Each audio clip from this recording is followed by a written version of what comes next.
Oh, waiter. Yes, sir? I'll have a vegetable salad with cottage cheese, some toasted crackers, and a bottle of cold Pabst Blue Ribbon. Yes, sir. Finest beer served anywhere.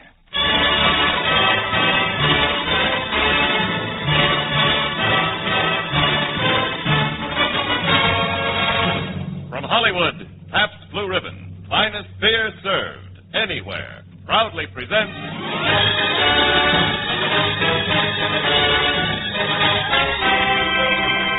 Screen Directors Playhouse, production Fort Apache, director John Ford, stars John Wayne, Ward Bond.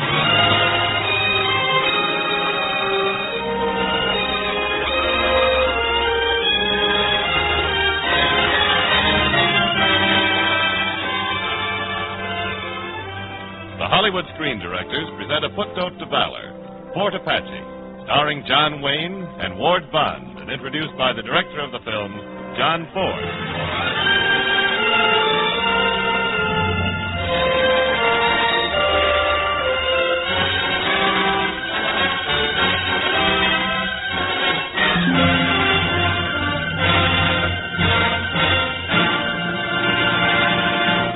Ever since the infant days of motion pictures, a kind of violent chain reaction has been exploding in Hollywood. The source of this rather awesome force is our guest screen director tonight.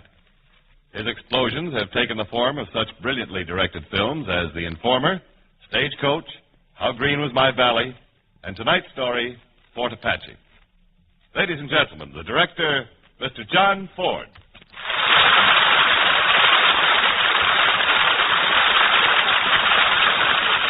Thank you. I don't know if I'd call Fort Apache an explosion. If I were translating it into sound, I'd say it was a bugle call, brave and distant and a little sad, an echo of the cavalry regiments that galloped to meet adventure on our western plains. Now, here's our film story for the first time on the air, starring John Wayne in his original role of Captain York and Ward Bond as Colonel Thursday, Fort Apache.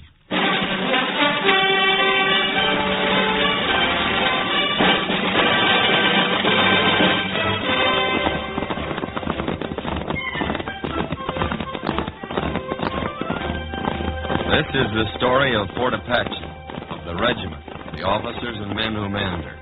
How they lived, and how some of them died.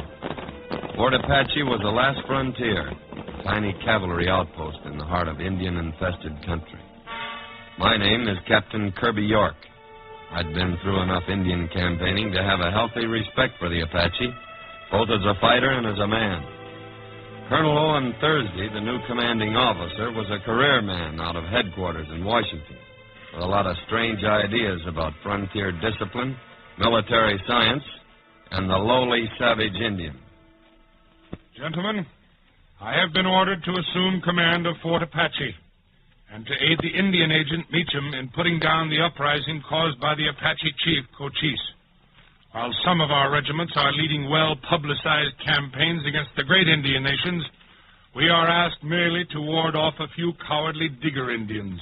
The Apaches, sir, are hardly Digger Indians. You would scarcely compare them with the Sioux, Captain York. No, Colonel, I wouldn't. The Sioux raided into Apache territory once. You could follow the Sioux retreat by the bones of their dead. We'll discuss that some other time, Captain. The immediate point is that Cochise and his Apaches have left the reservation. Our orders are to get them back. Sir, no troop or squadron or regiment can keep an Apache on a reservation unless he wants to stay there. 5 years ago, we made a treaty with Cochise, and his Apache stayed on the reservation in peace. For how long, Captain? Until the Indian agent, Meacham, was sent out by the Indian ring. He cheated them, degraded them, until they couldn't take it anymore. Cochise broke his treaty. Yes, rather than stay here and see his nation wiped out. The political aspects of the situation do not concern me, Captain York.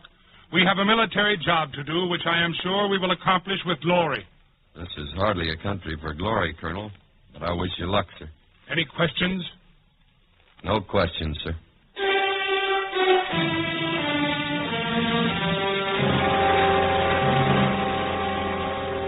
For some reason, a few Apaches who had remained on the reservation were extremely quiet.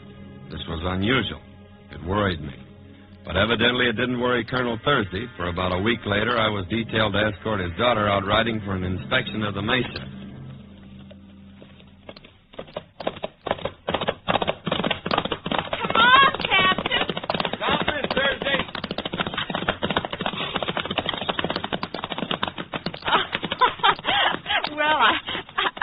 you. You shouldn't have raced ahead that way, Miss Thursday. Why not? This is Indian country, and I'm responsible for you. Oh, I'm not afraid. Oh, look, Captain. Down there. Smoke. Is it an Indian signal? No, not a signal.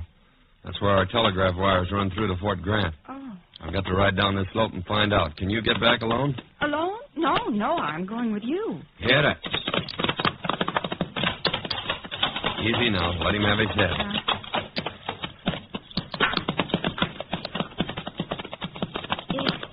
It's a wagon burning. Yeah, it's the one we sent out on the patrol, the telegraph line.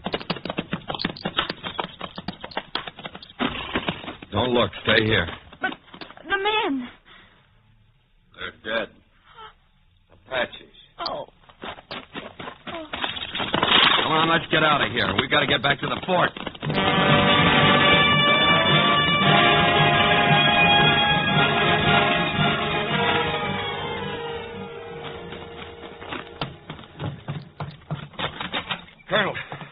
Colonel Thursday, sir. Now what, Captain York? Repair wagon. Burned. And the troopers? Spread eagled on the wheels.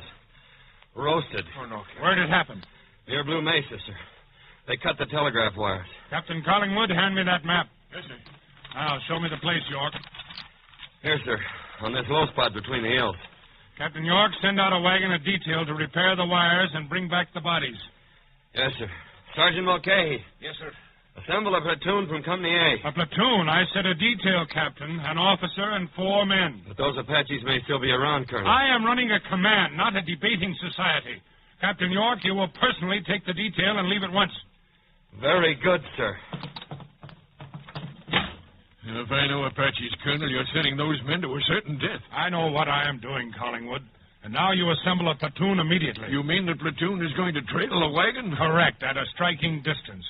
Surely, Collingwood, even you have heard of the trap as a military weapon. Yes, sir.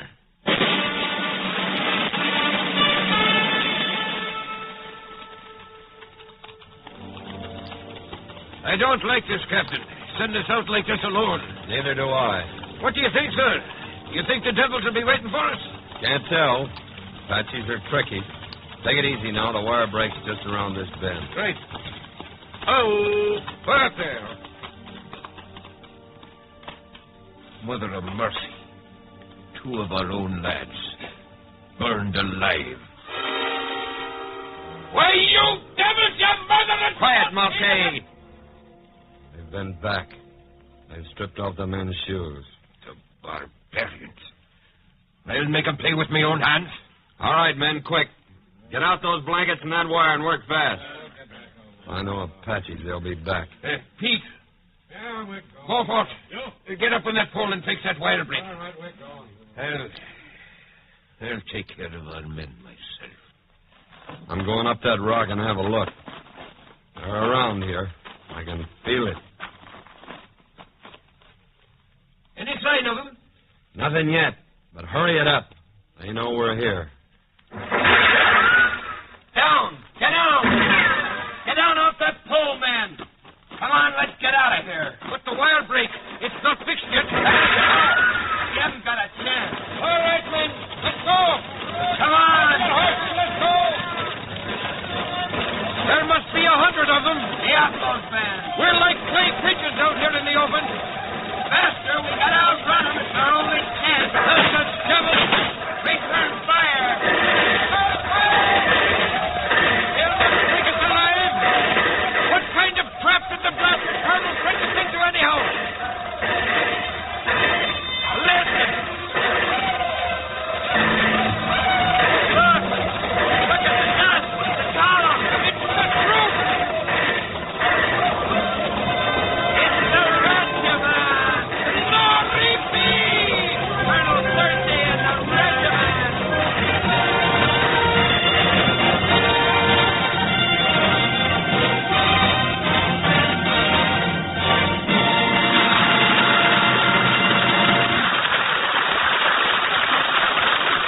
You are listening to the Screen Directors Playhouse production of Fort Apache, starring John Wayne and Ward Bond, and introduced by the director of the film, Mr. John Ford.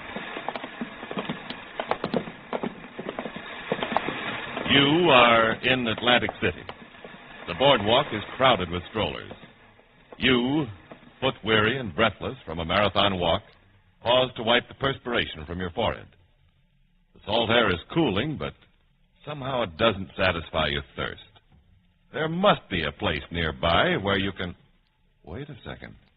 What's that little blue sign in the cafe window? Oh, brother. Pabst Blue Ribbon. Finest beer served anywhere.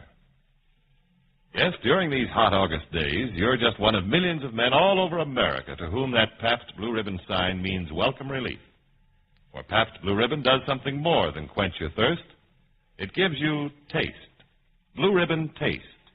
The kind of taste you can't get anywhere else in the world except in that Pabst Blue Ribbon bottle. And, fortunately, you can get that Blue Ribbon bottle all over the world. Yes, you hear it everywhere. In Atlantic City and Appleton and Ann Arbor and Atlanta. Pabst Blue Ribbon. Finest beer served. Anywhere. Your taste will tell you why.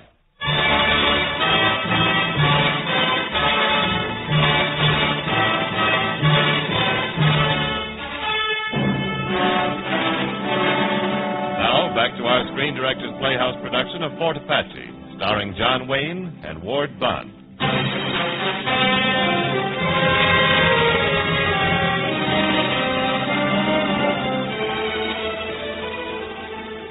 What was left of Diablo's raiding party after the battle, we took back to the reservation at Claw Springs. But that didn't solve the problem. They were just a handful. There were still Cochise in the entire Apache nation across the Rio Bravo in Mexico. But right here at Claw Springs was the root of the trouble. The unscrupulous Indian agent, Meacham. Mr. York, how good to see you. Captain York Meacham. Oh, yes, of course. You soldier boys and your titles. And this is Colonel Thursday. Ah, another exile in the wilderness. Mr. Meacham, a band of Indians left this reservation. Yes, the ungrateful dogs. I treat them well. Meacham, you drove Cochise and the Apaches off this reservation by starving and degrading them. Why, Giving them whiskey instead of beef. Trinkets instead of blankets. But Cochise did the only thing a decent man could do. He left and took his people with him across the Rio Bravo into Mexico. Why, he broke his treaty, and I demand you soldier boys bring him back by force if necessary. Any demands you wish to make, Mr. Meacham, will be made through official channels. Well, I only... Captain York, what's in those boxes? They're marked books, sir. More likely cheap whiskey. No, he's lying. Open them and see, Captain. Mulcahy. Right, sir. You're the colonel. Here, what are you doing? You have no right to... Oh, it's a miracle, sir. The books have turned into whiskey in a barrel. I have a government license to keep a medicinal supply of... What should we do with the books, Colonel? Destroy them. Mulcahy. Yes, sir. And what about these Winchester rifles, sir? Destroy them, too. No, you can't. This is private property. You have no right Meacham, you're a blackguard, a liar, a hypocrite, and the stench in the nostrils of an honest man. If it were in my power, I'd hang you from the nearest tree and leave your carcass for the buzzards. But as a representative of the United States government, you are entitled to the protection of my command. But that is all. Good day, sir.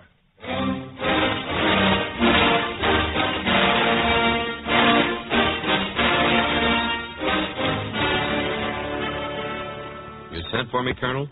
Sit down, Captain York. Yes, sir. Now, about this Cochise. We've got to bring him back. In 6 campaigns, he's outgeneraled us, outfought us, and outrun us. That's just the point. There are enough troops in the territory to make him come back. But one man, a man he trusts, might persuade him. Cochise knows me. You're a fool, Captain. Assuming you found Cochise, his men would cut you to pieces. Well, that's possible, sir, but I've never lied to Cochise, and if you'll assure him decent treatment for his people... A carbine against his spine might be more persuasive. Oh, I'd have to go unarmed, sir. Have you forgotten what happened to the men on the repair wagon? Well, I can't fight my way to Cochise. Other men have tried that. If we could manage to get him back to United States soil... Well, you have my permission, Captain. How many men will you need? 1, sir. Sergeant Beaufort. He knows the country. He was born in Mexico. I'd like to leave at once, sir. Proceed, Captain, and take your sergeant. I hope you make it.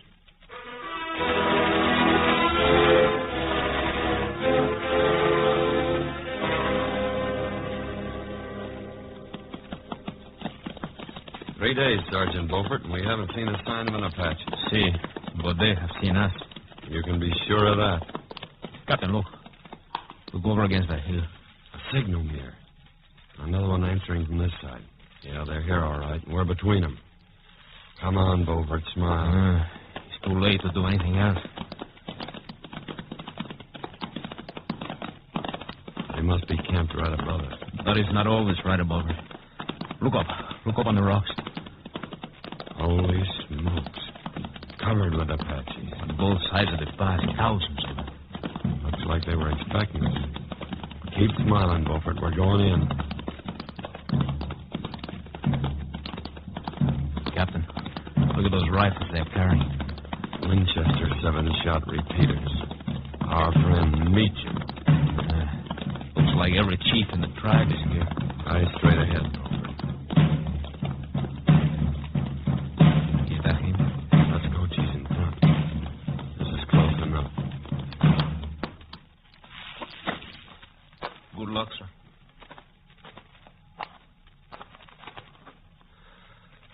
Buenas tardes, Cochise. We come in peace. Buenas tardes, friend.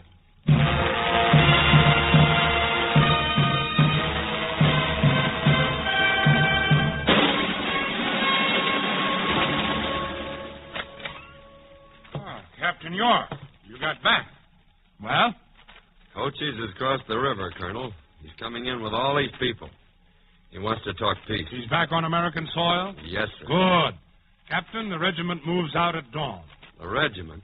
But I promised Cochise we'd meet him alone, unarmed. You and me and Meacham. Why, Meacham? He insists Meacham be present. Very well. You will prepare your troops to march at dawn. But Cochise will think I've tricked him. Exactly. We have tricked him. We've tricked him into returning to American soil, and I intend to see that he stays here. Colonel, I gave Cochise my word. Your word to a breech-clouted savage? To an illiterate, uncivilized murderer and treaty breaker? There is no question of honor, sir, between an American officer and Cochise. There is to me, Colonel. You can't send out the regiment. Captain York, so long as you are in my command, you will obey my orders.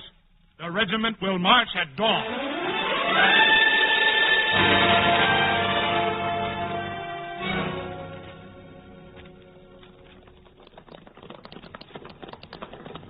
Is this approximately where you were to meet Cochise, Captain York? Just about. Halt the troops. Oh! Oh! Oh! Captain, I propose to deploy our men, sending 2 troops to the north and 1 to the east. The Apaches, sir, are neither north nor east, and they're not in their encampment. If you'd been watching the dust swirls to the south, as most of us were, you'd know they're over there, just coming over the ridge. That's Cochise now, sir. They're about 4 to our 1, most of them with Winchester rifles. Do we talk, Colonel, or fight? You seem easily impressed by numbers, Captain. However, I'll honor your word to Cochise.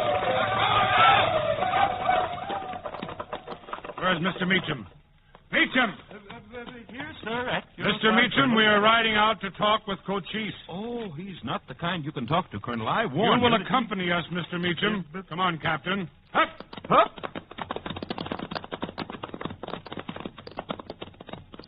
Take over, York. I have the honor, illustrious chief, of presenting the commander of our regiment, Colonel Thursday. We have come to talk. The Apaches are a great nation. Proud, never conquered. But it's not good for a nation always to fight. Young men die, old ones hungry. So I bring my people to a reservation. Then this man come make trouble. He means you, Meacham. He lied. Evil man who make my people bad. He's worse than war. He starved my children. No. He killed my people. No, it's not true. Send him away and we will talk peace. If not, there will be more war. Are you threatening us? Colonel, don't interrupt. It's an insult. And for each of us you kill, 10 white men will die. Silence! I did not come here to be threatened. Cochise, I find you without honor. That government which I represent orders you to return to the reservation by dawn, or we will attack.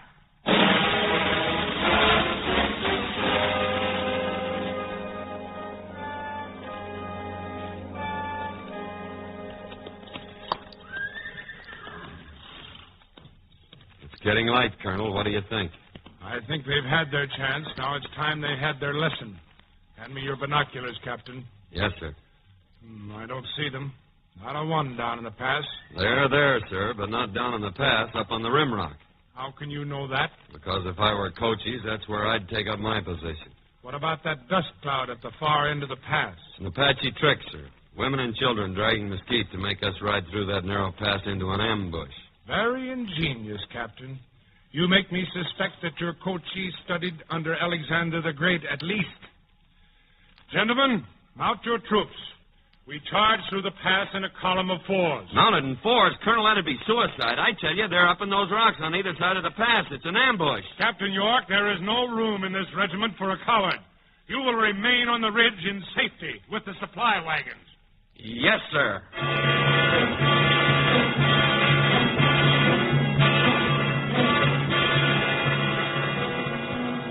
A charge in fours? Thursday was insane. I took Sergeant Mulcahy with me and wheeled the wagons back up onto the ridge. Roll them! The regiment started forward at the half gallop. The faces of the men set and grim. There they go, Captain. The finest lads I ever soldiered. First the A Company, down into the pass. They didn't have a chance, but they kept charging through. B Company, C Company, horses, men, racing, shooting, tumbling crazily as they fell screaming. Captain, look! Colonel Thorsty's been hit! Keep me covered, Mulcahy!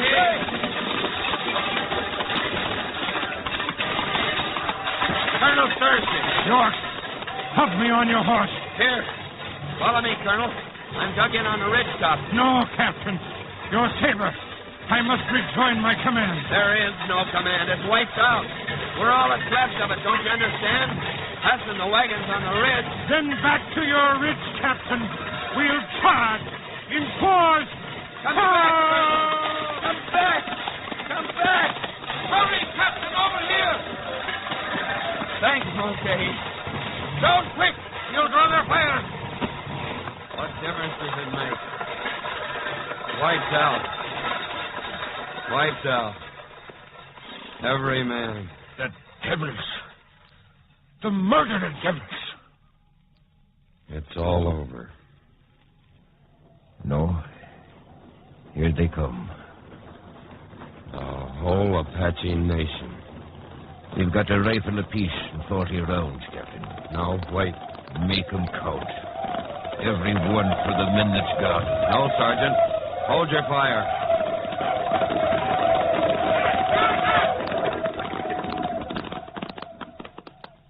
They've stopped.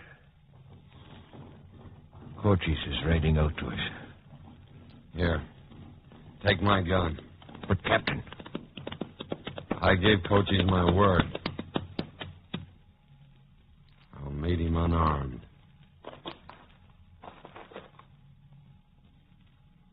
White Colonel say Cochise without honor. White Colonel dead.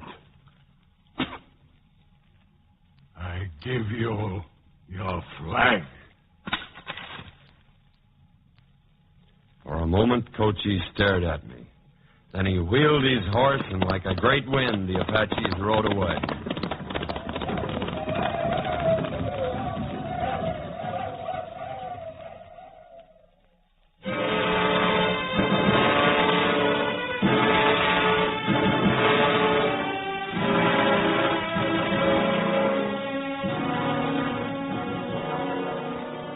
Yes, he gave us back our flag. The regimental guidon we'd carried into battle.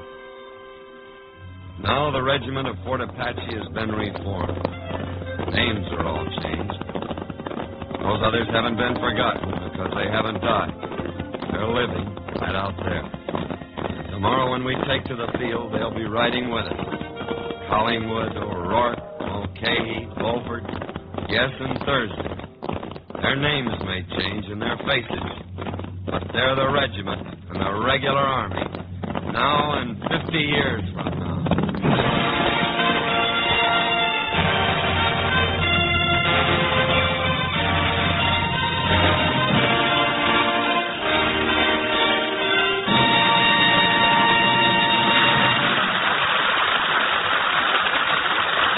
You have just heard the last act of Fort Apache. In a moment, our stars, John Wayne and Ward Bond, and screen director John Ford will return to the microphone. Out here in Hollywood, they sell maps to sightseers that show where the movie stars live. Now, if you could only step inside those homes instead of just driving by, you would find that most of the picture people lead normal, everyday lives, just like you and me. On these hot summer weekends, for instance, the chances are you'd find them out in the backyard under a shady tree with their neighbors and friends, playing gin rummy, or just chatting over bottles of cold Pabst Blue Ribbon beer. Everything in perfect taste. Blue Ribbon taste. And it's that Blue Ribbon taste that makes this internationally famous beer so popular here in Hollywood. We happen to have a movie star here in the studio who I think will verify that statement. The star of our radio program, Mr. John Wayne. John, is it true that Pabst Blue Ribbon is a big favorite in Hollywood? Well, offhand, I'd say it's quite popular. What do you mean, offhand? I mean, I have no way of knowing except that I see Pabst Blue Ribbon served in a lot of Hollywood homes. Well, do you serve it in your own home? I sure do. It's a good beer. Now, how about a word from the director of Fort Apache, if Ward Bond will bring Pappy over here? What do you mean, bring Pappy over here? That's the trouble with you actors. Just because I'm a director, you think I'm afraid of a microphone. Well, Pappy? Well, I am, and that's why I'm going to say good night and get out of here. There speaks one of the world's greatest directors. Come on, Pappy. Good night, folks. Good night. Come on. And good night to you, John Wayne, Ward Bond, and John Ford. Don't forget, tomorrow is the beginning of another weekend. 2 whole days to relax and have fun. You'll be planning picnics and backyard barbecues. Just be sure there's plenty of Pabst Blue Ribbon cooling in your icebox. Tomorrow morning, ask your dealer for a case. In cans or bottles, Pabst Blue Ribbon is the finest beer served anywhere. Your taste will tell you why.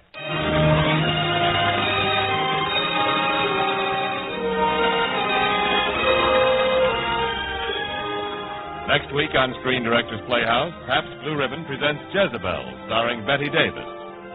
Fort Apache was presented through the courtesy of Argosy Pictures, producers of Mighty Joe Young. John Wayne will be seen shortly as the star of the John Ford Argosy production, She Wore a Yellow Ribbon. Ward Bond will soon be seen in Paramount's new Bing Crosby picture, Riding High. John Ford is currently directing the 20th Century Fox production, Front and Center, starring Dan Daly and Colleen Townsend. Included in tonight's cast were Sharon Douglas, Paul McVeigh, Tony Barrett, Eddie Fields, Pat McGeehan, Lou Merrill, and Don Stanley. Fort Apache was adapted for radio by Warren Lewis, and original music was composed and conducted by Henry Russell. Screen Directors Playhouse was produced by Howard Wiley, with dramatic direction by Bill Karn. Portions of tonight's broadcast were transcribed. Listen again next week when Pabst Blue Ribbon presents Screen Directors Playhouse. Production, Jezebel. Director, William Wyler. Star, Betty Davis.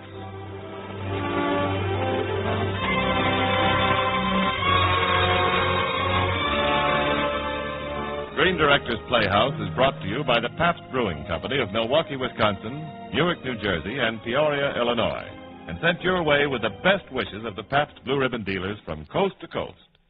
James Wallington speaking.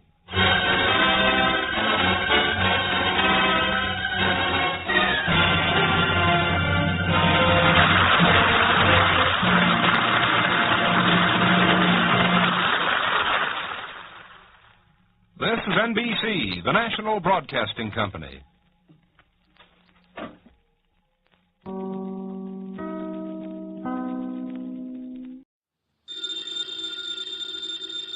Ladies and gentlemen, the ringing of that phone bell means mystery, adventure. Nero Wolf's office. Archie Goodwin speaking. You want Mr. Wolf to what? Mr. Wolf will do nothing of the sort, Archie. Mr. Wolf is thirsty. Hold on for a moment. The bottle opener's in the left-hand drawer of your desk. Thank you, Archie. Mr. Wolf, I've got a man named Denby on the phone. He wants you to umpire a card game. Man is insane. He's offering a fee. The answer is no. I know nothing of card games, nor do I wish to learn. Okay. Well, the answer is no, Mr. Denby. Sure, I'll ask him again. After he finishes the beer he's working on. Goodbye. People appall me. The fantasies they indulge in. Bah, what on earth made that maniac think I might consent to preside at a card game? Well, it seems he expects one of the players to be death.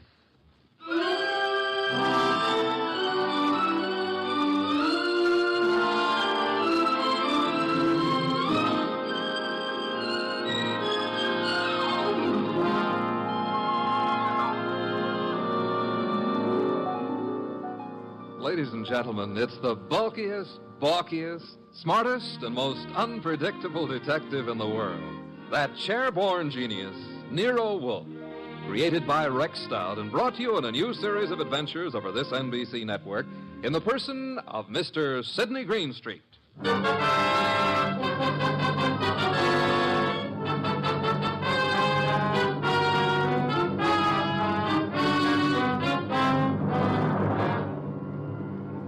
Wolf would not attend, but the card game went on anyway. At the home of a Mr. Stephen Denby. Jean? Yes? LaCosta? Mr. Piper? I think we're ready to begin, eh? I'm ready. Yes, Jean. You always are. How I like that remark, I'll have to decide later on. Please do. LaCosta? It's all right with me. And Mr. Piper? I brought a deck. No, as host, I shall supply the cards. Before we play, I examine them, yes? Of course. Here you are. Chuck? Yeah, Mr. Denby? You will remain outside the door until called. No one is to enter this room under any circumstances. Got it. LaCosta? The cards look all right. Thank you. Now then, shall we make things absolutely clear? You mean, should you make a speech? I don't mind. But make it short, huh? I shall. The four of us seated at this table are joint owners of the Candy Club, a rather successful institution devoted to the sale of food, liquor, entertainment... And the gambling. And games of chance. For some time now, we have all resented sharing the profits. Some of us have attempted to buy out the others. Denby, you needn't babble on. No one wants to sell. We know that. True, Mr. Piper. Which is the reason for this little game of cards. One hand shall be dealt to each of us. A hand at poker. Whoever wins gets the club. The others retire as gracefully as they can. Agreed? That's why we're here. Agreed. Very well. The cards are shuffled. I'll place them in the center of the table. LaCosta, would you like to... I cut. Good. If nobody minds, I'll cut them, too. After Mr. LaCosta. Nobody minds? Happy now, Mr. Piper? Let's get going, huh? Very well, unless Jean would care to... Oh, thanks. We're all crooks here, which sort of cancels out any funny business with a card. Very well. We shall all draw a card in turn until 5 cards are drawn by each player. Shall we start, Jean? Sure. LaCosta? Okay. Mr. Piper? Yes, of course. And myself. We just keep going in rotation. This is fun. Fun? No. There's too much money which rides on these cards. That's what makes it fun. Would you mind keeping quiet? I'm nervous. We all are, one way or another. I think we all have our 5 cards now. We all got them. Very well, then. In the same order that the cards were dealt. Jean? A pair of 3s. LaCosta? Nothing. Mr. Piper? Kings. 2. The lights! Piper. Well, what?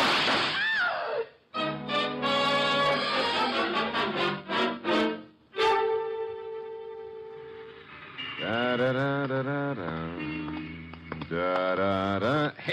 Hey, I don't like to seem stuffy, mister, but will you take your elbow out of my back? I'd be delighted to, Mr. Goodwin, but it's not my elbow. I don't care if it's your tibia maximus. Just take it away. Chuck wouldn't like that. Oh, we have company.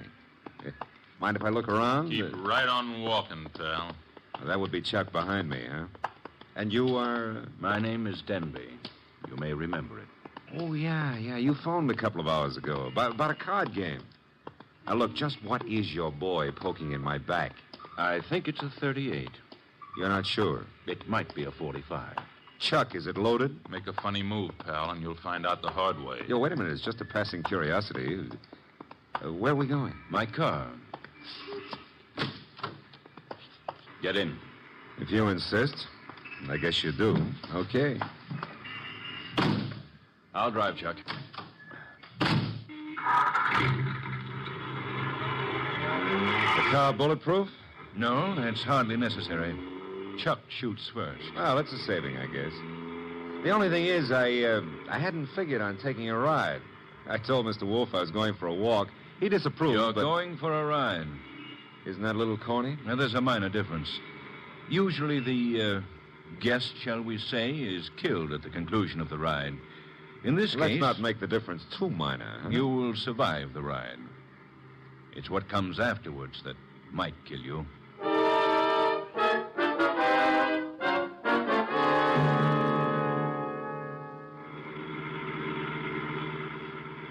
You see, Mr. Goodwin, my friends and I have a little mystery to solve. You want me to solve it? No. We want Mr. Wolf to solve it. In order to do so, he must leave his house and come to mine. He has to in order to find the solution quickly. Why? Neither my friends nor myself have any desire to improve our acquaintance with the police. Therefore, we want the mystery solved before the police are even called in. Hence our need for Mr. Wolf. Hence our detaining you. Detaining is a pretty word in the circumstances. This is my home, Mr. Goodwin. Oh, well, I don't like the architecture. I think I'll stay out. Get going, pal. On second thought, Mr. Denby, what makes you think Mr. Wolf is going to leave his house and come here? You. Unless he does so, he will lose you. Forever. The door, Chuck. Okay.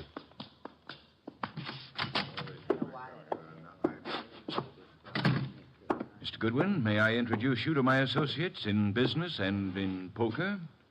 To your right, Mr. Locasto, a charming but impulsive fellow. Hello. He's only the stooge. Where's the fat fellow? In time, Locasto. The lovely lady whose back is to you is Jean. Jean something or other. She's always changing her name. Hello. Hello. And the gentleman facing you is Mr. Piper. How do you do? Is he exclusive or just...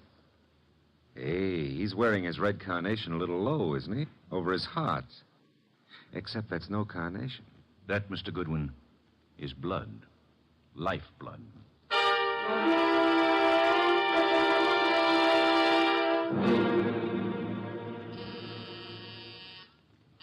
Archie. Oh, Barry's always taking walks. Come in. The door's unlocked. Are you... Yeah, you're Wolf. Having made a magnificent discovery, suppose you remove your hat? No, come on. I beg your pardon? Mr. Denby wants to see you. Mr. Danby can see me here. Here ain't where he wants to see you. Here, at the risk of minor monotony, is where he'll have to see me. Don't you want your boy Goodwin to keep on living? No one has ever been able to discourage him. Mr. Denby will. Ah, Archie's in custody? No, in Mr. Denby's house under a gun. I don't have to believe that.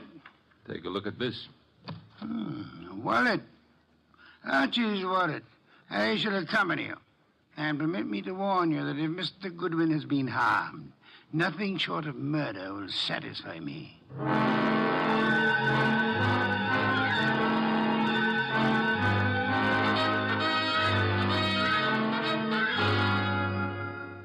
It's getting late. Wolf isn't here yet. Maybe he doesn't worry about you, Goodwin. Well, he could have been delayed. Maybe an orchid needed a pollen transfusion or something. Besides, only the good die young. Then you must be very, very good, Archie. That remark I didn't care for. We sit here and wait for the fat one, but in the meanwhile, the police... The police will come when we notify them. But they will not like the delay we make to notify them. I say we waste time. I say the fat one will not risk coming. You say entirely too much. Is that so? Maybe I kill you myself. Picasso, put that gun away. Yes, darling Archie should have a chance to live. Not long if Wolf doesn't come. Stop looking so pleased. Are you afraid to die, Archie? Yeah, well, I'm not looking forward to it. It's so final. Besides, I didn't eat a hearty dinner. And, oh, the Marines have landed. Who is it? Chuck, with Nero Wolf. Let him in. Shut the door, Chuck. Stay outside. Archie? Hello, Mr. Wolf. Oh, am I glad to see you. I regret I cannot say the same thing. But I asked you, why couldn't you stay at home instead of taking those confounded walks? I warned you it'd be dangerous. Yeah, but Mr. Wolf, it wasn't the fresh air that got me. It was Denby. Mr. Wolf, I knew you wouldn't come here without some sort of pressure. I thought the method I used would be most effective. Would you really have killed Archie if I hadn't come? I would have had no choice. I would have been stuck with a witness to an unsolved murder. Suppose I cannot solve it. I should be forced to apply the same logic to two witnesses. Mm-hmm. Mr. Wolf, you really came here to save my life, huh? Nonsense. I came here for a fee, Mr. Denby. I have a check for $1,000 already made out. Clear it up. You forget. I left my home. I traveled unprotected through the streets of the city, exposed to motor accidents, to fresh air, too. You offer me $1,000. Will $2,500 do? Barely. Archie, will you take the check? Now, I presume you want me to find who killed the gentleman at the table, the one facing me, huh? His name is Mr. Piper. The name is no importance. Will you all sit at the table in the same position you were at the time of the shooting? Of course. Jean? Picasso? Good. Now for a look at the wound. The lights, I should imagine, went out for a while when the shooting occurred. They went out? Yes. Of the three of you at the table, which one had the best motive for the murder? We all have the same motive. The club. Helpful. There was no one else in the room at the time? No one. The door? Locked, with Chuck on guard outside of it. So much for that. The windows, I notice, are closed. They were closed when the murder took place? They were closed. The window panes are all unbroken, which eliminates the possibility of the shot being fired from outside of them, unless one of them was raised and lowered. That wouldn't have been possible. The windows are secured by catches. Archie, will you check that? Okay, Mr. Wolf. I shall for the moment assume that the windows are neither lying nor untrustworthy. Does anyone remember anything unusual occurring at the time of the shooting? Well, someone whispered Piper just before the shot. Indeed. You all heard that whisper? We heard it. Man's voice or woman? Well, I can't say. A whisper doesn't reveal much of anything. The windows weren't open, Mr. Wolf. Which leads to... The fact that it had to be one of us in this room. But which one, Mr. Wolf? The murder weapon. Ah, yes. Has it been moved? Nobody touched it. It's laying on the floor where it was dropped. Interesting. If you look closely, you would observe two oil spots staining the rug between the revolver and the lady's chair, indicating... who sat at the right of Mr. Piper? I did. Why? Mr. Denby. Yes? If I were you, I would turn Mr. Lecasto over to the police. You are a liar. I warned you about that gun, Lecasto. Was it necessary to shoot Mr. Lecasto? In the arm, yes. He was reaching for a gun. He'll live, however, till the police take him away. What do I tell them? You could point out the angle of the wound. As you notice, Mr. Denby, the bullet entered Mr. Piper's heart from the right. Yes, so it did. Therefore, whoever sat to his right, well, that was Lecasto. Archie, you have the check? I have it. We may as well leave. Mr. Wolf, you're sure Lecasto shot Piper? I have indicated the evidence. The rest will be up to the jury. Come, Archie. Uh-huh. Jean, Yes, Archie? now that my life expectancy has increased, what are you doing tomorrow night? Archie? I got a scram. Lancaster 7583. I'll be ringing your bell. Oh, Mr. Denby, you better do something about Lucasto's arm or he won't live to be executed. You see, the executioner likes them warm before he chills them.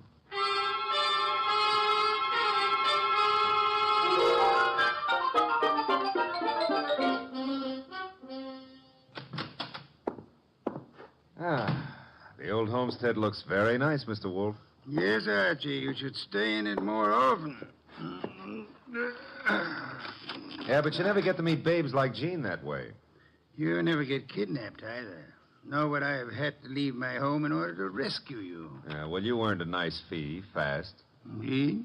You seem doubtful about it. I'm positive, Archie. I know. I have not as yet earned my fee. Huh? You mean Denby might not turn Lucasto over to the cops? Of course he will. The trouble is, you see, Lucasto did not murder Piper. No?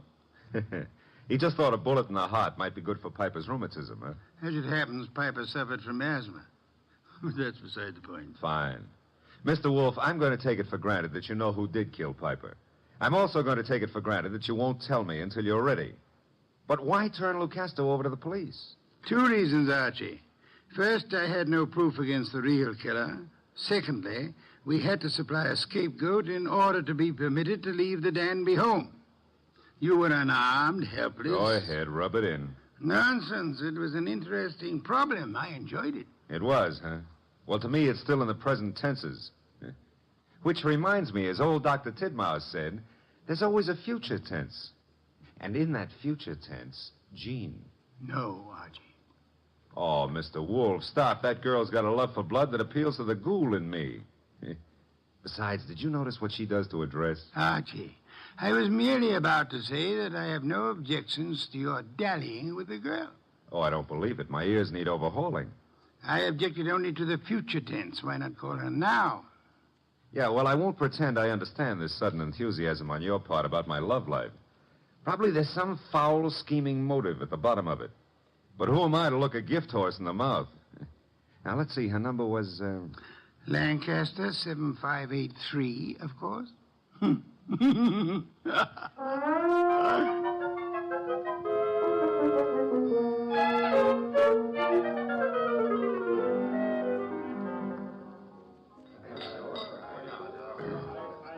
This is the most beautiful bar and grill I've ever seen, Archie. Drank, you mean?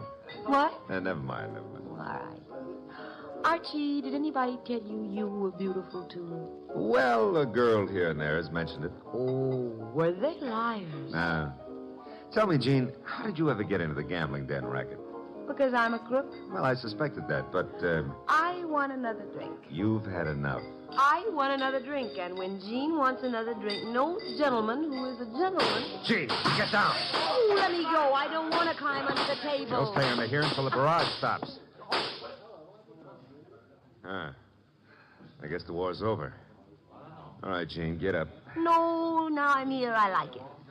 I'm going to stay here for months and months. Jean, do you realize that somebody just tried to kill you? And I thought you had such a nice, honest face. No, not me. Somebody out in the street. I don't know why, but Mr. Wolf will. Come on, pull yourself together and let's go see him. The nice fat man? All right, I like him. You do? Why? Because he'd make such a big corpse.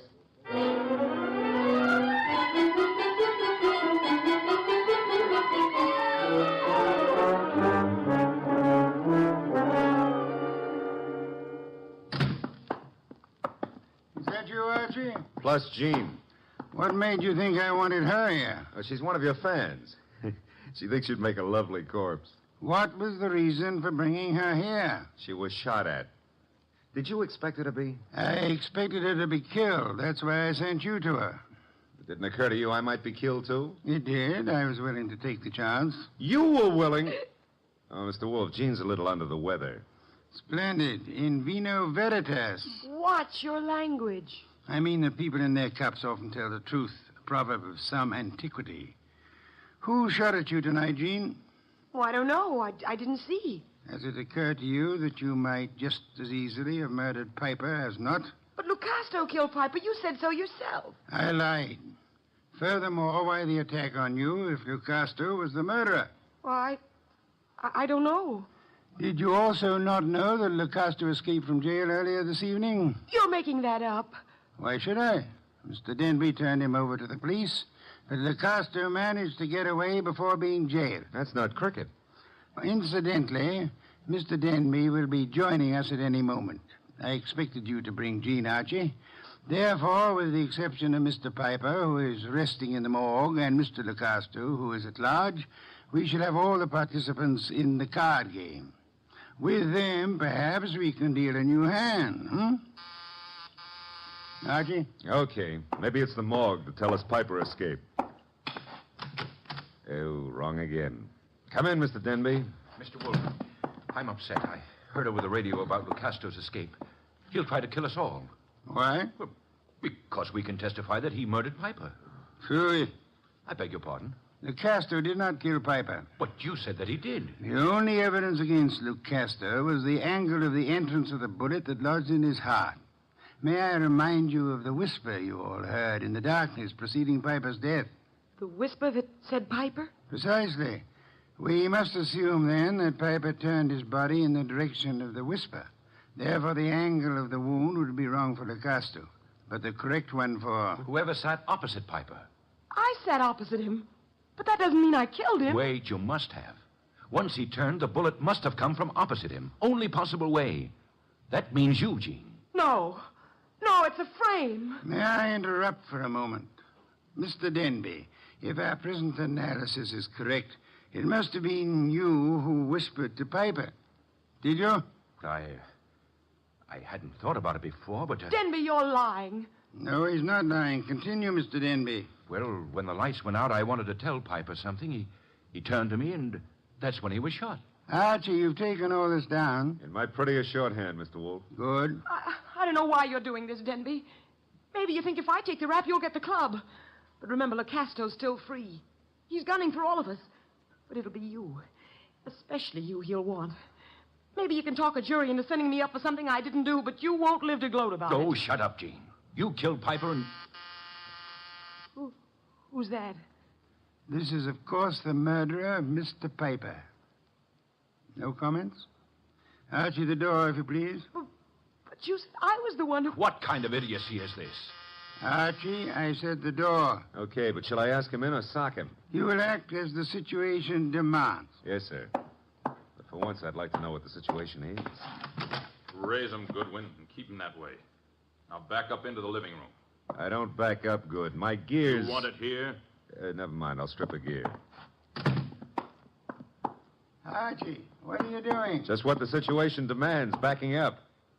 In case your knowledge of armaments has failed you, our little friend Chuck here is pointing a .38 revolver at me.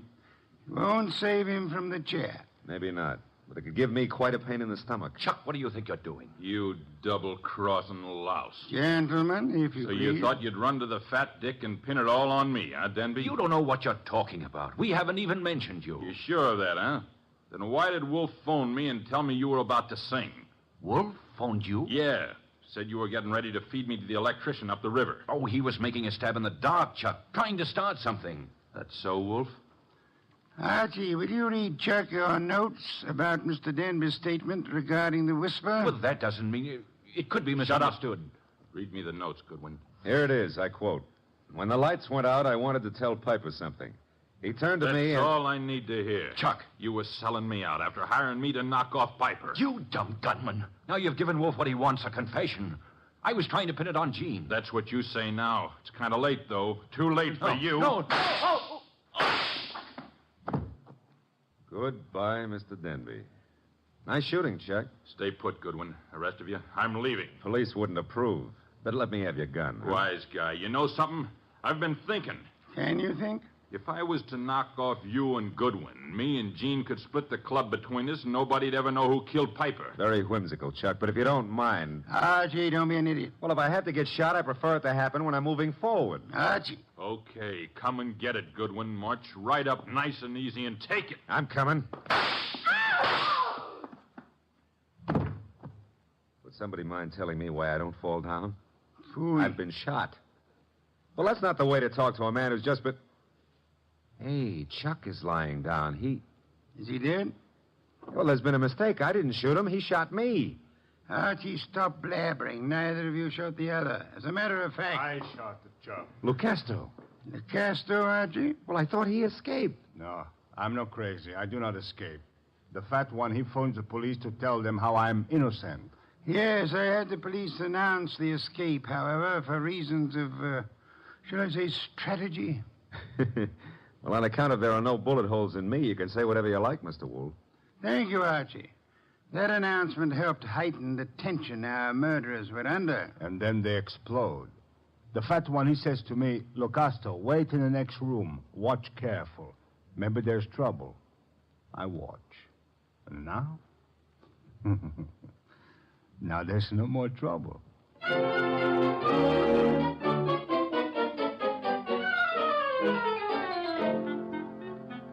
Well, place looks a lot tidier now with all those bodies removed, huh? Indeed.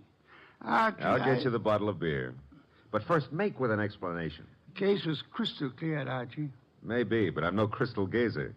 Sure, I know. Denby had things arranged in advance with Chuck in case anybody held a better hand than his own. Piper did. So Denby whispered to Piper after kicking the light switch and set him up for a shot by Chuck from the doorway. The angle would provide evidence against Lucasto. True. However, we had only Denby's word for it and Chuck's that the door was locked. All right. We know, but you knew before Denby and Chuck blew up. How? The oil spots on the rug, Archie? Well, they only showed the gun had bounced when the murderer threw it away. Spattered oil, very well-kept gun. They showed more than that. Where were those spots in relation to the gun? Think back, Archie. Spots in relation to... Oh, sure. They were between the gun and the door. Therefore, the gun must have been thrown from the door. Bounced twice, staining the rug before reaching its final destination. Oh, I get it now. That told you who'd fired the gun. But there wasn't proof enough, so you set up a nice atmosphere of suspicion and had the boys give each other away. All right, Mr. Wolf, you're a genius, and you may have your beer. Thank you, Archie. As for me, I'm not a genius, but I remember a phone number. So if you'll excuse me, Mr. Wolf. You're excused, Archie. Thanks. But before you call that number, may I remind you that Jean is a girl of macabre tastes who appeals to the ghoul in you. Sure you may, but why bother? In order to be able to warn you that a ghoul and his money are soon parted. Good night, Archie.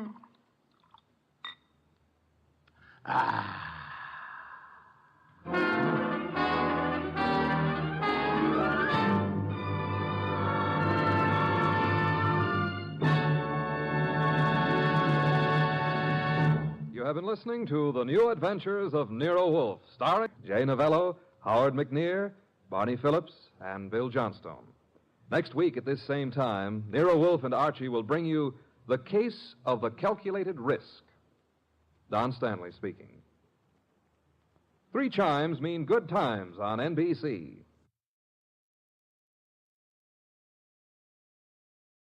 Stay tuned for Nero Wolfe, transcribed in 30 seconds.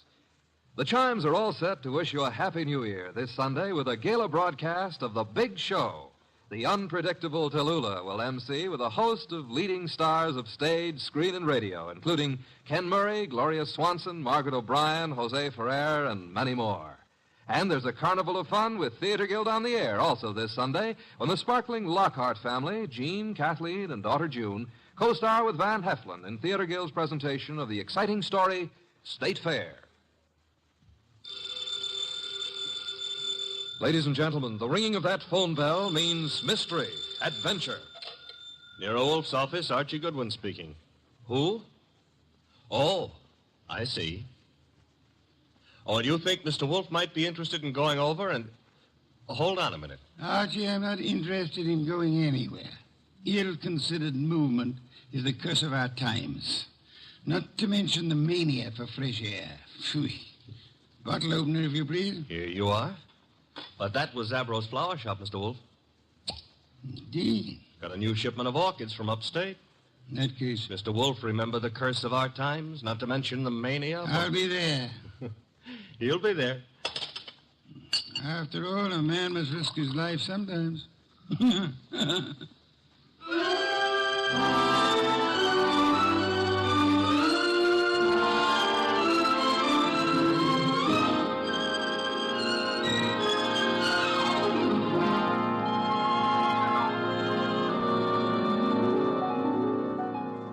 Ladies and gentlemen, it's the bulkiest, balkiest, smartest, and most unpredictable detective in the world. That chairborne genius, Nero Wolfe. Created by Rex Stout and brought to you in a new series of adventures over this NBC network, in the person of Mr. Sidney Greenstreet.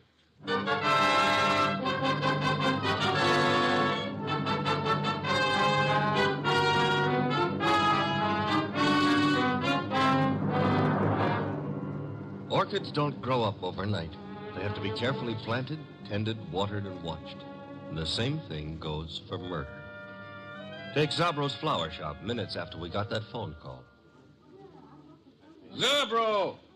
Oh, Mr. Hansen, I did not notice you are here. I'm here, and what's more... You like the way I display your orchids, hmm? I don't like the way you've been avoiding meeting your obligations. Please, it is better not to shout. It'd be still better if you paid me what you owe me. Mr. Hansen, business has not been so good. I will pay. You'd better. I intend to... My lawyers aren't going to be satisfied by intentions. Your lawyers? I've no particular desire to own a flower shop, but it looks as if I'm going to, unless you raise some money. Mr. Hansen, I have worked years. I have given of my blood to make a success of this establishment. You cannot take him from me. You are a rich man. I intend to stay rich, too. You've got 24 hours, Zabro. A man can accomplish a lot in 24 hours.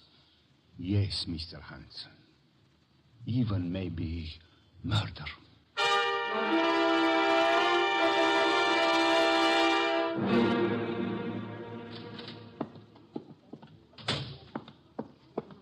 Mr. Zabro? Oh, good afternoon, Miss Hansen. Is Uncle here? Yes, he is here. At the display, towards the back of the store. Thanks. How is he? Oh, I mean... He is the way he always is. Hard, vindictive. Mr. Zabro. I am sorry. Excuse me now. Uncle? What is it, Enid? Have you seen my display? The lilies? Uh-huh. Yes, pretty. Oh, thank you. He's not here. Well, I didn't say... He didn't have to. John Arndt is not here. Why he is not here, I don't know. His job was to look after my display. Perhaps he doesn't need a job anymore. You know he does. Fiddlesticks. After all, if he marries my heiress... Uncle! My dear girl, John Arndt is a fairly capable man with orchids. Outside of that, I have no use for him whatsoever, especially in the role of your husband. Well, isn't that for me to decide? Of course it is, except that, pretty as you are, John Arndt is seeing you through a golden haze. To be precise, the money that will come to you from me when I die. That's nasty. It's the truth. Well, you can't know that. I'm going to find out. What? I saw my lawyers this morning. Among other things, I instructed them to draw up a codicil to my will. A codicil to the effect that all my money goes to you on one condition. Oh, you couldn't. I did. The condition was that you refrain from marrying John Arndt, either now or at any time in the future. Well, that's not fair. It's a very good way of discouraging Mr. Arndt. What'll you bet his ardor cools off quickly, You told him? Yes. Probably why he hasn't appeared as yet. He's sulky. You really signed that codicil? I will, as soon as the papers are drawn up. Where are you going? I don't know. I've got to get away someplace and think. Very well. Think about forgetting John Arndt. Best thing in the world for you. Uncle, do you really think you can manage other people's lives for them? I don't see why not. No? Well, people don't like to be managed. They get desperate sometimes. And sometimes they kill.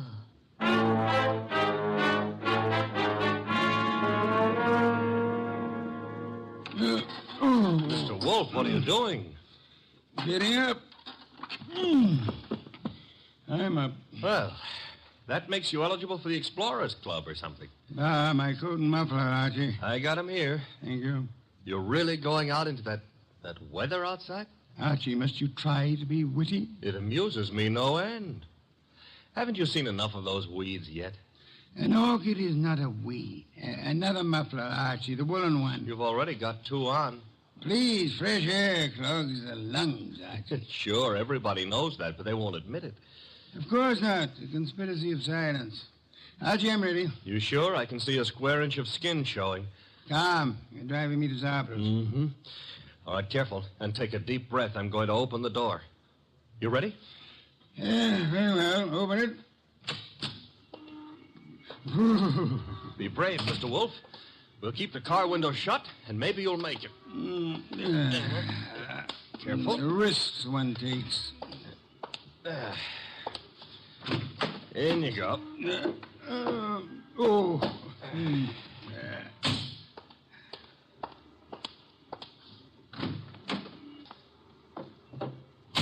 Well, okay, boss. Now, where is Zabros? 45th Street. Gee, 10 blocks. Grit your teeth, Mr. Wolf. We're off.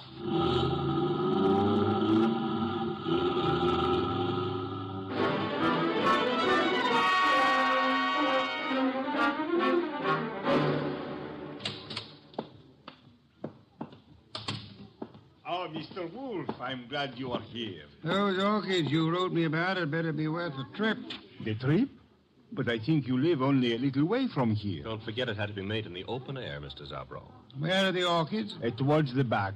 They are from Hansen's place. He is a fine grower. I have made an exhibit. Good. Oh, excuse me. Others are here. You go look for yourself, no? Very well. Archie. Oh, I was just noticing Did a girl just enter the store? A girl, a goddess, tall, graceful, Venus de Milo with arms. Arms that were made... Never mind, let's go look at orchids. Thank you. Very fine.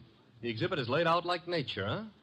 Reminds me of a spot in Central Park that I spent some of my happiest moments in. Then you do like flowers? I don't go to Central Park to look at flowers. I went there to, forget it.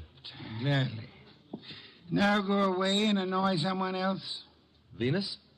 I want to concentrate on these orchids. Goodbye. Okay. I'll leave you alone with your loved ones. Let's see, maybe I can arrange to be left alone with something I could very easily learn to love.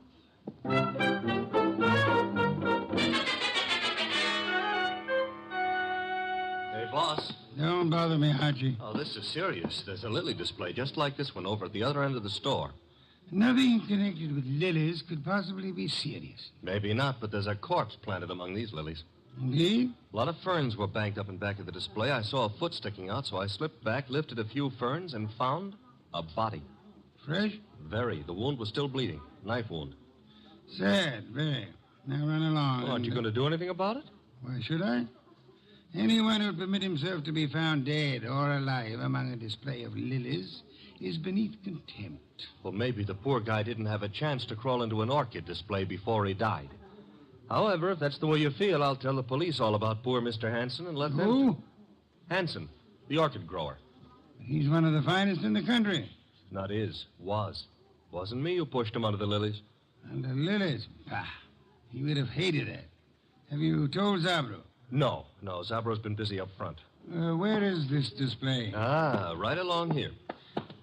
There's been a number of people in the store since we came. Someone else may have noticed that dead man's foot. I covered it. Satisfactory. At times you give the illusions of intelligence. Is this the display? Yep. Come around to the back. There's a little space between the back of the display and the wall. Yeah.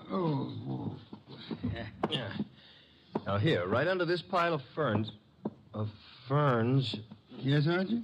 Hey, that body. What about it? It got bashful. It's gone. Indeed. The corpse was dead. Corpse is off now. Confound you, Archie. Have you been drinking too much milk again? Now, look, boss, I saw him there. The blood's still coming out of his back, and I tell you that... Let me understand you. Are you suggesting the corpse rose and walked away? No, but somebody could have dragged it away. Somebody who put it here in the first place. Pictures, no doubt. Come along, Archie. If this is some half-witted trick to distract me from the orchid... Oh, no. I never come between a man and his love. Hey, wait a minute, Mr. Wolf. Yes? Do ferns bleed? Let me see. Oh. Indeed. Yes, there is blood. Fresh arterial blood on these ferns. Bright red color. Which means there was a wounded person among these lilies recently. Thanks for the late vote of confidence. Whoever killed Hansen apparently found a better place for him. Took him home to put him over the mantelpiece. Unlikely. Hansen wasn't very decorative. Okay. Now, shall I yell for the police? You have nothing to show them except a fern leaf covered with blood? No. Don't tell me you smell a fee among all these flowers. Hansen was a man I admired. Good heavens, Archie. The number of first-rate orchid growers is small enough without one of us being murdered. Unsportsmanlike, huh? Okay, we won't stand for it. What next? The body was removed from the building. How? Well, I wouldn't swear to it, but there's a window here that leads out to an alleyway. Could the alleyway be seen from the street? I don't think so. There's a bend in it. Wide enough for a car? Yep. Bring Zabro to me. Oh, don't bother. He's coming himself. Well, Mr. Wolf, what do you think of the... Mr. Wolf, I do not believe this. What don't you believe? You are looking at lilies. Not exactly. Whose flowers are these? Mr. Hansen's niece grows lilies. I see. Zabro, did you get all your orchids from Hansen? Oh, yes. He is an artist. Practically an old master at the moment. How much money do you owe him? Who tell you I owe him? You do, don't you? Well, yes. Business has not been so good. But did he speak to you? No, I guess you owed him money. But I do not understand. Was Hansen in the store today? Yes, he came. You hear us quarrel, eh? Where is he now? I do not know. He leave, maybe. I rather think he did. Zabro, who else was in the store within the last half hour who might have known Hansen? Oh, Miss Hansen was here, and John Aaron. He is Mr. Hansen's assistant, and how you say, sweet on Miss Hansen. Was she the tall girl came in shortly after we did, Mr. Zabro? Tall? Yes, I think so. Are either of them still here? No. They go. Together? Miss Hansen go first. Very well. Come along, Archie. Okay, Mr. Wolf. You will not tell Mr. Hansen you know of my debts. No, Mr. Zabro, I won't tell him. As a matter of fact, even if I wanted to, I don't think he would listen.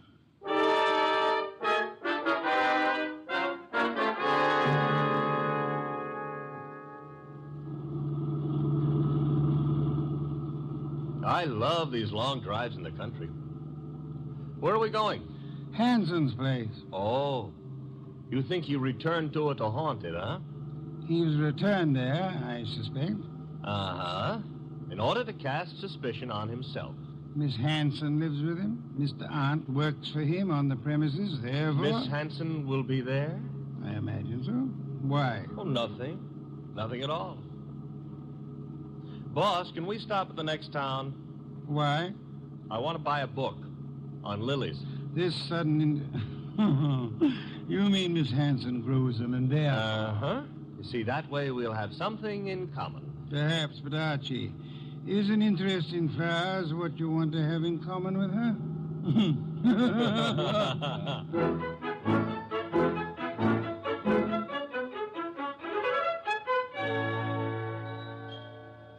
So this is the house that Orchids built, huh?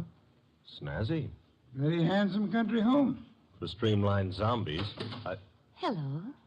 I take that back. Miss Hansen? Yes. I'm Nero Wolf. The person ogling you is my assistant, Mr. Goodwin. Oh. Well, Uncle's spoken of you, Mr. Wolf. Oh, come in, please. Thank you. I was not ogling. I was merely tracing a resemblance. Oh, between Uncle and me? Between you and my heart's desire. Archie, stop being poetic. It doesn't become you. In here, please. My uncle isn't at home yet, but... Oh, John, this is Mr. Wolf, Mr. Goodwin. John is Uncle's assistant. How do you do? How do you do? Mr. Hansen hasn't returned from town yet, Mr. Wolf. Are you quite sure? Why, yes. Unless Enid saw him. Oh, no, I didn't, John. Indeed. In that case, if you don't mind, we'll wait for him. Well, of course, we'd be delighted. Sure. Excuse me, won't you? I've got some work to do. On orchids or lilies? The orchids. Well, then go right ahead. See you later. Oh, can I get you something to drink? Beer will do, thank you. I'd better help you bring the bottle in, Miss... Archie. On the other hand, maybe you can manage alone. Well, of course I can. I'm a big girl, Mr. Goodwin. I noticed. I mean, why not call me Archie? It takes less time. Oh, I'd like to, Archie. Swell. Remember what old Dr. Tidmouse said? I want a bottle of beer. Said, I want a bottle... Oh. No. Never mind, Enid. You'd better go gather some beer for Mr. Wolf. All right. I'll be back in a minute. So much of her and all so nice. Archie, are you forgetting why we're here? I don't care why you're here. We're waiting for Uncle. Uh-huh. Mr. Wolf, it's unlikely that Uncle is going to walk in through that front door. True. That is why you're sneaking out the back door to find him. How do you know he'll be around here? This is where he lives, isn't it, Archie? Yes, but if you'll remember, Uncle gave up living earlier this afternoon. You mean he was persuaded to? Nevertheless, I rather think he'll be around, body and all.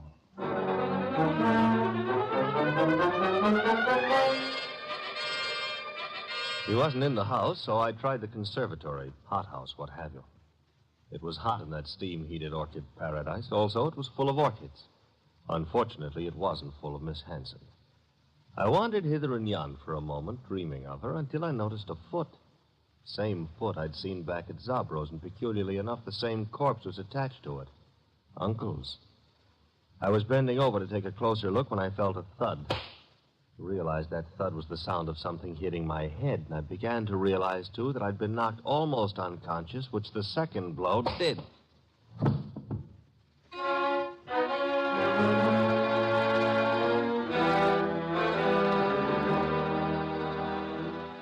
can't understand where my uncle is, Mr. Wolf. His staying away so late is unusual, then. Of course it is. Which reminds me, Archie's been gone for several hours. Yeah, where did he go, Mr. Wolf? To look about? Were you in the hothouse, Mr. Hunt? No, I was packing some plants. You, Miss Hanson? Well, after I brought your beer, I went upstairs and rested for a while. Why? Because if either of you harmed Archie, I shall personally murder you. Oh, Mr. Wolf. Come on, we got to find the boy. Why should either of us want to harm him?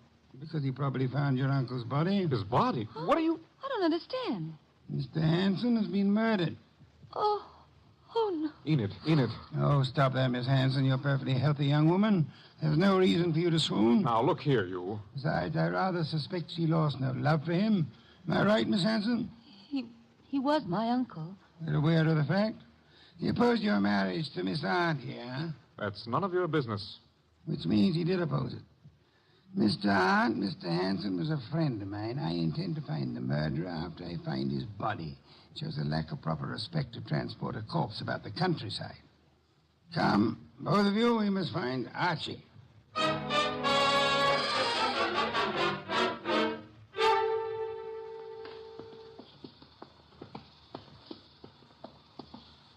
This whole thing's like a nightmare. If you can't wake up from it, let's go on with the search. Oh, look, they're on the ground. Archie.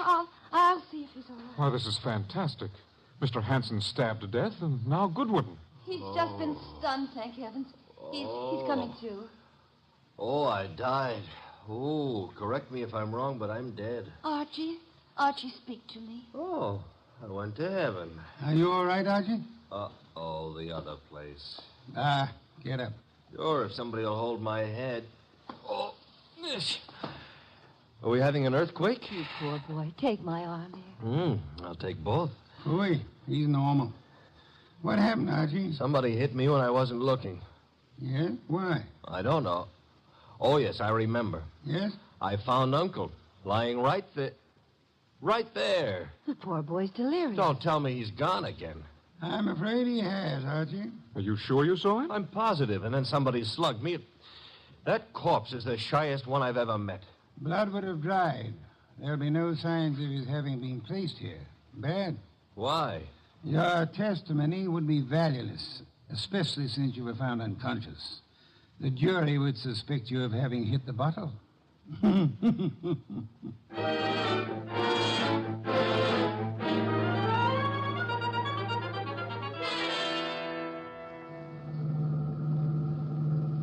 Why didn't we stay the night? I'm a sick man. Enid would have nursed me. You're not sick. And I won't have you taking advantage of that girl. In my condition, I couldn't have. But maybe she would have taken advantage of me. Hooey. Is that what they called it in your day? There's Zabros. Stop the car. Okay. Dum-ba-dee-dum-dee-dee-dum. Here we go. Oh, I can manage. I'm not entirely helpless. Yeah. Place is closed. Dark. I was afraid it might be. Don't tell me Zabro's gone traveling, too. Possibility, Archie. You mean he killed Hanson to cancel the debt he owed him, and then followed us out to the country house and dumped Hanson there, hoping to pin suspicion on Enid and John? Perhaps. Uh-huh. Slugged me when I found the body too soon, and then... Guess we better get into the joint. Door's locked? A guy I know got out of jail the other day. Yeah? He's reformed, so he gave me all his skeleton keys. You have them with you? Mm-hmm. And we'll find out in a minute just how good a burglar he was. Very good. Will you come in? Shut the door. Okay. Now, what's that? Somebody's been hurt. The lights. Nothing up front here. Back of the store where the exhibits are. I'll go see. Maybe you better stay here. Nonsense. Where? Uh-oh, among the lilies again. But this time there are two bodies there. Sabro. Quick, Archie. Mr. Sabro? Mr. Zab? He's been shot, boss. Bad. He's trying to say something. In the lilies. Mr. Hanson. Yes, we know about him. Who shot you? From the window. Alleyway. Came in. Mr. Zabro, who? He inherit money. Inherit. Down, Mr. Wolf, quick. Somebody's shooting from that window.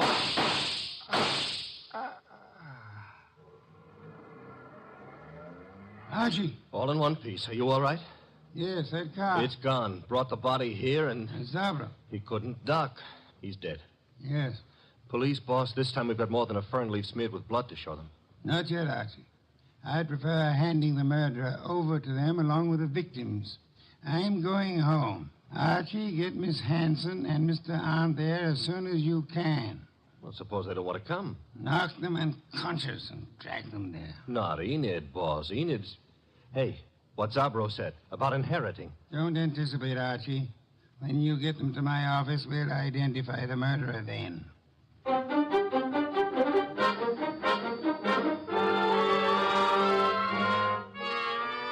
Mr. Wolf, don't you think this is all a little high-handed, dragging us here in the middle of the night? Murder is even more high-handed, Mr. Arndt. Please, John. Miss Hanson, do you inherit? Well, I guess so. I'm Uncle's only relative, so I suppose. Wait a minute, Enid. Mr. Wolf, are you suggesting that she had anything to do with this invisible corpse? The corpse is no longer invisible, Mr. Arndt. You've seen Uncle? Yes, dead in Zabro's establishment. Lying with a knife in his back in his own orchid display. Now you're trying to pin something on me. You know I set up that orchid display. Indeed. The police will be interested in that information. But he wasn't found in the orchids. He was... Yes, Mr. Arndt. He was found where? I don't know. You were about to say the lily display, weren't you? I wasn't going to say anything. You're a little late. You already informed us that you knew his body was not placed in the orchid display. How did you know? I just guessed. The jury will be very much impressed by your remarkable clairvoyance, especially since... Archie, ask Mr. Zabro to come in. Mr. Zabro? Okay. Don't bother, Goodwin. John, that gun. Shut up, you little fool. Enid's a big girl. I don't know how you tumbled, Wolf. Lucky guessing, maybe. Oh, come now. Neither of us has indulged in guesswork. You killed Hanson, placed his body in the lily display to attract suspicion towards Miss Hanson. You felt sure she wouldn't be convicted, so you were safe. She would inherit, you would marry her, a marriage which your uncle opposed. When you saw that Archie had discovered the body too early for you to establish an alibi for yourself... Then he sneaked the body out of the window into his car and then dumped it in the hothouse. For time. Go on, Mr. Wolf. He didn't intend it to be discovered there, which was why he knocked you unconscious, Archie. Oh, I'm so glad he had a good reason for it. He had a body on his hands. He decided to double back, put the body in its original place, and carry through his plan. But Zabro caught him at it, poor fellow. I thought Zabro was in the other room. Lost you fool. Do you think I, too, am addicted to carrying corpses about? Zabro is dead. And you've given yourself away unnecessarily. Archie? All right. Archie, quick. Let go, Edith. I've got his arm. I'll give him mine with a fist attached. Very satisfactory, Archie. Now call the police. Inform them you have two corpses and a murderer for them.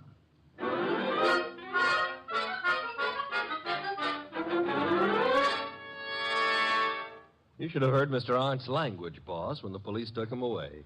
Oh, I don't think he loves you. I don't think it matters anymore. It used to me. Growing pains. You'll get over it, Miss Hanson. You trapped him, Mr. Wolf, but what made you so sure he did it? At the hot house, when you were unconscious, Archie, Mr. Arndt deplored the fact that Mr. Hanson had been stabbed in the back. And no one had mentioned how he was killed. Therefore... The reason Arndt knew was because he himself had killed Mr. Hanson. Murderers seldom get away with it, no matter how tightly they button their lips. Well, mine, however, are not buttoned up. Archie? Oh, the beer is on your desk. Thank you. Miss Hanson, stop brooding. Try some of this beer. But, Mr. Wolf, my heart's broken. As a man who has lived a good many years, Miss Hanson, permit me to assure you that the easiest way of mending a broken heart is by filling the stomach.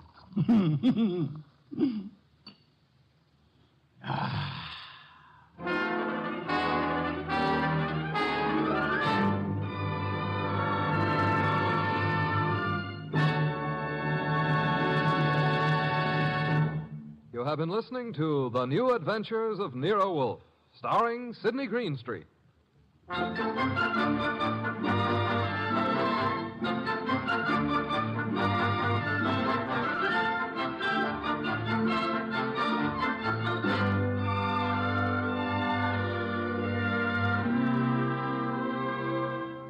Tonight's transcribed story was based on the characters created by Rex Stout.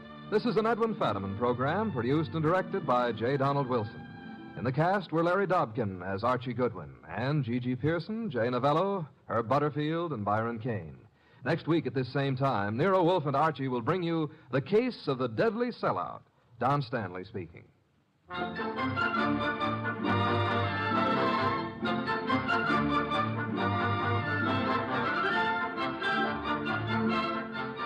Three chimes mean good times on NBC. Friday means another visit with that entertaining eating establishment, Duffy's Tavern.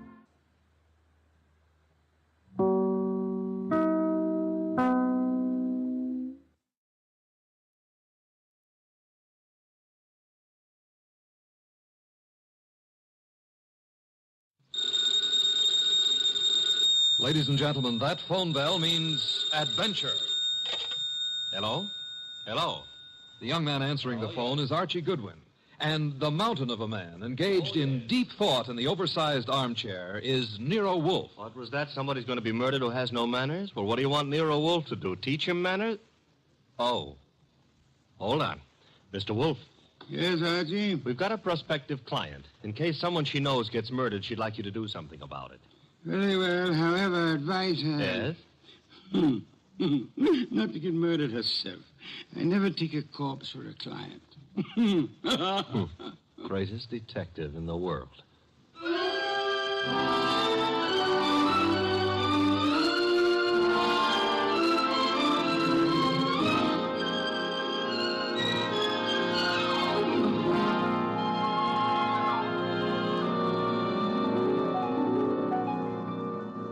Yes, Archie is so right.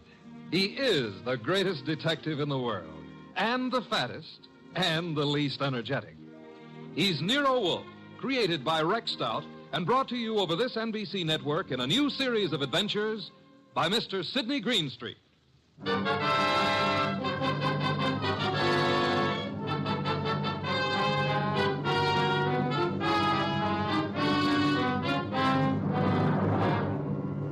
Tonight, it's the case of the impolite corpse. It began on a certain night at 8:40 when Walter Channing, an advertising executive, was dictating in his office to his charming secretary, Brenda Barkley. Brenda, take a memo.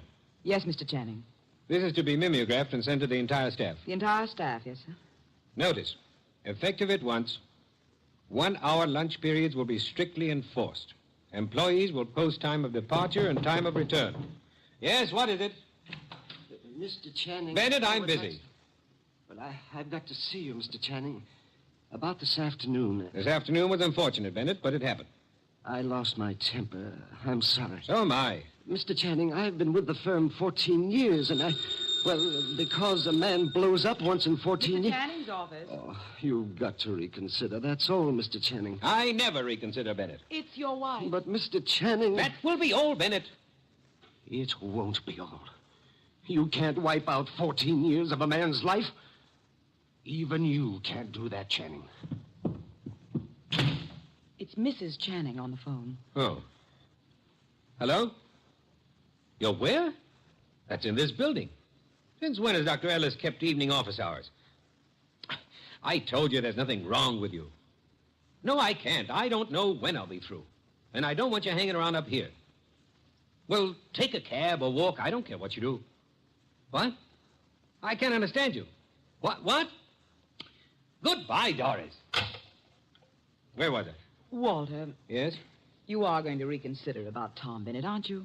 Bennett was insolent this afternoon. I won't tolerate insolence. Yes? Shine, Mr. Channing? Shine? No. What's he doing down here this time of night? Half the staff's working overtime. Kelly's an enterprising shoeshine boy. Might have missed someone on his rounds this afternoon.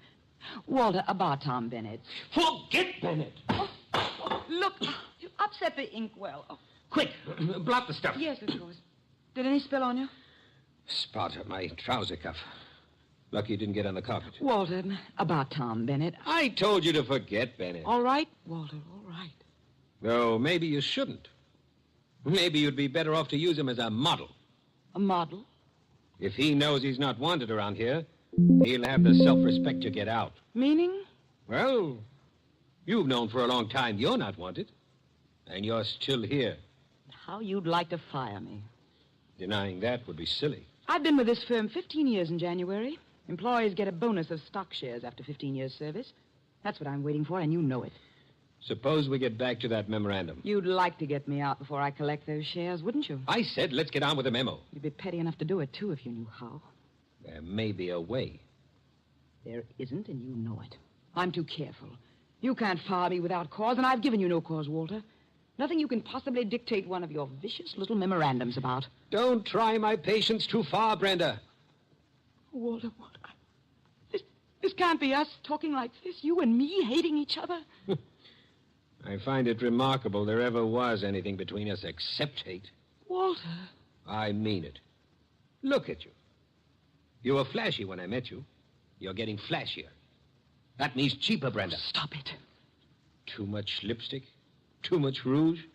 Hair too bright? Dress too tight? You're trying too hard, Brenda. You're labeling yourself like a sound wagon. I wonder what it is that stops me from killing you. Cowardice, of course. Now, when you've stopped sniveling, we'll get on with a memorandum. You ready? Yes, I'm ready. Notice. In the interest of economy and efficiency, junior executives will confer in the conference room, not in private offices. Mid-afternoon coffee and personal phone calls and daily shoe shines will be eliminated.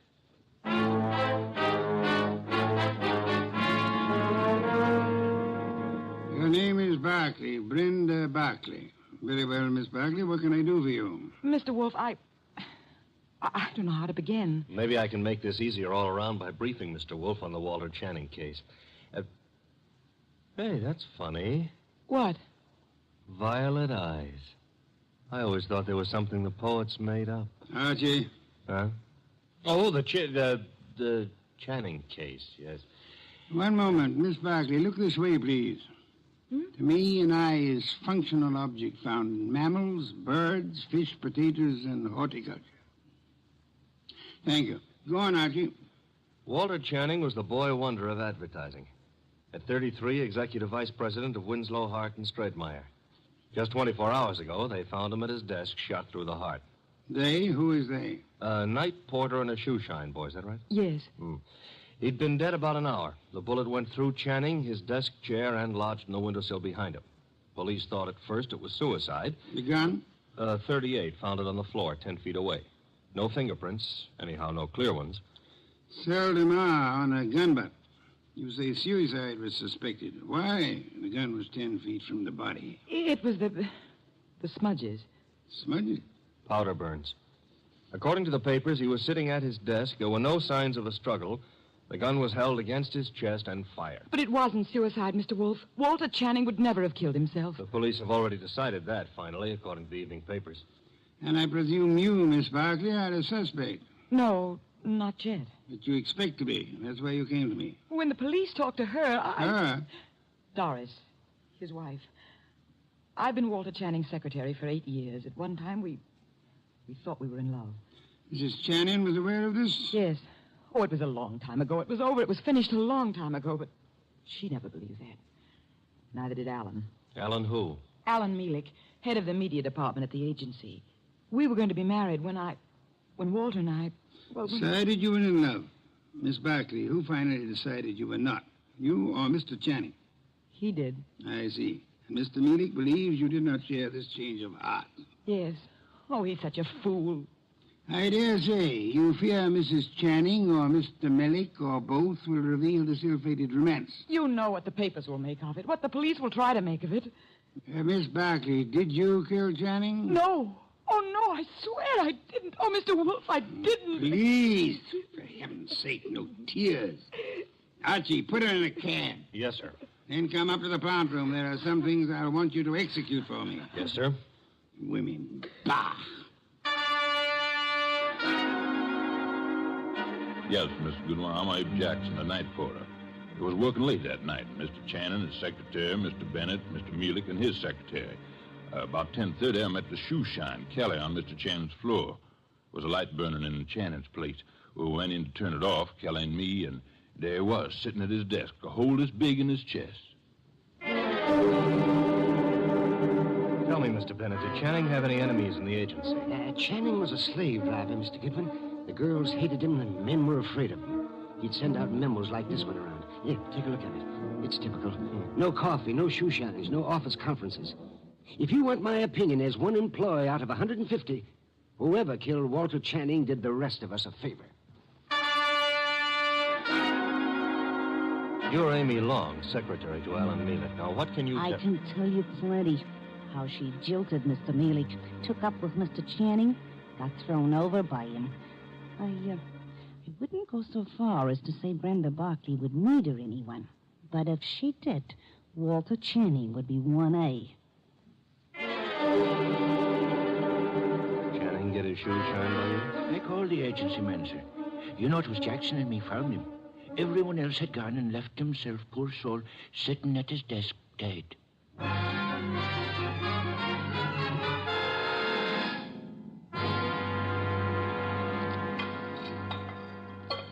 This specimen, the monogamous train orchid. Beautiful, isn't it, Mrs. Channing? Mr. Mielik? I could never quite like orchids. They have no smell, you know. It's pretty all right, but tulips are more in my line, Mr. Wolf. Tulips, Mr. Mielik? I had a stand of emperors this spring.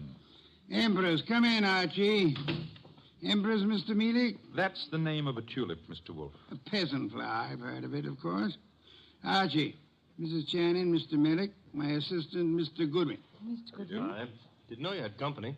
Mr. Wolf asked us here to explain why Brenda Barkley is worried.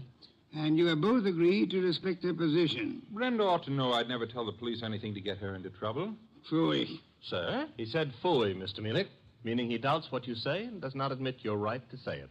Archie, Mr. Mielik, you say you would never intentionally inform on Miss Barkley. Certainly not. The tongue slips, sir. We would expect you to guard yours. What? Do you think What I started to say. You asked us here because Brenda Barkley is your client. I despise Miss Barkley. Everyone knows that, and why.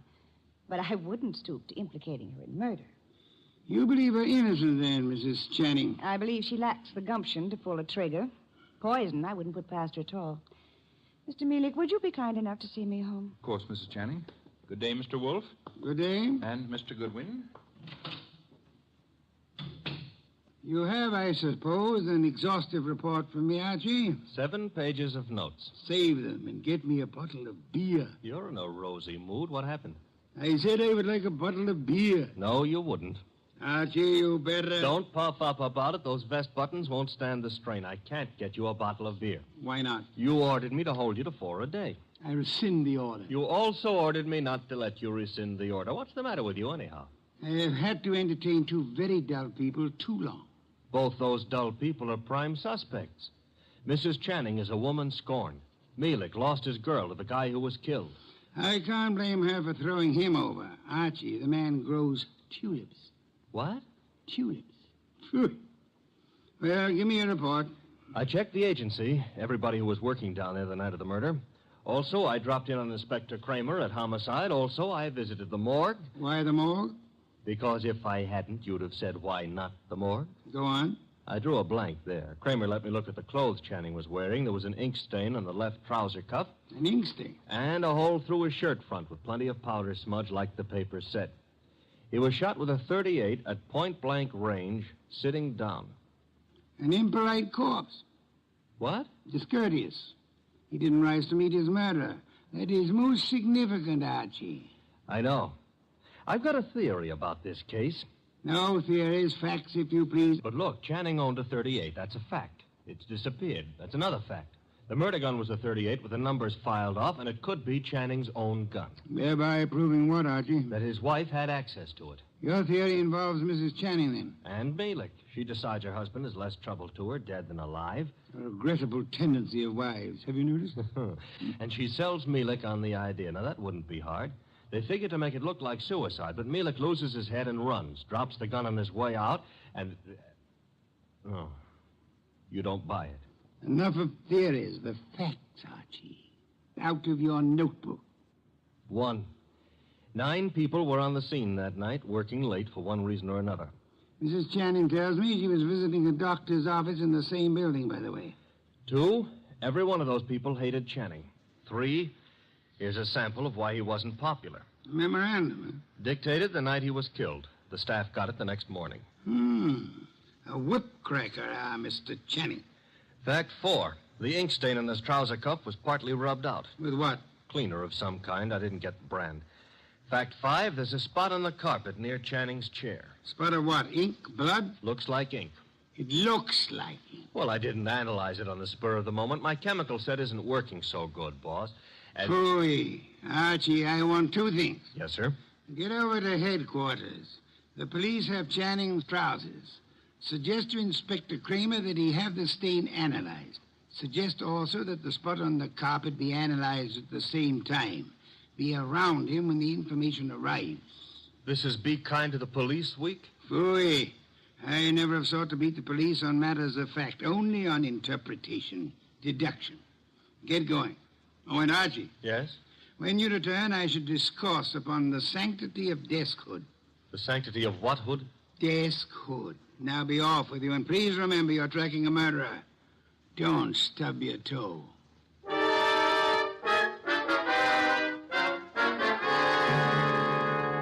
Goodwin, the thing on the carpet was a dye of some kind. Dye, huh? Mm-hmm. How long will it take the lab to give you the analysis on it, Inspector? Oh, not very long. I've got the report on what was used on the trouser cuff right now, though. And? They found traces of carbon tetrachloride. Wait a minute. This goes in the notebook. Okay, carbon tetrachloride. And something else. Goodwin, what's Wolf after? Interpretations was what he said, Inspector. You object? No. Maybe I'll get an interpretation, too. The something else was perchlorethylene. Why, Inspector, such language.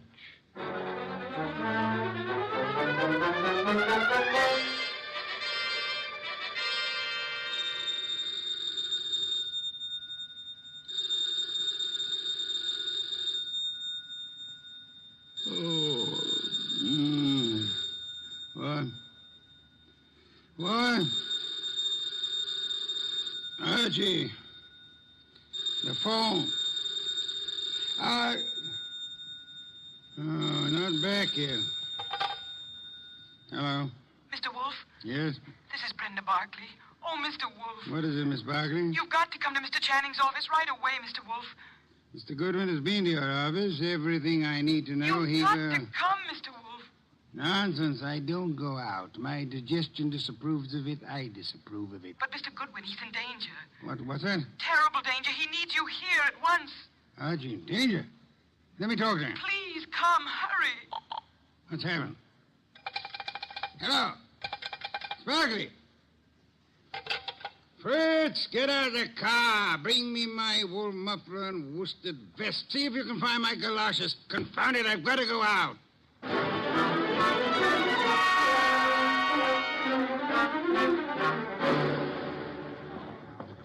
Going up. Step to the rear of the car, please. Mister, will you please step back? I'm back as far as I can go. You are? Elevators, contraptions for little men.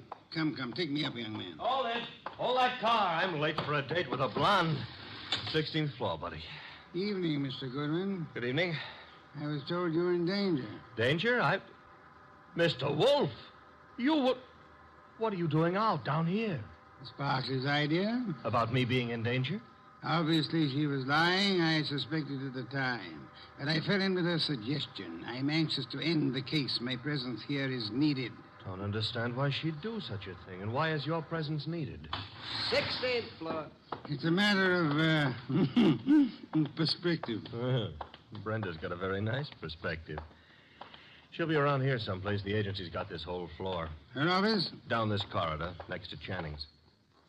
Well, Kramer came through on those reports from the lab. That smudge on the carpet wasn't ink. It was a dye. Powdered aniline.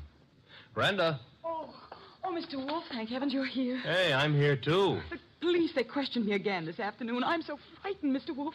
You've got to find the murderer before they...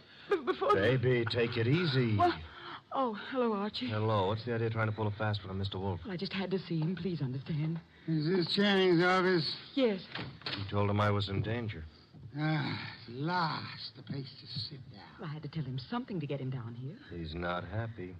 Are you comfortable there, sir? Miss Barkley, come here. Mr. Wolf, I can explain. I thought if you were here, where it happened, if you could see for yourself, then you'd Young woman, there are many things I'd like to say to you. Oh, now, wait a minute. She was scared, boss. However, I am too short of breath to do them justice. Archie. Yes? Round up everyone concerned with this case. Right now? Including Mrs. Channing. Get them in here. Yes, sir. You help him, Miss Barkley, and close that window. Yes, Mr. Wolf. Fresh air. I've had enough today, thanks to you, to last me a lifetime. If after all that exposure, I live a lifetime.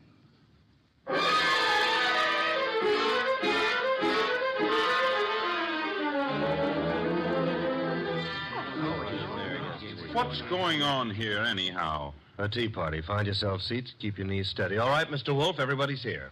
Mr. Shoeshine Kelly? Here, sir, here. It was you who found the body. Him and me, Mr. Wolf. I'm Abe Jackson, the night man. You gentlemen can help us if you will. Oh, to be sure, Mr. Wolf. I'd like to know the exact position of the body when you found it. Well, he was sitting up. That's it, sir. Sitting up straight as you please. You'll oblige me if you'll demonstrate. Sit in the chair, please. His chair, sir? If you please. Abe, you. Yeah. Oh, no, not me. Not on your life. There's no easy thing you ask, Mr. Wolf. I'll oblige you.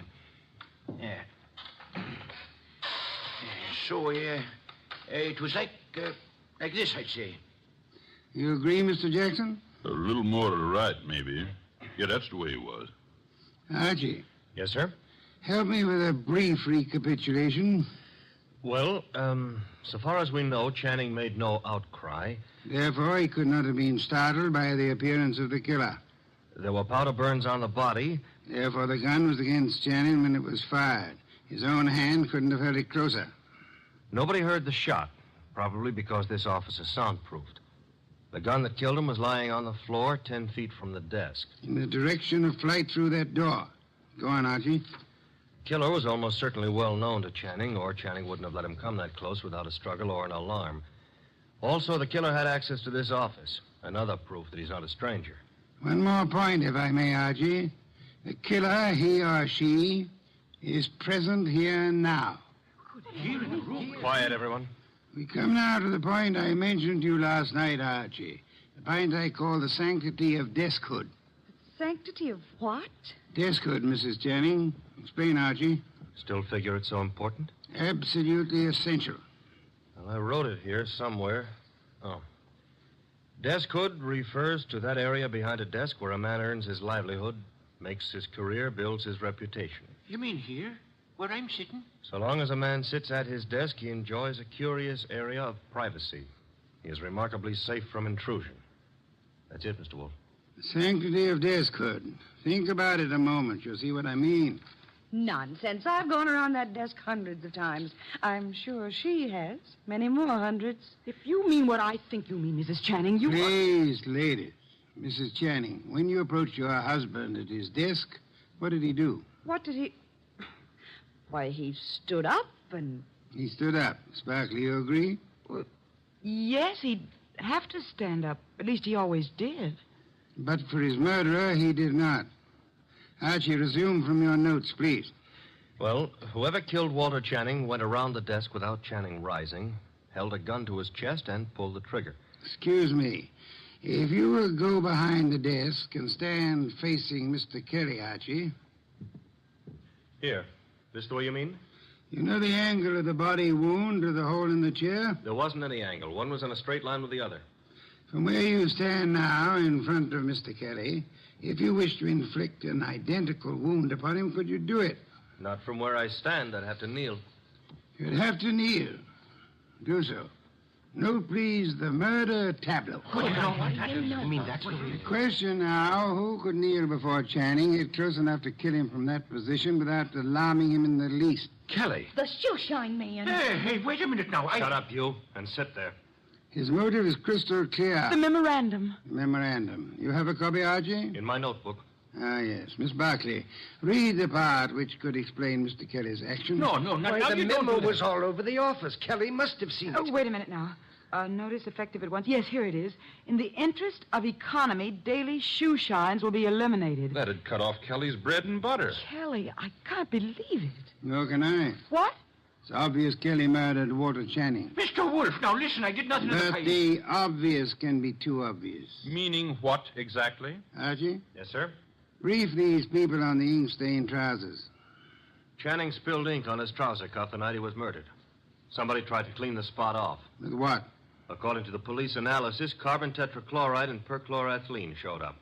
Both non-inflammable ingredients used in many commercial cleaners. Exactly what are you getting at, Mr. Wolf? One moment, Mrs. Channing. Mr. Goodwin also has an analysis of the spot on the carpet behind the desk. Archie? A powder form of dye, aniline dye. Used in what, perhaps? Well, the lab suggested a shoe dressing. I got no powder dye. I swear I ain't, Mr. Wolf. I'm sure you haven't, Mr. Kelly. You'll find this particular type of dressing is used on women's shoes, suede shoes, usually. I don't understand. Wait a minute. Yes, Archie? If a woman... Now, suppose a woman knelt in front of Channing to clean that ink spot off his trouser cuff. That smudge could have rubbed off the tip of her shoe onto the carpet. Exactly. I believe you'll find a typewriter cleaner contains tetrachloride and perchloroethylene. Something else just occurred to me. That memo was sent around the morning after Channing was killed. I never thought of that. True, Archie. And for only one purpose, to point suspicion at Kelly. But when the police didn't take the hint... Go on, Archie. What then? Somebody else was brought down here who would. Comes around to three questions, doesn't it? Who knew about the memo? Who had access to Channing's file where he kept his gun? And who made sure Nero Wolfe would see the evidence against Kelly? Three questions, Archie, with one answer that spells the name of the murderess. Our own client, Brenda Barkley.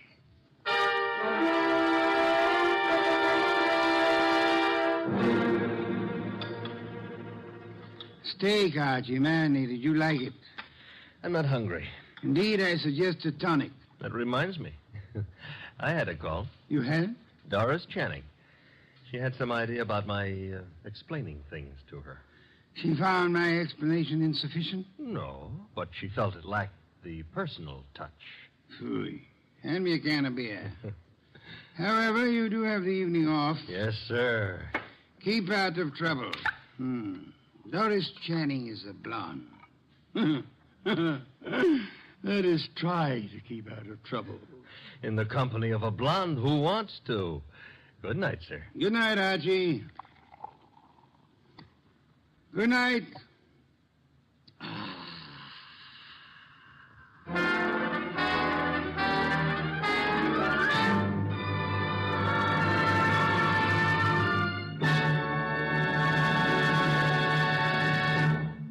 You have been listening to The New Adventures of Nero Wolfe, starring Sidney Greenstreet.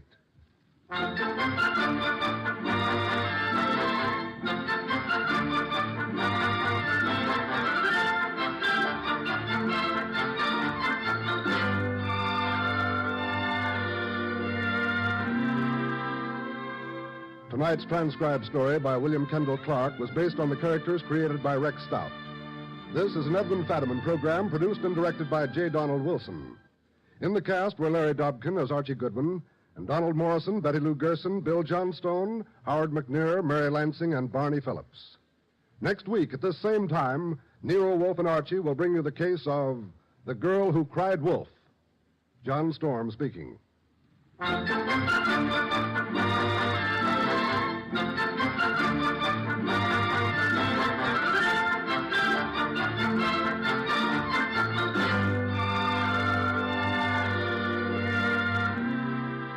Nero Wolfe, Archie, and all of our cast hope that our listeners have taken time out from this busy Christmas season to help brighten some youngster's Christmas day. Be sure to send a thing, your choice of anything you think a child would like for Christmas, to the groups in your own town who are distributing these toy gifts to less fortunate children. 3 chimes mean good times on NBC.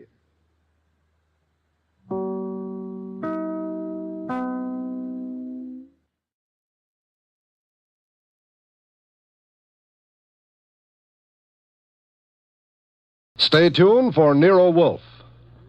If the chimes shudder a little on Sunday afternoon, well, they know there's mystery in store Sunday with men of action like Mike Waring, better known as the Falcon, who brings his fearless and romantic touch to the solution of another mystery. After the Falcon, it's high adventure. Then the big guy steps in. The new private eye Charlie Wilde concludes with a few casual homicides.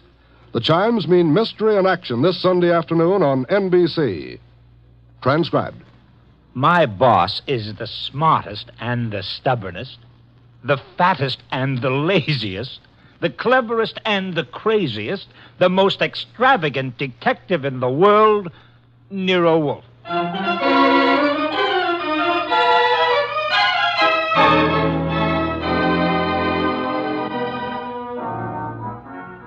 It's the adventure of Stamped for Murder, with that brilliant, eccentric private detective, orchid fancier, and gargantuan gourmet, Nero Wolfe, starring Sidney Greenstreet.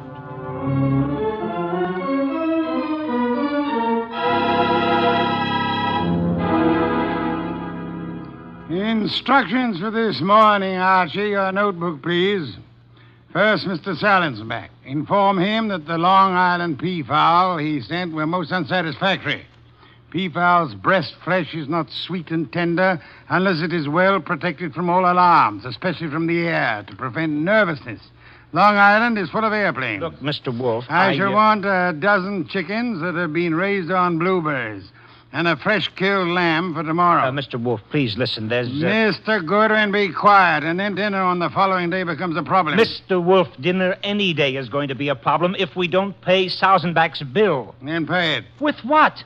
The bank account's empty. Ridiculous. There were $4,000 yesterday. But you bought that shipment of orchid bulbs from Weinold Gluckner. Mr. Wolfe, we need money. You've got to stop eating and drinking beer long enough to earn some. Shush. You're an alarmist. Will you, for the love of heaven, stop turning down clients and turn an honest dollar? I've got a couple of prospects right outside the door. Send them away. No, sir. Send them away. Tell them I've gone to Egypt. Nothing doing, sir. Confound you, Archie. Obey orders. Send them away. Miss Kent, Mr. Rodman, come in, please. Thank you. Confound you, Archie. You're mutinous. Yes, sir, and you're stuck with it. This is Miss Gloria Kent and Mr. Rodman. They arrived as advertised with a pressing problem. Good morning. You people are here by sufferance only. I shall speak to Mr. Goodwin about it later. Yes, indeed. I don't like pressing problems, Miss Kent. What are yours? My father. Indeed, I'm not a court of domestic relations, Miss Kent. What did your father do? Beat you? Withhold your earnings? Discourage your suitors? Mr. Goodwin should have informed you this office does not undertake cases involving marital or family problems. But that's not... If Mr. Goodwin had not been beguiled by your pretty face, he might have warned you and avoided this embarrassment to you and annoyance to me. Now, take it easy. How many times have I told you you don't know how to handle women? Then suppose you let Miss Kent handle me. Well, it's simply this, Mr. Wolfe. I had some money my mother left me. My father's just spent it. without my permission. I want it back without a scandal. Thanks, Miss Kent. How much? How spent? $10,000. Father bought a treasure map. Indeed, from whom? A pair of swindlers named Cross and Halleck. They've driven him crazy, talking about fortune salvaged from the SS this and the SS that. He's got a map and old letters he studies. He's childish. Many fortunes have been recovered. Many more await on the sea bottom. How do you know your father is being duped? Well, I know. You do, Mr. Rodman. Yes. Cross and Halleck bought some old letters from me, written by my grandfather from Hawaii. They used them to manufacture the map and evidence. And that's what they sold to Kent. Father thought he was being so clever. He had the paper analyzed. Of course, the document research laboratory said the letters were genuine. They were. But something new had been added. I'd have never known if Mr. Rodman hadn't told me. You're a party to the swindle, Mr. Rodman? I was not. I never knew what they were up to. Mr. Wolf, you've got to help me. I can't do anything with Father. I can't convince him. Even Mr. Rodman can't. No, Miss Kent, I'm sorry. This is not for me. But you must. You must. Not in my office, madam. No tears. Please, please, Archie, stop her. Okay. Archie, when Miss Kent has finished her disgraceful exhibition, show them out. How dare he walk out on us like he was... Easy. I know him. You don't. He gets into a panic when women cry, or else he's curious about what Fritz is cooking for lunch. Now, just wait a minute, please. Oh, aren't you ashamed of yourself walking out like that on that poor kid? That hysterical gamma. She's lost all of her money. She needs help. I charge high fees, Archie. So charge a small fee. Do you want her to starve? Good heavens. Starve? How monstrous. I'm not kidding. While you'll be in here smelling your dinner, she and her father will be starving. I thought you were bringing me a paying client. Well, this is different. She's, beautiful. Archie, you're impossible. Oh, very well. Go back into them. Get names, addresses, facts. I am not committed to Miss Kent's case, but we'll see. Be a tribute I paid for your weakness for a pretty face.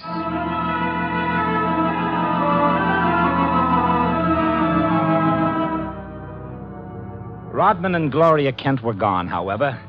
So all I had were the few facts they'd given me before they met Wolf. I felt guilty about that when he came back into the office and sat down in his specially built chair. He closed his eyes, and I glared at him. Well, how much of you is awake? Mr. Wolf. Well, they disappeared. Did you tell me you were going to help this girl just to get her out of the office, or did you mean it? You're a gadfly. No, sir. You made a promise, and you're stuck with it.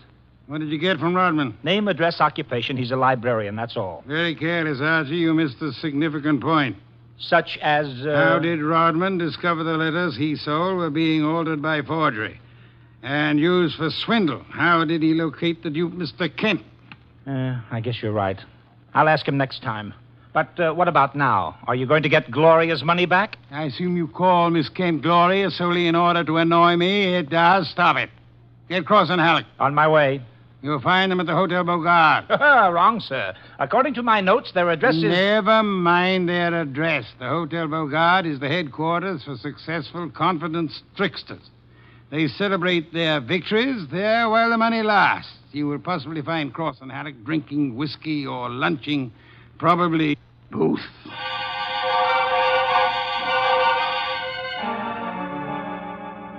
I located Cross and Halleck in the hotel bar and lured them back to our place on 35th Street.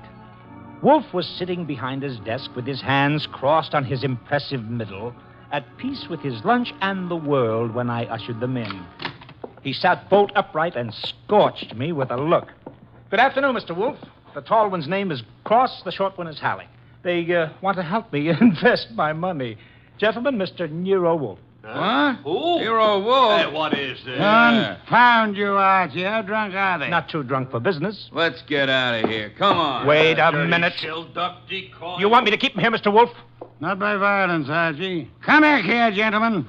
Unless you want 7 years in the state penitentiary. Unless what? You got nothing on us, Wolf. Nothing. I have the Kent case. The Kent? That's a laugh. We're sitting pretty. You are not, sir. You imagine you possess legal immunity. Mr. Kent believes you are grotesque balderdash and will not sue for fraud. Miss Kent cannot sue because she is reluctant to accuse her father of wrongfully obtaining her money. Ergo, you think you're invulnerable. Now, listen. But you forget me. I'm a detective with a fee to earn. A big fee. Quiet, Archie. I am determined to get that fee. Therefore, as Miss Kent's agent, I can and will bring action against you. I'm indifferent to her tears or her father's disgrace. I'm indifferent to anything outside of money. You will return the $10,000 to me at once, sir, or you will be in jail by morning. You mean that? I do, Mr. Cross. Alec. Yeah? Come here.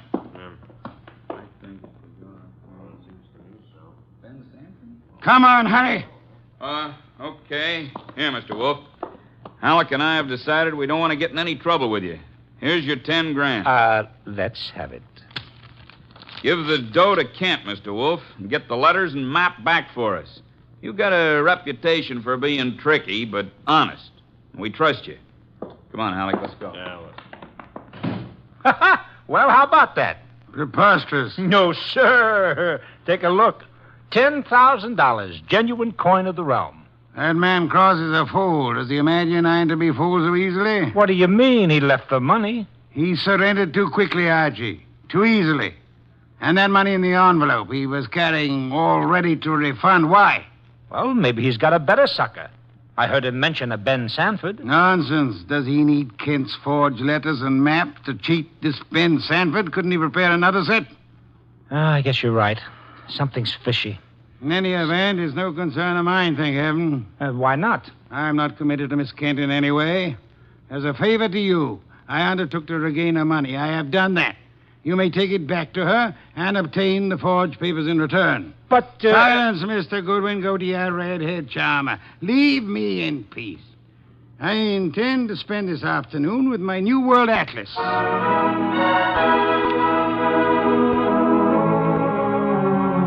I left him 3,000 miles up the Amazon with his magnifying glass and drove up to East 69th Street. The Kent house was a broken-down little brownstone, and as I went up the stoop, the door opened and Gloria Kent burst out like a skyrocket. Hey, Miss Kent, easy, easy. Let go of me. Let go. What's wrong? What's wrong? Wrong. Nothing is wrong. Nothing at all. Well, how about seeing your father? You want to see my father? Come inside. Oh, for the love of heaven. Come inside, Mr. Goodwin. I'll introduce you. He's in a back room. Come right through the living room. What else came through this living room? A hurricane? No, Mr. Goodwin. Something else. There's my father, Mr. Goodwin. What in the devil? He's dead. His throat's cut. Father, this is Archie Goodwin from Nero Wolf's office. He and his boss refused to help while they could. Maybe he can help you now. Stop it. All I'm good for now is revenge. That's all. Stop Archie. it. Stop it and look at me. When did it happen? I don't know. When did you find him? Just now. Keep looking at me. Who went through this house like a hurricane? You? No. Where did you go after you left the office? To the laboratory. What lab? Document research. The place that checked the map. How long were you there?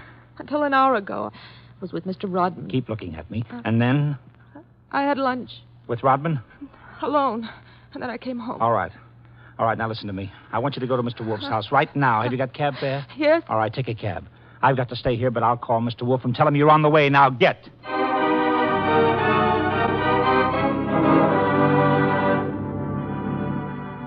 I called Wolf, told him everything, and he instructed me to advise Inspector Kramer, who arrived with the homicide squad.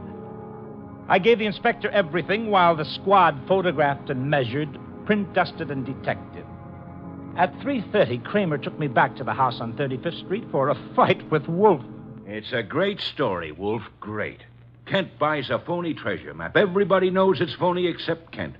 But Cross and Halleck try to buy it back, and Kent gets himself murdered. Did you find the map and letters in the house, Inspector? No, I didn't. The killer was after the map. A phony map? Certainly. Why? Well, if we knew that, we would know why Cross and Halleck so willingly paid back the money and why Kent was murdered. Maybe it's not phony.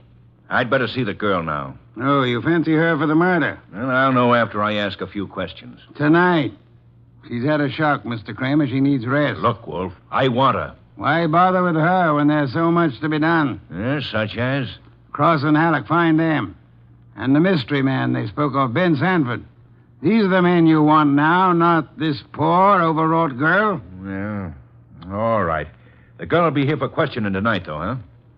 Tonight, Mr. Kramer. Okay. You'll hear from me later on. Well, you buffaloed him out of that, okay. Say, why don't you want her questioned? Is she guilty? I don't know. Well, what did she say when she got here? She said nothing. She never arrived. She never what? She never arrived. Well, then why did you tell Kramer she was resting? Would he have believed the truth? She must be found. More important, we must learn why forged letters and forged map produces turmoil. Find the killer and you find the map. You said so. I said the reverse, which is an altogether different statement. Archie, I want a photograph of that map. Get it. Oh, sure. Any particular camera you want me to use? You'll find the photograph at 200 Vanderbilt Street. Are you kidding? The lab cannot check the authenticity of old papers without photographing them in ultraviolet light, infrared light, and so on. If this document research lab has examined those papers, they will have photographs. Get them.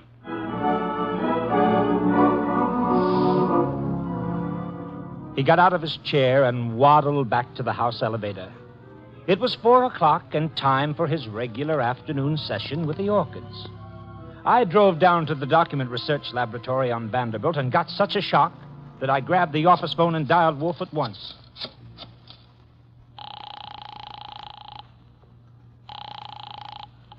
This is Nero Wolf. Mr. Wolf, Archie here. What's the matter? You lost? No, sir, but I found something. Photographs? No, Mr. Wolf, I don't think you'll ever see any photographs of the Kent map. I don't think any were taken. Indeed. But guess who runs the document research laboratory? No, don't guess. You probably know. A man named Ben Sanford, and he's sitting right here looking at me. Bring him home with you. Home? But it's 4 p.m. This is the sacred hour when you pray over your orchids. Then Mr. Sanford can join the ceremony.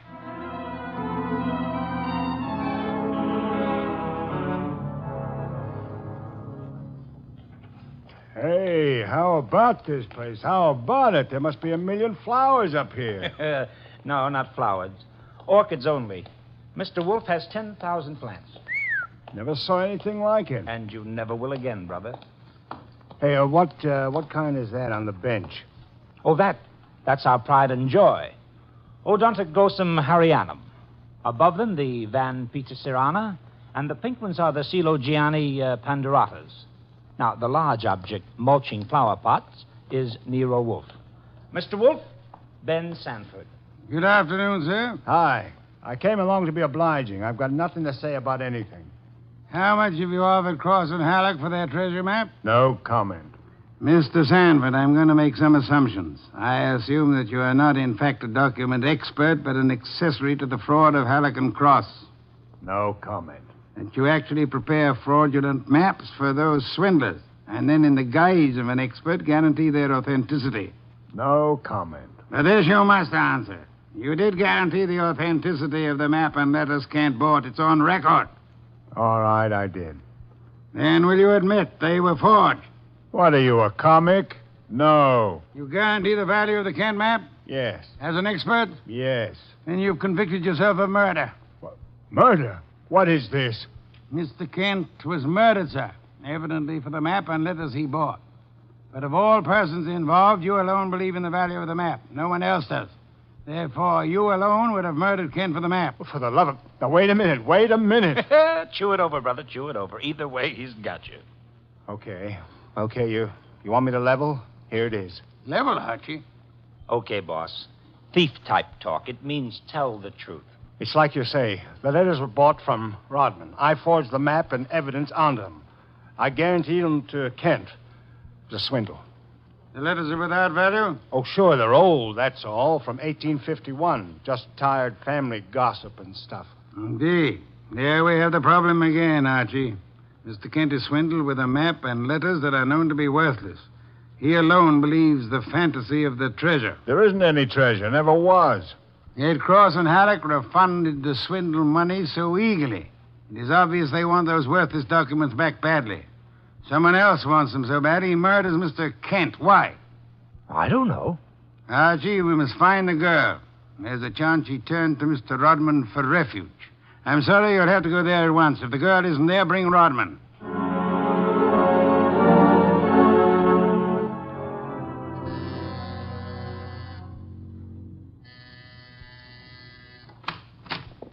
Yes? Hello, Rodman. Remember me? I'm Archie Goodwin from Nero Wolf's office.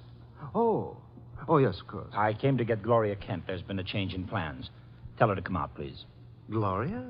Well, she's not here. Why should she be? Haven't you heard? Heard what?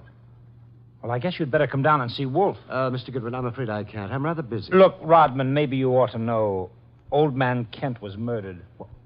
What? Yes, just after you and Gloria left us. Kent murdered? Well, this is awful, Mr. Goodwin. You want to see Mr. Wolf now? Get your hat. Murder?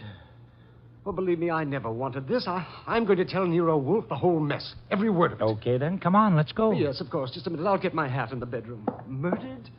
Kent? I never dreamed. Oh. Come on, Rodman. Come on. What? I didn't hear you. Oh, Rodman. What the... Rodman. Oh, Rodman. Good Lord, what next? Come on. This is Nero Wolf. Archie here. We've had a tough break. Yes? While I was waiting for Rodman at the front door, he went into the bedroom for his hat. The killer was there. How do you know? He cut Rodman's throat. Tell. The back window was open. It's a ground floor apartment. He was out and gone before I had a chance.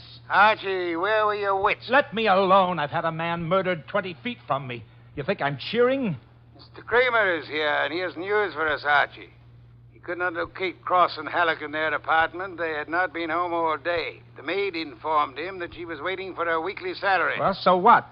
She was most angry and peppery, Mr. Kramer informs me. Red pepper? Exactly. Okay, maybe I know what you mean. I'll try to deliver the goods this time. Goodbye.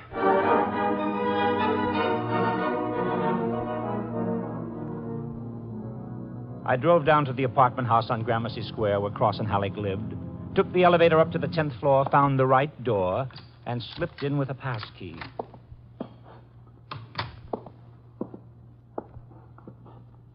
Come on out. Come out wherever you are. I know you're in here.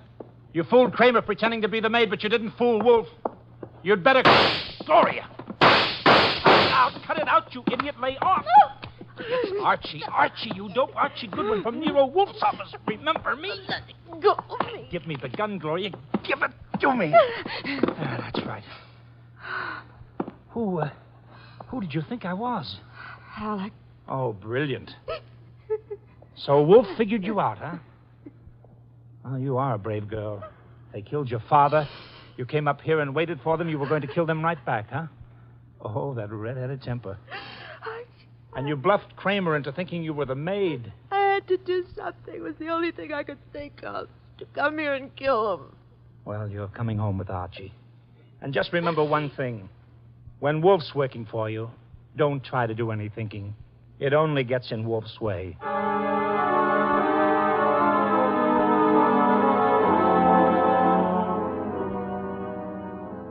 I got Gloria Kent back to the house at 7 o'clock.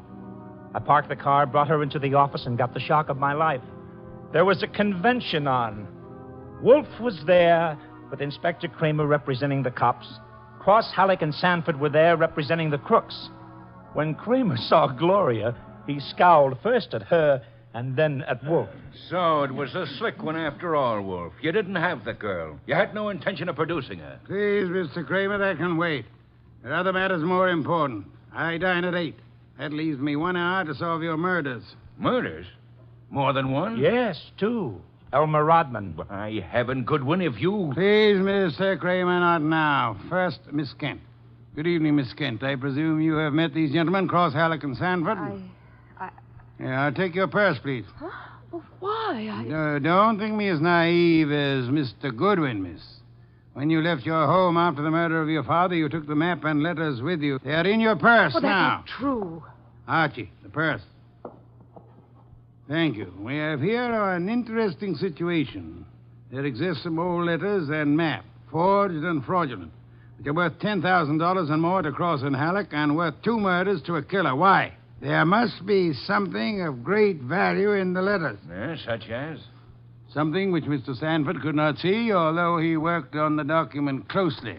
Yet something which could be made manifest. What is the answer, Miss Kent? You know it? I swear I don't. Secret writing, Archie. Bring the chafing dish from the dining room. Right. Secret writing? I saw nothing when I worked on those letters. Naturally, Mr. Sanford, the writing is invisible. That heat is an agent. It makes most forms of secret writing visible. The chafing dish, boss. Thank you, Archie. Place it before me and light it. Right.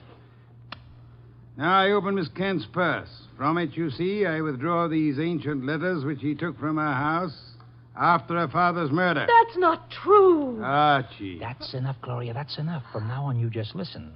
We remove the letters from the envelope and toast them gently.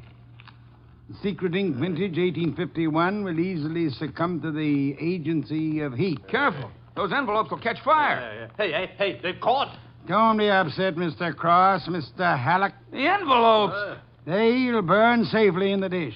We can concentrate on the writing. Watch closely. I don't want to be accused of trickery. You fat fool. The envelopes are everything. Put them out, Sanford. Don't sit there. Put them out. Why, Mr. Halleck? Well, the stamps, the missionaries, they're worth a fortune. The missionaries? Of course. You know that. Mr. Cross knows. So does Mr. Sanford, right? Yeah. Cross Sanford knows, you old fool. Let me... But Mr. Sanford is not alarmed. Why not, sir? I don't know what you're talking about. $50,000 or $100,000 is burning before your eyes, Mr. Sanford. Cross and Halleck are burning their fingers, putting out the flaming envelopes. And you sit there quite indifferently. Why? Well, You know the value of the missionary stamps on the letters you bought from Rodman, but you know these aren't the real letters. Isn't that it? Not the real letters? I told you I'm tough to crack, Wolf. You didn't fool me with those dummies. Dummies, how do you know? Mr. Cross didn't know. Mr. Halleck didn't know. How did you? Well, I'll tell you, sir. Only one man could know I was framing Miss Kent as a decoy. Only one man could know I prepared these dummy letters and pretended to take them from her purse. And that is the killer. The man who murdered her father and stole the map and letters this morning. You, sir, Mr. Sanford. Well, I'll be... Mr. Kramer, there's your killer. You'll find the missing map and letters on him or concealed in his home or office. You won't need the evidence anyway. Look at his face. He's self-confessed. Self-confessed like fun. He was booby-trapped.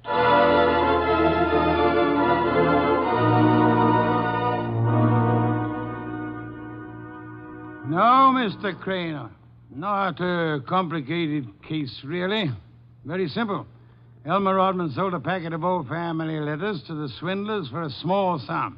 They used the letters to perpetrate their fraud on Miss Kent's father. And the stamps on the letters were valuable? They were a special Hawaiian issue 1851, Miss Kent. Nicknamed missionaries, because missionaries used them for writing home. They are extremely rare stamps worth upward of $25,000 each. Hey, no wonder they were worth 2 murders. We found 5 of them on Sanford. Excellent. Somewhere or other, Rodman discovered the value of the stamps after he sold the letters. In his effort to get them back, he communicated his discovery to the swindlers, Cross, Halleck, and Sanford. So that's why they refunded the money so fast. Precisely, in an effort to have the sale rescinded. Rodman sought out Kent and tried to convince him of the fraud. Alas, he would not listen to the truth, Mr. Kramer. Oh, I get it. And while the others were hassling around, Sanford tried to steal a march and quietly resorted to murder. There you have it. Ha-ha! Great job, boss. Great job. So Gloria not only gets her 10 grand back, but 5 times 25, which is about 125,000 worth of goodies. Now, figuring your rates by the hour, that means you've done a gratis job worth about... Yes, Kent. I did not, nor will I demand a large fee for what I have done. I will not go back on my word. But I can beg for a favor. I'll only be too happy to... Wait. I ask something that will not be easy to grant. What is it? will you use your red hair, your pretty face, your admirable figure, and your ample fortune to lure Mr. Goodwin away from this house tonight? I would like to enjoy my dinner in peace. That won't be difficult, Mr. Wolf. Let's have an understanding right now, Gloria. Difficult for you or for me? I'll be delighted. Indeed. To spend an evening with Mr. Goodwin, there is only one word for you, Miss Kent. Intrepid.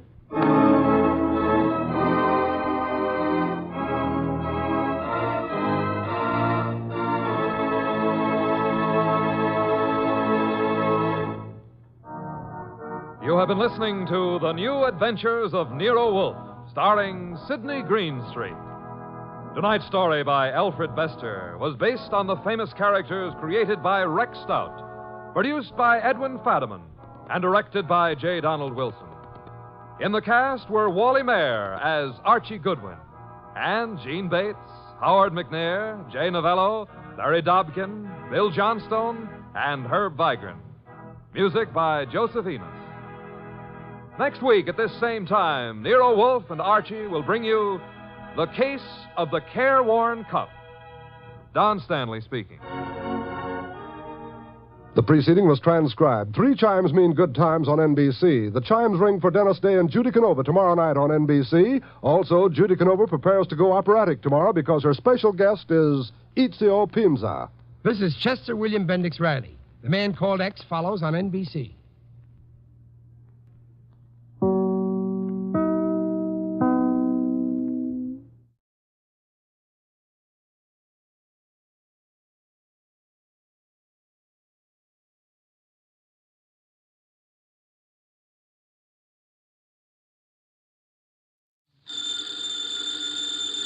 Ladies and gentlemen, the ringing of that phone bell means mystery, adventure. Nero Wolfe's office, Archie Goodwin speaking. What? You're expecting Mr. Wolfe at your place in 3 hours? Your place is where? Yes. Well, I'm expecting Hetty Lamar in 15 minutes. Yeah, but, mister, we're both out of luck. Archie, what are you babbling about? There's a character on the phone who's laboring under the naive delusion that you're about to make a trip upstate. His name? Finley, he said. In that case, he's quite correct. Yeah, he's quite yes, Mr. Finley. Mr. Wolfe will be there. Yeah, goodbye. I shall need some beer, Archie. The bottle opener's in the right-hand drawer. Thank you. What one of us needs is a psychiatrist. You're voluntarily leaving your happy home, exposing yourself to the elements, entrusting your only life to a savage automobile? I am. Oh. Somebody's offered you the United States Treasury, huh? Mr. Finley happens to grow orchids. Among them, he has developed a plant possessing spurred labilli. I have an opportunity to purchase a couple of the plants, therefore... I don't believe it. But, Archie, according to the reports I have received, he has produced a strain of black cypripedium. Oh, well, in that case. But, Mr. Wolfe, while it's true that black may be the color of your true love's hair, it is also true that black is the color of funerals.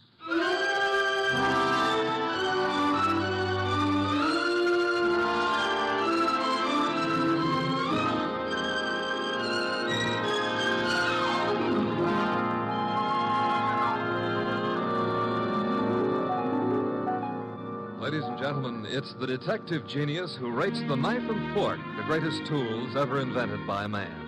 The ponderous, brilliant, and unpredictable Nero Wolfe. Created by Rex Stout and brought to you in the person of Mr. Sidney Greenstreet.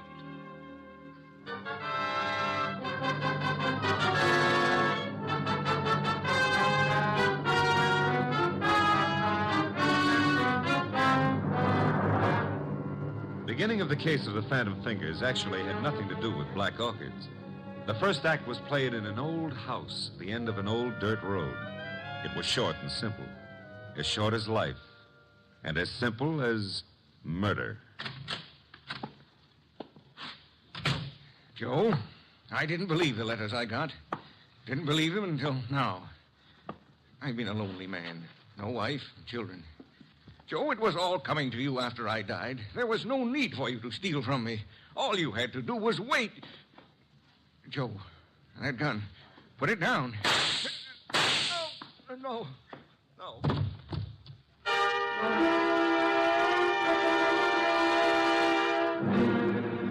Archie. Yes, Mr. Wolfe. How much longer? Oh, an hour, maybe. Why? I'm a fool. Yeah, well, payday's tomorrow. I refuse to agree with you. Besides, the trip's been fine so far, huh? So there's snow on the road, but, Phooey. Well, it's nice snow. Pretty soon it'll be spring, and in the spring... If you mention old Tidmas once more, I shall strangle you. No, it's against the law. But you know, if that snow melts much faster, the trees won't look so pretty. Trees, are they really necessary? Uh-huh. People cut them down and make paper out of them. And they take the paper and make dollar bills. Mr. Wolf, we're surrounded by future thieves. I prefer the finished product. What on earth is that? Sounds like a river. Indeed. Except there aren't any rivers around here. Hey! Yeah? Up ahead. What? Huh? It's a river. Only it isn't a river. It's wet. Yeah, it's wet and it's got waves on it. Had to start raining, too.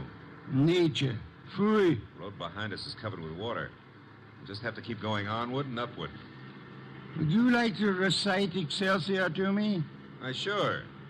Shades of night were falling fast when through an alpine village passed... An idiot of your caliber, no doubt. Oh. That infernal engine has died. No, the road dips up ahead. And where it dips, there's a junior Mississippi growing up. Splendid. Not so splendid. We can't go back and we can't go forward. Why not? They didn't build this model to swim. No foresight. What do we do now? Well, we could abandon the car and, Walk, are you mad? Are you seriously suggesting I indulge in a foot race with the flood? Yeah, well, not seriously, but, You've decided to give the car a swimming lesson? No. There's what looks like a cow path leading off the highway. To your right. Maybe it's a road. We progress. We now follow the footstep of the cow. Ah, it is a road. An old dirt road. Not only that, it goes up. Is that good? Theoretically. We might get above the water that way. And if the theory fails? Mr. Wolf, how are you on the Australian crawl? Hey, there's been another car on this road before us. You can see the tire tracks in the mud. Interesting. An indication that there are other maniacs about. I myself would not have chosen this particular spot to picnic in. Well, it's not that. There's somebody lying on the road. People have peculiar habits. Ignore him and drive on. Hold on a moment.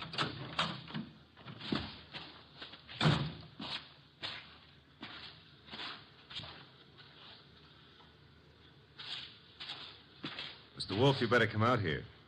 My madness has its limits. The answer is no. Serious, Archie? Very serious. Oh, very well.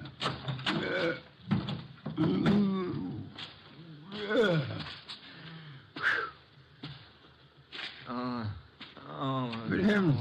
Yeah, still alive, but... The man's being shot. He's mumbling. Joe.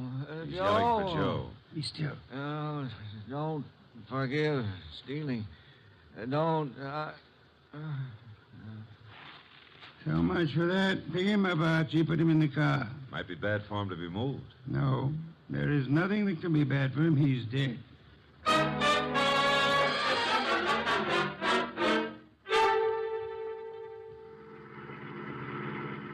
Is this blasted road leading anywhere, Archie? Well, seems to be a clearing up ahead. Maybe... Hey, it's a house. Splendid. I'm not so sure. It's perched up on top of a cliff, surrounded on three sides by nothing.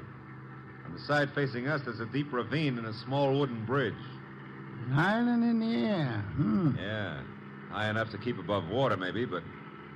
Now, that bridge doesn't look too good. Rain may have weakened it.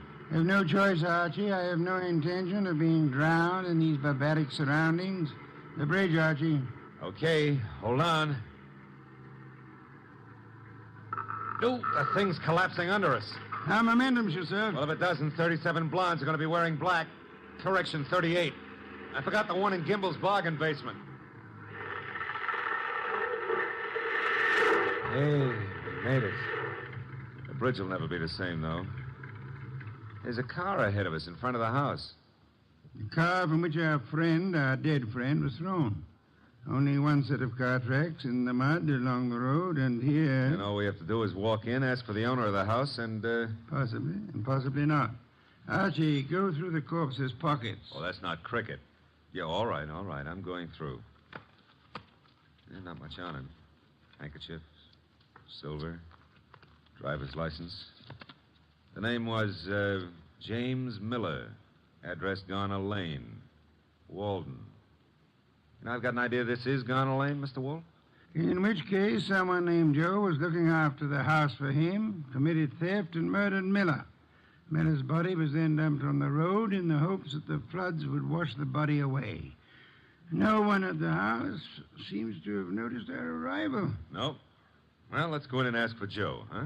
Very well.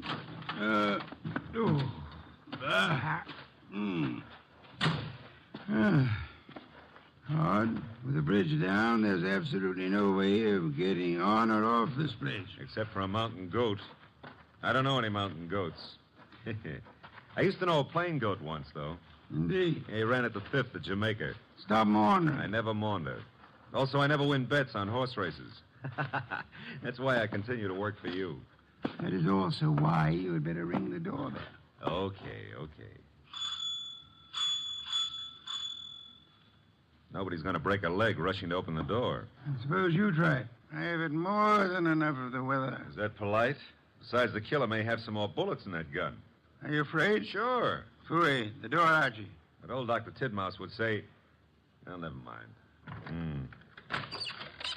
Hey, somebody was careless leaving the door open like that. On the other hand, has a spider ever shut its web? The answer is no. Are we flies? Yes. Out of my way, Archie. There are lights up ahead. Must be the living room. Excuse me. Sure. You're excused. Do you live here, sir? Do we... No, don't you? Of course not. This is very strange. I came out to see the people who live here, or the person.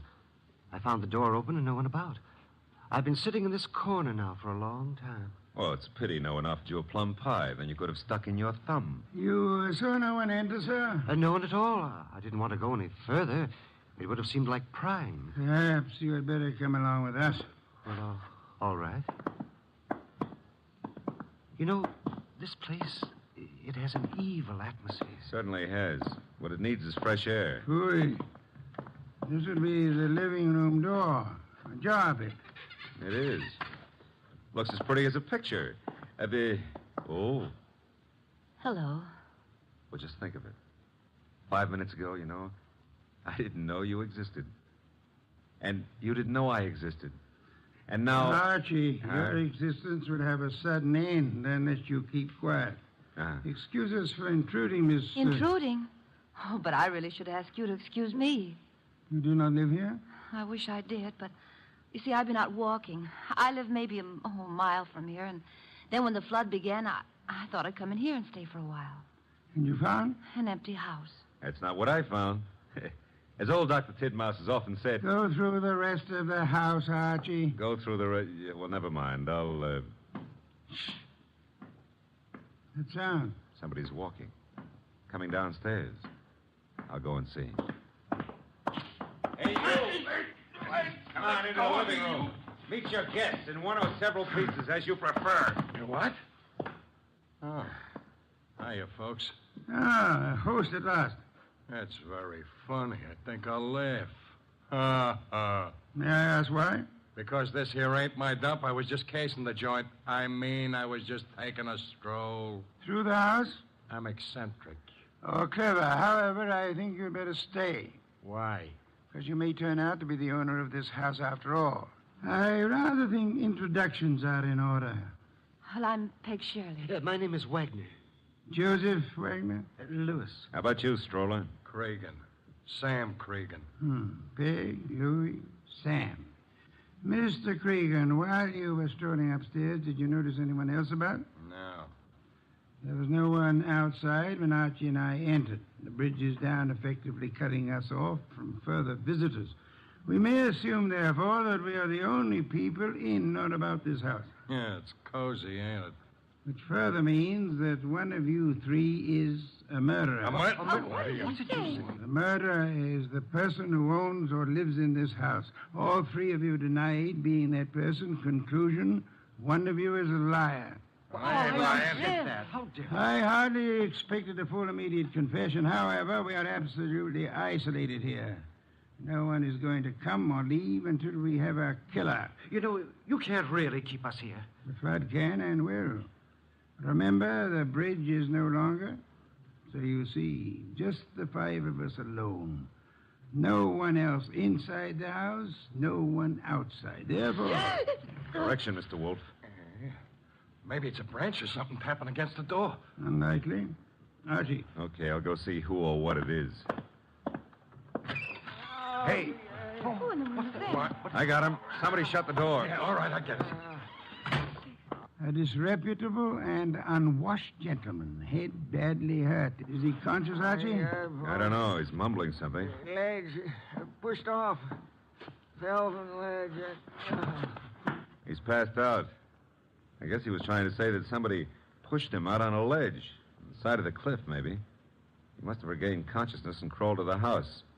Where'll I put him, Mr. Wolf? Bedroom, I suppose. We'll need first aid. We can't get a doctor. Cregan, where are the bedrooms? Yeah, one right up at the head of the stairs. And don't ask me how I happen to know. We shan't. Archie. Okay. I'll need somebody to help me carry him up without shaking him too badly. Cregan? Okay. Let's go. As for the rest of you, Mr. Wagner, Miss Shirley, I suggest we return to the living room. But I don't see any reason why we should take orders from you. One of you is a murderer. I include Mr. Cregan, of course. Oh, but that poor man wasn't dead. Not for lack of trying. However, I was not referring to him. You mean someone else has been killed? Precisely. That is why I hope we shall not hear another knocking at the door. It could only be a corpse.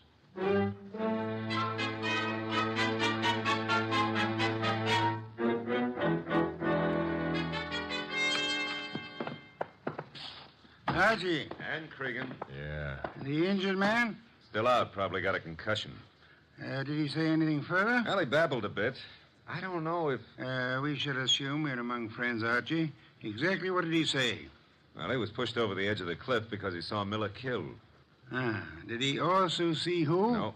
Passed out before he had a chance. He's an old tramp, Mr. Wolf. He was bumming his way through the country when he saw the murder.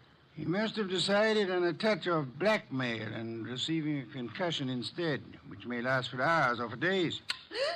Somebody's playing with the lights. Some fool. The switch was over this way. Lights are on again. Whose idea was that? I had nothing to do with this. Me neither. Miss Shirley, why did you scream? Well, someone brushed against me in the darkness. You were standing? Near the table, this table. Archie? No, nothing on the table except a bunch of keys on a ring. Hey, something screwy. Why should a guy put the lights out just to deposit a bunch of keys on the table? Obvious. Without doubt, those are the keys of this house. Possession of them would have disclosed which of you lives here and which of you therefore killed Miller. It's late. I shall sleep down here, lacking an elevator to transport me upstairs. The elevator's lacking. Yes, the rest of you should be able to find bedrooms upstairs. Good night. Archie. Yeah? Follow them upstairs. Spend the night awake. Okay. Good heavens, Archie. On my way. What's cooking up here? Somebody's playing with the lights up. Strike a match. You don't have to. I got a flashlight. Oh, here it is. Light switch. You know, this putting out of lights is getting to be somebody's bad habit. Well, all three of you seem to be okay. Stay here. Where are you going? Tramp's room, right here at the head of the stairs. Think of all your good deeds while I'm gone. All right, downstairs again. What, again? Oh, dear. What happened? Well, there was more than a bunch of keys this time. Oh, that knife. There's blood on it. There should be. I just pulled it out of a man's heart. Well, Mr. Wolf, one of these three babies doused the lights, popped into the tramp's room, deposited the knife in his chest, and popped right out again. The knife you're holding? Yeah. Intelligent of you to wrap a handkerchief around the handle. Well, whoever killed the tramp didn't have time to fool around with gloves, so... There should be prints on the knife handle. Satisfactory, Archie. That's mild enthusiasm. Archie, on that desk, an ink pad. Yeah. Miss Shirley, you carry face powder, of course? Yes, I do. Archie will need it to bring out the prints on the knife. He will then fingerprint each of you. Compare your prints with those on the knife And we shall have a murderer to hand over to the police. Archie, will you begin, please?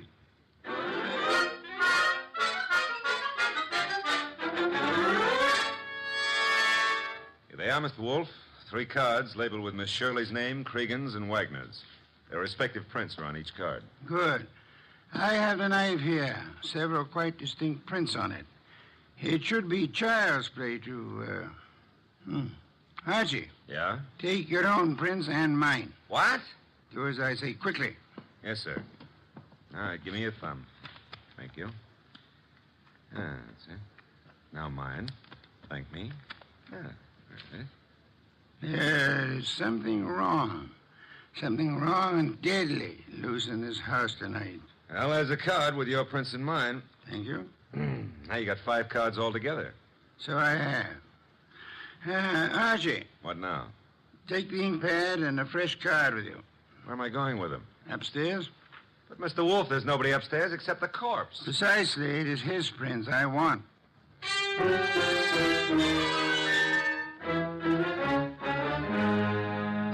This is so ridiculous. It's over with. Tired of this. Archie? Yeah, I got the dead man's prints. Will all of you please sit? All right, but Good heavens, young woman. Be careful. We want no accidents. sorry, I caught my high heels in the rug. Archie, the card with the corpse's prints on it. Yes, sir. Thank you. You know, I've had quite enough of this nonsense. Have you, Mr. Wagner? Yeah, and so have I, Mr. Wolf. Also, I don't think you know what you're doing. Perhaps not. However, I have something rather interesting to tell all of you. There is no one in this house besides yourselves, except, of course, for the dead man upstairs.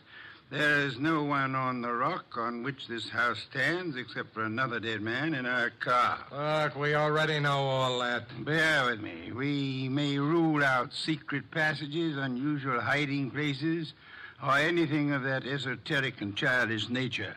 We may also rest assured that no one has come to or left this house or rock within the last few hours. Well, that means we're kind of hermetically sealed here, huh? Meaning also that whoever was here when the tramp was killed is still here. Still here in this room. Correct, Archie. Now then, I have checked the dead tramp's prints against those on the knife. Theoretically, suicide was possible. However, the prints do not match. That guy was in no condition to kill himself anyway. True. And I checked Archie's prints and mine against those on the knife. No similarity. Oh, but no one suspected either of you. Thank you, but I had to be thorough. That left only the 3 of you. I compared your cards and the prints on them with the prints on the handle of the knife. And?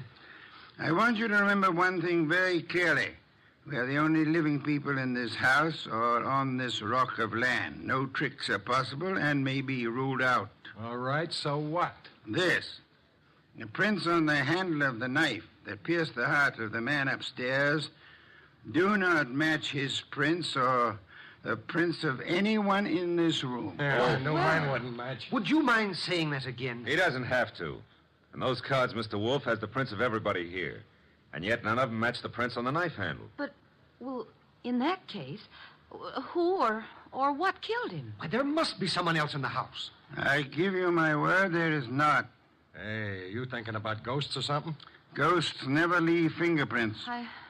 I've got to get away. I can't stand this. Me too. Come on, lady. But I'll come along with you if you don't mind. Mr. Wolf. Let them go. The bridge is down. They can't get far. Okay. But I don't get it. Get what? Well, the fingerprint business. And who killed Miller plus the tramp? The identity of the killer, Archie, is quite obvious. It is? To who? To whom? Who's whom? That's a joke. Yeah, I'm stalling for self-respect. You know? Of course I do. I have no conclusive proof, however. I had hoped the fingerprints would be of assistance there, but they proved to be phantoms. I'm still smarting about the other thing. You know, it's at times like this that I almost agree with you about my intelligence. Lack of intelligence? Yeah, well, don't rub it in. Don't rub it in. Just go ahead. Yeah, well, maybe you better rub it in. From now on, you may refer to my brain in the negative. In the negative? Bless you, Archie. What I've just done, I don't know, but can I have a raise? No. I'll take it back. You can't. Get the others in at once. Mr. Wolf, you now have the appearance of Mr. Wolf being surrounded by several dozen bottles of beer. What have I done? You've explained the fingerprints, Archie. Hurry. I don't want to keep the killer in suspense. I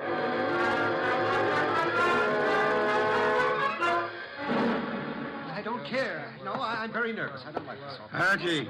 They're all here. Yes, but they're all making a noise. Stop them. Miss Shirley, Mr. Cregan, Mr. Wagner, will you please shut... Mr. Wolf, they have. Thank you, Archie. Now then, I have known for some little time which of you killed the tramp and Miller. I lack proof, however. And you have it now?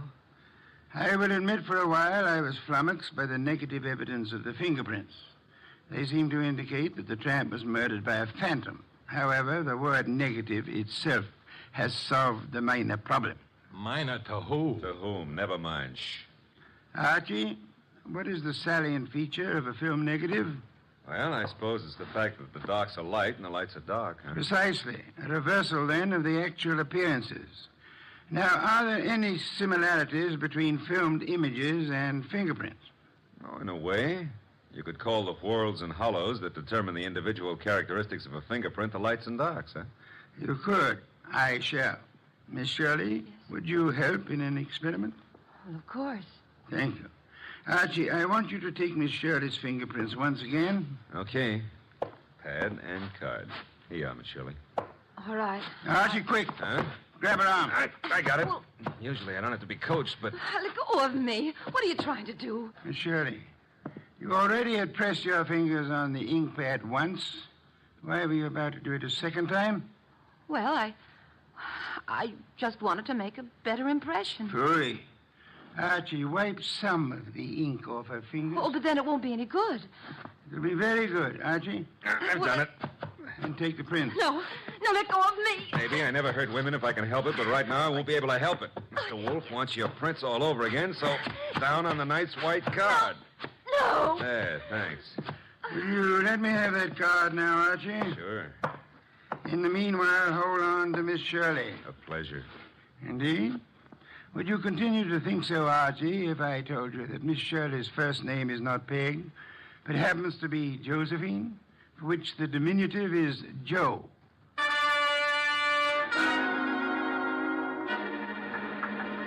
Glad they're fixing the bridge. I was beginning to think we'd be here forever. Phooey, we have been. You know, if those black orchids have been holding their breath waiting for you, they're going to be red in the face. Hey, new breed, red orchids, huh? Archie, must you talk? Well, it's fun. Also, you've been holding out on me about the case. I surrender. Okay. You know, when we compared the new prints of Josephine with those on the knife, you could have knocked me over with a sash weight. They were identical. Naturally. She stabbed the tramp. Yeah, but what was the fingerprint gag? She merely loaded her fingers so heavily with ink that she falsified the markings. She filled up the hollows and walls with ink. The result was that ridges became hollows and vice versa, in the same fashion that a photographic negative falsifies lights and darks. You got that when I mentioned the word negative. It works, huh? Try it sometime. Yeah, the very next bank I robbed. But you said you knew who killed Miller and the tramp even before you exposed the fingerprint gimmick. How? We knew Miller's murderer lived in this house, had been stealing from him and so on. Uh-huh. Stealing what? Cash, of course. He, as the girl admitted, was an eccentric, kept his money on the property. Cregan had probably heard of it, hence his casing of the house. Yeah? Our problem, therefore, was to discover who lived in this house. All three suspects denied it. Josephine Shirley told us, as you may remember, that she'd gone for a walk and then been driven by the flood to this house where we found her. Well, that's what she said it could have been. No, because as you may also remember, she tripped at one point over the living room rug and mentioned why. Sure, she said she was wearing high heels. Uh-oh, because out in the country there are no pavements, so girls don't go for a walk in high-heeled shoes. Therefore, she hadn't gone for a walk. Therefore, she was lying. Therefore, she killed Miller, and... I should have noticed those heels myself. You should have, Archie. Your trouble, I suspect, was that you didn't notice the feet for the legs.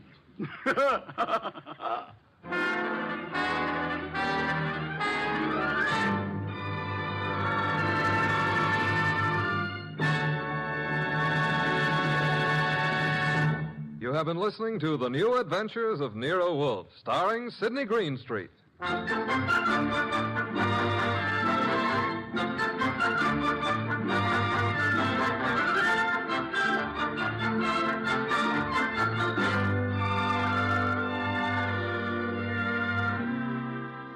Tonight's transcribed story was based on the characters created by Rex Stout. This is an Edwin Fadiman program produced and directed by J. Donald Wilson. In the cast were Gerald Moore as Archie Goodwin and G.G. Pearson, Howard McNear, Tim Graham, and Eddie Fields. Next week at this same time, Nero Wolfe and Archie will bring you The Case of the Vanishing Shells. Don Stanley speaking. 3 chimes mean good times on NBC. Ladies and gentlemen, the ringing of that phone bell means mystery, adventure. Nero Wolfe's office, Archie Goodwin speaking. And you've lost your... Oh. Archie, the answer is no. Hold on a second. The answer to what is no, Mr. Wolfe? I shall not attempt to find a blonde for anyone. You've got the man on the phone a little wrong, Mr. Wolfe. He's not looking for a blonde. He's looking for a prize fighter. Indeed. Have him come here. Okay. Mr. Wolfe will see you at 8. So long. I was all set to argue with you about taking the case. You gave in too fast. Nonsense. I'm fascinated by the thought of anyone misplacing a prize fighter. They're usually quite large, aren't they? They are. But what this guy is worried about is not only finding his boy, but finding him alive.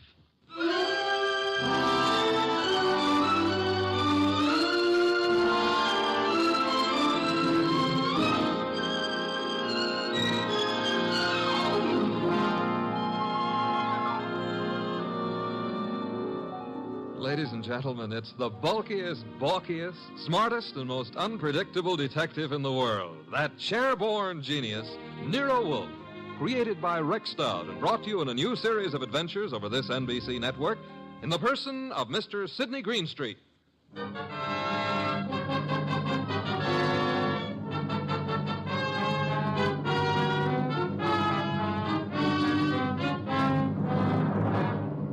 The case of the deadly sellout. That's what my boss, Nero Wolfe, called it. And it almost meant curtains for the firm of Wolfe and Goodwin. But let me give it to you straight right from the beginning. Although you ought to know that it wasn't until it was all over that I knew the very beginning of it myself.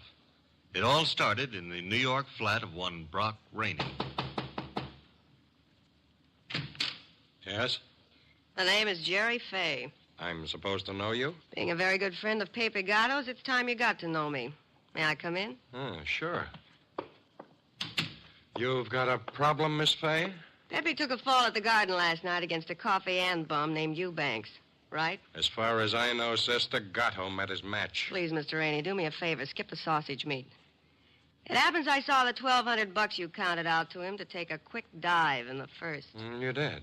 How else would I know? Okay, then here's my wrist. Slap it, Miss Fay. I'm a bad bull. Now, look, who's kidding who? I don't care if Pepe makes himself a few deals on the side. I should worry whether he gives those meat eaters on the benches a run for the ducats. What's it to me? If you're not worried, Sugar Plum, then neither am I. Also, I'm a very busy man.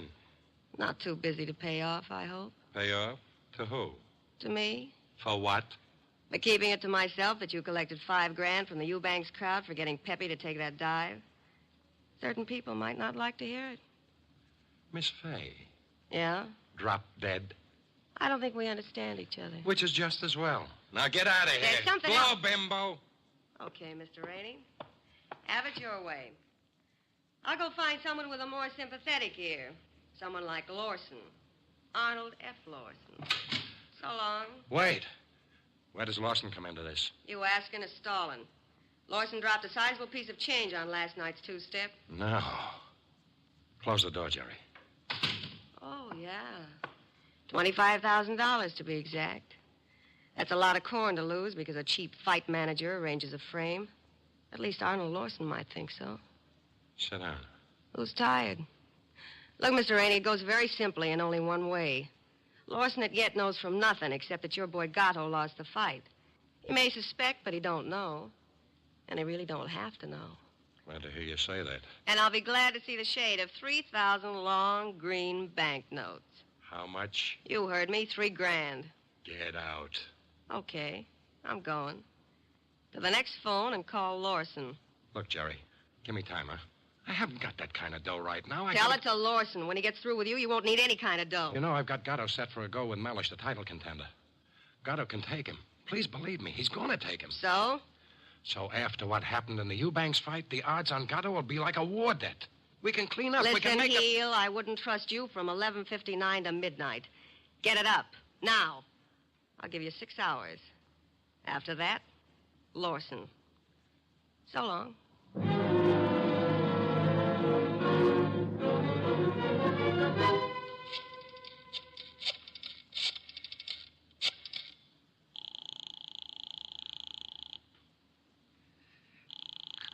Come on. Hello? Hello, Rainey, this is Gatto. Hiya, baby. Look, the boys dropped in on me at the office at Mindy's. Lawson wants to see me. Lost? Look, Bum, I'm the one with the cauliflower ears. You heard me. What do I do? Nothing. But... Don't go near him. Stay home. Let me take care of it. How? What do you do? I don't know yet, Pepe, but I'll find a way. How did he find out? Your girlfriend. What? She wouldn't do that. She hates the guy. Hate him or love him, she told him. I can't believe it. I suggest you call our little doll Jerry and give her your regards for the double cross. Meanwhile, stay put in your apartment. Don't move. But, Rainey... Hello?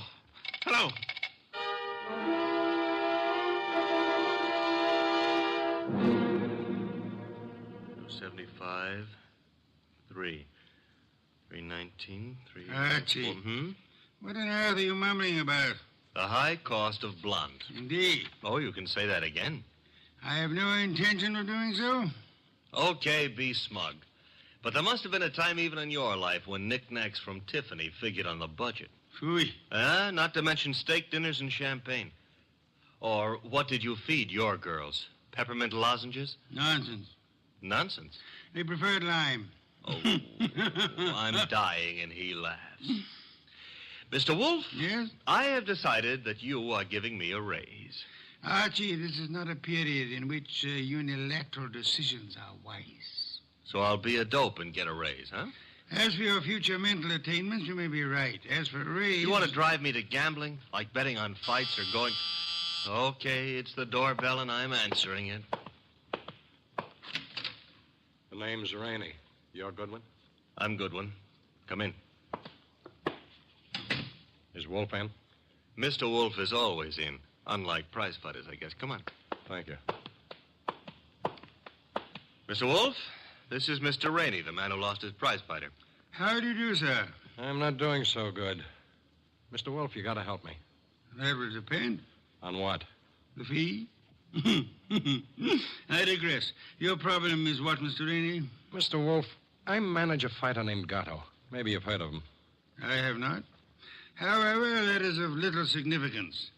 You are having difficulty with this Mr. Gatto? I'm not having difficulty with him. I can't find him. Maybe you better let me give you the whole picture, huh? Very well. Well, Gatto is an up-and-coming boy, Mr. Wolf. He had a little upset last week with a guy named Eubanks. But everybody knows in spite of that, Gatto's heading for the big time. I think he'll prove that when he goes against Mellish. Mr. Mellish being another pugilist, huh? That's right, Mr. Wolf. Now, Pepe, that's Gatto. Pepe was due at the Turf Club this afternoon to meet the opposition management and go over the setup. He was due, but he didn't show. I waited all afternoon, and then I started the phone calls and taxis. The results? No results. I combed every joint I ever knew him to buy a beer in, and the score was 0. Matter of fact, nobody's even seen him for 4 days. You would have tried the gymnasiums, naturally? I did. Does this pugilist have a home? Yeah, 206A Rathburn Street. A penthouse on the roof. He was not at home during all this time? It's where I tried first. It was empty as the bank on Saturday afternoon. I see. And you want me to find him for you? If Pepe blows this fight, Mr. Wolf, it'll ruin his career. And the preservation of his career is worth a good deal to you? I got a check for $2,000 right here. Archie? I'll get it. $2,000. Very well, Mr. Rainey. I shall take immediate steps. I got a cab waiting outside. We can get started right away. We? Phew. I shall remain here. But how do you expect to... Archie. Yes, Mr. Wolf. You will leave with Mr. Rainey. I need information. You might try the Rathbun Street penthouse to start with. But I've already been there. With all due apologies, Mr. Rainey, suppose you restrict your activities to pugilists. Archie is a trained observer. You are not. Archie, you will pick up whatever you can at Gatto's apartment. I especially suggest a careful check on his wardrobe. Wardrobe? If his clothes are missing, Mr. Rainey, it would indicate that he left voluntarily and deliberately, for whatever reasons he may have had. If they are not, Archie, you will phone me from the apartment after your investigation is over. Okay. I shall, in the meantime, devote some thought to the subject. Huh? For $2,000, all you're going to do is devote some thought? Mr. Rainey, if I were not a modest man, I would point out to you that you're getting quite a a bargain.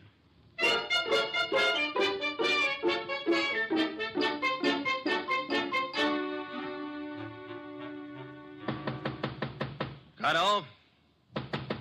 Gatto? He's not here. I told you that. I was up here before. You left the door unlocked? I had a key. Guess I forgot to lock up after I left. Let's look around. Bathroom? Yeah. Empty. It's a nice penthouse. Is that a closet? Yeah. What do you think? He's playing hide and seek? Try it. Okay. Anything in there? Nothing I'm looking for. What's that you found? A hat. Well, let's see. Lady's hat. Yeah, smart and expensive. Label reads a Madame Yetta original. That bunch of lace and feathers cost somebody a fast $50. Yeah, probably one of his girls left it behind. And maybe she'll call for it. Come on, we'll take a gander out on the roof. I took a gander out there. It's bare as a bone. What have we got over there with the chimney? Where? Over there. Just an old awning. Got blown down in the storm last month. Be right with you. What are you doing? Looking under it. Oh, brother. You found him? Yeah, we found him, chum. A little late. 2 holes in his dorsal development and dead as a clay pigeon. Yeah. Well, what have you got to say? Well, now at least the bookies will cancel all bets. We both save our dough. Yeah. I got to phone Mr. Wolf.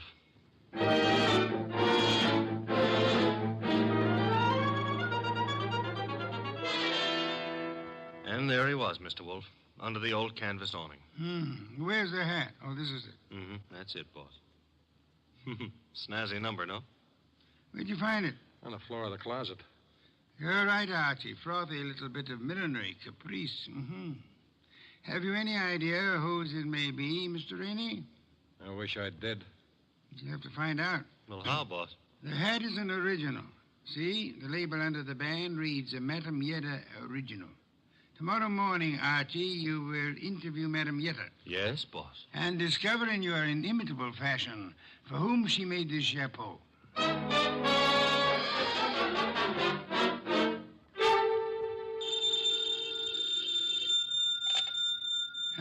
Archie again, Mr. Wolf. Per your instructions, I have just talked to Madame Yetta. What did you learn? Madame Yetta tells me she made that hat for a Mrs. Lawson. Who is Mrs. Lawson? Wife of an ex-beer hustler who's in the chips and puts on airs. Lives in a penthouse of the Bradford Arms. I was just about to hop a cab and go up there, boss. Good. Keep this up, Archie. And through sheer practice, you may yet develop a full-blown intelligence. Well, I'm trying, Mr. Wolf. And after the Lawsons, I do what? Return here immediately and hurry. How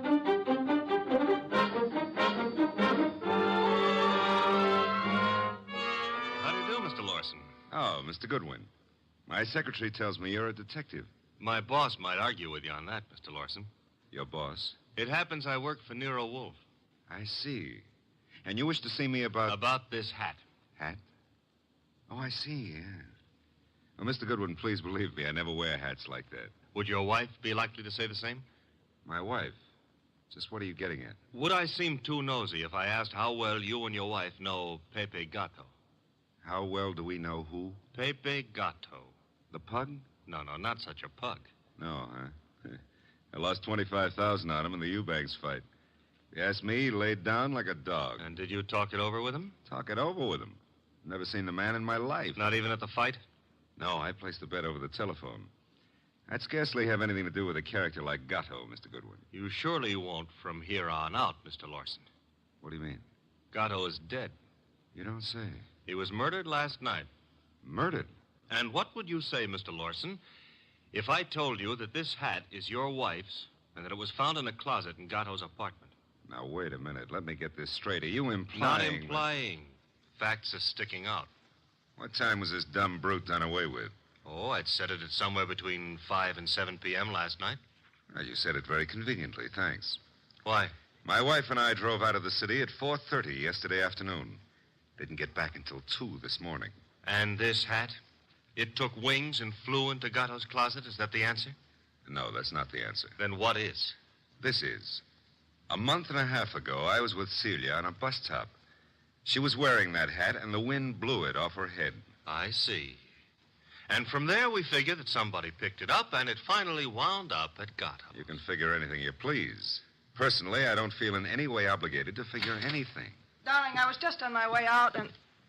Oh, I'm sorry. I didn't realize you were busy. Yes, I am busy, Celia. Wait a minute. He's not all that Run along busy. now, dear. You'll be late. But I want to talk Run to you. along, Celia. Yes, darling. Sorry. I'll see you later. Beautiful. Really beautiful. I've always thought so, Goodwin. You, didn't give me much of a chance to talk to her, did you, Lawson? If I didn't, it's for your own good. My good? I don't get it. Celia's a sensitive person, and I won't have her bothered.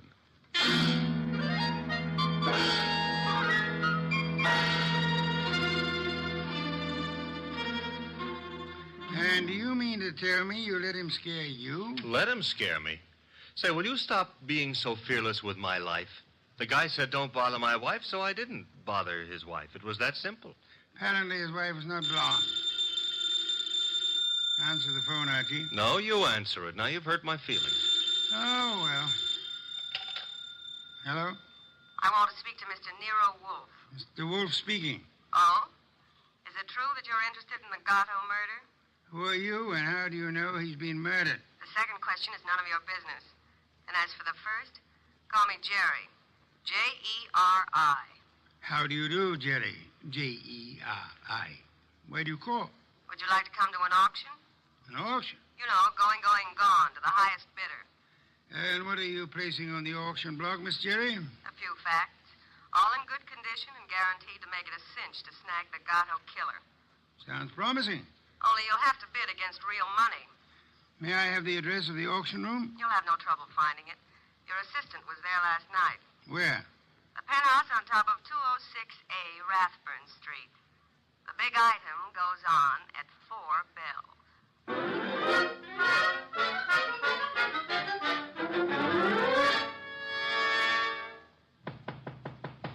Yeah? Who is it? Man named Wolf sent me. Just a sec. You're Jerry, huh? I was expecting the man named Wolf. Unfortunately for me, honey, when he's expected, I usually show up. Come on in. You? See, I'm the legs of the combination. He's the brains. It makes a nice division of labor. I see. You came in plenty of time. On the nose is our custom. Where are the rest of the bidders? Any second now. Mm-hmm. How many besides me are coming? 1. Small auction. But big action. How'd you happen to decide on this? I knew Gatto pretty good. And you were fond of him pretty good, huh? How did you guess? Well, you've got a key to this place of his, or you couldn't let yourself in. It adds, no? Gee, you should have been a detective. Just what I keep telling Mr. Wolf. Look, tell me, Jerry, darling, this other person who's coming to the auction, who? The killer? You don't say.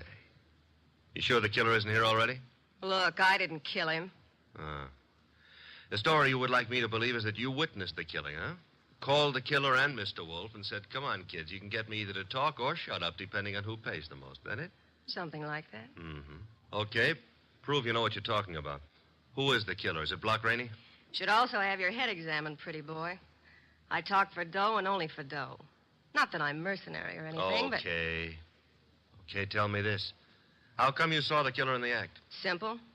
I was here with Gatto. Called me to come see him. While I was here, the shot came through the window there from the roof. You know something, sweetheart? What? I can't understand how a girl like you, a pretty nice girl under all that paint and powder and Broadway shellac, How you could do a thing like this. You were in love with Gatto. I know that. Everybody does. And still you're willing to keep your mouth shut if the killer pays enough. How come? What's the matter, honey? Did I hit a tender spot? I don't think you understand. Sure, I was in love with the goof. Then along comes this other dame. She's rich and beautiful, and she has everything to give him. Ooh, do I know her? Of course you do. She... Jerry. Oh. Jerry.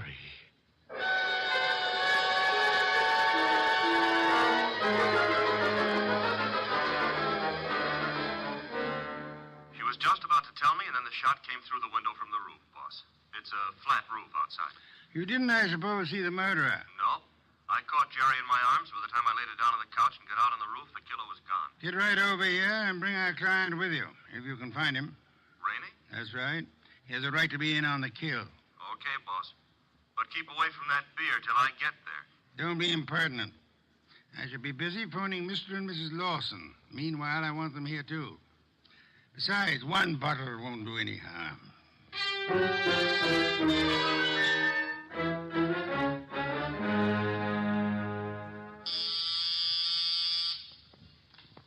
There they are. Let them in, Archie. You remain seated, Mr. Rainey. Okay, Mr. Wolf. Well, come in, Mr. Lawson. Come in. Mr. Wolf here? He's here. Nice of you to come. Anything to help the law. Ah, Mr. Lawson. Your wife didn't come. No, Mr. Wolf. She was out when you called. Sorry, I forgot to tell you. I left word with the butler, however. Mr. Lawson, about 20 minutes ago, a girl named Jerry Fay was killed. So? She was killed in your neighborhood, in a flat formerly occupied by one Pepe Gatto. Well, where would that be?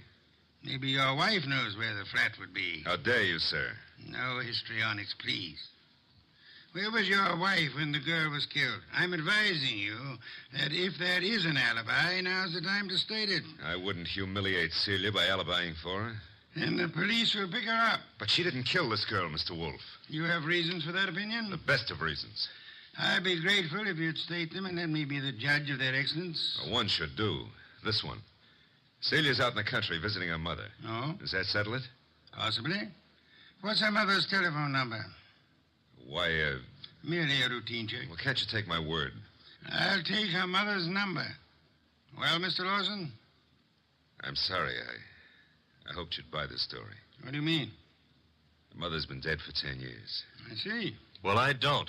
What's the idea? It's known as marital devotion, Archie. I suppose you realize, Mr. Lawson, that in shielding your wife, you're aiding and abetting a murderess? I haven't stopped to realize anything. When Goodwin brought me that hat, I didn't know what to say. Oh, you pitched me a curve then, too. Well, I suppose you might call it that, but... And she didn't lose the chapeau off a bus top. No, but you've got to understand. Celia's the dearest thing in life to me. Yeah, so's a lady rattlesnake to its husband. I suggest it is time for you to be objective in this matter, Mr. Lawson. What do you want to know? Tell us where she can be found. I have no idea. When is she expected to return home? Never. Oh? You see, we had an argument. I doubt that I'll ever see her again. Then we're quite on our own, Archie. To do what? Make a journey to Gatto's apartment. Gatto's apartment? She probably has a key to that popular abode. But she wouldn't go there, boss. On the contrary, I am of the opinion that that's just where she would go. Give me my hat. Don't tell me you're going to stir yourself. It's a most unpleasant necessity, Archie. But the lady in question is dangerous and not at all hesitant about indiscriminate gunplay. Get out the car, Archie. We'll make the journey to Rathbun Street penthouse with the hope that Celia Lawson will show up in time to mourn her lost love. You want me to go along with you, too, Mr. Wolf? Yes, indeed, Mr. Rainey, I do.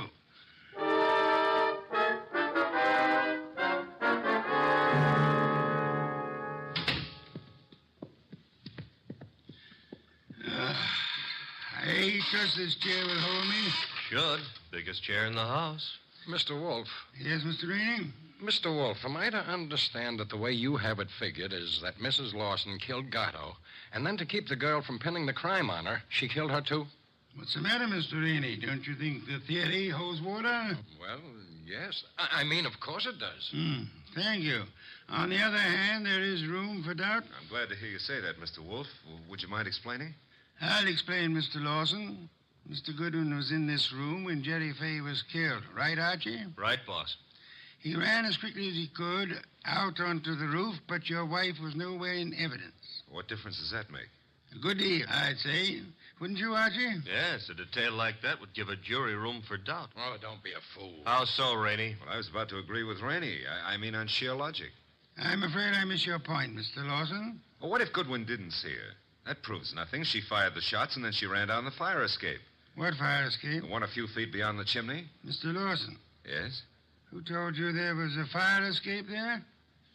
Why, Yeah, who did? You can't see it from here, Lawson. Well, I just imagined there might be. Sensationally accurate imagination, Mr. Lawson. Allow me to congratulate you. I don't know what you have in mind. You have in mind to see your wife convicted of the murder of Pepe Gato, and so punish them both for having dared to fall in love. I love Celia. I worship her. Yes, that's what you expected me to believe, hoping, meanwhile, that a hat would convict her. You worshipped her until she became fascinated by a young savage animal known as Pepe Gato. No. At that point, the worship shifted into reverse, and you went green with hate. Hate that drove you to climb that fire escape that you know so much about and shoot him in the back. You're dreaming. Jerry Fay saw you in the act, and when she was about to divulge your identity to Archie, you killed her too, meaning to hang her murder on your wife along with the other killing. That's a lie. Mr. Lawson, I didn't bring you here to apprehend your wife. There's really no reason why she should come here. I suggested this visit in the belief that you'd betray some guilty knowledge of the place and circumstances, as you have so obligingly just done. You're clever, aren't you? Monumentally. But a little hasty. So, why? There's a gun in my hand. Haven't you noticed? Of course, sir, but yours is not the only gun in the world. What? Sit still, Arnold, and don't turn around. Your wife, Mr. Lawson. Come in, my dear. Celia, what are you doing here? I came to get a hat that I'd left in Pepe's closet. It suddenly was clear to me what was in the wind, and I thought I'd better remove all evidence that you could possibly use against me. Celia, listen, you must understand I it's for you. understand one thing only. Pepe's gone, and you took him away. Listen, please, if you let me explain, you'll understand. Yeah? Please, honey, help me. Sure, I'll help you. Celia! Well, that's all, Mr. Wolf. What now?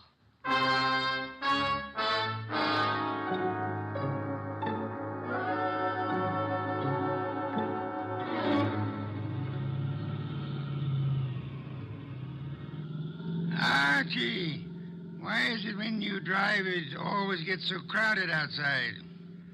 Will it go tough on her, boss? Why not? She killed a man in cold blood. Though she actually saved our lives while doing so. I hope that helps her at the trial. I hope so, Archie. After all, if she hadn't done what she did, what would have happened to the lobster bisque? What lobster bisque? The lobster bisque that Fritz is making for dinner. Hurry, Archie. It really can't be appreciated unless it's eaten hot.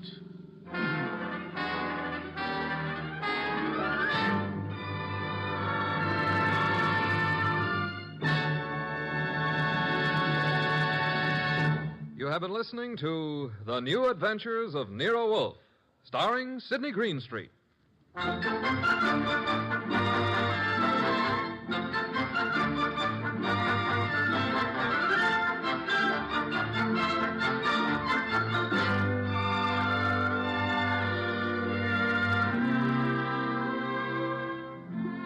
Tonight's transcribed story was based on the characters created by Rex Stout.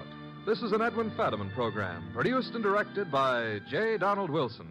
In the cast were Larry Dobkin as Archie Goodwin, and Ann Diamond, Charlotte Lawrence, Gerald Moore, Don Diamond, and Eddie Fields. Next week at this same time, Nero Wolfe and Archie will bring you The Case of the Killer Card. Don Stanley speaking. 3 chimes mean good times on NBC. Saturday night is date night, and NBC has a lively lineup of music and fun to help your courting along. Tomorrow, Dennis Day brings you a melodic and mirthful 30 minutes, and then Judy Canova gets together with her gang for a sparkling session of mountain-style song and laughter, followed by singing MC Red Foley and his friends on that exciting parcel of Western tunes and mayhem Grand Ole Opry. Here's Sam Spade. 3 chimes mean good times on NBC.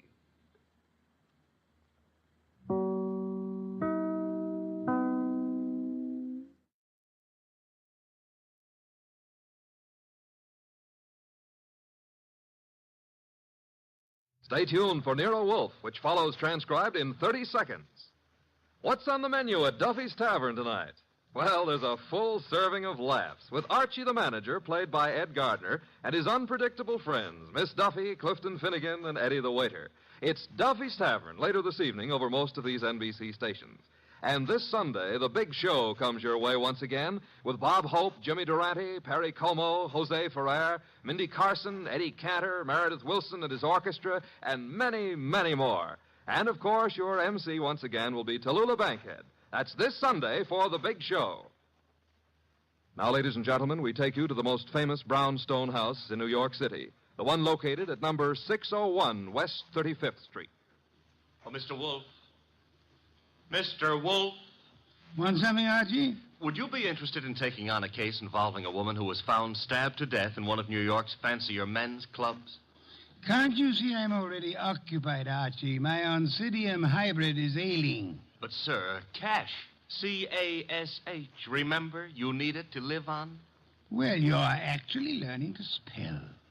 You'd better learn to count. We're broke. Thank you, Mr. Goodwin. Now, if you'll just go away and stop interfering. Oh, just a minute. Yes, sir? On your way out, switch on the fan.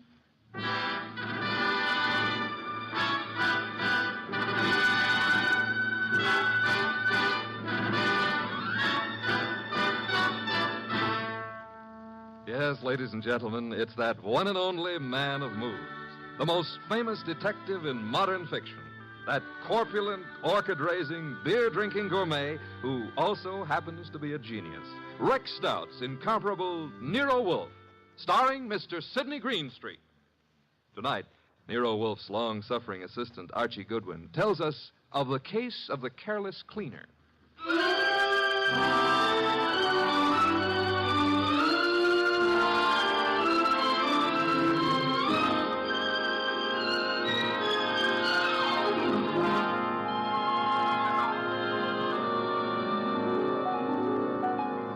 We didn't know Clay Michelson very well at the time, though Mr. Wolfe had hung one of the Michelson's paintings on the library wall. But then I guess we should have considered ourselves lucky not to have known him or his wife, Phila. 2 weeks ago, they had a quarrel. Oh, Clay, darling, I didn't expect you home so soon. I thought you were going to the museum to see the Van Goghs. I decided not to, Phila. Oh. Well, if you plan to paint this afternoon, I'll get out of the studio. I want to run some errands anyway. Why don't you make your phone call from here, Phila? Phone call? Who is he, Phila? He? Who are you waiting for this afternoon? Please, Clay, don't start that jealousy routine again. Don't try to kid me. You're being stupid, Clay. I'm stupid, all right, but I'm getting wise pretty fast. I'm through, Phila. I've had enough. I'm leaving you. So stay out of my way and keep your boyfriend out of my way, too, whoever he is, or I'll kill him.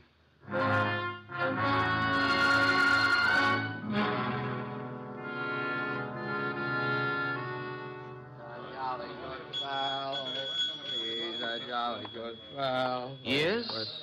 What can I do for you? Sleepy. I want to have a drink and go to bed. I'm sorry, sir. The Garrison Club's a private establishment. No rooms available to the public. You think I'm drunk? Oh, no, sir.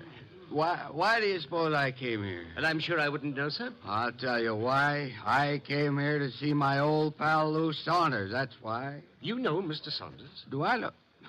Look, I paint him. Lou sells them. Mr. Saunders is your agent? I'm Clay Michelson. Just call Mr. Saunders. Clay, what in the world? Lou, tell this guy who I am. But I'm sorry, Mr. Saunders. It's all right, Mr. Martin. You see? Let's go have a drink. Yeah, sure, Clay. Yeah. You know what, Lou? I left Phila. If I walked out on her. Is there something I can do, Mr. Saunders? Yeah, have someone fix a bed in the other room of my suite. Mr. Michelson will be staying with me. At least for tonight.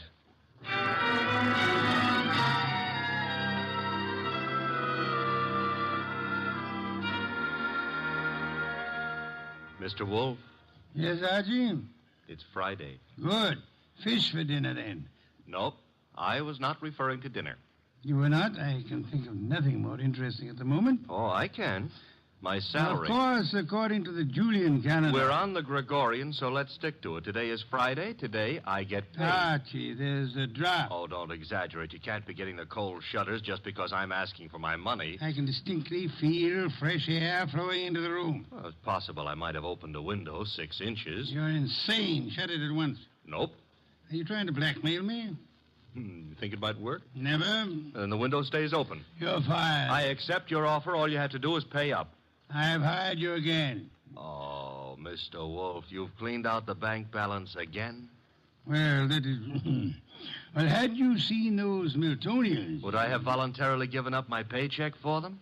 Orchids are very beautiful, Mr. Wolf, but blondes are... The door, Archie. I am unemployed. Confound you, it may be a client, and if it is, and we can extract a fee. You follow me, Archie? I'm already on my way to the door. Mr. Wolf, I've got to see him at once. Well, come in. Thank you. Mr. Wolf, this is... My name is Saunders, Mr. Wolf. We've met before. Yes, I remember. As a matter of fact, you sold me a painting of Michelson. Yes, well, that's why I'm here. It's about Michelson, Mr. Wolf, that I've come. Frankly, I think the man's about to go mad. He and his wife have split up, and such a splendid artist, too. A pity. I don't know what to do. He's drinking like a fish. For 2 weeks, I've been letting him live in part of my suite at the Garrison Club, but he's just steadily getting worse. I try a hospital. I can't. The publicity. Mr. Wolf, Clay admired you so that time we all had dinner after the painting transaction. I thought maybe you could talk to him. Maybe you could get him on his feet again. I'm not a doctor, Mr. Saunders. But I'm sure he'd listen to you. Excuse me a moment, Mr. Saunders. Nero Wolf speaking. Inspector Kramer. Good evening, Inspector. Got a guy called Lou Saunders at your place? Garrison Club said he'd gone to your place. Yes, he's here. Well, see to it that he doesn't leave until I get there. I could hardly do that, Inspector. I have no reason to detain Mr. Saunders. There's plenty of reason. It so happens a woman's just been murdered in his suite. Murdered? Yeah. A Miss Hilda Lundgren. What's happened? Now will you hold him? Do you know a Miss Hilda Lundgren, Saunders? Hilda Lundgren? I've never heard of her. She seems to have chosen your suite to be murdered in. I'd better get right over there. Mr. Saunders says to tell you he'll be right over, Inspector. Now listen, Wolf. Good day, Inspector. Murdered? Murdered in my suite? Mr. Wolf, you've got to come with me. Mr. Goodwin will accompany you after the formality of a retainer, Mr. Saunders. Oh, anything you say. Here, I'll write a check. Good. 500. 500? Fine. My friend and assistant, Mr. Goodwin, will go with you. I have great confidence in his ability to bring back every detail of a murder, particularly where a woman's involved.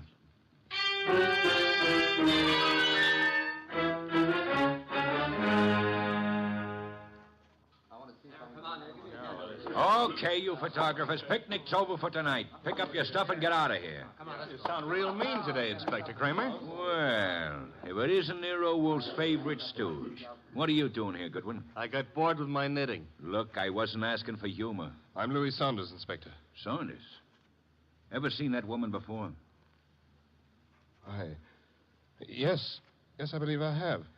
I can't remember where, but the face looks familiar. Lovely-looking woman. Blonde and really built. Well, she ought to look familiar. She's one of the cleaning women here at the club. She is? Cleaning? Well, since when have gals like this been reduced to cleaning floors? What's happening to the world? There ought to be a law. Yeah, there is. She was killed with a knife, or haven't you had time to notice? That's not a knife, Inspector Kramer. That's one of Clay's Chinese letter openers. What was that? Well, nothing. Nothing at all. Yes, it is a strange knife. What were you saying, Mr. Saunders? Just said that looked like one of the letter openers belonging to one of my friends. Who is this Clay? Clay Michelson, the artist. But you can't possibly think he'd do a thing like this. I think everybody did it until we know otherwise. When were you last up here, Mr. Saunders? Me? Why, just a little while ago. I changed my clothes just before I went to see Mr. Wolf. She wasn't here then? Well, I don't know. I didn't come into this room, just in my part of the suite. Your part? Who occupies this room? Mr. Michelson. He's been staying with me. Strange wound, no blood. What do you think you are, Goodwin, a medical examiner? Oh, but Yeah, the killer probably wiped the blood away. Saunders, have you any idea where your artist friend might have run off to? I haven't seen Clay all afternoon. He spends a lot of time down in the bar. Well, he'd hardly sit in a bar if he's killed somebody. Why would he pick on the cleaning woman? Oh, this is no ordinary cleaning woman. Get a load of that figure. Watch it, Goodwin, watch it. You're liable to stretch your brain. But you're wrong. In spite of everything, Clay's still terribly in love with his wife. He wouldn't... Hello, Lou. When did you get in? Yeah, who's this? Clay. We're your friends, Lou. They won't serve me any more liquor down at the bar. I gotta find my flask. Mr. Michelson, may I introduce you to Inspector Kramer of the police? Who's this guy, Lou? He's Nero Wolf's assistant. Wolf? Police? Well, what do you all want? Somebody park overtime?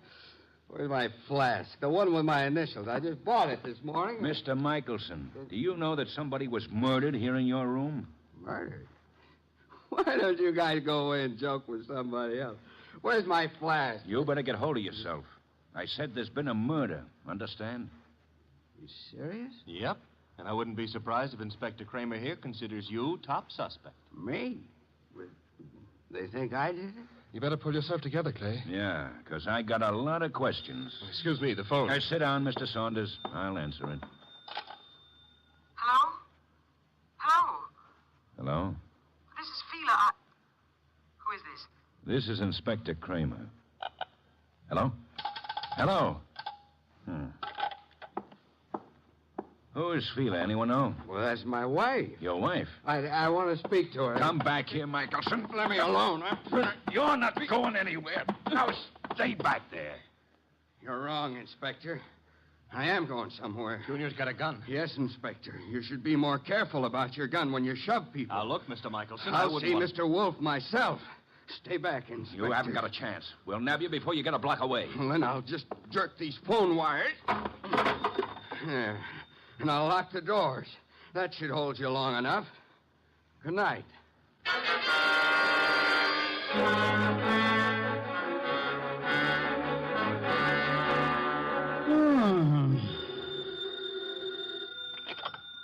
Nero Wolf speaking. Wolf Kramer. Indeed. Clay Michelson may be on his way over there. Hold him until I get there.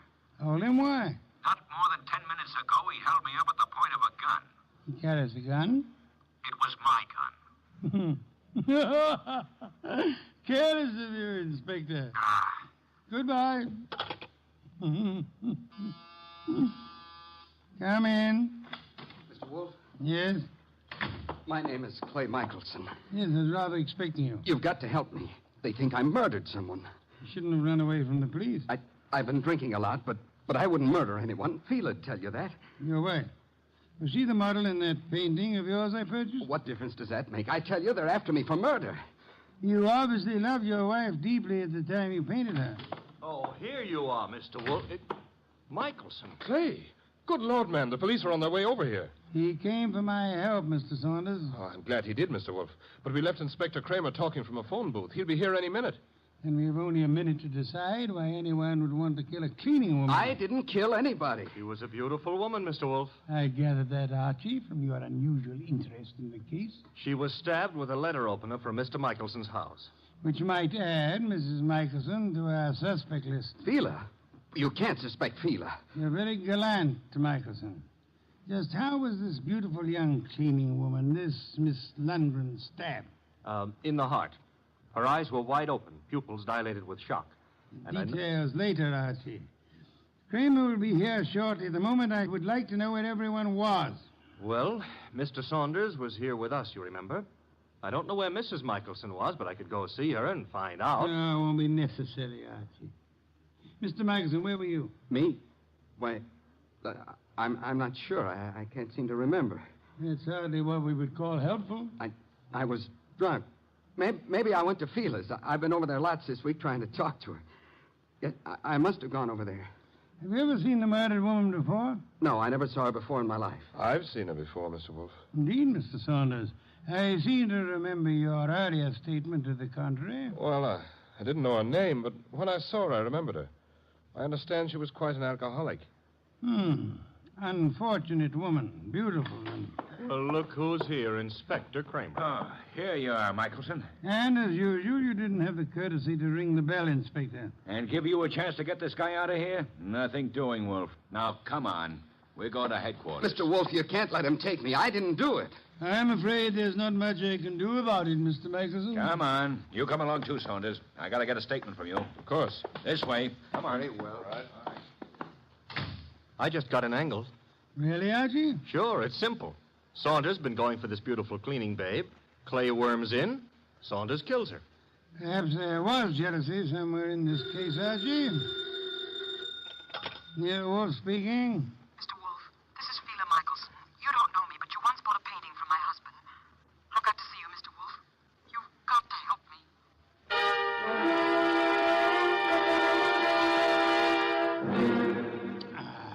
me.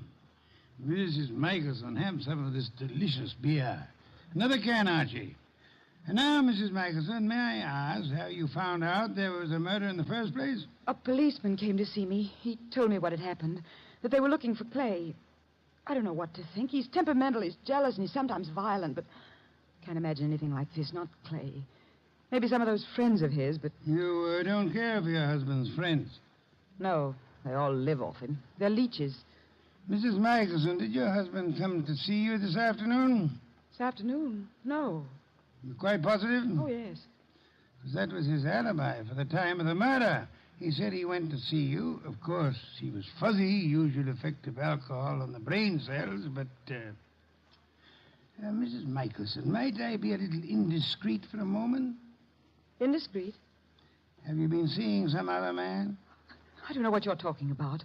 Please, Mrs. Michelson, I'm afraid your face gives away more than you tell. I thought we were here to talk about a murder, Mr. Wolf.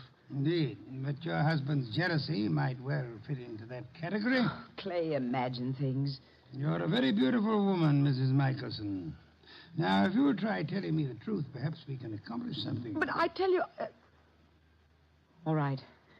So I thought I was in love with another man. Your husband suspected but didn't know, huh? No. Clay didn't know. He wouldn't have given me a divorce anyway. You sound as though you want your husband back. I did, but I didn't even know where he went. Indeed, Mrs. Michelson.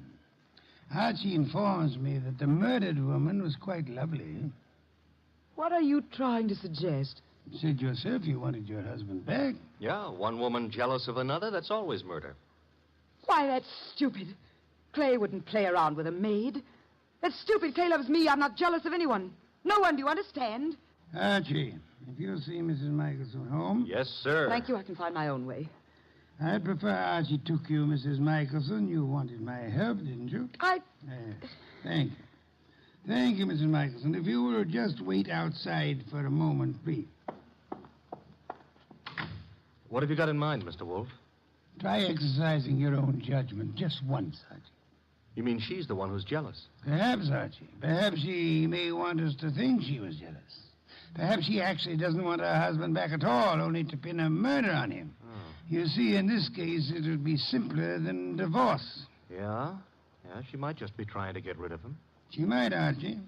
But then she's a woman, so don't count on anything. She might even be telling the truth.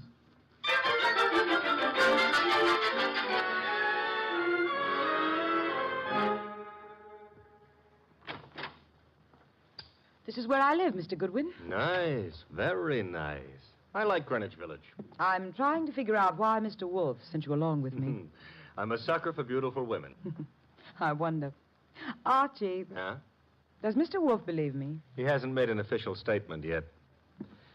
Nice furniture and things. You sound like an appraiser or someone looking for something. That's because it's November. Mr. Wolf sent you to search my apartment. You could be wrong. I don't... Oh. What's the matter now? Thought you said your husband hadn't been here today. He wasn't. And what's his flask doing among these papers on the desk? Very prettily decorated with his initials. He was looking for it at the club. Flask?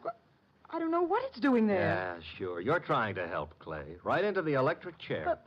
His only alibi was his being here this afternoon, and you said he wasn't. Then what is his flask doing here? He said he just bought it this morning, so he must have been here today. I don't know what you're talking about. Where's your phone? Well, you've got things wrong. I don't know anything about that flask. Hey, the lights...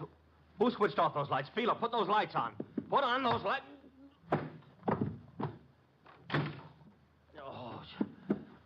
lights. Get to the lights. That flask. Gone.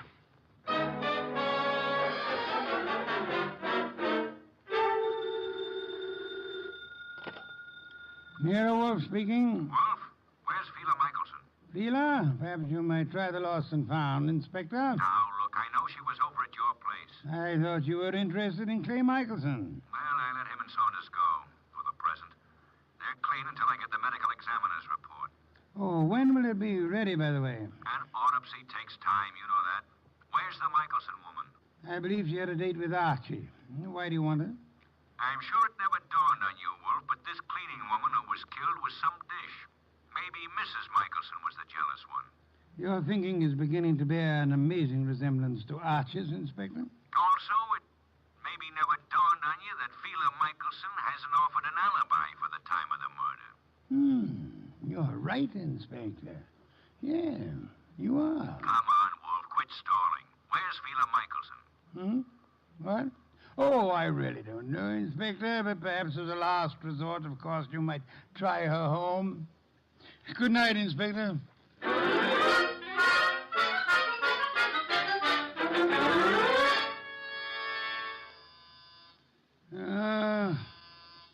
Inevitable. The moment I'm comfortable. Come in. Mr. Wolf. Oh, thank heavens you're here. I always am. Where's Mr. Goodman? I don't understand how it happened. I swear I don't. What happened? I haven't got any idea how it got there. Got where? Calm down, Mrs. Michelson. Now, just what got where?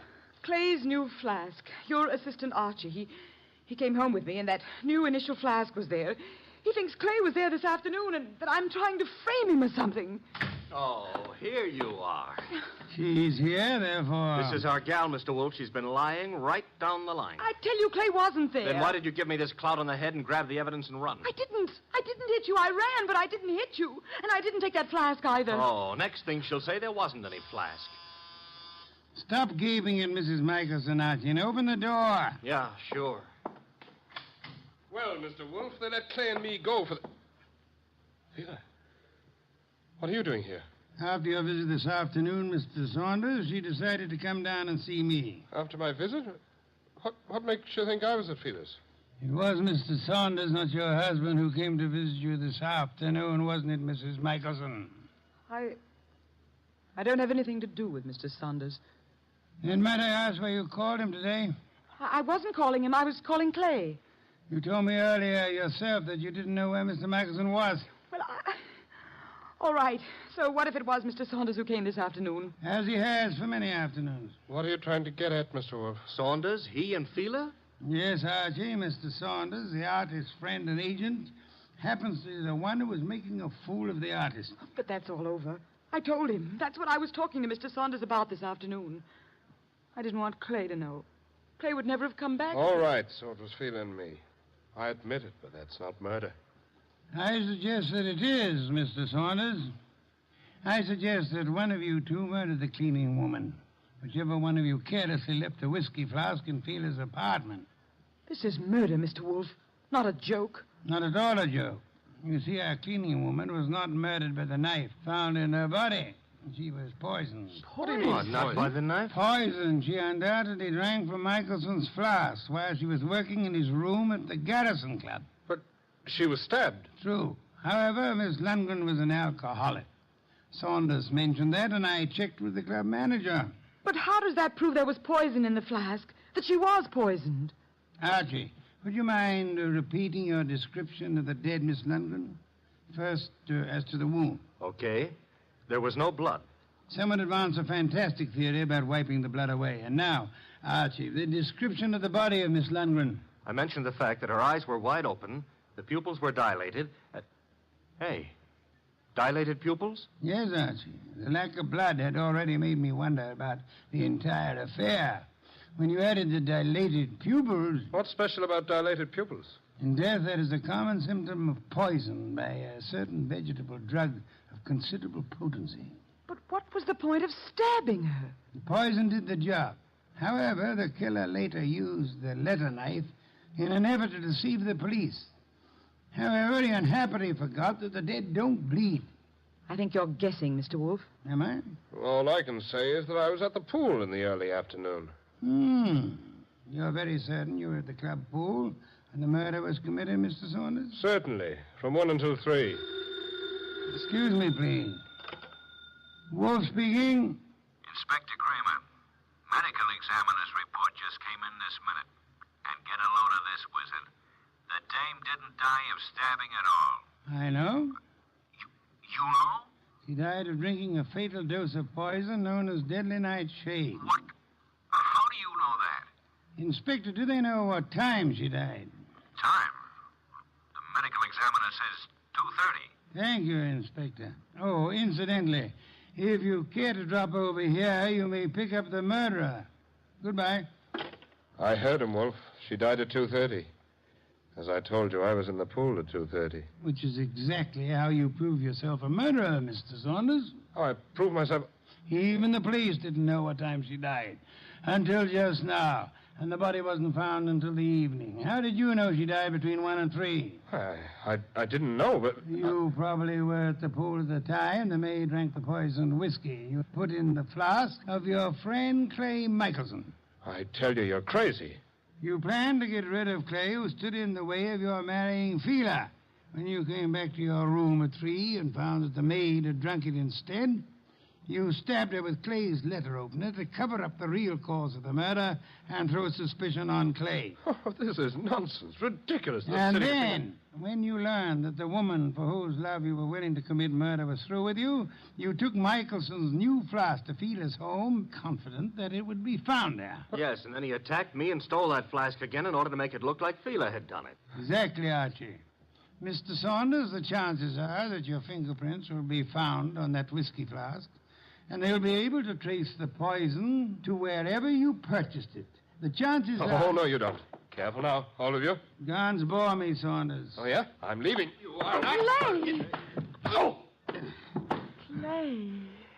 Yes, Mrs. Michelson, your husband has been there for some time. Clay, are you all right? Yeah, I'm all right. Well done, Mr. Michelson. I think you proved that an artist's life may indeed be exciting. I've been an awful fool, Mr. Wolf. Mr. Michelson, you might remember for the future that unreasoning and unjustifiable jealousy sometimes creates the very conditions that it fears. You're being very kind to me, Mr. Wolf. How can we ever thank you? By prompt remittance of your check on receipt of my bill in the morning.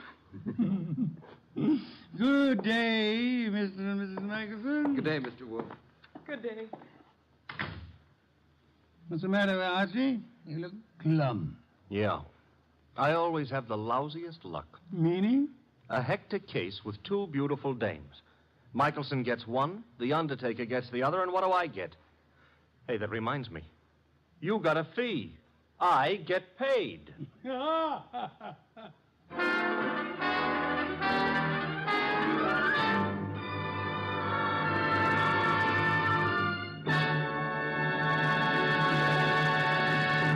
You have been listening to The New Adventures of Nero Wolfe, starring Sidney Greenstreet.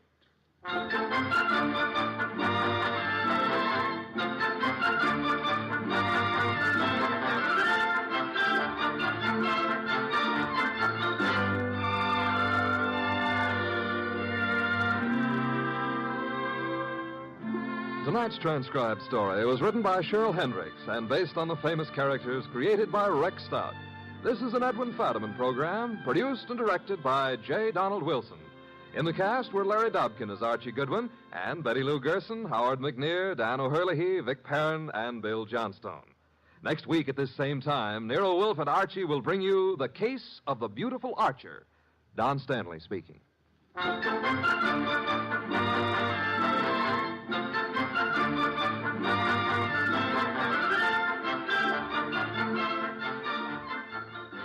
Three chimes mean good times on NBC. There's fun and laughs with the chimes later this evening when Ed Gardner stars in Duffy's Tavern. As usual, Duffy won't be there, but Archie the manager will definitely be on hand to spread his whimsical advice where it'll do the most damage. Tomorrow night, there's action on NBC with Herbert Marshall starring as the man called X in another exciting battle against the forces of international intrigue. Next, Sam Spade. Later, William Bendix on NBC.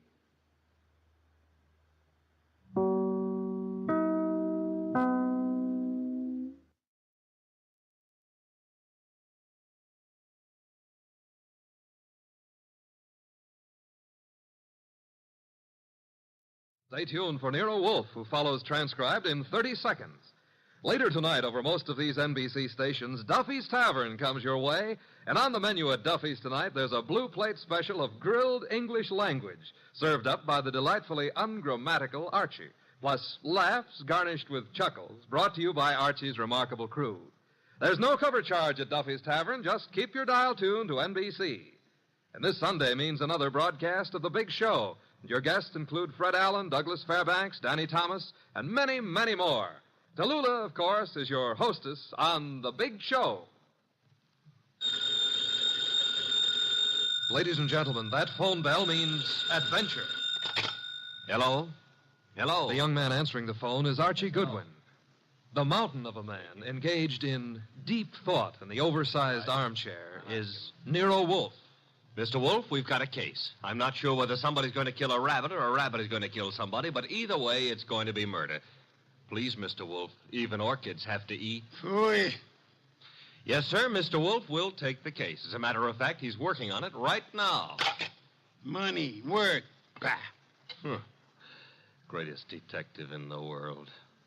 Only trouble is, he is.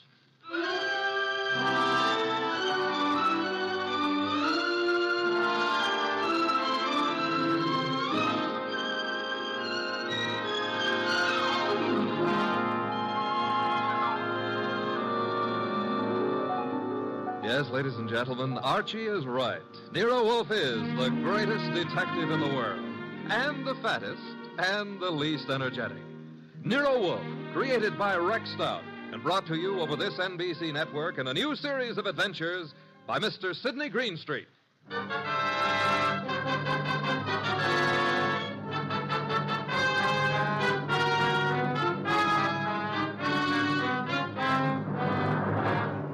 Tonight, it's the case Nero Wolfe likes to remember as the case of the friendly rabbit. He sometimes prefers his proverb scramble. It began in lots of places. Let's take a look at a few of them. In particular, the richly appointed library of a man named Veek.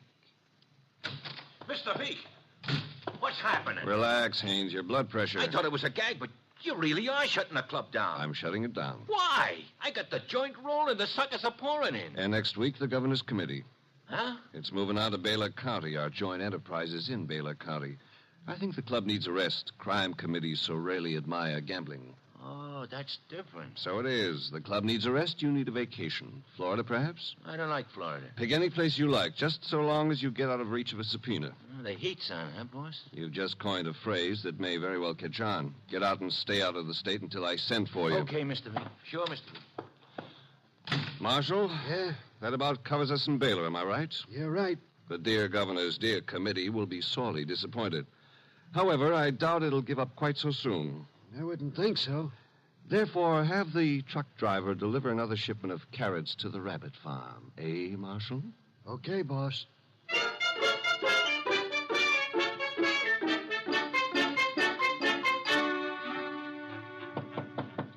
Come in, Williams. Good afternoon, Governor. Good afternoon. Williams, I'm disturbed. The crime committee, sir? It was doing well, very well. And then I know, sir. there's a leak. Someone is passing on confidential information. Who? That's the problem. Who? Started 3 weeks ago. A three-man committee, Wilson, McCarthy, Tolliver. One of them, Williams? I'd stake my life, sir, no. Then who? You've forgotten Collier, committee secretary. You have reason to suspect him? No, nothing that means anything. Except... You do suspect him? Well, he's been watched, telephone calls checked, mail. I have no reason to suspect him. Except that one thing bothers me. What's that? He has a small farm in Greendale County. He rarely went near the place in all the time he's been up here at the Capitol. But that suddenly changed. 3 weeks ago? Yes, sir. He's been staying at the farm for 3 weeks. Is there anything unusual about that farm? Nothing unusual.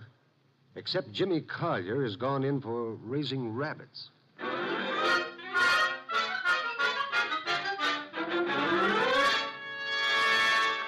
Jimmy, Who is... Oh, hello, Clara. you've been hiding from me. I've been out here with the rabbits. Jimmy, what's wrong? With what? You. There's nothing. You're lying. We grew up together, remember? We live next to each other, Jimmy. We were going to be married. Hey, wait a minute. We still are, last I heard. You haven't heard recently enough. What does that mean? It means we're not getting married. But, Clara... You've been avoiding me, and you've been getting money, lots of money from someplace. And in a shady way, I feel. All right, you know. So what? I've been concerned about your sudden devotion to these rabbits and the kind of men you've been seeing. What do you mean? Like the one up at the house now, waiting for you. Oh, there's somebody waiting? That's why I came down here after you. I'd better get up there. He's a crook, Jimmy. Look, all right. I sort of got myself in a mess. I needed money, but it's over, Claire. No more. Are you sure? Of course I'm sure. I wish I could believe you. For your own sake. But I feel I can't. Not anymore.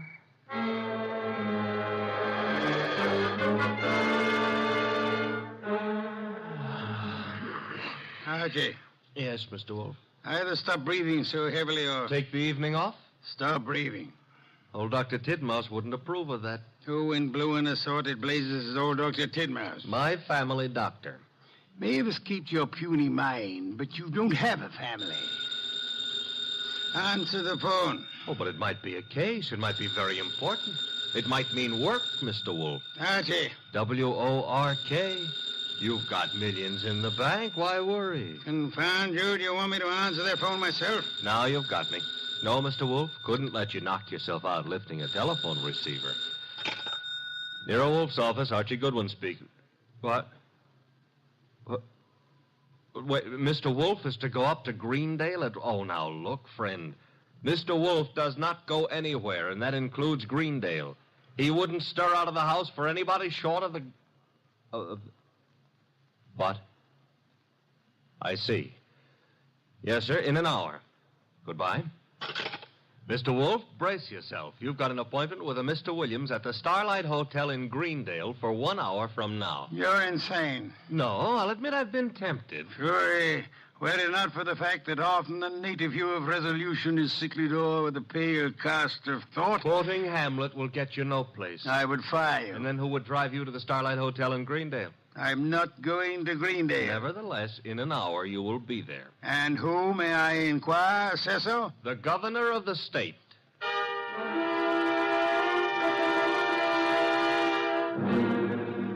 Is that all, Mr. Williams? That, Mr. Wolf, is all anyone knows about the situation. Except the guilty man, of course. An admirably clear summary, Mr. Williams. Obviously, our meeting here at the hotel was necessary. I couldn't be seen entering your house, nor would it have been advisable for you to visit the governor. I can appreciate that. You're quite sure I need pay no attention to anyone on the committee except James Collier? Quite sure. Police surveillance of Collier is deemed unwise.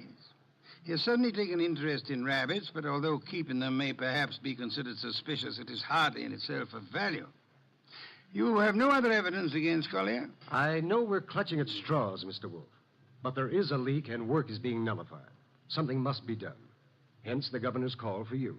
Very well, sir. I shall attempt to be more than a man clutching at a straw. I said attempt. Archie, unpack. We shall stay at Greendale near Collier and his rabbits.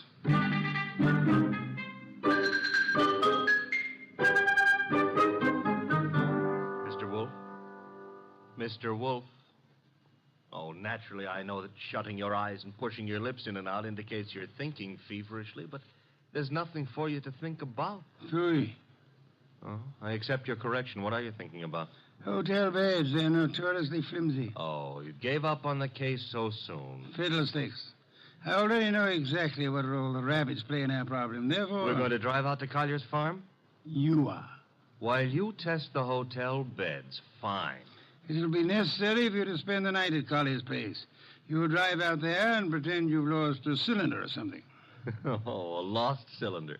Oh, fine. Confound you, Archie. You can invent something plausible as a pretext, and if you are properly charming, Mr. Collier will, I hope, invite you to stay the night. And during the night I sleep, happily breathing the fresh country air. Trust not. Okay, Mr. Wolf, I accept the assignment. I will learn all I can from Mr. Collier's rabbits. Incidentally, remember the play Harvey? I do? Why? Harvey was an invisible rabbit, a figment of a man's imagination. I hope this rabbit venture is more tangible, Mr. Wolf. It is, Mr. Goodwin. Will you desist and depart? Okay. Oh, if anyone calls, just say I've gone out to Greendale to cross-examine a rabbit. Archie, I think you're going to be quite surprised. Yes.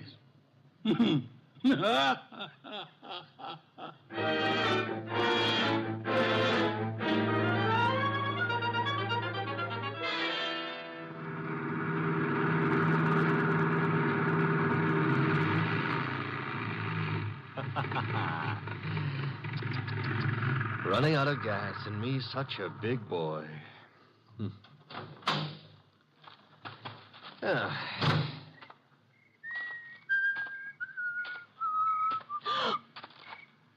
Hello. Hello? That tree a friend of yours? The tree? Yeah, the one you're clutching. Oh, I was leaning against it. It's an idea, but not a good one. Trees are notoriously skittish. The instant you really need one, they're out sowing wild oaks or something. You sound as if you know a lot about trees. Oh, I do. I was brought up in one. Look, now, if you really have to lean, I can recommend... No, thanks. Huh? I tried. Nice moonlight we're having. My name is Goodwin, and blondes call me Archie. I'm not blonde. Brunettes call me Archie, too. And what do redheads call you? Oh, we'll just skip that, huh? And your name is... Claire. Claire. I approve. Now, you may not believe this, but I have just run out of gas. You think I might wangle some up at your house? My house? You mean Jimmy's house? All right, I mean Jimmy's house. Well, I don't know. He might have some. Now, why don't we go up to the house and ask him? Well, all right. Mm-hmm. Jimmy who? Collier. Uh-huh. I like to be formal when I'm borrowing gas. Would you mind waving your left hand in front of my nose? Waving, Mike? Yes, just try it. Don't worry. I won't bite it. All right. I did. And very gracefully, too. No ring on the third finger. You're not Mrs. Collier. There isn't any Mrs. Collier. Are you applying for the position? Mr. Goodwin, Now, remember what I confided in you about brunettes. All right. Archie, you're a little rapid. Maybe. But I always remember what old Dr. Titmouse said. What did he say? Gather ye rosebuds while ye may. Old time is still a-flying. Robert Herrick wrote that. He did? Dr. Titmouse is a liar. How much farther is this house? Well, it's just beyond those trees. Oh! What? There was something that ran across the path. It brushed my legs. Frightened me so. Must have been a rabbit. I guess it was. Oh, I'm sorry. That was silly of me. Oh. Don't worry about it. Also, you will have noticed how much more satisfactory I am than a tree. For clutching at moments of stress, I mean. Archie. Mm-hmm. But you better let go now. What And we'll get on to the house. See, I don't need a haircut, and you're not the right type for Delilah anyway. You mean something by that. Something nasty. Well, that depends. What I meant is you've already signaled whoever you're supposed to signal. Nothing frightened you back there. Why? That scream had a lot of carrying power. Oh, that's the house, huh? Looks peaceful enough. Archie, Who were you supposed to warn if anyone came up the path to the house? Well, no one. Something did frighten me. Honey, I've been lied to by experts, and you're not one. Oh. Think I ought to knock? No, we don't think I ought to knock. Dark inside, except for a handful of moonlight filtering in through the windows. Kind of early for Collier to turn in, isn't it? I wouldn't know. Let's go find out. Now, relax.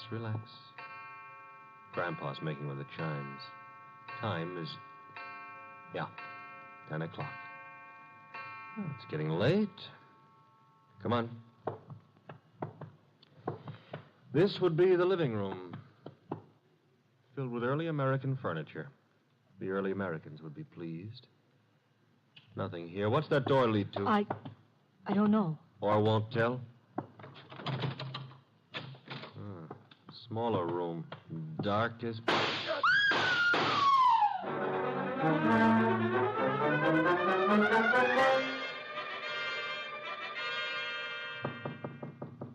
Come in. Put the beer on it. Oh, you're not the bellboy. I'm sorry. I should have remembered to bring some beer. Indeed, and you are? I'm a fellow guest at this hotel, Mr. Wolf. My name is Wieck.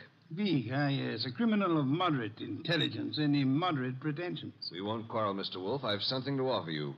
You and your boy Goodwin didn't drive up to Greendale for the exercise. I dislike exercise. Shortens life. James Collier lives nearby. The Governor's Committee on Crime is unhappy. There's been a leakage of information. It hasn't helped them in their work. But it has helped you. You wouldn't have left your house in New York on any ordinary job. A request from the governor, however. Shall we stop fencing? I don't have to fence with you. The committee's work doesn't particularly bother me. I've already made my arrangements for retiring from active business, shall I say. However, I don't want you messing around in the meantime. Indeed. In your effort to discover how the committee's information leaked out, you might also discover a number of things about me that I prefer to remain undiscovered. No one has employed me to do anything about you, sir? Not directly, but indirectly you might have to. I want to insure myself against any such possibility. I want to make a deal with you. I'm ready to supply you with the name of the man responsible for the leak and papers proving his guilt. I have them here. In return for which you expect? A quick conclusion to your activities and your return to New York, leaving my name out of your reports. I'm neither a public official nor a philanthropist. I should do nothing about you unless it becomes necessary. You may remove your hand from your pocket. You wouldn't dare shoot me. Now then, the name of the man. James Collier. Proof of his guilt? These. A series of reports on the committee's meetings in Collier's handwriting. Thank you. Good night, sir. Good night. And I hope for your sake that we do not meet again. Phew. Archie, answer the... Oh. Hello? Mr. Wolf? Yes, Archie. I'm at the Collier place. Since it takes only 10 minutes to get there, may I congratulate you on your speed? I've been at the Collier place for nearly an hour. Doing what? Oh, meeting Claire for one thing, discussing Rosebud. Your delay has been explained. Good night. And for another, I was being around when someone got murdered. Ah, you laid hands on the murderer? No, the room was dark. By the time I got Claire untangled from me and started looking for somebody with a gun, he'd left. I see. And the dead man, of course, is James Collier. No, sorry. Found it had to be. Who was he? Total stranger. Archie. I'm not being difficult. There was no identification on him. Strange. A description. Early 30s, height maybe 5'10", weight around 175 pounds. Blonde hair, blue eyes, a very natty dresser. Suit custom tailored with a built-in shoulder holster. Don Juan shirts. Manicured but very dirty fingernails. And he... Uh-oh. Company. The police? Mm-hmm. Very well, you tell them whatever you think proper, without mentioning the governor's committee, of course. You then bid them farewell and come to the hotel. Can't I say goodbye to Claire, too? You cannot. Confound you, Archie. Do you think I want to wait up all night?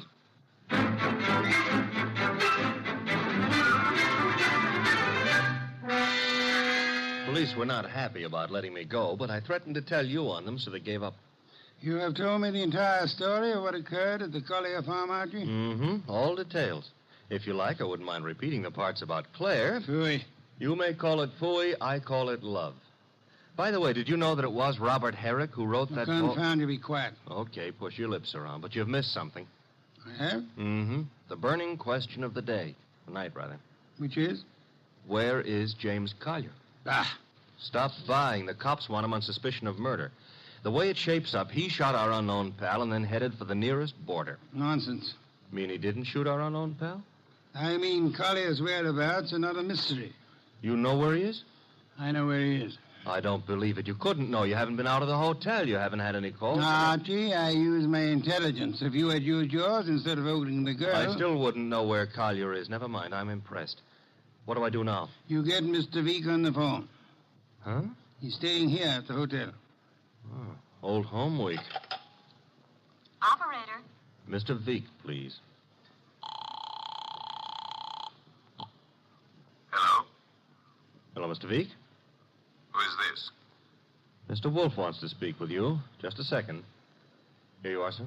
Thank you. Mr. Wieck, where were you at 10 o'clock? Why, on my way to the hotel. You checked in at... 10:15, then came directly to your room. One other question. You have an employee, a man in his early 30s, blonde-haired, blue-eyed, and well-dressed. Am I correct? Yes, that is Marshall. No, that was Marshall. Good night, sir. Having done that, whatever it meant, we now go to sleep? Away, we go to the Collier farm. Okay, but why? Because, Archie, the time has come to cross-examine the rabbits.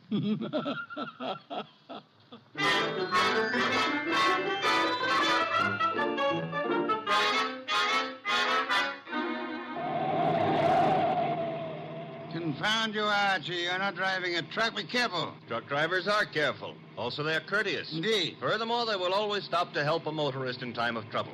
Archie, are you training to become a truck driver, or have you fallen in love with a truck driver's daughter? Her name is Susie, a hair the color of wheat fields at high noon. Never mind turning purple. I'm about to change the subject. Boss, I have a theory. Stick to truck drivers. As follows. Our boy Collier, who'd been selling information to Veek, had a change of heart and decided to turn ethical. But Veek's man, Marshall, at Veek's orders, tried to apply pressure, so Collier shot him and headed for Canada. And the girl's roll? Was to brighten my life. Oh, you mean about her playing sentry? Well, she's in Veek's employ, too. Phooey.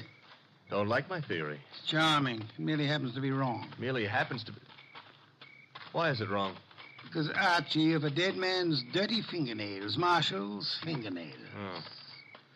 Well, you made me bring you to the rabbit hutches. We have arrived. There are the rabbits. Go ahead, cross-examine them. Good many hutches. A large pen for the rabbits to run about in. Notice that they're all cowering at the far end of the pen, ran as we entered. That's because they don't like us, maybe, huh? One of them, however, seems to be friendly. The one up here, and at the corner opposite us. Oh, yeah, there is one here. He's not friendly, Mr. Wolf. Indeed? He's dead. Somebody stove in his skull. Interesting. What's interesting about a dead rabbit? He may be dead now, Archie, but he was friendly. Too friendly.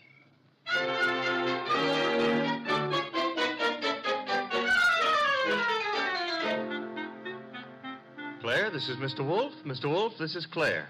Claire, I'm Archie. A chair, Archie. A chair. Try this one. Be gentle with it. If you break it, all the early Americans will hate you. It'll serve. Steady. Well, now then. Mr. Wolf, I'm dreadfully tired. The police have... Are idiots. What? For example, do they know that you were posted as sentry outside this house in order to warn James Collier of any intrusion? Well, they don't... I wasn't. Do they know that James Collier and the dead man Marshall were quarreling? No. Do they know that James Collier had armed himself in preparation for this meeting with the gunman? That isn't true. It is true. I don't have to say anything. You've already said more than enough with your actions, my dear. What do you mean? According to Archie's report, and Archie is always meticulously accurate, when you and he opened the door of the room in which the murder took place, you screamed at the shots. Well, of course. Any girl would scream with... Then you clung to Archie with sufficient force and for sufficient length of time to prevent him from chasing the murderer. Why? Because you had seen and recognized the murderer as the man you loved. It was too dark to see anything. True. Therefore, you didn't have to see the man. You thought you already knew who the killer had to be. That's a lie. You're shielding James Collier, aren't you? I'll never admit any of it. Never. May not be necessary. Archie.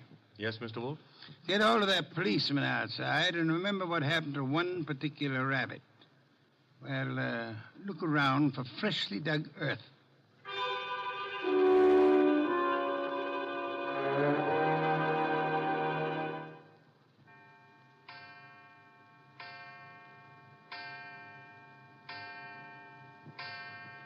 Midnight.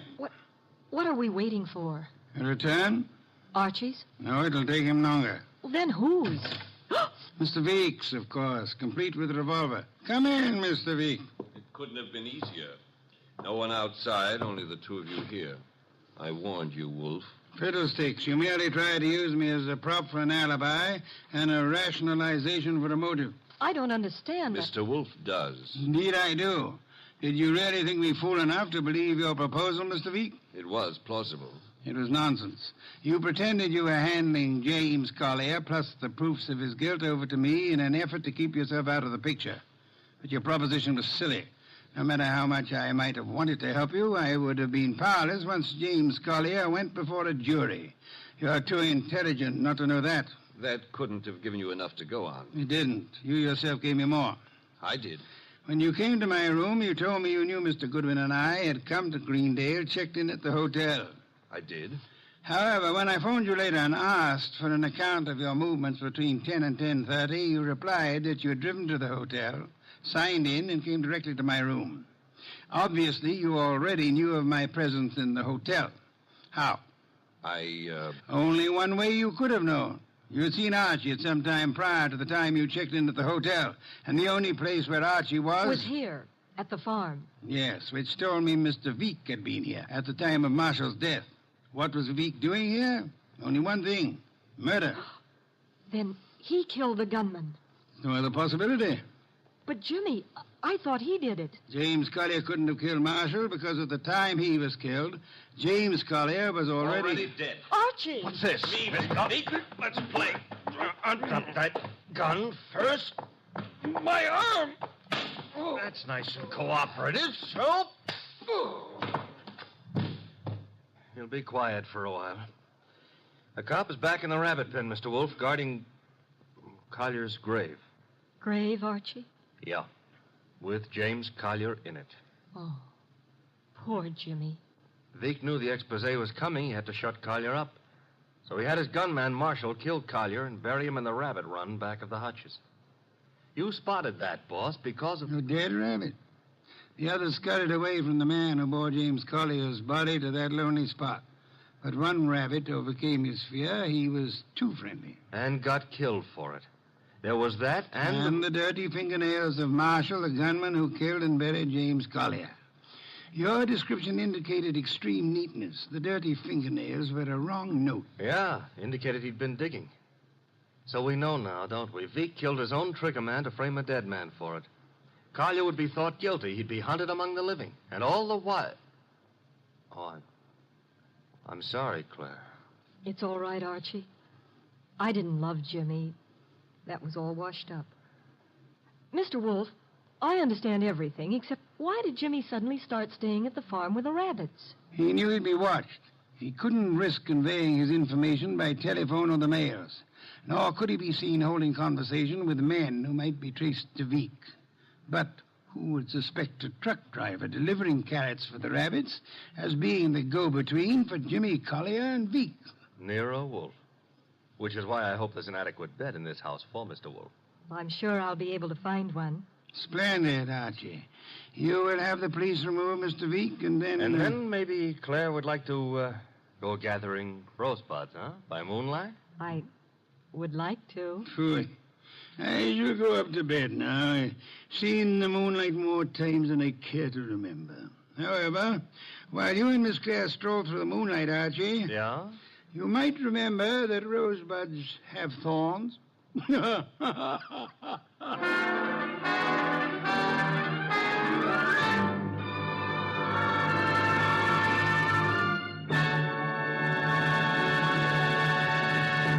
You have been listening to The New Adventures of Nero Wolfe, starring Sidney Greenstreet.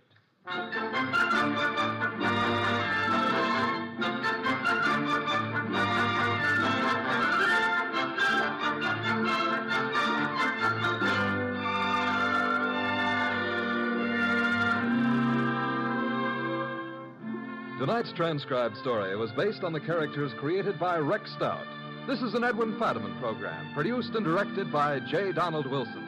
In the cast were Larry Dobkin as Archie Goodwin, and Martha Shaw, Hal Gerard, Herb Butterfield, Howard McNear, and Bill Johnstone.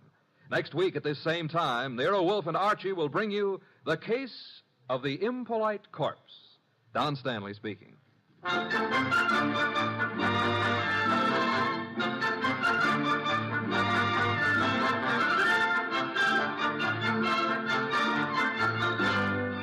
3 chimes mean good times on NBC. There's no cover charge at Duffy's Tavern. Just keep your dial on this NBC station this evening as Archie the Manager, played by Ed Gardner, and his remarkable friends serve up another blue plate special of grilled English language, fresh laughs and whimsy a la mode. Another Friday fun favorite is the delightful Life of Riley, starring William Bendix as the beleaguered Chester A. Riley. Now it's Sam Spade. Then, The Magnificent Montague on NBC.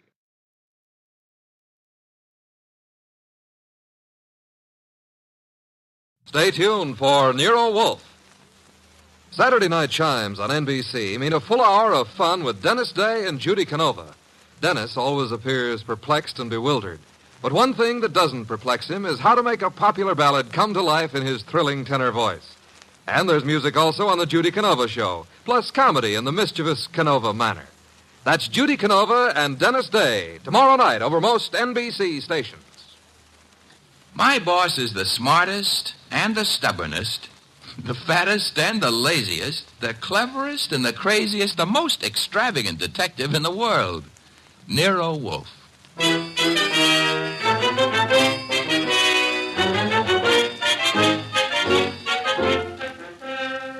It's the transcribed adventure of The Case of the Careworn Cuff, with that brilliant, eccentric private detective, orchid fancier, and gargantuan gourmet, Nero Wolfe, starring Sidney Greenstreet.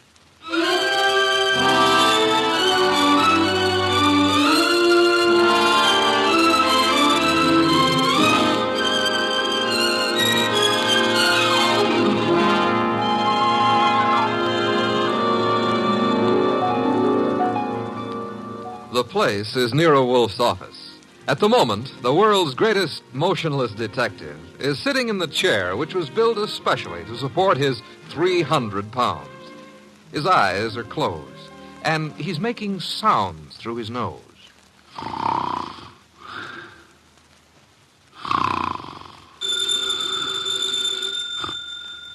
Archie. Archie. Archie! Yes, Mr. Wolfe, what is it? The phone, if you please, Mr. Goodwin.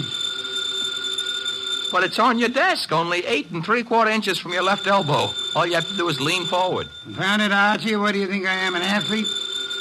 Hello. No, wrong number, mister. Well, I'm sorry, Mr. Wolfe, if that old phone awakened you. Wrong number, and I was not asleep. I was merely concentrating. On what? We're out of work. There's nothing to concentrate on. May have escaped your errant attention, Archie. But there are other subjects for thought besides murder. Sure, blondes. And blondes. You're right at that. Brunettes. Phooey.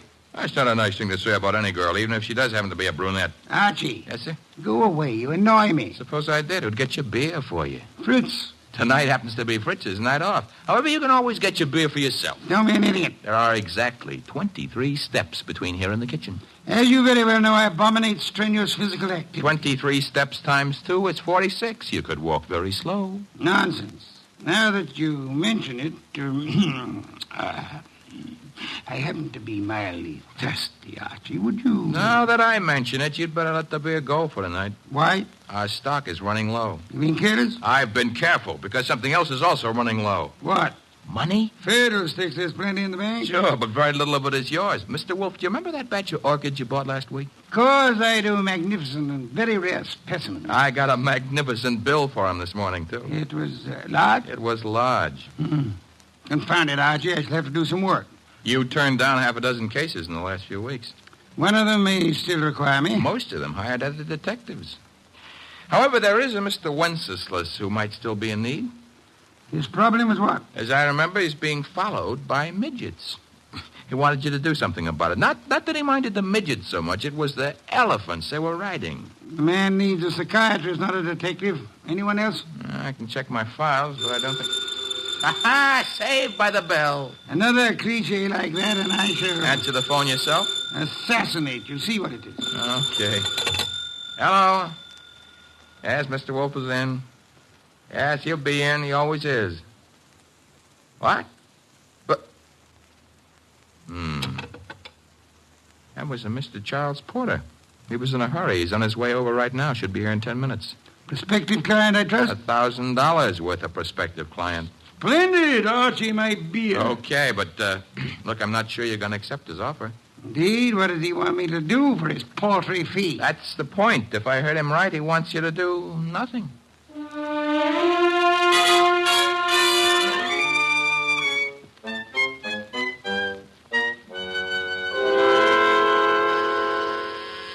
The door, Archie. Yes, sir. I hear it. Mr. Porter? Naturally, I'm Charles Porter. Who else would I be? It's a large field. Never mind. Come on in. I'm Archie Goodwin. Where is Wolf? Mr. Wolf is in here. Mr. Wolf, this is Mr. Porter. Good evening. Fat, aren't you?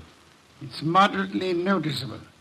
Archie, a chair for Mr. Porter. Don't bother. I'm too impatient to sit.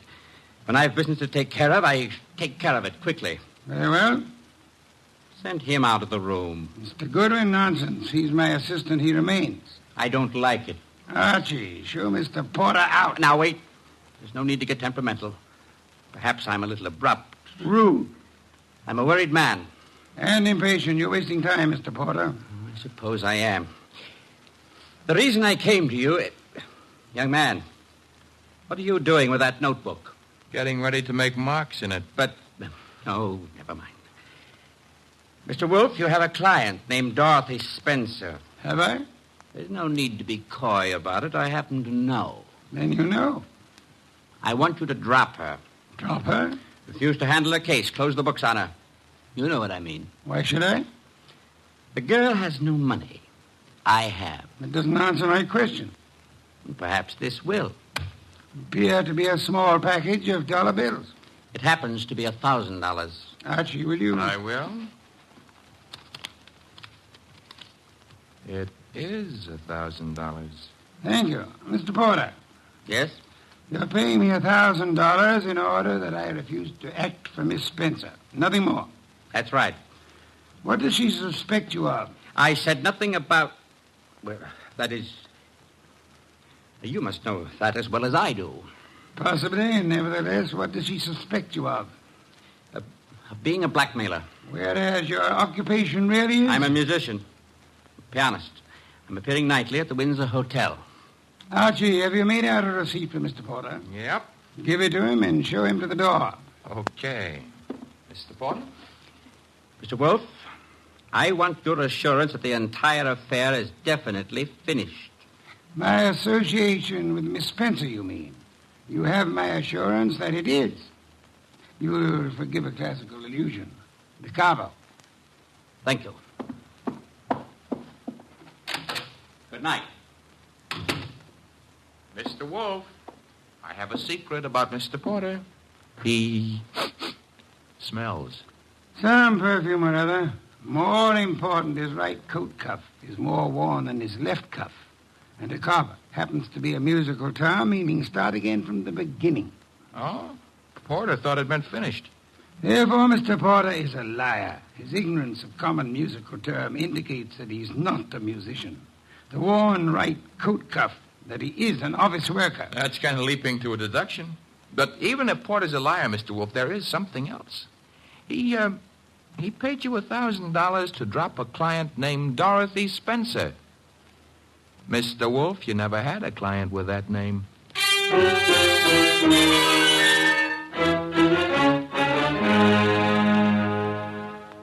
Well, that's that. Dorothy Spencer is not in. Anyway, she's not answering a phone. Mr. Wolf, I said... I know what you said. Bah. That a comment? I'm worried. Mr. Porter may have assumed erroneously that Dorothy Spencer had employed or was intending to employ me. That does not explain why he lied about his occupation. Maybe he didn't lie. After all, your deductions could be wrong. Phooey. Okay. Take care of that right now. I'm phoning her. Hello, Windsor Hotel? Get me the manager's office. Thanks. Could you tell me if a Charles Porter plays the piano at... Uh-huh. She sounds blonde. I see. Thanks a lot. What do you do after work? Oh, well, so long. She goes home and beats her husband. About Porter, Archie. Bad news. He does play the piano at the Windsor in the move room. So where does that leave your deductions? Untouched, of course. Let me think. Yes, naturally. Naturally what? I came to the conclusion that Mr. Porter was an office worker. We have just discovered that Mr. Porter is not an office worker, therefore... You were wrong. I am never wrong. Therefore, the man who was here is not Charles Porter. Mr. Wolf, do you think a man of your weight should climb out on a limb like that? Fiddlesticks. Look up Porter in the phone book and call him. Okay. Take a second. Archie, the phone company's best friend. Yep, here he is. What do I ask him? There'll be no need to ask Mr. Porter anything. Just phone. You're the boss. Yeah. I have to say something to the guy. Hello. I'd like to speak to Charles Porter. So would you. Who's... Oh, Stebbins, huh? Yeah, that's right, Archie. Oh. No, don't bother why I called. It's a coincidence. Goodbye. You know who that was? No. That was Sergeant Stebbins, Sergeant Pearlie Stebbins. I might add, as though you didn't know, that Stebbins happens to be a sergeant in homicide. Indeed. You expected this. I still don't know what your conversation was about. It was about Charles Porter, who maybe was a liar, but who isn't going to tell any more lies on account of he was just shot to death.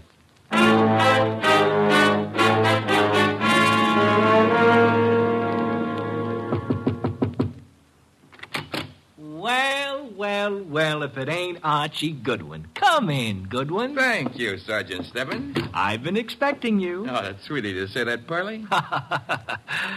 Why did you phone Porter? His right coat cuff was more worn out than his left. So for that, you had to kill him? No, actually, I killed him because he didn't know his da capo.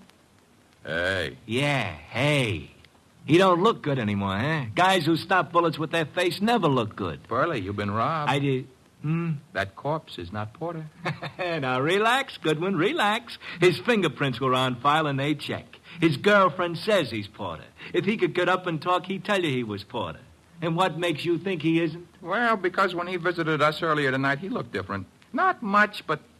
You said girlfriend? Yes, I said girlfriend. She's in the next room mopping up. She kind of broke down when we brought her here. You brought her here? Now, don't tell me what her name is. Why shouldn't I? It's Spencer. Dorothy Spencer. Ooh, that's what I was afraid of. Sergeant, Oh. Ignore him. He comes with the woodwork. His name is Goodwin, Miss Spencer. Archie Goodwin. Find what you were looking for? What I was looking... Somebody's gone through this place like a minor league hurricane. You? What business is it of mine? None, maybe. On the other hand, Nero Wolfe might have other ideas. Matter of fact, I'm sure he'd have. Miss Spencer, why don't you go see him? The address is 601 West 35th Street. I don't see why. You want your boyfriend's murderer found, don't you? Now listen, Goodwin, the police are working on this. Sure, they'll see to it nobody harms a corpse. Goodbye, Miss Spencer. Don't forget that address, 601 West 35th Street. Believe it or not, you used to be a client of ours.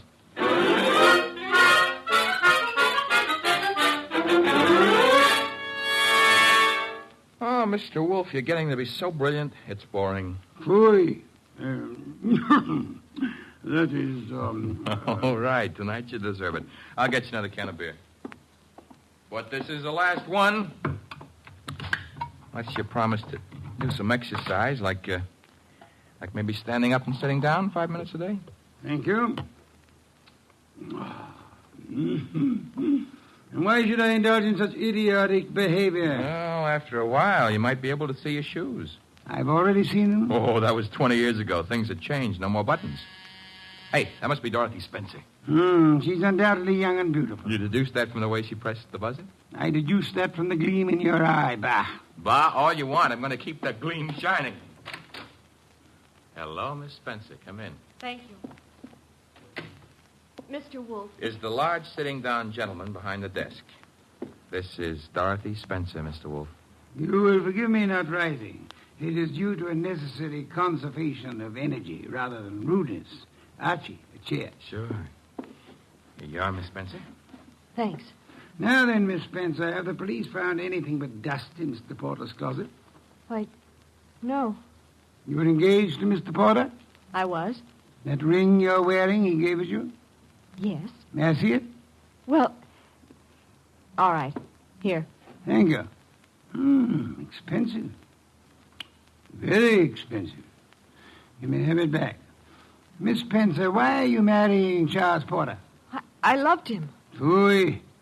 Mr. Porter, according to Archie's description, was twice your age with considerably less than half your attractiveness. Love may perhaps be blind, but it is not astigmatic.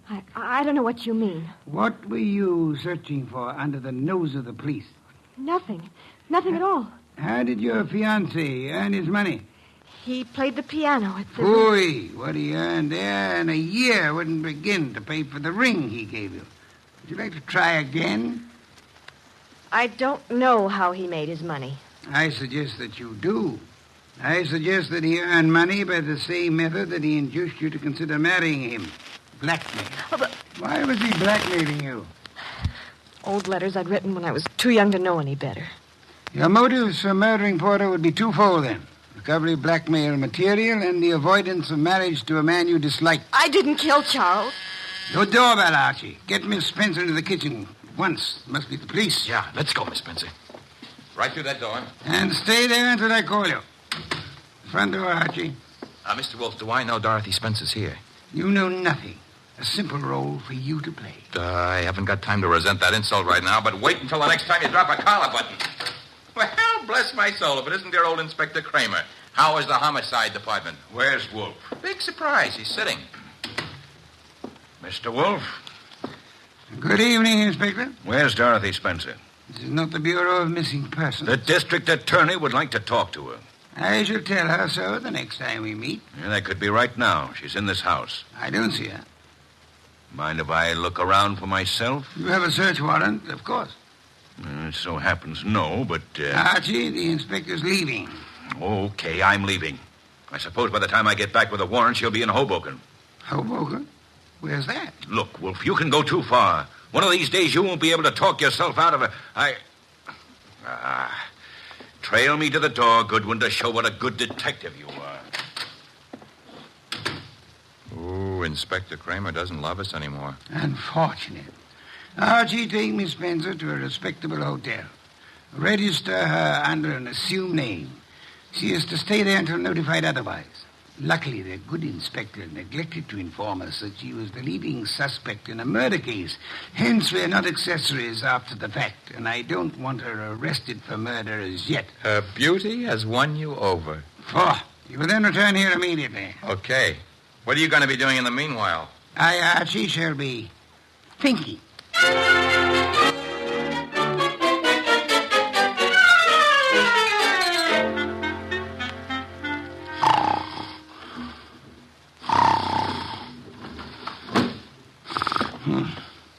Archie?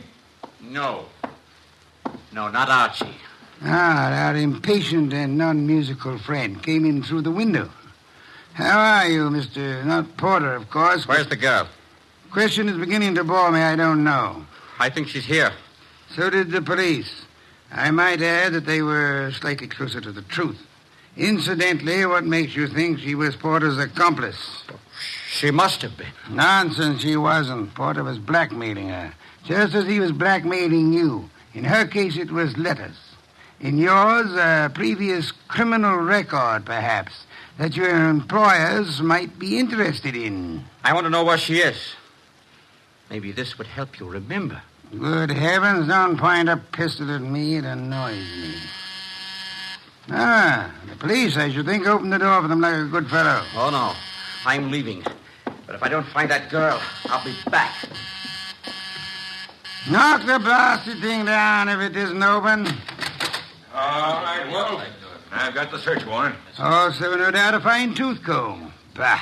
By the way, Inspector... All right, boys, cover the house. All right, Inspector. Well, what did you want? As your men go through the house, will you have one of them shut the back window? I've just had a burglar, and I suspect he left it open. Unless the matter is attended to, the house might be filled with fresh air. Well, what's the matter with that? Fresh air, deadly poison. It clogs the lungs. And may I point out that the warrant you're clutching in your hot little hand is not a lease on the house. Finish your search quickly, if you please, and then... why not try Hoboken?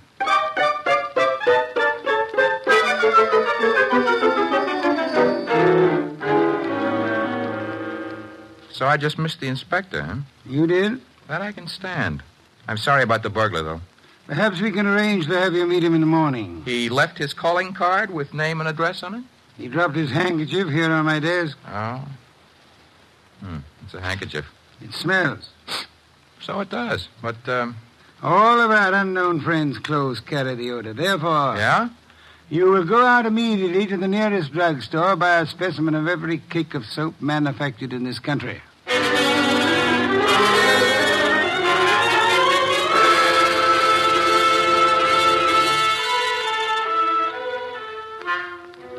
Mr. Wolf? Be still. No. I never realized just how many different brands of soap are made in this country. You should listen to the radio more often. So far, we've sniffed at 37 cakes. None of them smell like porter. Let's see. 38. Hey. Let me have it, Archie. Yes, these soap. It's labeled orchid ovals. I should say basically mislabeled. Orchids have no odor. Our task for the evening is finished. Why? All we know is the guy washes with a basely mislabeled soap. No, the odor would not have been so persistent in that case. Unquestionably, our visitor works for a soap company that makes orchid ovals. Every employee of a plant in which perfume in large quantities is used inevitably carries the odor on his clothes. Oh. And you already deduced he works in an office. Uh-huh. I go see him in the morning? You do? You know, Mr. Wolf, what with hiring rooms for girls and paying visits to a perfume factory, I'm beginning to feel like a maiden aunt. No one would ever mistake you for a maiden aunt, Archie. Thanks. Is that another deduction? Maiden aunts rarely need a shave.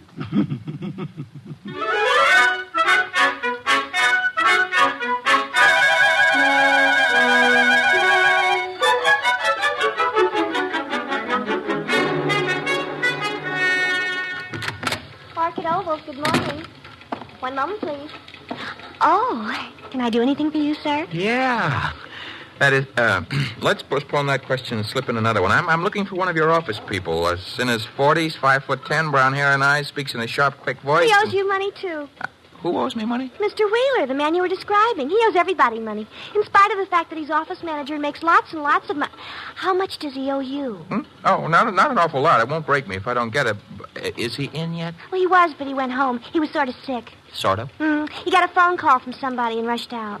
Too bad. Well, I better scram. Well, you didn't answer my question yet. I'm off at 5. My name's Gwen. Goodbye.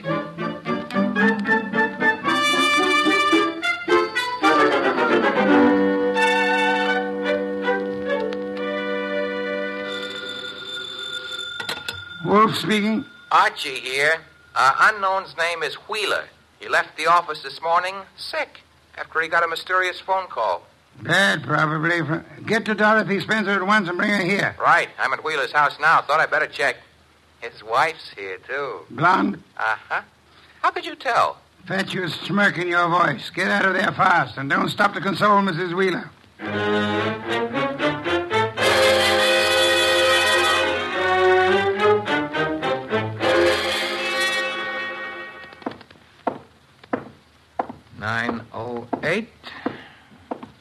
Room 909. Miss Dorothy Spencer.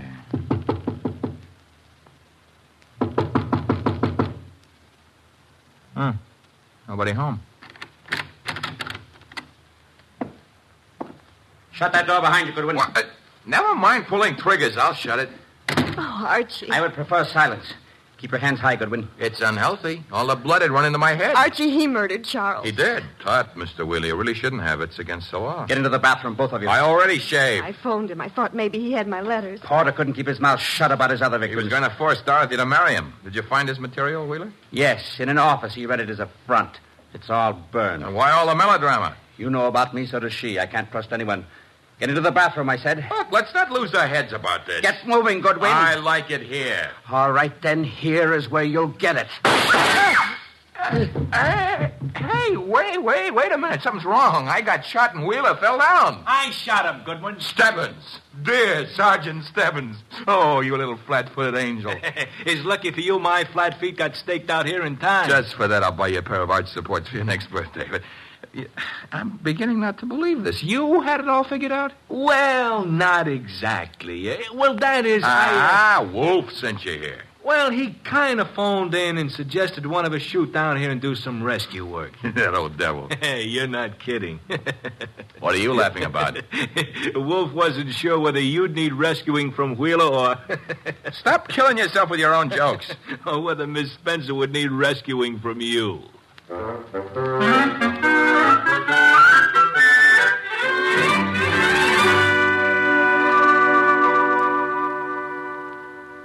You've been a very foolish young woman, Miss Spencer. I suggest that in the future you exercise more care in your correspondence. Oh, I shall, Mr. Wolf, but how can I ever thank you? Well, one way would be to listen wide-eyed while he explains how he solved the case. I have no intention... Oh, come on, Mr. Wolf. Stop stalling. Please, Mr. Wolf. Well, I'd be very happy to. As a matter of fact, I'd like to see anyone try to stop me. A man came to me, offered me $1,000 to drop a client I didn't have. Why? Because obviously he wished to direct my attention to that client. Me? You, Miss Spencer.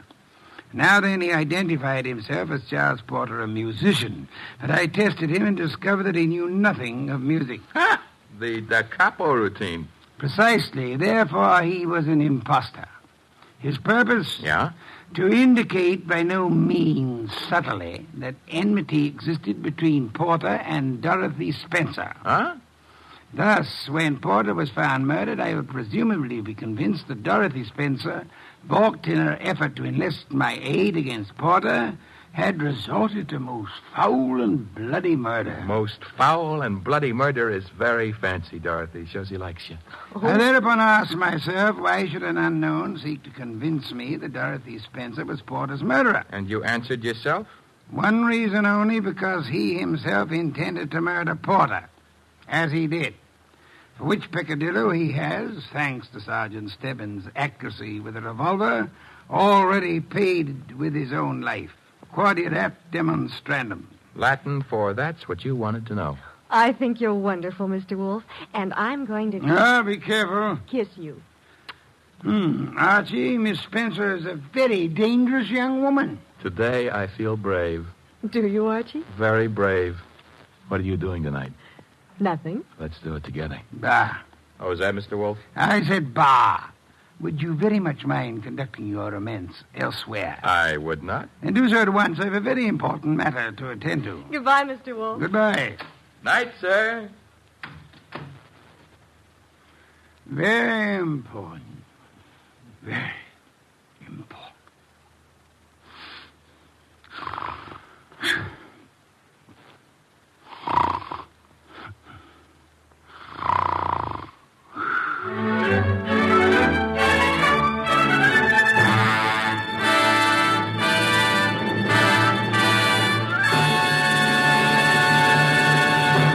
You have been listening to The New Adventures of Nero Wolfe, starring Sidney Greenstreet.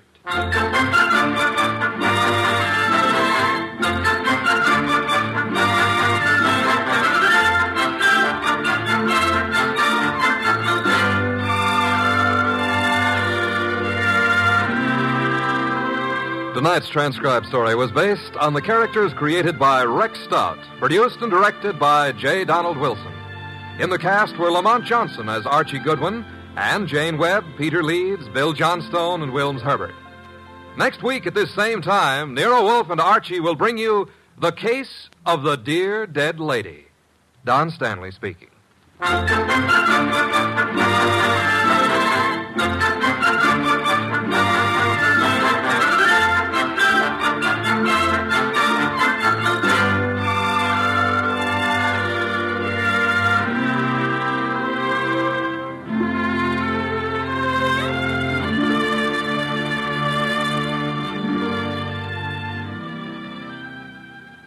Three chimes mean good times on NBC.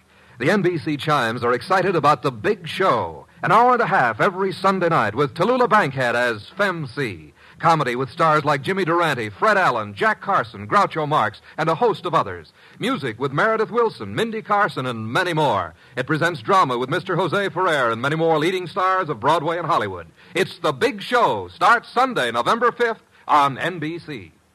This is Chester William Bendix Riley. The Man Called X follows on NBC.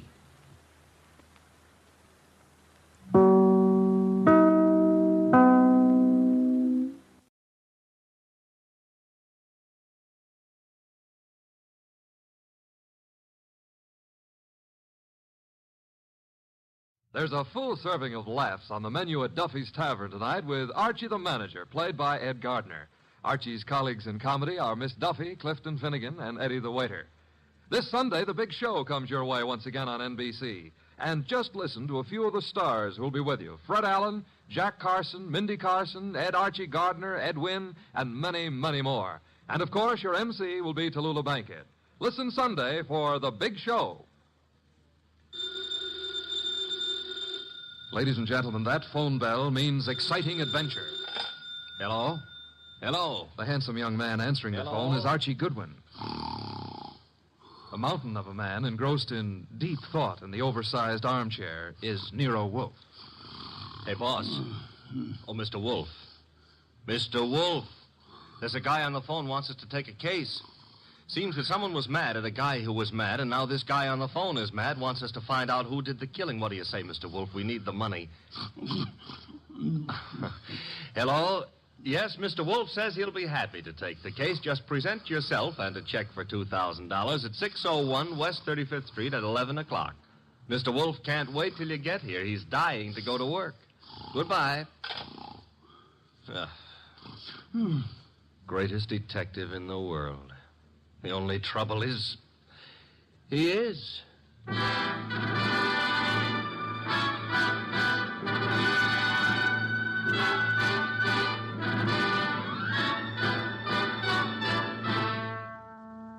Yes, listeners, Archie is so right. He is the greatest detective in the world, and the fattest, and the least energetic. He's Nero Wolfe, created by Rex Stout, and brought to you over this NBC network in a new series of adventures by Mr. Sidney Greenstreet.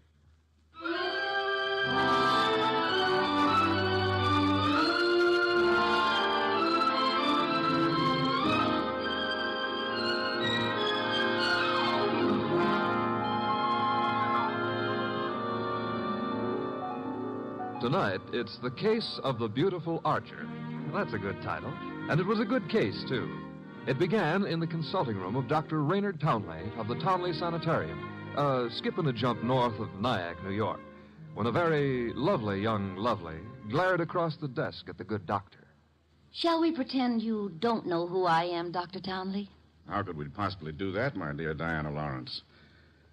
23 years old, daughter of one of our better-known sculptors, Michael Lawrence. You were born in Johannesburg, educated in London and Paris, and live at present 100 yards from here in your father's cottage on Berry Hill Lane. How's that? It's intended to be staggering, isn't it? You take no cream or sugar in your coffee, were winner of the Women's National Archery Tournament for 1947, and have an exceedingly high temper. Let's stop the nonsense. You have an inpatient here named Willard Garth. Well, Willard Garth happens to be my fiancé. Yes, he has mentioned the fact during his analysis. And, well, has he by any chance mentioned his reasons for suddenly refusing to see me during the past 5 weeks? He didn't have to, Miss Lawrence.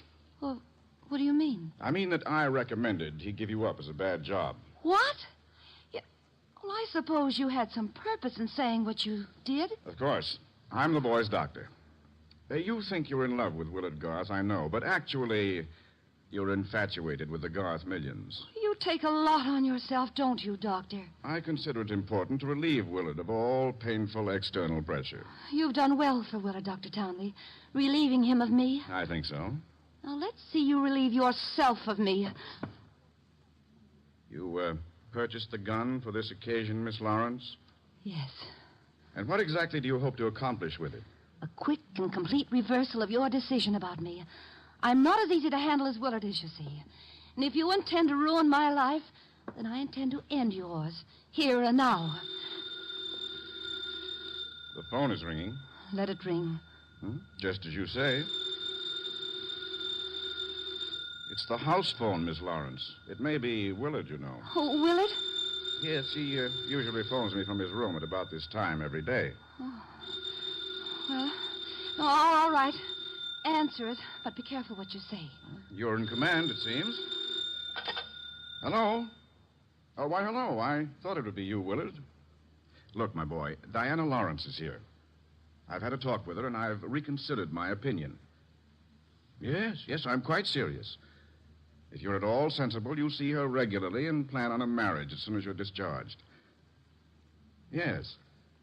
Oh, you do? Very well. I'll see if she'll talk to you. Miss Lawrence. Yes? Do you want to speak with him? Give me the phone. Of course. Here you are, and I'll take this gun. There we are. Now, stand away, Miss Lawrence. But Willard's on the phone. Willard is not on the phone. No one was on the phone.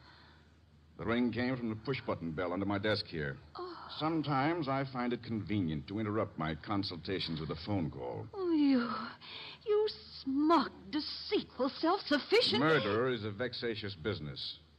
You'll be grateful to me one day. All right. Give me my gun and let me go. The gun, I'm afraid, stays with me. Here in this Majolica cabinet. I'd scarcely feel justified in trusting you with it. And now, with your permission, or without it, the interview is ended.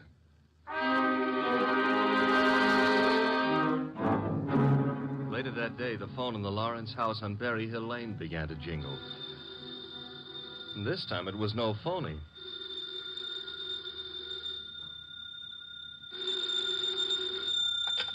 Hello? Diana? Yes? Willard, darling. Diana, darling, it's Willard. Imagine. Has the doctor let you use the telephone just as if you were a great big adult? Oh, I've got to see you, sweetheart, and I didn't call you to argue. Love, beauty, understanding, that's what matters. Isn't it? Isn't it? Do I hear the overtones of a change of heart? Oh, Diana, what's happened wasn't my fault. He poisoned me against you. Then why don't you walk out of that amateur nut house and stand up like a man? I probably shall, Diana. And now, please listen to me. He's letting me have the limousine tonight from 8 until 12. I want us to go for a ride and talk and talk and talk until everything is clear. Clear as a bell, my baby. Don't tell me he's trusting you to drive. Oh, no. No, one of the handyman here will chauffeur us. Oh, say you'll come, Diana. Will you? Say it. Say yes. Say you will. Well, yes, Willard. I'll be glad to. Oh, 8 o'clock, then? 8. Oh, bless you. Bless you, my angel.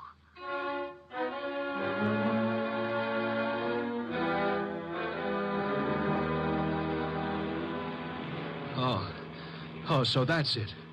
You want my father's money. That's what you love, not me. Willard, the chauffeur will hear you. It's the way Townley says it is. He's right. He's right. Oh, why did I let you talk me into this? What a fool I was to have come at all. You're sick inside, Willard, so utterly, hopelessly sick. Oh, so now I'm hopelessly sick. Yes, you are. You're trying to confuse me. Take advantage of me. Wind me around your finger. Just because I love you too much. That's it.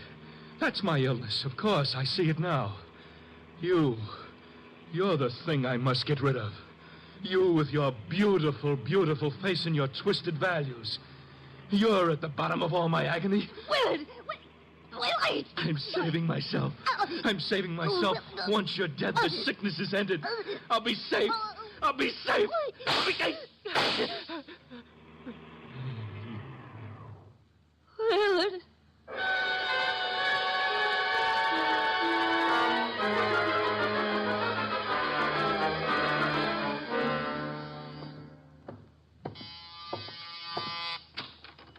Dr. Townley? Yes. Come in. Mr. Wolf's been expecting you. Come in, Dr. Townley. Come in. Have a chair. Thank you, Mr. Wolf. I'm so happy you've agreed to take this case. Have a glass of beer. Oh, no. Never at this time of morning, thank you.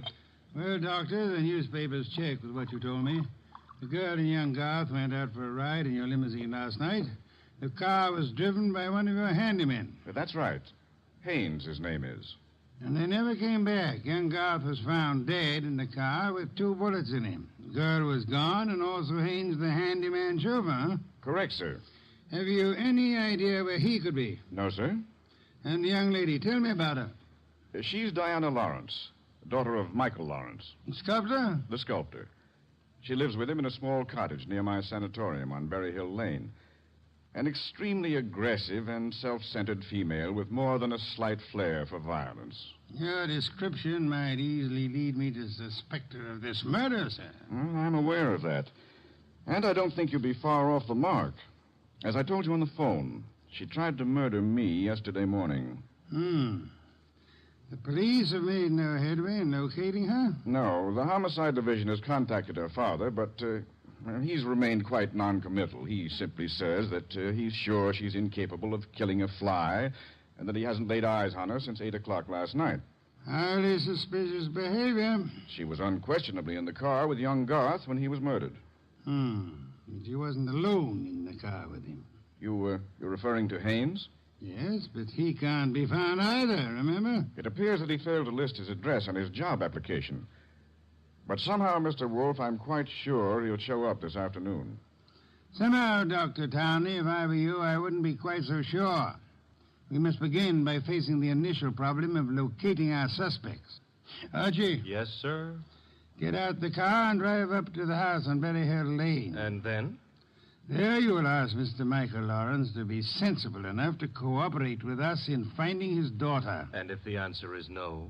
I recommend, Archie, that you flatly refuse to take it.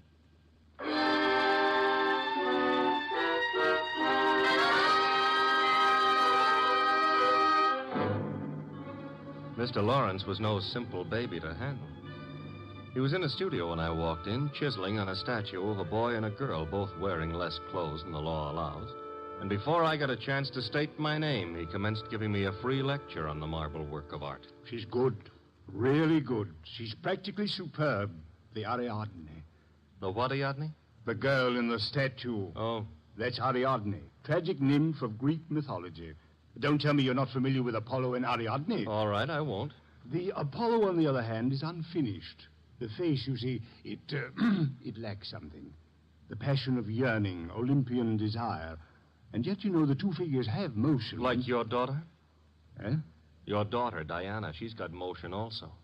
As I hear it, she's been in motion ever since she murdered Willard Garth last night in the back end of a limousine.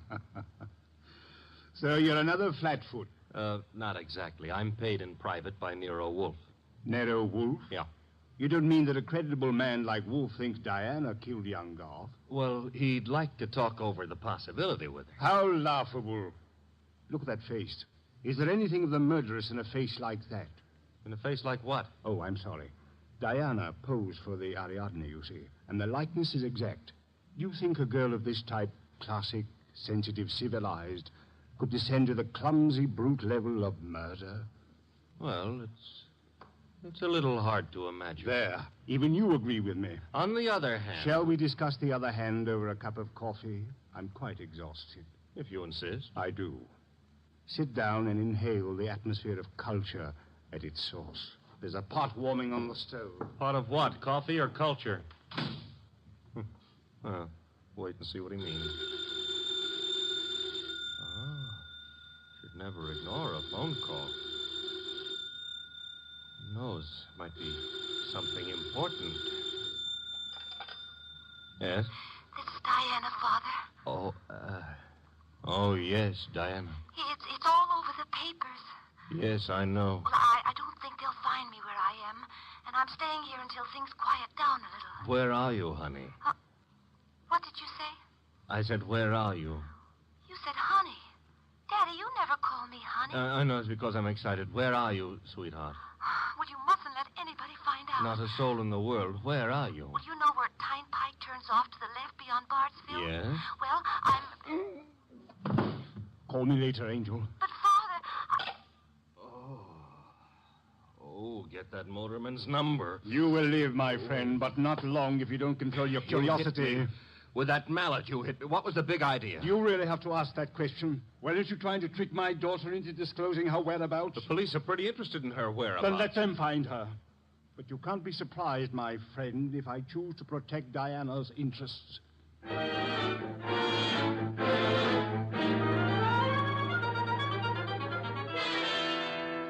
So he's working on an Apollo and Ariadne, is he, Archie? Who cares about Apollo and Ariadne? The point is how he worked on my gourd. That, of course, was unfortunate, my boy, but... You get that piece? Mm-hmm. Hello? Inspector Kramer. Hold it. For you. Here. Thanks. Yes? Wolf? How are you, Inspector? I hear you're in on the Garth killing. Not very deeply, I am afraid. We are still trying to locate the Lawrence girl. Well, you can forget about that.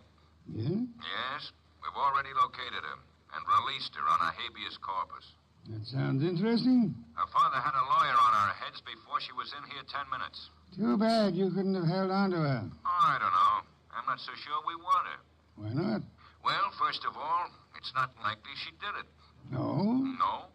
Ballistics stated that the bullets that killed Willard Garth were not fired from point-blank range.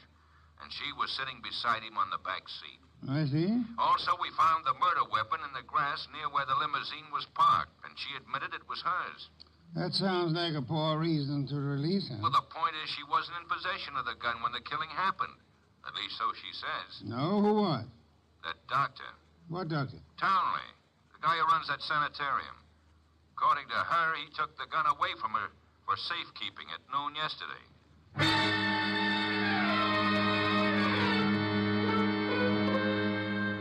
There was a little more talk between them, something about fresh cigar ashes that were found in the dashboard ashtray of the limousine.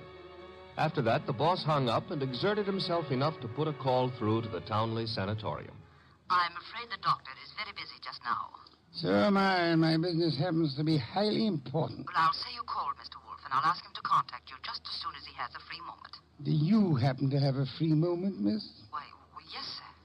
Could you spend it by telling me if that handyman, Mr. Haynes, has been located?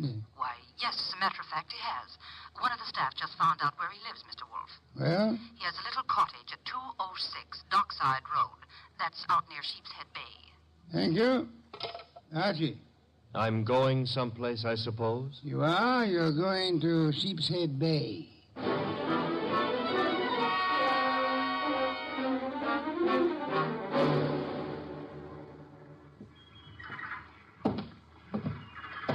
Hello there. Looking for a guy I can't find. Oh? Yeah, his name is Haynes. Stopped at the cottage up there, but there's no one there. I saw you here on the wharf fishing, so I... What did you say his name is? Haynes. Haines. Oh, Haynes. Yeah, do you know him? Well, there's a fella named Hines used to fish out here. No, not Hines. Haynes. Couldn't be Huntingburg? No, it couldn't be. The name is Haynes. Hain... Haynes, give me a hand here, eh? Well, what do you know? Funny, huh? That guy seems to think my name is Haynes. Yeah, so do I. You do? Yes, I...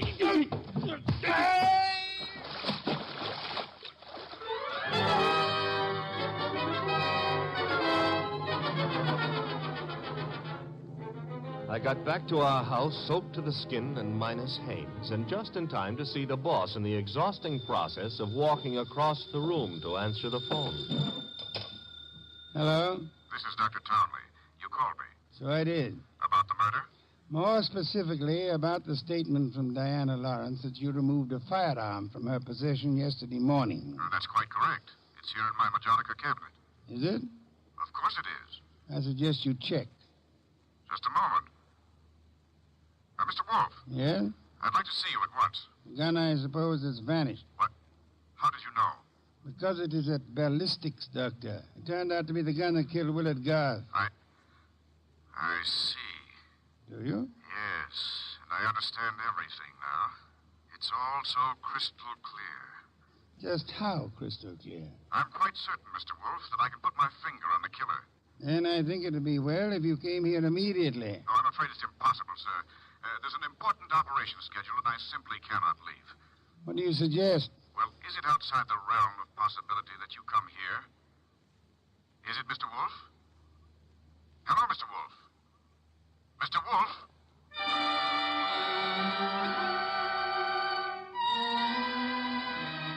When my boss has to leave the house, it's a major tragedy. Sometimes he rages, sometimes he curses the whole detective business, lock, stock, and barrel. And sometimes he keeps very quiet and grips the side of the car desperately and tries not to inhale any fresh air. This was one of the quiet times. Just go slowly, Archie, but get there as quickly as you can. Oh, you don't want a chauffeur, Mr. Wolf. What you need is a magician. Keep your eye on the road and don't strain yourself to make superfluous witticisms. Why don't you try relaxing a little? I hear there hasn't been a man-eating tiger sighted on the Sawmill River Parkway in the last 500 years. Your liberty is out of order. Don't try to make light of a deplorable situation.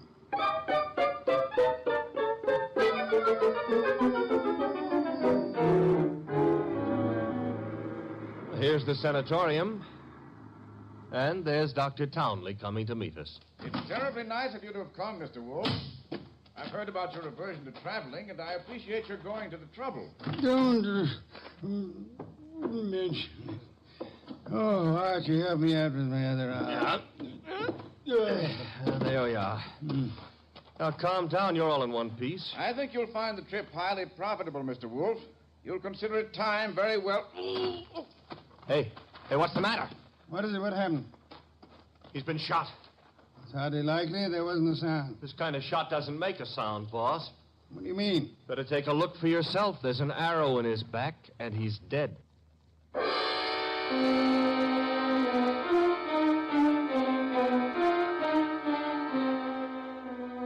We remembered that Dr. Townley had said Diana Lawrence had won the Women's National Archery Tournament for 1947.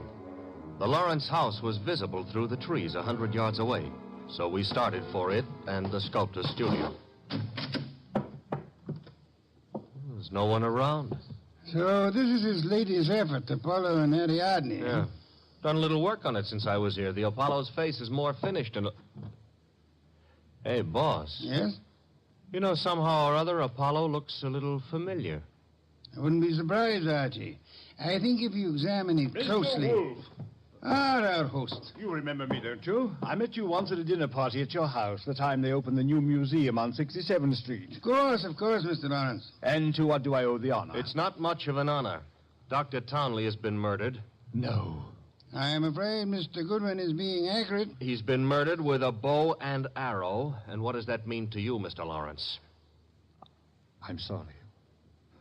I've been a fool. An awful fool. You can't blame yourself too much. If you'd cooperated with the police instead of looking out for your daughter's interest, the man would still be alive. But I assure you Where's the girl? She should be here now. She phoned me a while ago and said she was coming by for passage money to Rio. You were looking for me? Boss. Diana, put the gun down, Angel. And tie a rope around my neck? Might I inquire if your plan is to kill us all, Miss Lawrence? Oh, what would yours be if the world was after you for something you didn't do? Wouldn't you be willing to risk persuading a jury of that? Thanks, no. I'll skip that chance. Father, get me the money. Diana, sweetheart, don't make me a part of your murders. That's asking too much of love. Don't you know I'm not guilty? No, Diana, I don't. Leave that gun lay, Diana. Haynes. Looks like I walked in on the nose. That's him, boss, the guy who soused me. Take a little of your own advice. Relax, Archie. What do you want here, Mr. Haynes? I want to give up and try to straighten out this little deal. Mr. Lawrence. Yes? Here's your money back. You got a right to call me a welcher. I promised I wouldn't give evidence against the girl, and you paid my price. But enough is enough, and right here and now I'm unloading. Just what does this mean? It means I saw her do it. Oh, you stupid, lying, rotten... Oh, yeah. Grab her, Archie. Grab her. Get the pair of them out of here.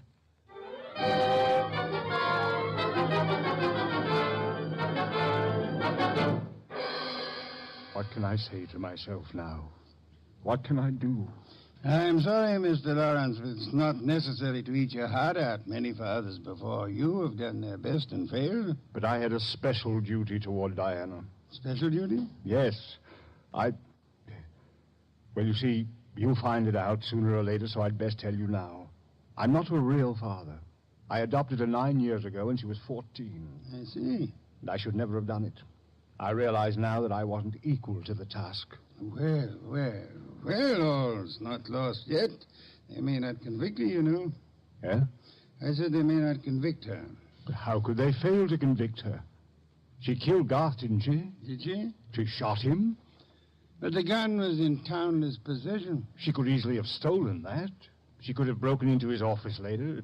It wasn't locked. What wasn't locked? The Majolica cabinet. I mean... I believe you mean what you said, Lawrence, the Majolica cabinet. Though for the life of me, I can't see how you could know whether it was locked or not, unless you had the experience of opening it. Could it be that you went looking for the gun yourself after Townley said he had confiscated it? That you killed Townley with a bow and arrow, which you handle as well as your daughter, because he was just on the point of telling me that you knew where the gun was, and that you were the likeliest murder suspect? You must be mad. Oh, sir, not I. But you are mad and more than a little. You hated Willard Garth. It was you who were making the marriage impossible. You loathed him, and in the end, you killed him. How could I have killed him? I'll tell you a little secret, Mr. Lawrence. The police found cigar ash in the dashboard tray of the death car. Chemical analysis showed that the ash was from an El Adoro cigar. What have you got in your left hand, sir? In my... an El Adoro cigar. And in my right hand, a derringer. Powerful and admirable little weapon, Lawrence. I suggest you show proper respect for it by dropping all this here and now. You don't wish to hear me say the rest, that you were horribly in love with Diana, your own adopted daughter? In love and hopelessly, eternally frustrated? You begrudge me the triumph of accusing you of having bribed Haynes to let you take his place at the driver's seat of the limousine? And further bribed and threatened him into putting on his show of merry pranks and false confessions to confuse us all beyond measure? You said I loved Diana. Would I do all this to her if I did? Oh, but of course, such love as yours is really hate. You were content to see her dead rather than relinquish her. Like all miserly, small-hearted men, you would rather kill the thing you love than muster the generosity necessary to seeing it attain happiness. That's enough out of you. I should think it was much too much. It is.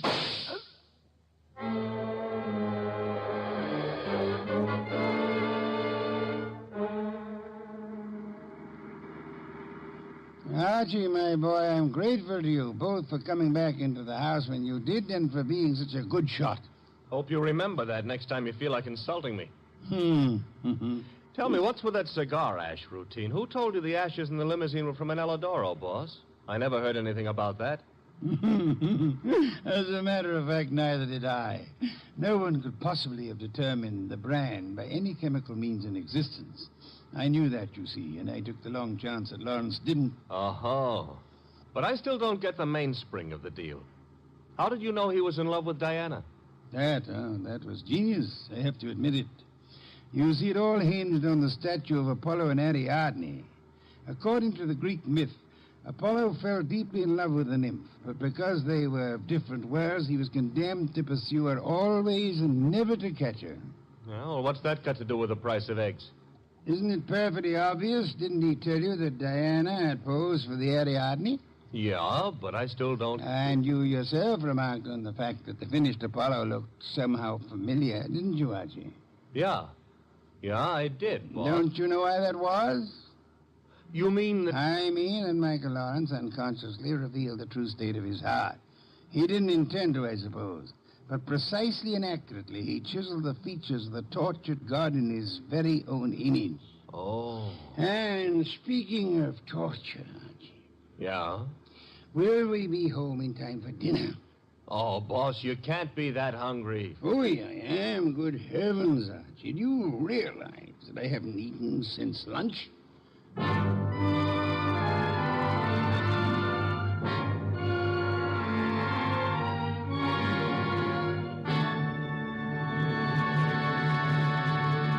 You have been listening to The New Adventures of Nero Wolfe, starring Sidney Greenstreet.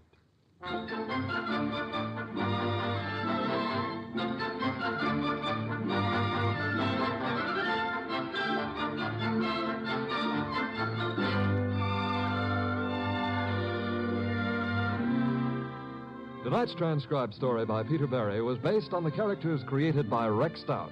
This is an Edwin Fadiman program produced and directed by J. Donald Wilson.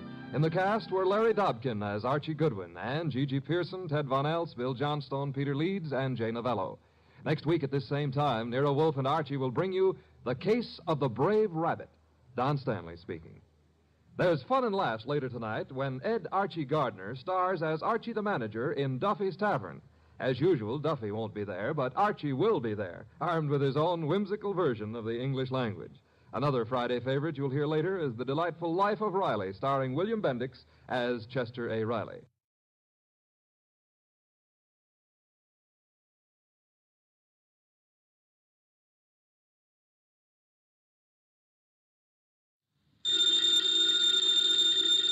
Ladies and gentlemen, the ringing of that phone bell means mystery, adventure. Nero Wolf's office, Archie Goodwin speaking. Mr. Wolf? No, he isn't. Huh? Oh, well, for you, maybe he is. I'm not here. Oh, yes. He's always here. I've gone out. No, he seldom ever goes out. I won't start on anything tonight. Oh, sure, he'd love to start on a case tonight. What's your name? Oh, that's a beautiful name. Address? Archie, it's another woman hang-up. No, honest, I'm not Mr. Wolf, but I'm his agent. Yeah, I'll be right over, miss. Goodbye. What's her trouble? Where are you going? Well, she said she's received some threatening notes and she's afraid to leave her hotel. So long, boss.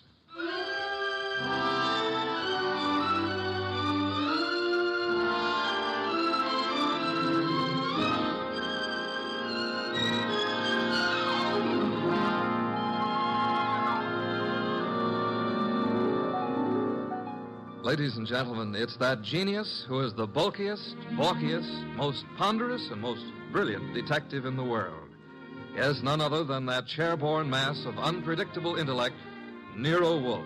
Created by Rex Stout and brought to you in a new series of adventures over this NBC network in the person of Mr. Sidney Greenstreet.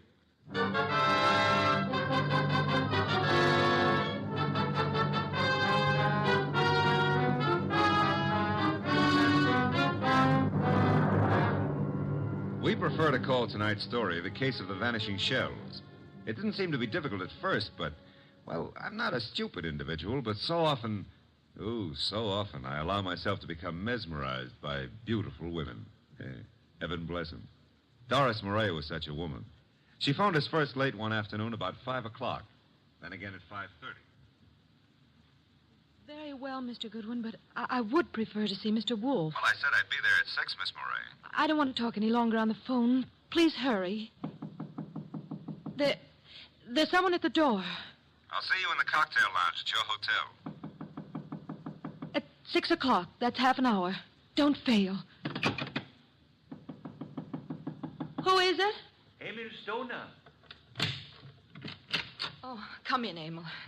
You got my call, darling. Here, let me take your briefcase. I'll just put it here on the piano, Doris. I'm terribly upset about those threatening notes, darling. I know it's upset you, too, but I'm determined to find out who it is.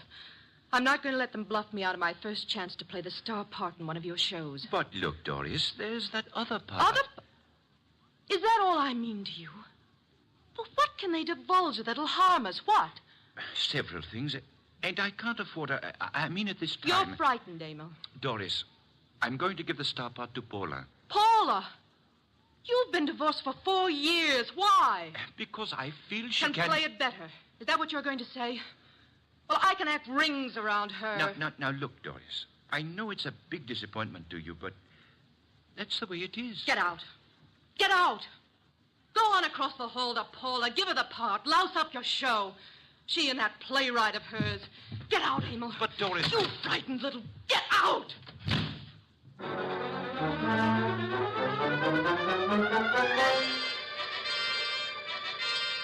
I believe, Mr. Wolfe, you're making a great mistake in not coming along. Indeed. I'm sure that what attracts you could not possibly be of interest to me. A gal needs help. Money is money. Girls, money, phooey. Yeah, well, we could have dinner out for a change. They have one of the finest chefs in town at that hotel. You're most impolite. I'm trying to read this book. Poetry. Archie. Yes, sir? Shut up. But we need money. That filthy green cabbage is necessary to our existence. This may be a tough case, you know. You're sufficiently intelligent. Sometimes. If I sat around like you do, I'd weigh 500 pounds, too. Archie, leave the room. Besides, it's only 300. What a way to run a business. Orchids, beer, books. Don't keep the charming client waiting. Okay, I'm going. And always remember there is a telephone.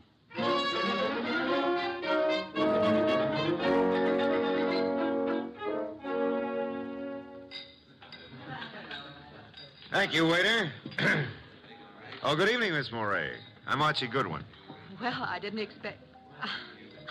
please sit down. Well, I think I should explain the absence of Nero Wolfe. There's so much of him that it's not too convenient to transport it about. I do all the outside work. And I'm sure you do it well. Mr... Well, you know, some women call me Goodwin and some call me Mr. Goodwin, and, Yes. The unattached call me Archie. Hello, Archie. Oh, splendid. I'm glad to hear it. Now we can get right down to the nasty old business that's troubling you, Doris. First, here's the $500 retainer fee. Well, thank you. Now, what's the note about? Well, there are 2 notes, both printed by hand. Uh-huh. Oh, will you hand me my purse, please? Oh, sure. Thank you. Oh, I see. Doris Moray. If you fail to withdraw from the cast of Stoner's next production by start of rehearsals Monday, both you and Stoner will have a blasted reputation and perhaps other injuries from which you will be unable to recover. The other one is like it, only more vehement. Someone or a group of someones are intent on keeping you out of Stoner's shows, huh? It's too bad. His next one is said to be a sure smash hit and a star-making part for the leading woman. Yes, Emil Stoner wants me to play it. He's been planning on it ever since David Banning wrote the play. What does David Banning think of you playing the part? Well, I don't think he's too enthused about it. You see, Mr. Stoner and Paula Kenyon have been divorced for 4 years, but she has continued to be his top leading woman. Now she's engaged to David Banning, who wrote this play. Oh? Makes things a bit difficult. Well, of course, Rick Hunter, Stoner's director, is... Hunter's somewhat in favor of your playing the part. Well, Rick Hunter is very fond of my work. And very fond of you as well, huh? Yes, unfortunately. I like Rick Hunter tremendously, but Emil Stoner has been of greater interest to me. In fact, we're more or less engaged, Mr. Goodwin. Oh, well, had any words lately with the ex-Mrs. Stoner? Paula Kenyon, is that her name? Paul and I were great friends when I first joined the Stoner Productions, but I don't know, I don't think she appreciated the fact that Mr. Stoner and Rick Hunter, the director, took such an interest in me. Tell me, did you ever think you were in love with Rick Hunter? Yes, at first I was thrilled by his artistic imagination. And then as time went on, I realized that he was subject to melancholia. Mr. Stoner was more stable, and I needed someone older to advise me. Well, what's wrong with your reputation of Mr. Stoner's? Well, there's nothing I fear, but I'm afraid Mr. Stoner is somewhat disturbed by these threats. He feels there's something in his past of sufficient import to really harm him. I think it's nonsense. Well, then what we have to do is uncover this person or persons before you end up with ruined careers on Broadway. Where does the ex-Mrs. Stoner live? Well, as a matter of fact, she lives just down the hall from me. Lived here for years. Oh, well, I think it's advisable, honey, that you stay close to your room until we solve this thing. Oh, but I'm not afraid for my life, Archie. No? Well, I am. I'll see you into your room, Doris. Oh, now, please, Mr. Goodwin, if you... Oh, you don't trust the boy, huh? Oh, well, Such beautiful eyes. Oh, Lovely red hair. Yeah. You could have the lead in my new play. I never wrote one, but for you, I'll try anything. Come along. Here's your bag. Well, hello, Doris. Oh, hello, Rick. Mr. Goodwin, this is Rick Hunter. Hiya, Hunter. Nice shows you've been putting on. I've just been admiring your work, Goodwin. Oh, well, that's nice. I'm glad. Nothing like encouragement for a beginner, Mr. Hunter? You're ready for the big time from what I saw. Heard from Emil Stoner today, Doris? I talked to him once this morning. Have you been sitting in the cocktail lounge all afternoon? Yeah. That I have, honey. I want to see you play that lead, baby. And I think I just about got it all settled. Dreaming about it won't settle it. Liquor never accomplished anything in itself, Rick. Come on, Mr. Goodwin. He's a very jealous man, Doris. In fact, right now, I can feel his thoughts piercing me between the shoulder blades. Oh, excuse me. Here's a phone book.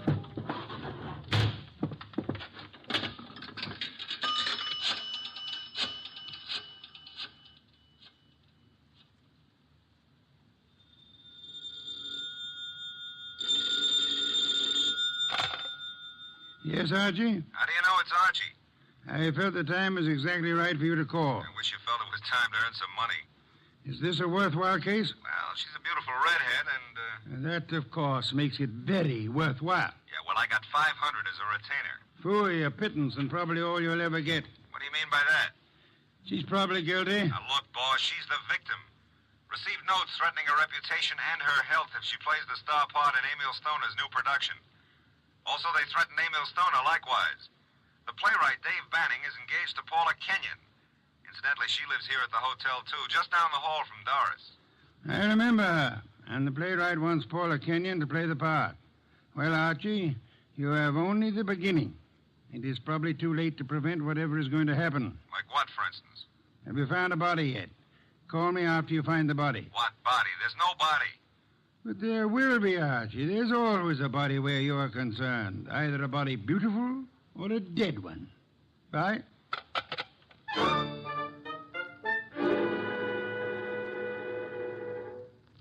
Thanks for seeing me to my room, Archie. Oh, I'm not stopping here, Doris. I'll take a look inside. But I'm not... Oh, I insist.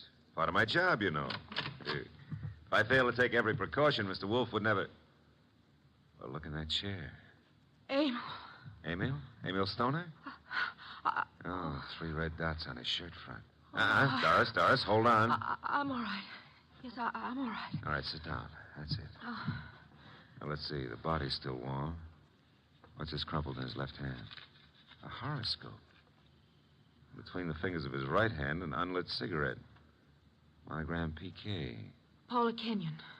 This horoscope is for March. Something he picked up from your desk here? I don't believe in astrology. Where'd he get this cigarette with Paula Kenyon's monogram? Poor Emil.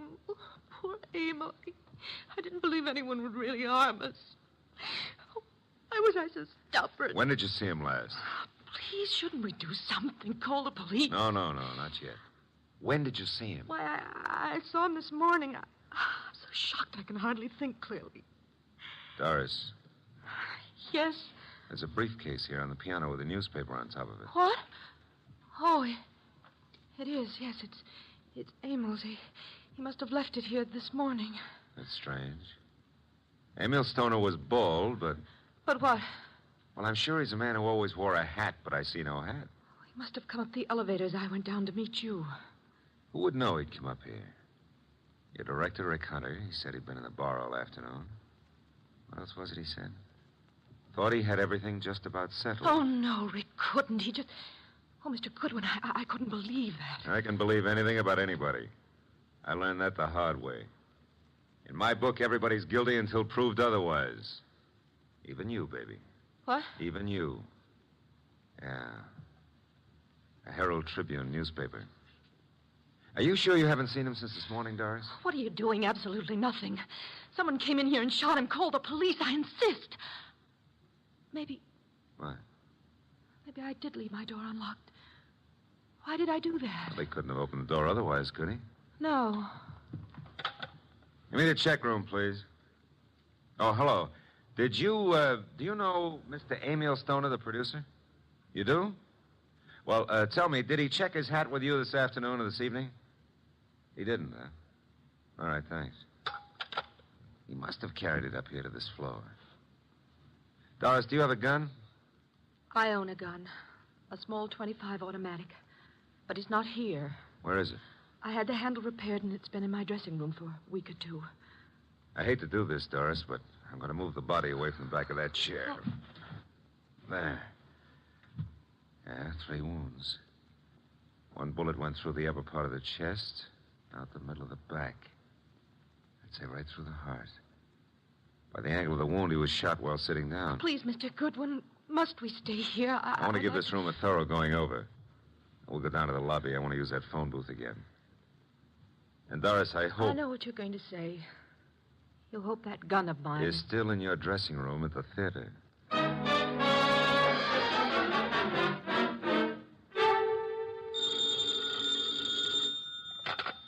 Nero Wolf speaking. Oh, Mr. Wolf, may I have your autograph? I'm taking a correspondence course on how to be a detective, and I think you're a wizard. That's so kind of you to say so. I would be just thrilled to have your autograph on the bottom of a paycheck. Why are you calling from a phone booth? What? Who said I was? It's obvious. There's no room tone reverberation. Well, you shouldn't have to ask. You know everything before it happens. You found the body then. It happened just before you got there. Oh, now, look, I took the girl up to her room to be sure it was safe for her to go in, and... Okay. And there, sitting in a big leather chair, was Emil Stoner. Shot 3 times with a small caliber gun, dead about an hour. 1 shot went through the body from the upper part of the chest to the middle of back. Therefore, he was shot while sitting down. The killer was standing, huh? I'm listening. Oh. Well, his left hand was clutching a horoscope folder, And between the index and second finger of the right hand was an unlit cigarette with a monogram on it, PK. Emil Stoner is bald, but there was no hat in the room. However, on the piano was his briefcase, and on top of it, a 4 o'clock afternoon edition of the Herald Tribune. Better look in the briefcase, Archie. No weapon? No weapon. But Doris Murray says she owns a .25 caliber automatic, and it's in her dressing room at the theater. Also, she claims she hadn't seen Stoner since this morning. You found no empty shells about the floor? None. What did you do with the bullet? What bullet? The one which passed through his chest and lodged in the back of the leather chair. Are you there? Boss, I'm a very stupid fella. Stop bragging. The bullet. Boss, there ain't no hole in the back of that chair. I just realized it. Maybe he was standing up. Then the killer must have been on stilts. Archie, let us pretend, only pretend, that you're very observant. Now proceed to Paula Kenyon's apartment, just down the hall, you said, and see what she knows without divulging the fact that Stoner is dead, and look sharp. My gears must be slipping. Archie, do you know what great event will be celebrated tomorrow? Yeah, my birthday. What'd you get me? Cuthbert's correspondence detective course in 4 easy lessons. Bye.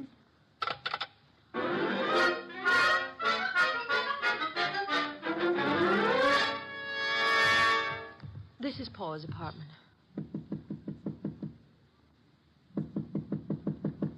No answer. Let's see if it's open. Oh, there's no one inside. Come on in.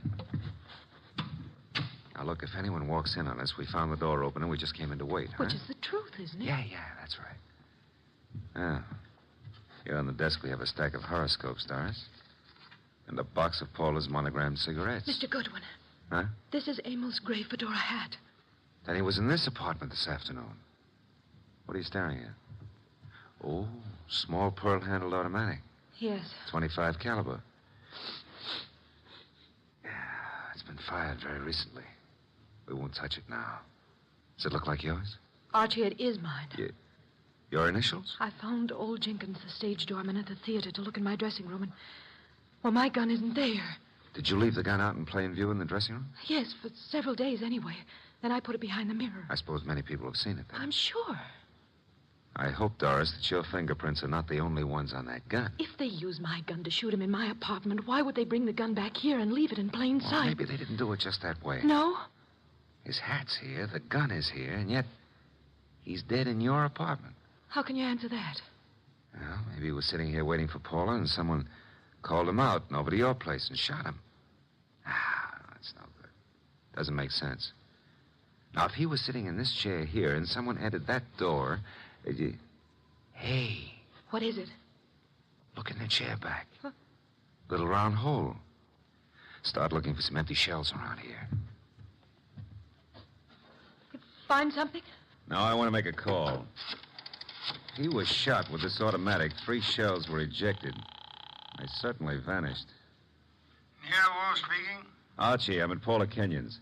She's not here. Found his hat, a stack of horoscopes on the desk, box of monogrammed cigarettes, a .25 automatic which belongs to Miss Moray, recently fired, but not an empty shell in sight. No blood, but a single small hole in the back of the chair near the desk. Doris Moray is with me. I will call Inspector Kramer now about the body and have ballistics check the bullets with the gun. And the bullet in the chair back? Did you find anything of particular importance in Emil Stoner's briefcase? Yes, I found... Never mind. Bring the girl here at once. Okay, boss. Say, don't you think I'd better wait for Paula Kenyon? Uh-oh, here she is. Bye. Bring her along, too, if you can. Goodbye. Hello, Paula. Well, Doris, what are you doing here? I wasn't aware that I left the door unlocked. Seems to be contagious this evening. I left mine unlocked, too. Hello, Dave. Miss Kenyon, Mr. Goodwin. Hello, Doris. Hello. Archie, this is Dave Banning, the playwright. How are you, Mr. Banning? How do you do? I've heard all about your new play, and I wanted to meet you. Doris thought you might be over here, and the door was ajar, so we, well... I just walked in. I hope you don't mind, Paula. Certainly not. I'm used to people just walking in. We were here a while ago, went down to the cocktail lounge for a while. When does the play open, or have you cast it yet? Mr. Stoner handles that part of it. Are you a prospective investor, Goodwin? Oh, I've had a number of flings in the business. Matter of fact, I expect to see Mr. Stoner tonight. You do? Tonight? Here? I don't understand. What's this fencing all about? Doris, you're not just visiting me. We've hardly spoken for... Oh. Is that your gun, Miss Kenyon?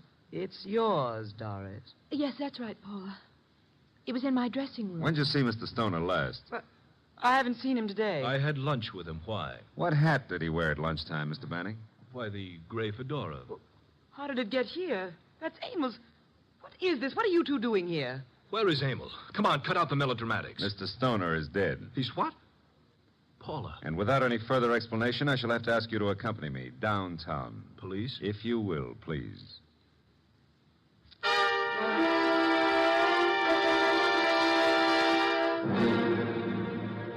They're still in the front room, boss. I'll bring them into your office when you're ready. Yes, Archie, I'm sure they're all anxious to talk. They've been sitting there for an hour now. Maybe we ought to make some sort of explanation to them, huh? Why? This sort of technique should work very well in this particular instance. Yeah, but I don't know about that director, Rick Hunter. He may be difficult. Does anyone know that you found the completed and signed contract in the briefcase? No one. Mm-hmm. Good. Now we have the threat notes, the contract, the afternoon newspaper, the briefcase, the fedora hat, the gun, no ejected shells, the horoscope, the cigarette, and the 2 chairs. One with a small hole in it. Come in. Ah, Inspector Kramer at last. What have you? Well, we covered every inch of that place and didn't find a single empty shell. There were 2 bullets in the body and the one that passed through him into the chair back in Paula Kenyon's place. They were all 3 fired from Doris Murray's little automatic. Any fingerprints on the gun? None but Doris Murray's.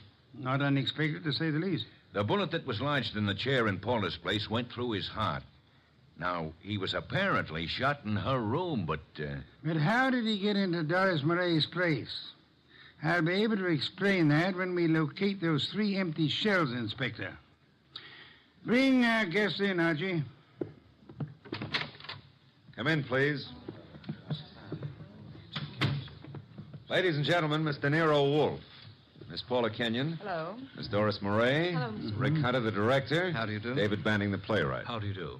Won't you be seated, please? May I present Inspector Kramer of Homicide? How do you do, Inspector? Mr. Wolfe has asked you here to give such details as you recall, which might be of assistance to him in the solution of the murder of Emil Stoner. Mr. Hunter, as the director, whom did you favor as the star of your next production? Why, Doris Murray. You have been deeply interested in Miss Murray? Hasn't done me much good. But you do love her? I do. And you are deeply interested in the progress of her career? I am, most assuredly. Did you know that Mr. Stoner had made out and signed a contract for a certain woman to play the lead in the new show? No.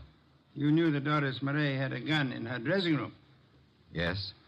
You were in the hotel cocktail lounge all afternoon until you met Doris and Mr. Goodwin? Yes. And you could have seen Emil Stoner into the lobby and go to the elevator? I could. Could you prove that you never left the cocktail lounge until you met Doris and Archie? Maybe not. Did you see Mr. Stoner go into the elevator? I did. Mr. Banning, you wrote the new play. Were you in favor of Miss Murray playing the part? Why, no. I felt Paula Kenyon was better suited for it. You and Miss Kenyon are engaged to be married? Yes. If anything happened to Mr. Stoner, you, as next in line, could assign the role as you saw fit. That's correct. Did you know that Mr. Stoner had made a final decision on the part? I did not. He didn't tell you anything about it at lunch today? No, I made a strong plea for Paula. You know about the gun in Miss Murray's dressing room? Everyone did, apparently. Very well. Miss Kenyon, did Emil Stoner visit your apartment often? Not often. We were not on too friendly terms. Did you phone him to visit you this afternoon? No, who said I did? No one? I merely asked. Were you, by any chance, still in love with Emil Stoner? Now, see here, I don't appreciate that kind of talk. Just relax, Mr. Banning. I was not in love with Mr. Stoner. That was over.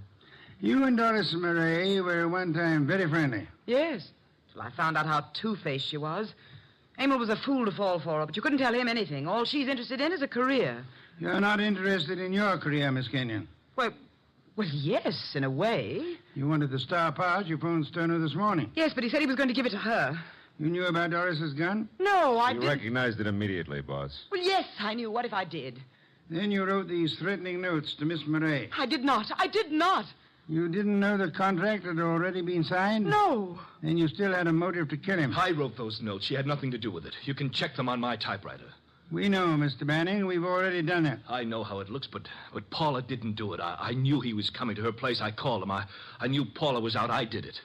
If so, what did you do with the ejected shells? I threw them away. How many? 3. Oh, no, David, please don't. I don't believe you, Mr. Banning. Miss Murray, did you know the contract had been made out and signed? No, You're lying, Miss Murray. You said you didn't see Stoner this afternoon. I didn't. You called him and asked him to visit you. You did get the threat notes, and they frightened you. But you didn't know they would frighten Stoner. I did not phone him, nor did I see him. Yes, you did. His briefcase was on the piano. And he was there in the late afternoon because he brought with him a 4 o'clock edition of the Herald Tribune. What if he was there? I didn't kill him. He told you then about his decision. He left Halliday, forgot the briefcase, and went to Paula's apartment to wait for her. That's not true. That's not true. Filled with rage, you got your gun, which you said had disappeared from your dressing room, then calmly put it into your bag, walked across the hall, and shot him as he sat reading a horoscope. No. Archie, a handbag. Thank you. Notice, I run my finger through a hole in the corner. She fired through the bag. And see, 3 empty shells. No.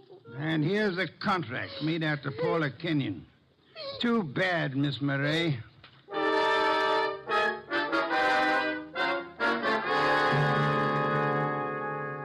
Well, that's a good day's work, boss. Some beer, Archie. Right. Say, tell me, how did Stoner, if he was shot in Paula's room, get back to Doris's room? She couldn't carry him. Oh, now, Archie, that's not too difficult. He walked. Shot through the heart? Impossible. That's a fallacy, Archie. Official medical records show that people have walked a block in such instances. No wonder Doris was so shocked when she saw him back in her room. The shooting took place after she called us, and it seemed unbelievable that anyone would leave the gun and not the ejected shells. Ergo, the gun must have been concealed when fired. Yeah. Paula would have no reason to do that, because she was in her own apartment. And these men are not the type who would have fired through their coats. And Doris, before she started down the hall, would naturally conceal the gun, huh? In a handbag. Where else? Boss, midnight. It's another day. I'm a year older. Yes. Cuthbert's correspondence detective course in 4 easy lessons. Happy birthday, Archie.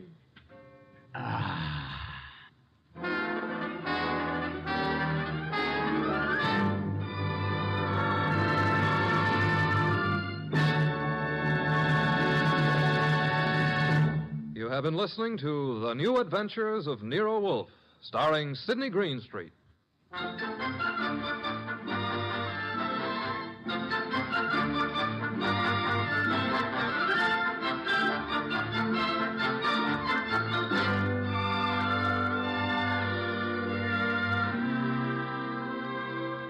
Tonight's transcribed story was based on the characters created by Rex Stout. This is an Edwin Fadiman program, produced and directed by J. Donald Wilson. In the cast were Gerald Moore as Archie Goodwin, and Gene Bates, Betty Lou Gerson, Bill Johnstone, Peter Leeds, and Vic Perrin. Next week at this same time, Nero Wolfe and Archie will bring you The Case of the Party for Death. Don Stanley speaking.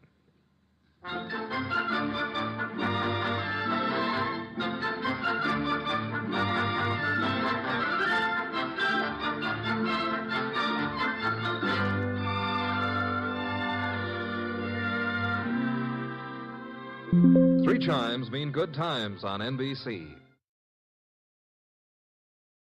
Stay tuned for Nero Wolfe, transcribed. Later this evening, the unique Mr. Monty Woolley stars once again in the new comedy series, The Magnificent Montague, the delightful saga of an embittered Shakespearean ham.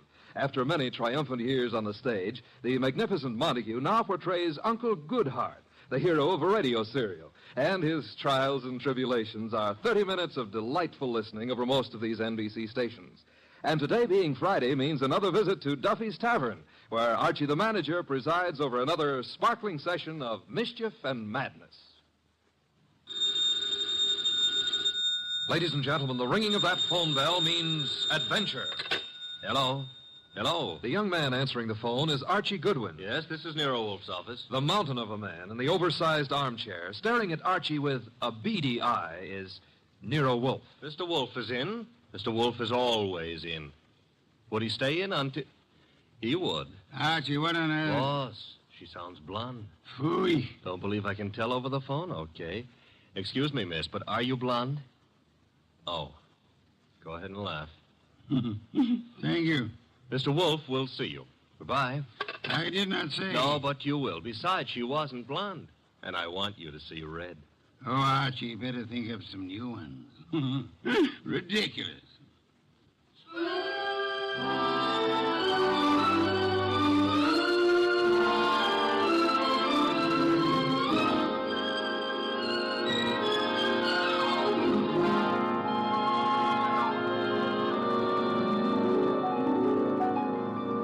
Ladies and gentlemen, it's the bulkiest, balkiest, smartest, and most unpredictable detective in the world. That chair-borne genius, Nero Wolfe, created by Rex Stout and brought to you in a new series of adventures over this NBC network in the person of Mr. Sidney Greenstreet.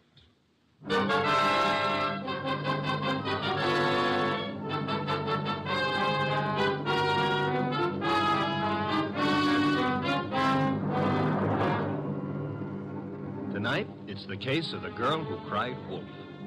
In the old brownstone house on 35th Street, my boss, Nero Wolfe, with all his 300 pounds, sits at his desk from which he runs his world. We have been patiently waiting for the lady client. Then there's a knock at the door, and I admit her. A beautiful, frightened, and red-headed girl. Mr. Wolfe? Mr. Nero Wolfe? Not by 160 pounds. I'm Archie Goodwin. Oh, yes. I spoke to you on the phone. I'm Mary Dunning, Mr. Goodwin. I was wondering if... He's in. He's always in. Come on. We'll try getting him to admit it. This is Mr. Wolfe. Miss Mary Dunning. How do you do, Miss Dunning? Here, take this red leather chair. It's a nice match for your hair. You know, as old Dr. Titmouse has said to me, beware of a red-headed woman. But I never could believe Thank him. you, Mr. Goodwin. Your business, Miss Dunning? Do you mean what I do or why I've come to you? Both, if you please. Well, I'm Mr. Stevens' secretary at the Tolliver Ecological Foundation. Our offices are down on East 12th Street. Ecological? Field research as to factors operating on plant and animal development and survival, Archie. Animal development, huh? Miss Dunning, the foundation has several agricultural research projects throughout the country, hasn't it? That's right, Mr. Wolfe. And Donald Stevens is executive director. Or was until... Was? He's disappeared. It's been 3 days now. He's not been near the office nor his apartment. No message or... Apartment? Stevens been living alone? He's a bachelor. He's engaged to Laura Tolliver. She's a cousin of the original Tollivers. But she doesn't know where he is either. Have you come to me on Laura Tolliver's account or on behalf of the foundation? Well, neither, Mr. Wolfe. I'm just worried, and I'd heard of you as one of the finest private detectives in New York. You heard of me, Miss Dunning. We see that you're here. I still fail to understand why. But I've told you. Mr. Stevens has dropped out of sight. And there's another thing. The last time I saw him, he had a caller with him in his office. Caller? Male? Female? I don't know. We're in a converted old brownstone house, and, well, the way the offices are laid out, I don't see all the people who come in unless they make a point of coming to my desk. Mm-hmm. I see. All I know is that Mr. Stevens stepped out for a moment, looking either scared or angry, I couldn't be sure which, and asked me to see if there was a policeman at the corner. Which corner? Archie, continue, Miss Dunning. Well, I started to go, and there were low voices arguing from the inner office. And then Mr. Stevens called me not to bother. Then what? He said I could go ahead and take my lunch hour then. So I did. And when I came back, he was gone. Leaving no message? Leaving no message. And you've neither seen or heard of him since? I've tried all over. By phone, going out myself. Miss Dunning, has Mr. Stevens been in the habit of making extended business trips? Well, once in a while to our research stations in Pennsylvania, or New Jersey, or up in Vermont, but not without letting me know. I have to make out his travel vouchers. Has there been any recent trouble at the foundation? Trouble? Financial trouble? Personal trouble? No, there's been no trouble. Miss Dunning, you're wasting my time and yours. This is a problem for the police, if there is a problem. Oh no, Mr. Wolfe. I'd have gone to the police, except Well, if there should be an innocent explanation, it didn't seem fair to the Foundation to risk the unpleasant publicity of... I said for the police. Wait a minute, Mr. Wolf. It's your say-so, but when a girl walks in here and asks... The young lady can depart by the use of the same rather trim legs that carried her here, Archie. Oh, now, look, boss, just because I Miss look at... Dunning, I can think of a dozen reasons that might take your bachelor director out of town for a few days without the formality of explaining his actions. Then you won't look into this?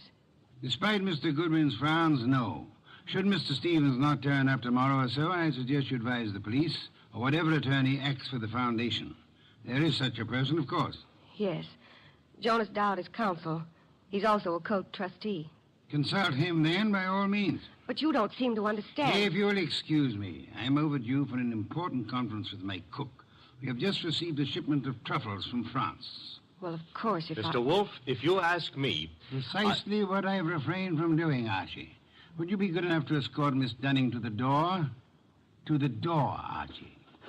Good night, Miss Dunning. Good night. Good night. And thanks, just the same. Look, Mr. Wolf, it's your shop and you can get as surly as you please. But can you give me one excuse for that high-handed brush? One thin shred of an excuse? Miss Dunning was sitting in this chair... The girl was lying, Archie. Lying? How can you say that? At least twice. And possibly from the moment she opened that undeniably pretty mouth. Now, if you would excuse me, Archie, I have an appointment with a truffle.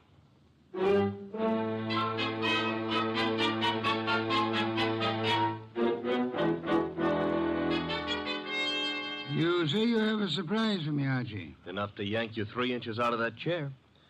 Remember the girl who was here last night, Mary Dunning? You seem unwilling to let me forget her. Well, I took off on my own this morning to check up on that foundation setup. Good, Archie.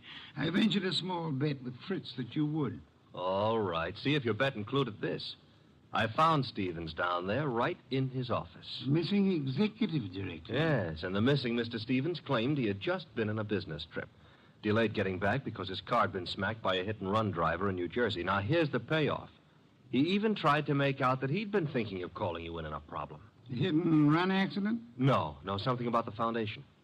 But I didn't waste time letting him cloud it up for us. The point is... Archie, you brought him here, of course. Stevens? No, he's still down there. We'll want to grab him before the day is out, but I had something more important to run down first. It took me 3 calls on the way up here, but you can take it as confirmed. We've still got a disappearance case, and this one you're not sitting out. Indeed. And who has disappeared now? Mary Dunning. Stevens is back, but Mary's gone. Not at the office, not at her rooming house, and none of her clothes are taken. How'd you get going? Put a police call out on Mary? Back to 12th Street and get Stevens out of that office and up here as fast as you can. I'll phone him. You're on the way.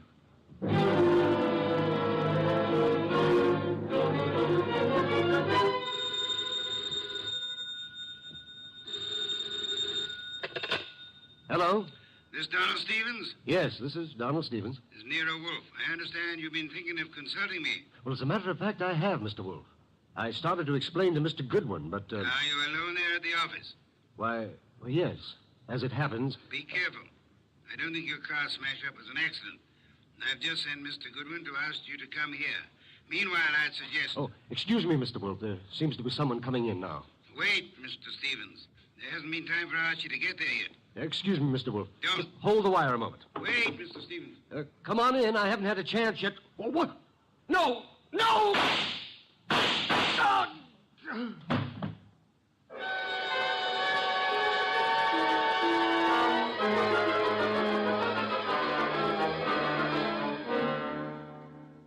And that's all Inspector Kramer has been able to make of it, Archie? Not to hear him tell it, but that's all he's got. Stephen dead and the girl still missing. Did you find anything helpful at the office? I think the murderer started to tear up some account books and project ledgers, but I must have scared him away when I rang the bell. Couldn't have been more than 3 or 4 minutes after the shooting when I got there. But you saw no one? The murderer can cover a lot of ground in 3 or 4 minutes. You were naturally by accident. It is mildly illegal. You had a good look at the dead man? A very good look. Not to mention his pockets. Anything particular? Well, there was a half-eaten package of lifesavers in the left-hand trouser pocket. What's particular about that? The flavor was lime. I hate lime. Foy. Archie, I called Jonas Dowd last night. The foundation lawyer? Yes, he set up the original charter under which Donald Stevens operated with an annual fund of $90,000. The ecology has its attractions. 90,000 attractions, to be precise. It indicates a possible reason for Stevens' murder. He was in sole charge of that money. Somebody donated 338 caliber bullets to him. Hardly a token of appreciation. Perhaps not. However, the shooting followed the attempt to stage an automobile accident. Archie, I sent Saul Panzer on an errand for me. Saul, huh? He's expensive. True, he's the best man in the shadow job there is. You've got something, huh? Possibility. An angle I can't handle? Apart from your natural preference for curves, you've more than work enough here in New York. Finding Mary Dunning for a starter. Or her body? Or her body, as it may be. Is that what Saul's on, picking up a line on Mary? Among other chores, Saul's is buying me some special groceries at the city market. You frown, Archie. I glower. But okay, play it cozy. You can send Saul off to Stockholm for smorgasbord for all I care. I'm still asking, what about Stevens and what about Mary? Where do we start? I'm expecting Laura Tolliver, the heiress, and the son of Jonas Dowd here within a few minutes. Jonas Dowd himself proved as difficult to pry from the office as you generally are from this one. Oh, good for old Jonas. Wait a minute, though. You said a son was coming. Would that be Peter Dowd? It would be. Could I trouble you to pass that second bottle of beer? It's your third. Stop auditing me, Archie. You reacted to the name of Peter Dowd. May I ask why? Kramer is ahead of you on that pitch. He's had Peter Dowd downtown already. And learned? Playboy, used to be in love with Laura Tolliver, now in line to take over Stevens' tidy $20,000 a year salary as executive director. To take over, phooey. Peter Dowd's no ecologist. He's got more important qualifications. His old man and Laura Tolliver are co-trustees under the Tolliver will, and the director can be anybody they name. Archie, you sound prejudiced against young Mr. Dowd. Yeah, that's what Kramer said. I'm just naturally suspicious of anybody who stood to pick up $20,000 a year, plus a whack at the $90,000 a year in house money, just by throwing 338 caliber slugs into Stevens. Particularly after getting rid of Mary Dunning to clear the way. The police still have no leads on Miss Dunning? A for effort, Z for results. Now, the way I see it, boss... Leg work now, Archie. Guess it's later. You might try Miss Dunning's landlady again for one, and try Peter Dowd's apartment. Now? Yes. I'd say go along, keep after the missing girl. Instead of sifting through the names in Stevens' appointment book you were asking about? It's two legs of the same animal. The names may help on the girl. Now, Archie, on your way.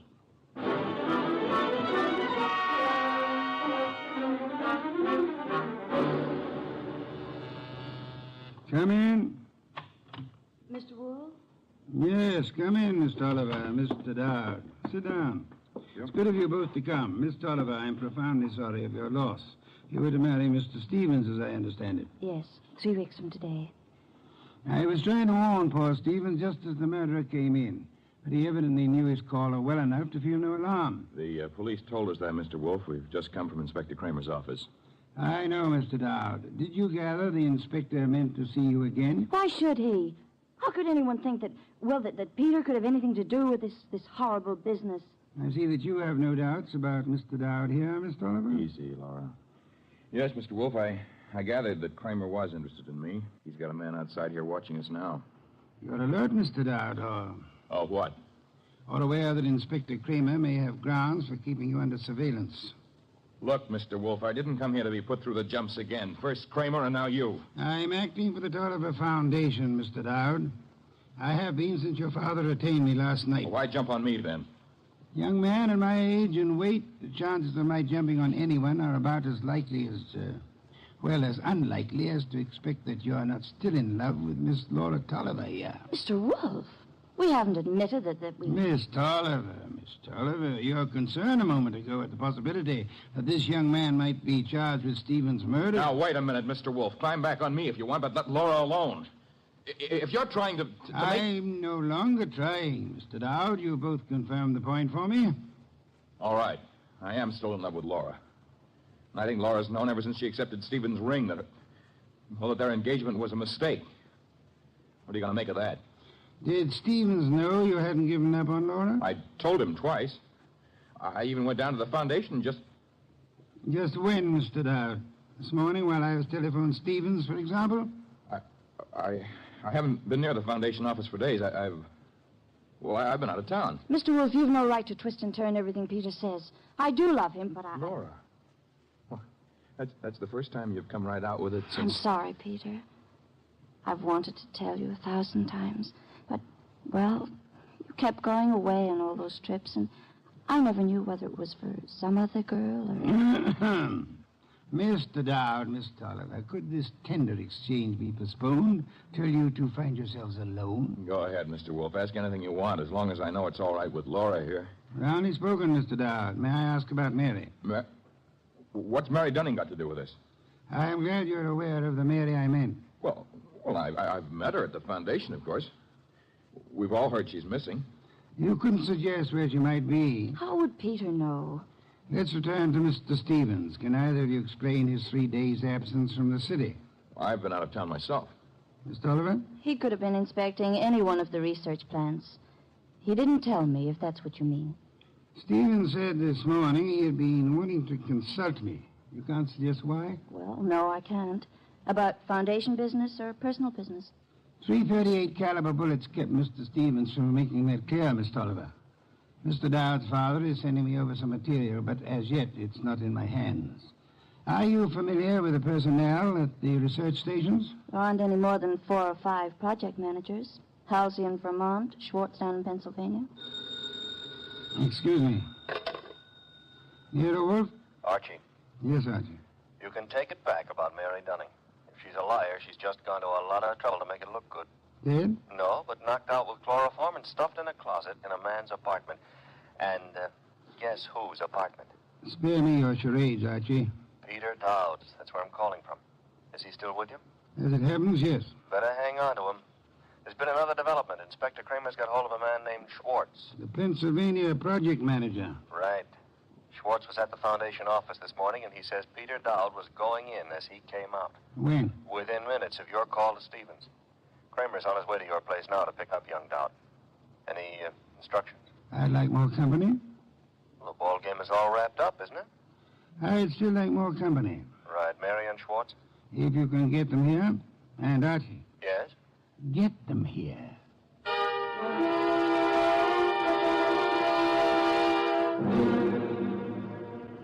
I'll have that 5th bottle of beer, Archie. 7th and quarter for the night. And when do you get around to calling in Mary and our friend Schwartz? In a moment, Archie, in a moment. After all that scramble to get him here. I've been studying these project reports that Jonas Dowd sent over. Fascinating field ecology. I know. The factors playing on the development and survival of living organisms. Too bad poor Stevens didn't figure on a factor named Peter Dowd. Archie, I'm ready for Mr. Schwartz now. No Mary? I'll risk you in the next room with Miss Dunning for the time being. Okay. One Schwartz coming up. Oh, come in, Mr. Schwartz. Mr. Wolf? How do you do, Mr. Schwartz? My apologies for this long wait you've had. And I'll try to make our business brief. Yes, sir. Mr. Schwartz, you managed the Tolliver Agricultural Research Station in Pennsylvania for some time. 2 years. I am not sure I didn't once enjoy a shipment of mushrooms that came from your place. You've experimented with Maya arenaria. Maya arenaria?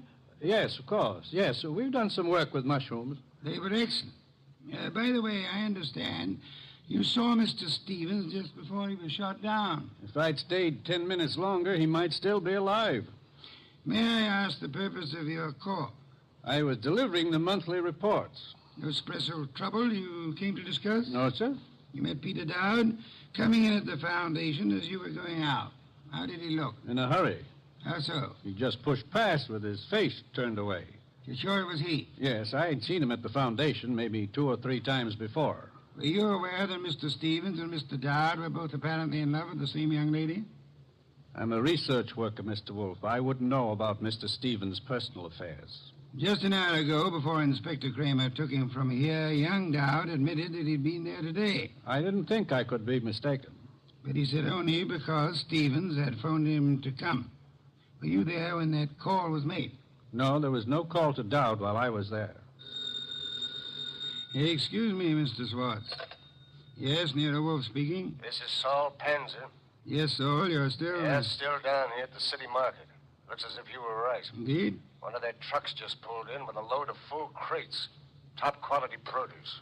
I'll try not to wince when you send in the expense sheets. Any other confirmation? Internal Revenue records show no taxes paid on income by the Tolliver Foundation.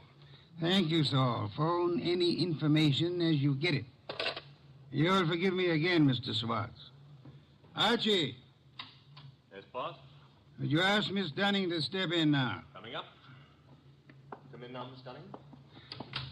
Good evening, Miss Dunning. You've quite recovered from the chloroform? Mr. Goodwin's been helping me. He's been rubbing my forehead, and I'm beginning Spare me to... any further details. Miss Dunnings, would you mind telling me again how it was you came to find yourself in Mr. Dowd's apartment? Well, it was the phone call that got me to go over. It was a man whispering. He didn't give his name, but he said if I came to that address, apartment 4C, I could learn something about Mr. Stevens. You went to apartment 4C, and then? That's really all I know. Just after the door opened, before I could see him, his coat was thrown over my head, and then he must have given me the chloroform. It was Peter Dowd, of course. Dowd? Who else could it have been? It could have been Mr. Swartz here. Mr. Wolf, you're joking. Am I, Swartz? Joking or drunk? Why should I... For the ancient reason, Swartz. Money. For the racket you had and wanted to keep. Racket? Mr. Schwartz was in... Swartz is no more of an ecologist than Mr. Goodwin here. A moment ago, he accepted Mara arenaria as a mushroom. It happens to be a common clam, common on nearly any beach, rare in inland Pennsylvania. Stevens knew I didn't go in for all that Latin stuff. I could understand that you might be useful without it, Swartz. But to get away from your station operations, you faked the scientific knowledge you never had. All right. Suppose I am more of a farmer than a fancy scientist. Our job at the research station's to raise vegetable crops, isn't it?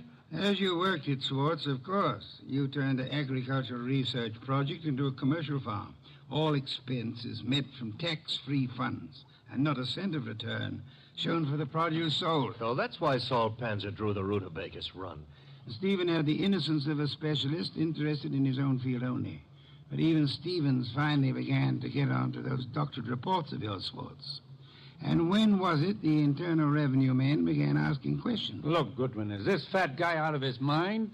You had to get rid of Stevens after the last inspection trip. Were you even counting on taking over his job after Peter Dowd was put away for Stevens' murder? Mary, if you'll just explain to this lunatic... Watch it, Archie, watch it. I've got his gun. Adroitly done, Archie. Wait a minute. This is a 32, and it was a 38 that did the murder. Mr. Wolf, that's my bag. You can't... Take this pistol from it, I have, my dear. And this extraordinary effort you put me to of actually leaving my chair to secure this weapon, we'll add that to the score against you.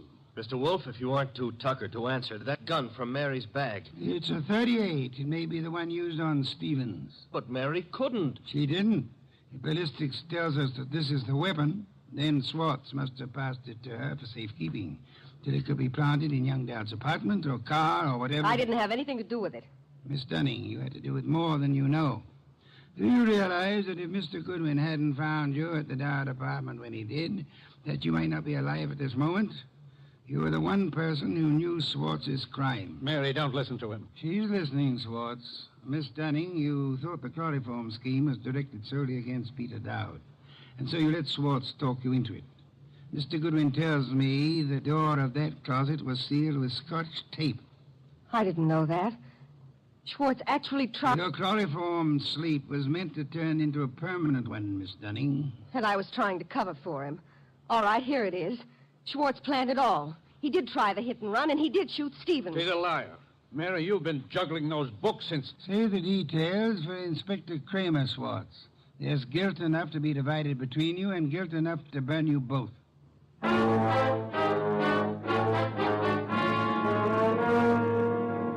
All right, you're being noble and not rubbing it in. Don't I merit a full explanation? Archie, I'm concentrating on truffles. Do we take out a bird, or shall we have them in an omelet again? Mr. Wolf, look, I've got a white flag up, and I'm asking. All right, Mary and Schwartz wanted Stevens out of the way. And all right, they tried to hang it on Peter Dowd. But why'd Mary come here and try to get you into it in the first place? As far as she knew that night, Archie, Stevens wasn't to get back to New York alive. Swartz hit and run ambush in New Jersey was supposed to take care of Stevens on his way back from Pennsylvania. By luck, Stevens survived the accident, and Swartz had to follow him here to finish him off.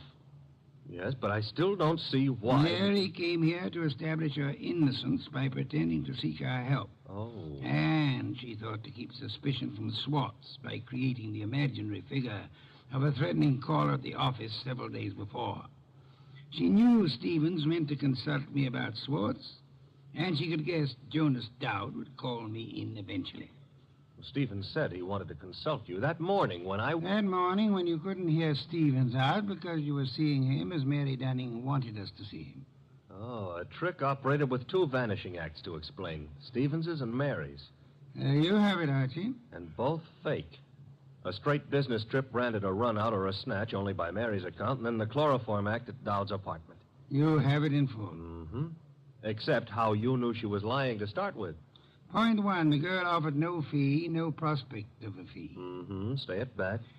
Could anyone claim knowledge of my reputation, Archie, and still seriously expect that I would take an arduous labor for the love of it? Oh, I'm ashamed of myself. Point two, she told us of a caller coming to see Stevens, of Stevens asking her to fetch a policeman, then changing his mind.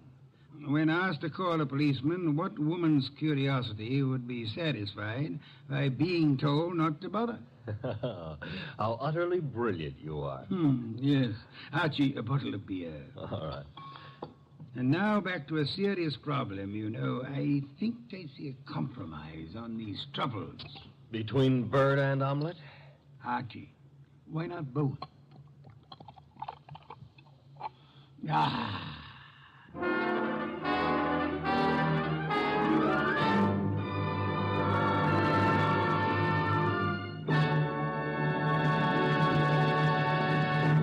You have been listening to The New Adventures of Nero Wolfe, starring Sidney Greenstreet.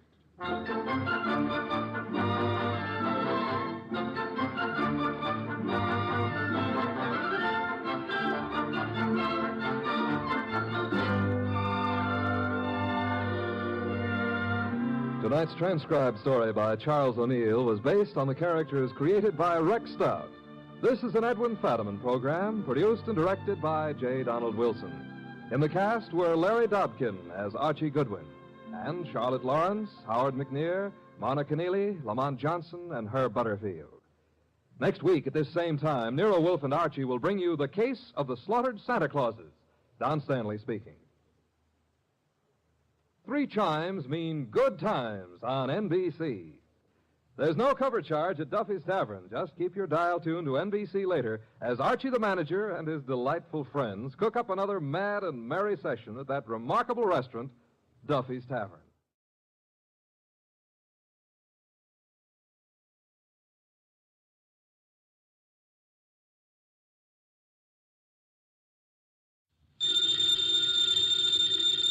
Ladies and gentlemen, the ringing of that phone bell means mystery, adventure.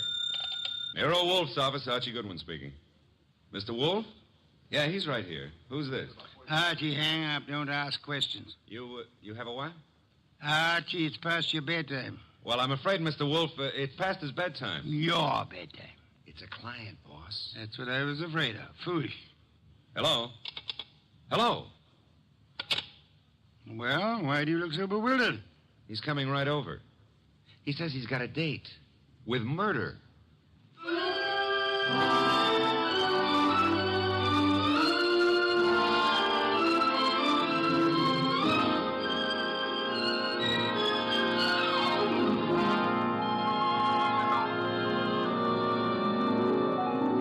Ladies and gentlemen, it's the detective genius who rates the knife and fork, the greatest tools ever invented by man. The ponderous, brilliant, and unpredictable Nero Wolfe. Created by Rex Stout and brought to you in a new series of adventures over this NBC network in the person of Mr. Sidney Greenstreet.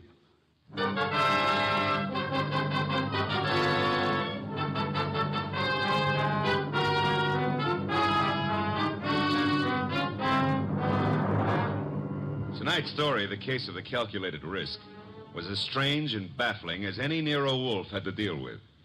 It started late one night when a big-shouldered man sporting a reddish beard and billing himself as Dave Caffrey pushed his way in, walked up to Nero Wolf's desk, and rocked him with this opener. Tomorrow morning, Mr. Wolf, I'm going to kill a man. I beg your pardon, sir? I'm going to kill a man with these two hands. I've been told strange things across this desk, Mr. Caffrey. This is the first time a murderer has confided his intention to me in advance. This man you speak of. I'm not telling you his name. I'm not telling you where I'm going to meet him. This session tomorrow is going to be private and personal. But if anything happens to me between now and then, I want you to take over.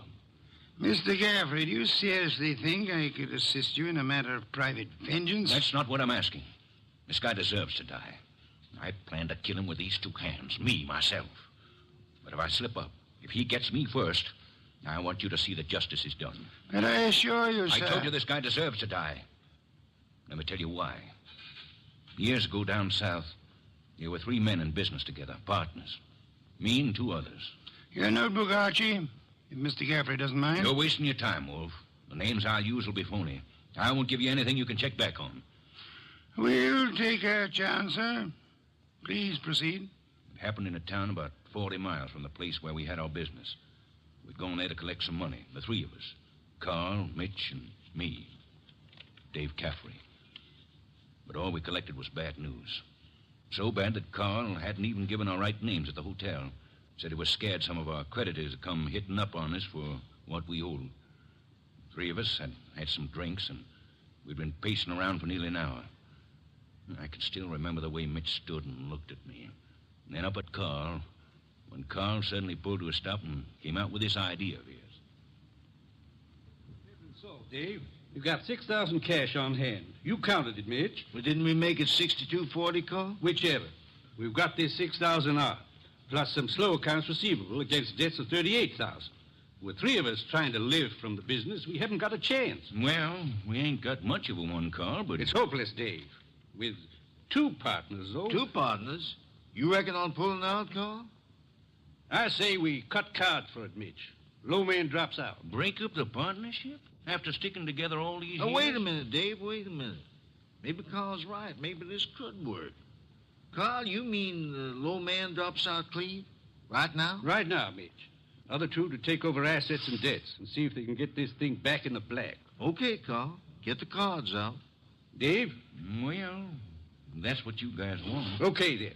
Here's a new deck. Shuffle them, Mitch. All shuffled. Cut them, Dave. Go ahead, Mitch. You get first pick. Spread them if you like. Here goes. 6. Your turn, Dave. Okay. 9 of clubs. Lucky guy, Dave. That puts you in whatever Carl pulls. I'll pull it fast. There she is. An ace. Sorry, Mitch. That leaves you elected. Well, Mitch, I'm sorry, too. I guess we all had a fair whack at it, but... Hey, wait a minute. Let me see that ace again, Carl. Easy, Mitch. I said I was sorry, Look, but... Dave. Yeah, what is it, Mitch? All the aces are marked. Carl, I'm going to cram this deck right down your crooked throat. Look out, Mitch. He's got a knife. Sure. Oh. Carl, you... All right. I've cut him for keeps. What do we do now? What do we do? Look, Carl, I didn't mark those cards. I didn't kill Mitch. And what's more... Shut up, Dave. We're both in and out now. Come on. Let's get out of here.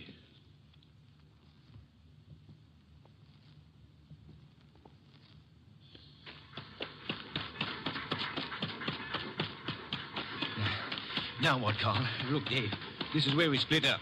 2 men together, easy to trace. You head one way, I go the other. Yeah, but the dough, I got no money. Here, I'll split up the 6,000. This is your half. Here, stick the envelope in your pocket. Now, grab that freight. Get set. I'll catch the next one going the other way. Get going, Dave!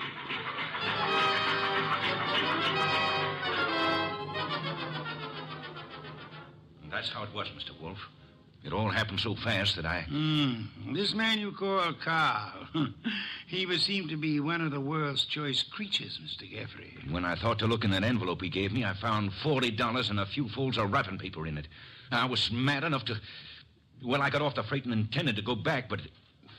Then I picked up a paper. and read all about the murder of your friend Mitch with the statement that Carl had accused you of the crime and that the police believed him in view of your escape. That's it. Classical, but not at all original. Well, I was young then and stupid. And I'd had those drinks to start with. And you spent the intervening years hunting down the man Carl, am I correct? Yeah. I tramped the country from east to west, from north to south. Tramped it for years, searching for him. And yesterday I located him. He's a big wheel these days up on that 37th floor of his. But tomorrow when I get... Yes, Mr. Caffrey, the 37th floor of... Never mind what building. Now, wait a minute, Caffrey. If you expect Mr. Wolf to help you... I don't want him to help me. I'll help myself. But if I slip up, I know Wolf's reputation well enough to know that he'll never rest till this rotten, chiseling murderer is sitting in the chair. That's why I've come here. Just to provide a backstop in case my dear friend of long ago manages to get the best of me. How will we know? You see this envelope? Read what it says. Nero Wolf, 601 West 35th Street, New York. Delivered to him in case of my death. That's right. And this envelope is $500. Nearly all I've got in the world. Along with it, the full details on that knifing. Real names, dates. The proof you'll need in case I don't finish it up. Go on. Tonight, Mr. Wolf, I'm going to give this envelope to the manager of the hotel where I'm stopping. I'm calling on, well, Carl. Tomorrow at noon, right after his secretary goes to lunch. If I'm not back in my hotel at 1 o'clock tomorrow afternoon, the hotel manager will deliver this envelope to you. Is that clear? Perfectly. But you don't think I'm going to allow you to go through with this wire plan, do you? You can't stop me. And don't have Goodwin follow me. I'd lose him in 2 blocks. Good night. Shall I try to tail him, boss? It's no use, Archie. Get Inspector Kramer on the phone at once. I want the police to help us head off this murder.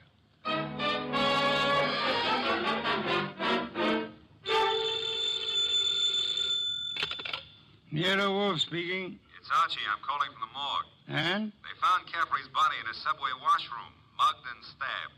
Wallet gone, pockets cleaned out, no envelope. Just 2 hours ago he was here. No envelope, eh? Gone. Witnesses? None so far. Homicide's calling it straight mugging and robbery. As it well might look, except for... Except for a guy named Carl. How much do I tell Kramer? All of it. Ask the inspector to start queries throughout the South on the original killing. The original killing? Look... It's our best chance of getting a description of the man called Carr. The original killing and the partnership. Starting from, say, 8 years ago and working back to the middle 20s. Tell him to concentrate on towns on railway lines. Putting out pictures of Caffrey and... Pictures and dentistry. Fingerprints to Washington. Kramer will know. And if I come across a haystack, do I keep my eye out for needles? We are going to find Carl, Archie. We are going to find him if it takes from now till doomsday.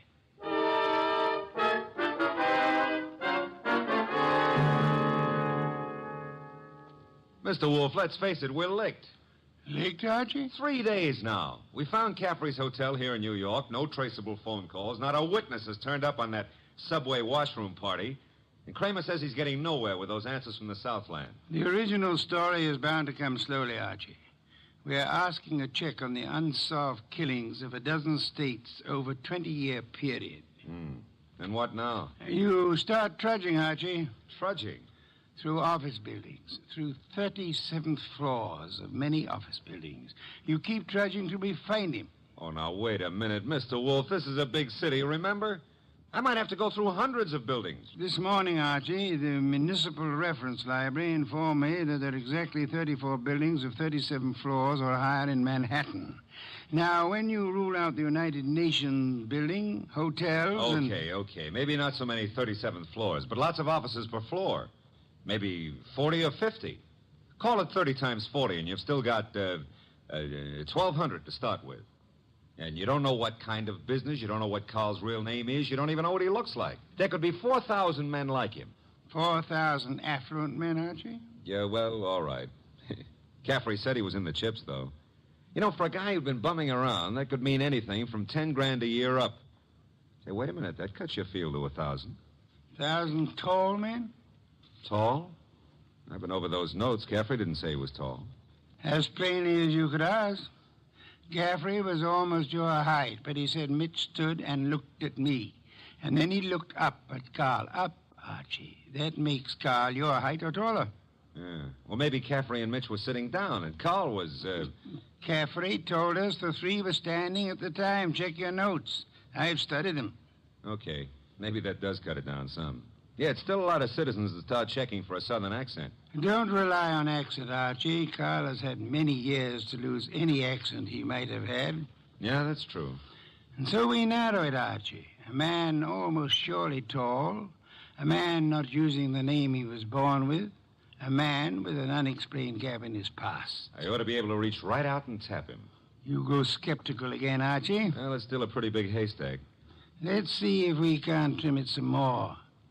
On these building lists I've been going over, I've ruled out for now the members of professions requiring lengthy formal training.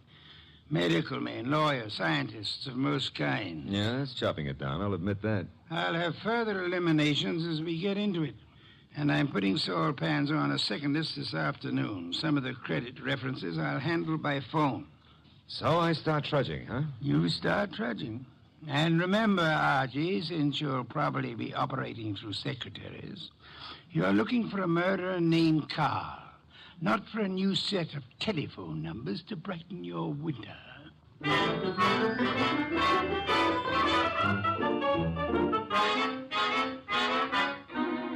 Tall? Well, I don't know what you're peddling, Goodwin, but if my boss put his elevator shoes on and stood on a box, he'd still be down somewhere around my necktie.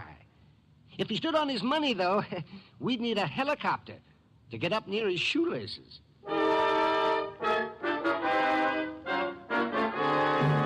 Oh, Miss Jonas, do you mind if I sit down? Why, of course not, Mr. Goodwin. Oh, thanks. You know, I've been in 12 offices on this floor, and you're the first girl who's seen the importance of this survey first crack out of the box. Well, I'm sort of new here, and I try to pay attention. Oh, you're not just beautiful. You've got a head on you. Is Mr. McLean in? Well, he's at lunch right now. Lunch? Oh, that reminds me. Know any good restaurants up this way?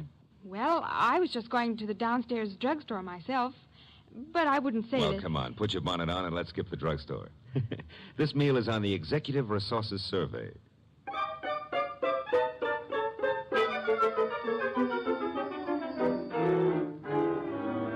Yeah, boss, the boil down.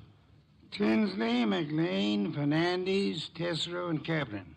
All five of them tall, all five a little misty in the background. You and Saul have done well, Archie. Very well. But I'm crossing off Fernandez and Kaplan. Why?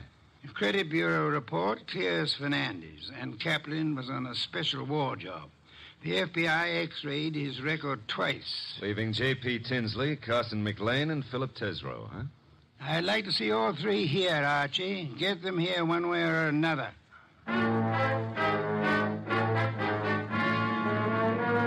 And so you do admit that Tinsley isn't your real name? Mr. Wolf, are you a blackmailer or what? I'm a licensed private investigator, sir. Any disclosure you make will be kept in confidence, provided it doesn't touch on the case I'm engaged on. You haven't said what the case is. I don't intend to. If you prefer to explain this mysterious gap in your background at the district attorney's office... Well, I'm using the name Tinsley because I've got an undivorced first wife out on the coast. We broke up 20 years ago, but she said she'd see to it that I never married again. And she knew where I was today. Well, I don't say I'm a saint, but she's a vindictive woman. I see. May I have names, dates, and places starting 1924?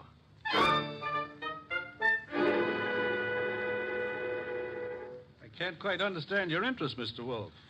It's rather complicated, to put it briefly, Mr. McLean. I'm working in the interest of a client.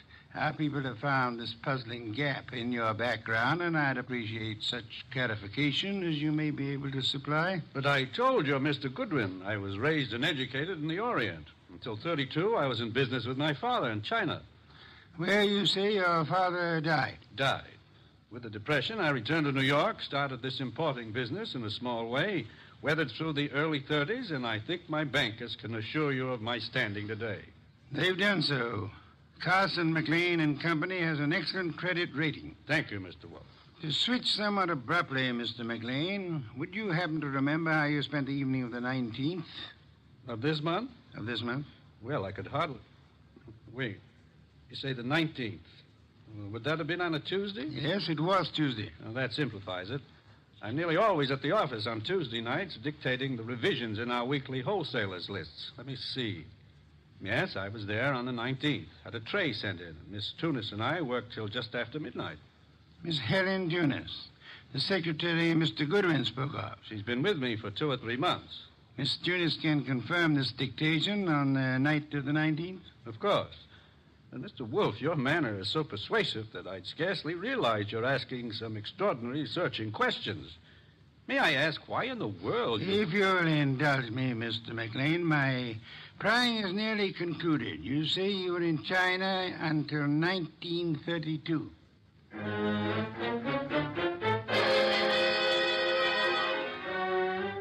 Mr. Tesreau, I'll be brutally frank.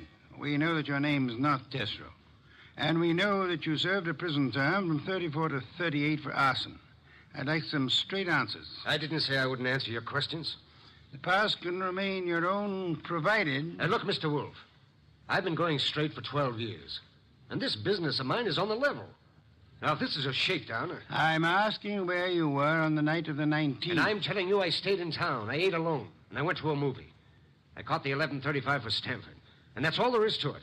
You're denying that you were ever in business in the South? I was born in the South, but I haven't been back there since I was a kid. What about the arson? I put in 4 years squaring for that mistake. Let's start again, Mr. Tesreau. You say you were in Cincinnati in 1931.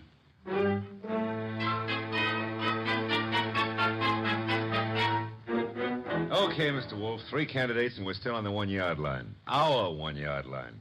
Tesreau, McLean, Tinsley. No, rule out McLean. He gave references enough for those years in China. And with Helen Tunis, he's got the one firm alibi we've laid on to.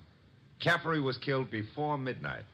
With conditions as they are in the Far East, Archie, it'll be weeks before cables came back on McLean's claims. Claims?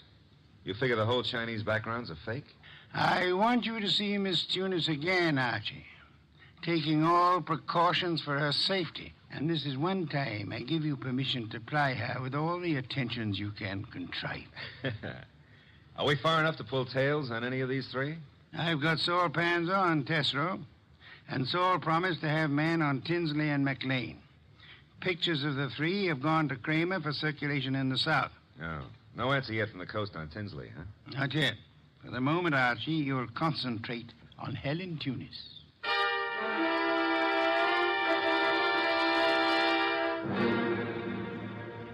Helen, I've got to see you tonight. I'd love to, Archie. Now, look, Helen, I phoned you to come out in the corridor this way because I didn't want McLean to know we're talking. Do you still say you got that new mink coat on your own money? Mr. Goodwin, I don't know what right you Helen, have if you get 5 guys to buy you stuff, it's your business. Mr. McLean said his wife might be sending detectives around. Well, you can go right back to your old Mrs. McLean and tell her that I... Easy, Helen, easy. He was dictating to me. You know, baby, the harder you lie, the prettier you look. But if this is a fake alibi, and if you keep propping it up, you're going to find yourself in trouble. Bad trouble. Now, how about it?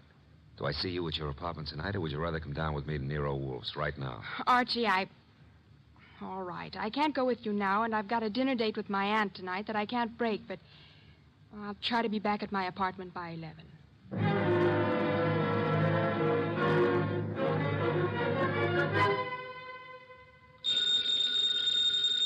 Archie.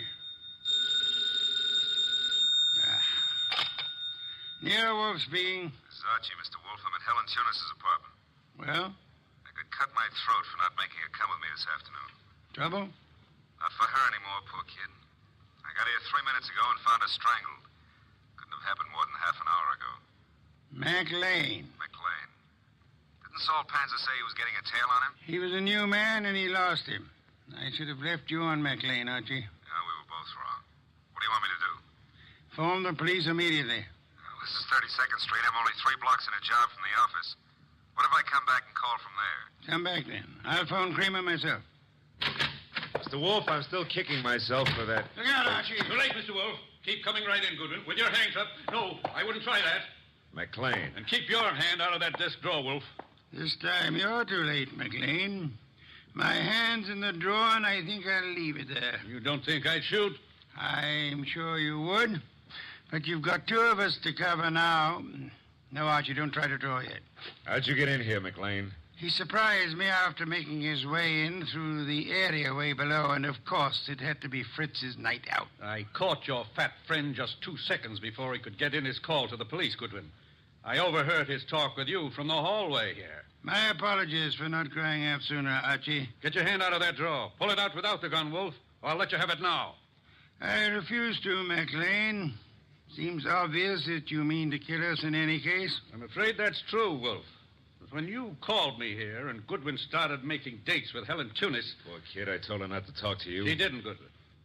I've been scared of you and Wolf since I followed Colby here that first night. Colby? You knew him as Caffrey. I caught up with him afterward in that subway washroom. No, keep that hand up and watch that gun of yours, Wolf. When I found that envelope on him and read the letter to you contained in it, I knew he hadn't spilled the whole South Carolina story to you. South Carolina? Would the original knifing have been taking place anywhere near Hampton or Jasper counties? Hampton County. But our business is over the line in Georgia. It doesn't matter now. Pity, Archie. We learned this afternoon that we were growing warm on South Carolina. Mr. McLean, may I ask what you hope to achieve by this insane project of disposing of Mr. Goodwin and myself? I'm buying time, Wolf.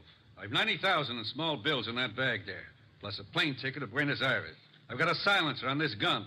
If you two aren't found till tomorrow morning, I'll be out of the country before they start looking for me. You don't think the police will put out an alarm for you when they find the body of Helen Tunis? Goodwin left it to you to report that, remember? Let's remind ourselves to be prompter on reporting deaths, Archie. Starting with our own, Mr. Wolf? Glad you can take it that way, Goodwin. You actually think you can knock the two of us off? I'm about to find out, Goodwin. One moment, McLean. You've never been a real gambler. You know that. With marked cards, of course. But you're not the man to face a sure loss now. A sure loss? The loss of your life. Within seconds after you try to pull that trigger. I told you I had a silencer. You think anyone will hear the shots? There'll be more shots than you count on. My hand's on a pistol now in this drawer, and Mr. Goodwin has a .38 in his shoulder holster. You can't shoot through the desk, and Goodwin won't get a chance to draw. You're an intelligent man, McLean. Vicious, but intelligent. May I describe the certainty of your immediate death if you don't throw that pistol on the desk and give yourself up? There are two of you, I know that, but... McLean, you must be aware that in the actual fact, exceedingly few men are killed instantly by a single shot, even from a pistol of heavy caliber. The one you hold is a .32. And it's a .45 in that drawer, McLean. I assure you, McLean, that neither of us will surrender the weapons we have. Should you start shooting, we'll both do our best to draw and keep firing till you're dead. You're stalling, Wolf. What have I got to lose by trying for you both now? Your life? I'll correct that. The loss of some 6 or 8 weeks of your life, possibly months. Whatever the time necessary to bring you to trial and to convict you and execute you for the murders you've committed. Suppose I cancel you out and then take my chances with Goodwin. A better choice, but still a dubious one. I'm fat, exceedingly fat. And for perhaps the first time in my life, I'm thoroughly grateful for that. My bulk affects the calculation, McLean. McLean, you could pull off all 7 shots and still not hit Mr. Wolf where it counts. You have to start, you better start on me. You exaggerate, Archie, and I thank you for the gallantry of it.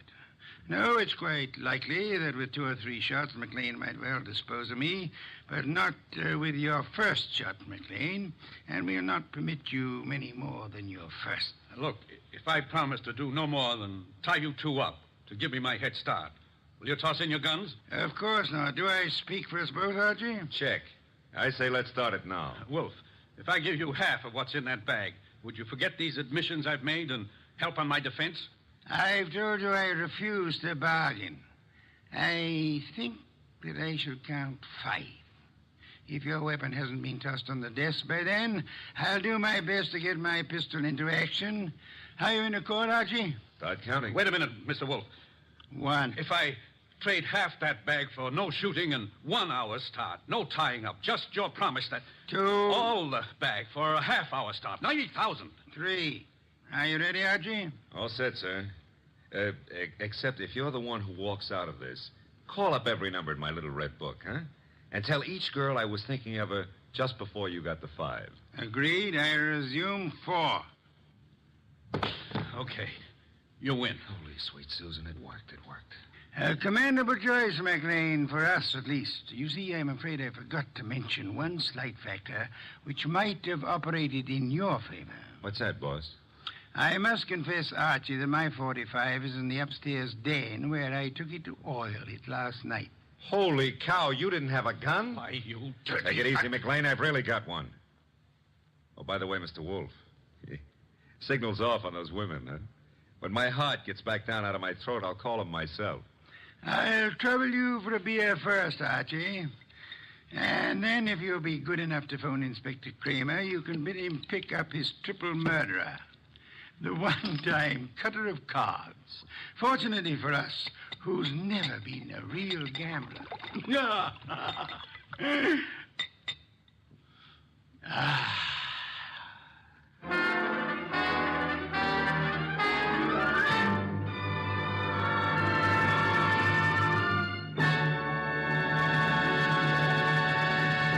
You have been listening to The New Adventures of Nero Wolfe, starring Sidney Greenstreet.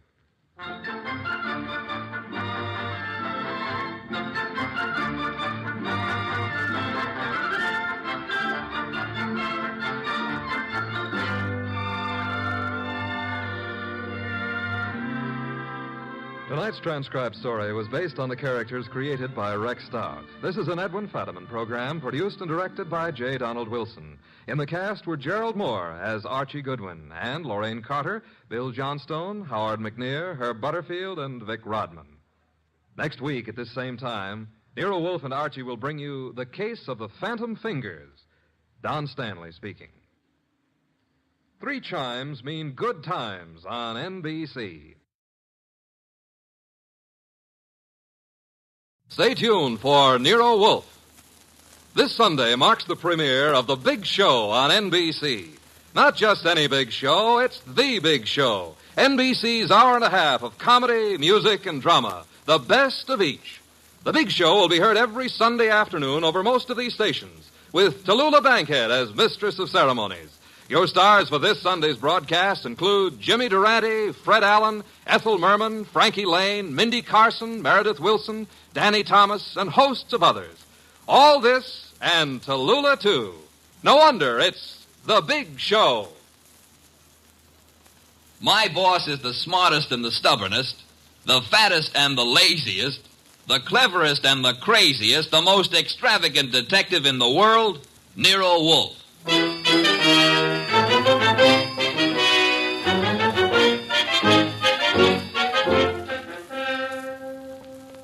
It's the adventure of The Case of the Dear Dead Lady, with that brilliant, eccentric private detective, orchid fancier, and gargantuan gourmet, Nero Wolfe, starring Sidney Greenstreet.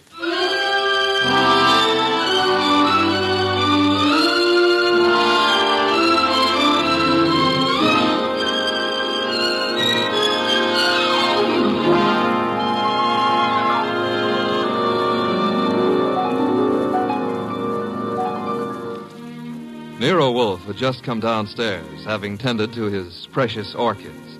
He was, as usual, seated in the library, which served as the office. He had just dialed a phone number, and, with his eyes closed, was leaning back in his specially built chair, which was big enough for 2, but not 2 of him.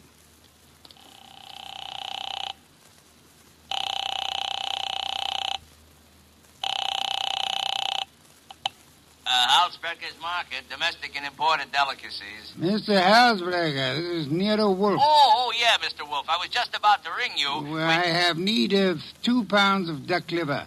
I do not, of course, refer to the commercialized Strasbourg pate. Well, I appreciate the order, Mr. Wolfe, but... Next, my cook Fritz informs me that we require 3 fine fat geese. Look, Mr. Wolfe, there's a little matter of an unpaid You bill. might add 12 cases of beer, a bushel of Vermont apples, green for stuffing, and a gallon of Marquesa Patricia Roman oil. Mr. Wolfe. In addition, Fritz has listed 6 dozen eggs, 4 braces of Sussex woodcock, and a few pounds of Westphalian ham. You have all that? Well, I can get it, Mr. Wolfe, but my bookkeeper... Thanks very much, Mr. Halsbrecher. That will be all. Now, now then, Archie. Yes, boss? You seem to be worried. Oh, I am. This means naturally that I'm supposed to handle Halsbrecker's delivery boy when and if he shows. I had thought of leaving that simple matter to you. And what about the simple matter of the money? Money? I hate to bring up a vulgar subject, but where is it coming from? Oh, of course. You're right, Archie. I should have said... Said what? Charge it. Boss, look, you don't realize I know, but we're into that truffle broker for $500 bucks and change. All right. Then give him a check. Okay, I will give him a check. And I hope they'll let you keep the orchids in your cell. You're a wit, Archie. Mm-hmm. You know, I'm on the bank's mailing list. We got a notice this morning. You don't mean... Oh, but I do. Again? Yeah, you just can't take money out of an account, boss. Sometimes you got to put some in.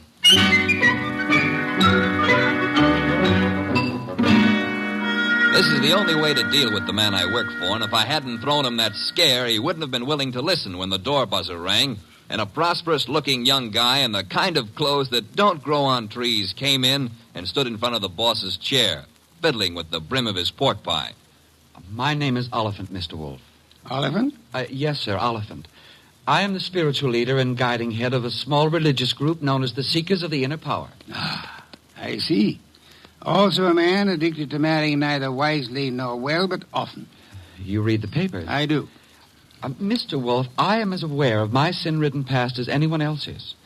The point is that I'm no longer that kind of man. Even a person such as I can see the light in time. Good. Might I ask why you've come to see me, Mr. Oliphant? I need your help, Mr. Wolf. Concerning? A certain young lady with whom I'm deeply in love. Oh, I beg you not to confuse the present emotion with any of my earlier escapades.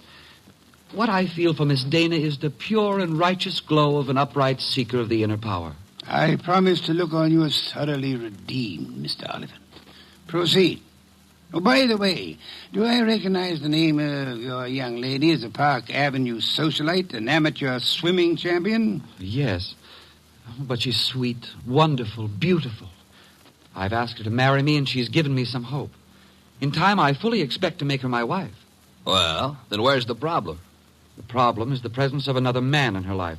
I'm sorry, sir. I'm a detective, not a matchmaker. This isn't a question of making a match, Mr. Wolf. I have much too much respect for your talents to think of offering you such an assignment. Exactly. What do you want me to do? I want you to save Ilse Dana's life. Her life? Mr. Wolf, this other man I spoke of is insanely jealous. Not only of Ilse's present, but of her past as well. He has threatened to kill her. I don't doubt your earnestness in this matter, Mr. Oliphant, but how would you know? I was listening on an extension in Miss Dana's apartment a few days ago when Hunter called. Hunter? Yes, sir, Jack Hunter, known as Jack the Babe Hunter. Wait a minute. I know that canvasback. Huh? Sure, he's a coffee and cake prelim waltzer. No, he's not. He's a boxer. Archie is being fancy. Overlook it, Mr. Oliphant. Is Hunter in love with this lady of yours? I doubt it. He's a man of complete moral and spiritual corruption, I believe. Naturally you would. But what are the facts? In my opinion, he's after her for her money. She has money? To burn. And you, Mr. Oliphant? Me? Can you also afford to burn? How much do you want? The answer to that would be astronomical. However, if you leave a check for, say, $7,000, I shall look into your matter the very moment I have completed a little research into the nutrition of the Polynesian orchid.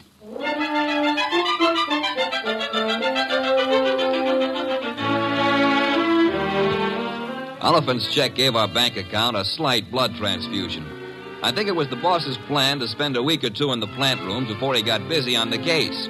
And he'd have done it, too, if that phone call hadn't come in about a little after 9, just after Wolf had polished off one of Fritz's dinners and was settling back with a stein of beer in his hand. Don't disturb yourself, Archie. I'll get it. Now, well, look out you don't strain yourself, boss. You got to straighten out an elbow to reach that receiver. You have an unfortunate flair for mixing humor with impertinence, my friend. Hello, Nero Wolf speaking. This is Ilse Dana, Mr. Wolf. How do you do, Miss Dana? We were discussing you only this morning. So I've heard. Through whom? Ted Oliphant. I see. The young man seemed to be quite worried about you. The young man should tend to his own affairs. Said you were in some danger. I know what he said, and not one word of it was true. Oh? I'd like to talk to you, Mr. Wolf. I'm sure it'll be an immense pleasure. Where do you live? I have an apartment at 22 Blanton Street. Could you be here soon? I could be there in a quarter of an hour, Miss Dana. By proxy, of course.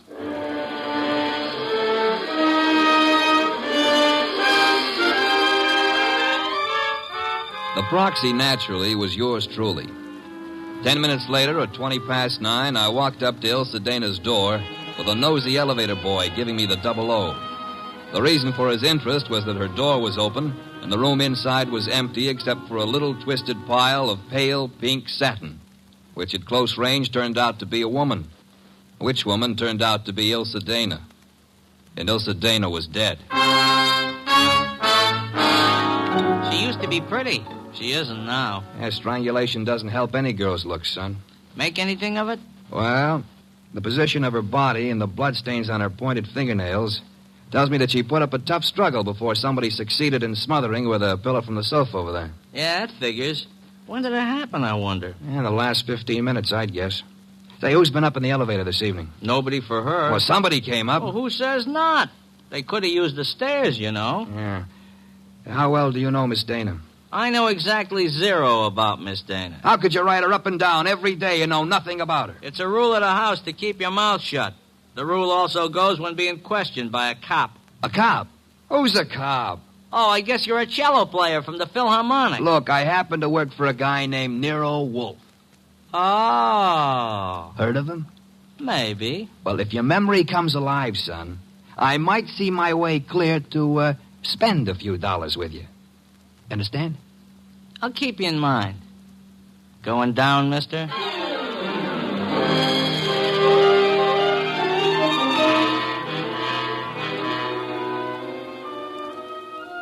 I spent time trying to get sense out of the superintendent and a set of chambermaids, but they were as quiet as a ballpark on Christmas Eve. Then I called the cops and told them about Oliphant and Hunter. By the time I got home, the house was dark and Nero Wolfe was sleeping. Next morning, I gave him the details while he drank 3 bottles of beer. When I finished, he sat for a long time and then started another bottle. The prize fighter. What about the prize fighter, Archie? Hunter? Well, I phoned the hotel he lives in before you got up. And? They told me he wasn't in. You know, I begin to think that Mr. Oliphant brought us a more absorbing case than he suspected. You know, I'm glad you like it. I don't like it. I don't like work of any variety. But this thing has its points. Well, what do we do next? Next, we investigate my client. What? Merely because a reformed playboy employs a detective doesn't exempt him from suspicion, Archie. Oh, now who's that? I'm afraid we have no choice but to open the door and see. My name is Young. Barstow Young. It's nice meeting you, Mr. Young. What do you want? I want to see Nero Wolfe. About? About a certain young lady with whom I am deeply in love. What? Will you repeat that? I want to see Mr. Wolfe about a certain young lady with whom I am deeply in love. Her name, please? Ilsa Dana. Is it possible that you entertain plans of making her your wife? Why, yes, but there's a problem involved. Another man? Yes. Well, do come in. Do come in. I think we've been waiting for you. Oh, Mr. Wolfe. Here's another one. Ah, Mr. Wolfe. You've come to me about Miss Ilsa Dana, sir? I have come to you, more specifically, about a man who has threatened her life. How unusual. He's the treacherous kind. Mild-mannered, you know. As we say in my profession, he underplays it. Your profession, then, is the stage. It is, sir. Go on, you interest me deeply. I was present recently when he told her that he would certainly kill her unless she mended her sinful ways. Sinful? No one denies that Ilsa has had, shall we say, a checkered career. But the man's attitude is totally fanatical. What's his particular brand of fanaticism, Mr. Young? Theodore Oliphant is a religious maniac. Well, what do you know? He's come to give Theodore a bad report card. I don't understand. I've come to ask Mr. Wolfe to prevent his murdering Miss Dana. Am I allowed a direct question, sir? Why, of course. Where were you between 9 and 9:20 p.m. last night? 9 and 9:20. Why do you ask? You said I was permitted a direct question. Oh, well, I was walking in the park, as I remember. Do you make a habit of walking in the park? I have lately. I'm preparing for an important role in a forthcoming production. What's so important about last night? From your point of view, a great deal, sir. Well, what do you mean? Last night, Miss Ilsa Dana was murdered. What? Mr. Goodwin here discovered the body. No. I'm afraid I must insist, Mr. Young. Why are you looking at me like that?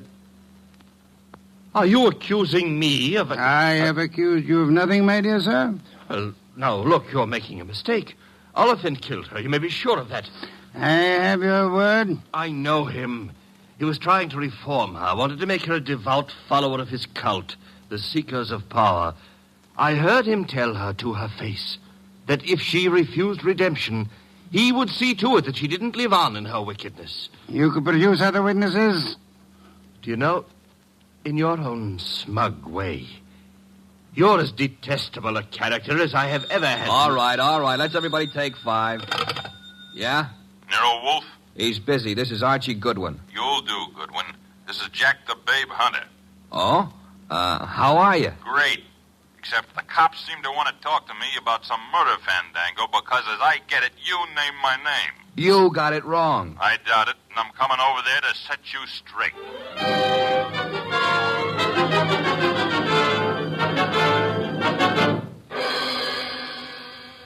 Why'd you ring me in on this mess, Wolf?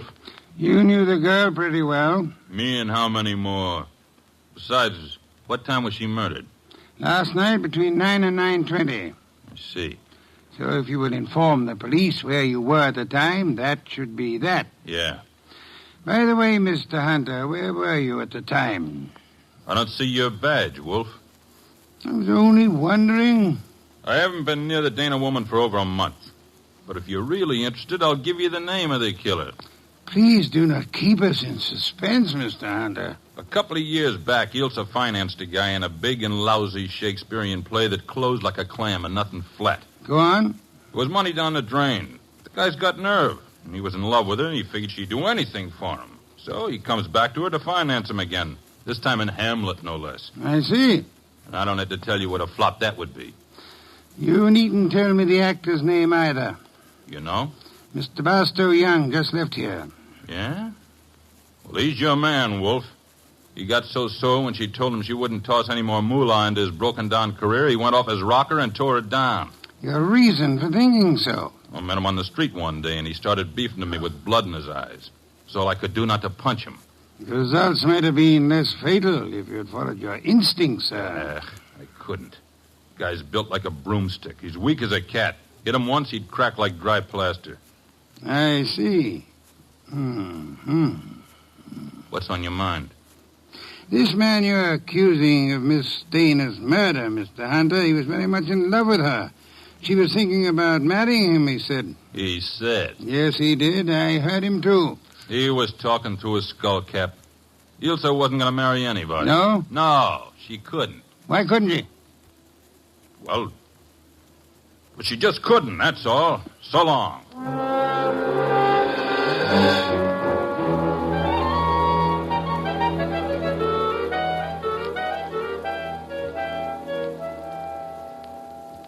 Well, now we got a perfect circle with everybody pointing at everybody else and nobody able to prove a thing. What Hunter says isn't impossible, Archie. You think Young did it? I don't think at all yet. But if there's anything more dangerous than a woman scorned, it's an actor scorned. We have another visitor. Yeah, who are you expecting? At this point, anybody. Hi. Oh, you. Yeah, I told you might hear from me. Come on in. Who's this? Fella runs the elevator at 22 Blanton Street. What do you got for me, kid? Postcard? Postcard? Here. The cops missed it, but I spotted the edge stuck under a rug. Nice of you to have delivered it. Or maybe he was just being curious. Curious? It's not every elevator boy who has a chance to see Nero Wolf in the flesh. Oh, him? Come off it, High Pockets. I'm here because you mentioned something about spending a few bucks. Oh. I wouldn't cross the street to see the best gumshoe that ever breathed. Look, gumshoes don't breathe, and how would you like a socket? Archie, pay him and let him go. Yeah, pay me and let me go. Sure, Mr. Wolf. Here you are. Thanks. Don't mention it. Anytime, pal. Anytime. How do you like that fresh little punk? Archie, the lad has done us nobly. Yeah? A typewritten card addressed to Miss Ilsa Dana. What's it say? Rather peculiar message. Have you prayed tonight? It's signed with a single letter O. Have you prayed tonight? Yes. Signed O? Exactly. Weird, isn't it?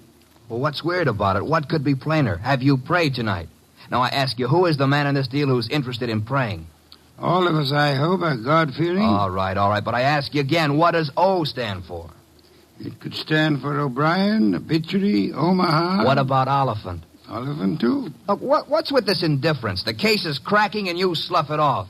You remember what Young said? Oliphant threatened to kill her because she wouldn't join that cockeyed movement of his. Don't exhaust yourself, Archie. We have a hard night ahead. Yes, but I don't understand. But I don't mean to stifle your imagination, my friend. But if you'd reserve your deductions for a little while, you could lend me some much-needed assistance. What do you want? I want you to become a burglar. A burglar? I want you to hurry over to the dead woman's apartment on Blanton Street and ransack it. For what? How do I know? We need help. Anything may help us. Go through the place with a fine-tooth comb.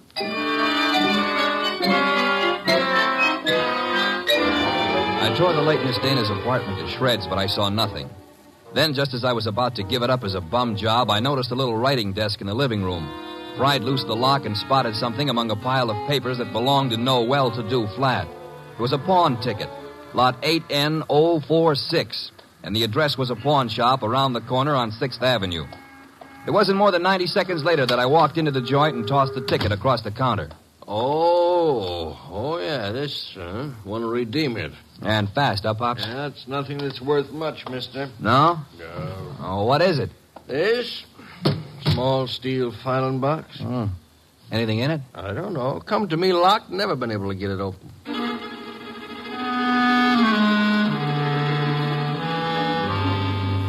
We got it open, Wolf and I. Smashed the front end with a poker. There were some odds and ends inside, old earrings, some thumbtacks, a cigarette lighter, just trash. Then the boss stuck his fingers in and pulled out a plum. This is it? What do you mean, this is it? You fail to recognize this classic document? Huh?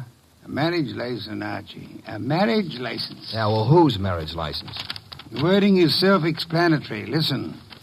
This is to certify, etc., etc., thus licensing on this 3rd day of May, 1946, the marriage of Miss Ilse Dana to Mr. Johann Jaeger.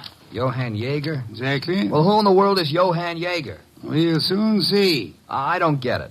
I can understand. It's a befuddling little puzzle. It'll be very easy for one to make a fatal mistake here. But, of course, you won't. I won't. 3 hours later, I'd herded all the suspects into the office, and he sat in his chair and glared at them. Oliphant, Young, and Hunter. It was tense and tight, and the boss let it stay that way, saying not a word to anybody while he calmly sipped his beer. It was Oliphant who cracked first. I didn't kill Ilsa. I couldn't have. Jealousy is a very compelling motive, Mr. Oliphant. And you came to me, remember, complaining that there was another man in Ilse Dana's life? Whatever I complained about, and jealous as I was, I didn't kill her as the sacred power is my holy judge. Being unacquainted with your sacred power, I'll have to ask you for a better authority. Sacred power? Oh, it simply wouldn't have been possible for me to have done it. Why not? Yeah, why not? Because I was at Mickey's Night Owl Club last night from 7 until 4 a.m. Contemplating the sacred power, no doubt. That can be proved, Mr. Oliphant? Let me call now. Let the head waiter tell you. Will you take your embarrassment as an indication that you're telling the truth? Hey, wait a minute. You can't let him off like that. Don't be bothersome, Archie. Yeah, but we got that card he wrote, the one about have you prayed tonight, signed with his initial. He didn't write that card, Archie. Now, look. And the O is not his initial, is it, Mr. Barstow Young? I'm afraid I don't understand. On the contrary, I am afraid you do. But for the record, I'll explain. Oh, Archie. Yes, boss? Hand Mr. Young that large red volume off the shelf behind Mr. Hunter's head. This one? That one, thank you. Now then, Mr. Young, you will favor me by opening the volume to page 1133. But why? Open it, sir. Good. You will now count 6 lines down from the top and read what you see. Have you prayed tonight? Thank you, Mr. Young. What the devil is going on? Mr. Young has just given us a reading from a tragedy. The line, "Have you prayed tonight?" is spoken by the hero to the heroine just before he murders her. The name of the heroine is Desdemona. And the hero, as I'm sure you all know, is Othello. Othello? Yeah, the O was not Oliphant, Archie. Othello, I think, was a Shakespearean play which Miss Dana financed for our Mr. Young. And knowing she would recognize the quotation as well as the threat behind it, he sent it to her to warn her that he meant to murder her. You won't have the unmitigated gall to deny that, will you, Mr. Young? No, I don't deny it. Do I call the police? But I didn't kill her. The fact that I sent the car doesn't mean I killed her. Well, it'll do for my money. But not for mine, Archie. What? Mr. Young couldn't have killed Miss Dana. Why not? Because he lacks the strength to strangle such a healthy young woman, a champion athlete, wide awake and full of fight. He's rather a frail person, as we know, and smothering Miss Dana with that pillow was no easy task. She struggled. Therefore, she clawed the wrists of the murderer. I'm sure that if you examine Mr. Young's wrists, you will find no scratches or scars. Here, let me see that. Go ahead. Well, Archie? Yeah, you're right. Nothing. I was sure there wouldn't be. The person who actually killed Miss Dana was a powerful physical specimen. Yeah?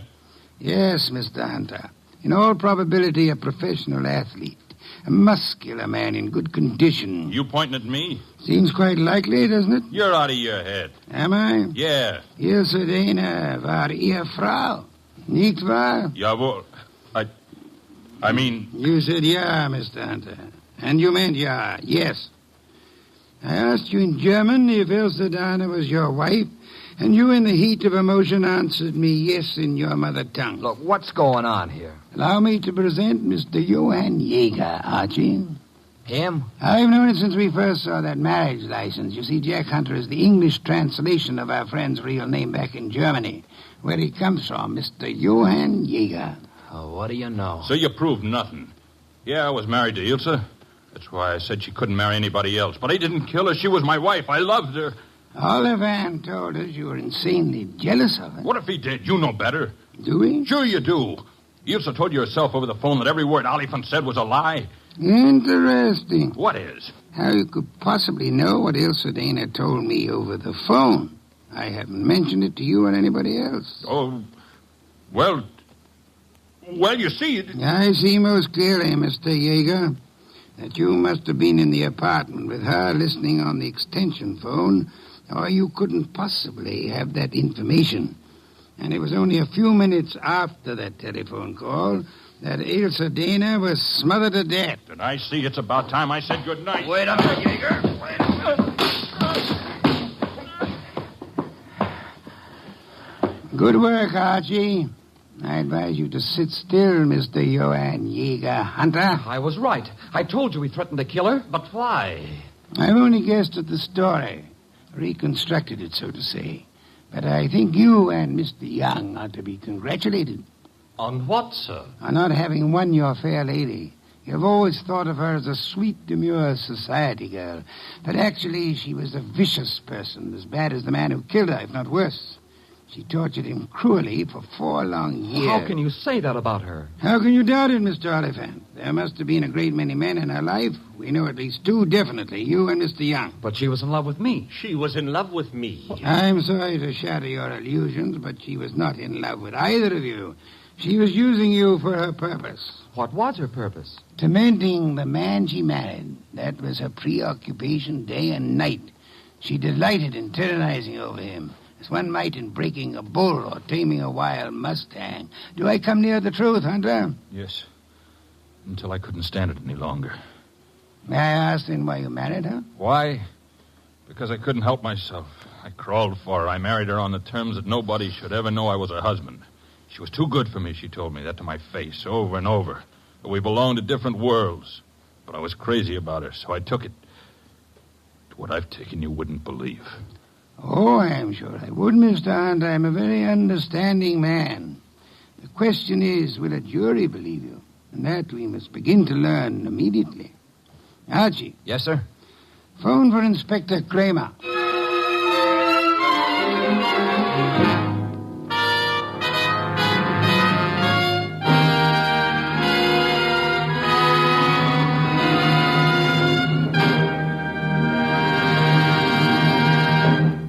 have been listening to The New Adventures of Nero Wolfe, starring Sidney Greenstreet.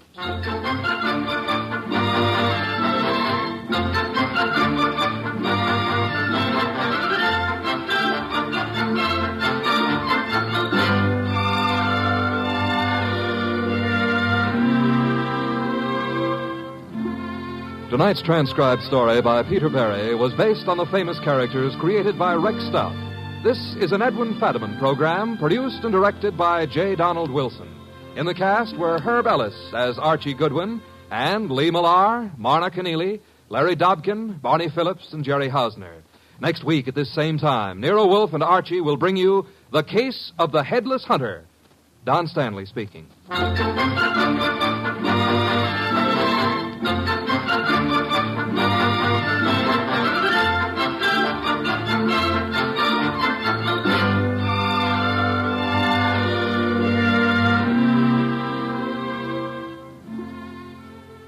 And don't forget, this Sunday marks the premiere of The Big Show on NBC. Not just any big show, it's The Big Show. NBC's hour and a half of comedy, music, drama, and the best of each. The Big Show will be heard every Sunday afternoon over most of these stations, with Tallulah Bankhead as mistress of ceremonies. Your stars for this Sunday's broadcast include Jimmy Durante, Fred Allen, Ethel Merman, Frankie Lane, Mindy Carson, Meredith Wilson, Danny Thomas, and hosts of others. No wonder it's The Big Show. And Theater Guild on the air this Sunday presents Judy Garland in Miss Alice Adams. So don't forget, Tallulah Bankhead brings you The Big Show Sunday on NBC.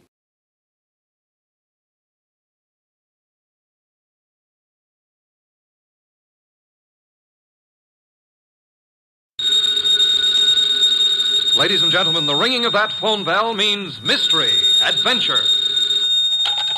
Nero Wolfe's office, Archie Goodwin speaking. Yes? Yes, I know that in 48 hours it's going to be Christmas, but who is this? Who? Look, I'm a big boy now, so... Okay. Tonight at 8. Goodbye.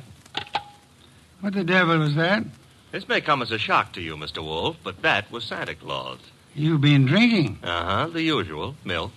He's coming to see you at 8. He's got a problem. Indeed. It seems that some low, not to mention murderous character is going around slaughtering Santa Clauses.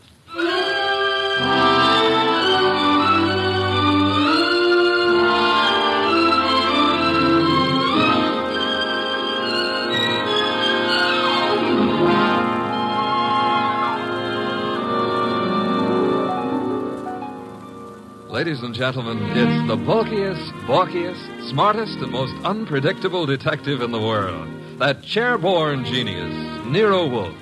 Created by Rex Stout and brought to you in a new series of adventures over this NBC network in the person of Mr. Sidney Greenstreet.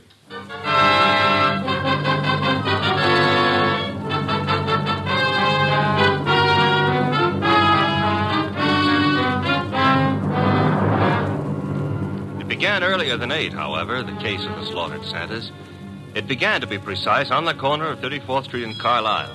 The hour was close to 6, the weather cold, the sky dark. How you doing, Santa? I'm freezing to death, officer. It's a cold day. You packing up? Yeah, I guess so. Not many people around anymore. Oh, heading for home and dinner. How was the collection? Well, I don't need no armored car, but a few dozen kids are going to have something for their Christmas stockings. Your competition, the guy in the opposite corner, is already screaming. Probably got low blood pressure. Yeah, give me a hand to get the collection pot off the chains, eh? Sure, there you go. Yeah, thanks. Yeah, I'll just walk you down the block. Got to phone in. Okay, fine. One Santa still left. Wonder what he's waiting for. Santa Claus. Well, watch yourself going down those chimneys tonight, eh? Sure. Well, I'll cut across the avenue here. Be seeing you. Hey, that car coming down the street. Got its lights out. Look out!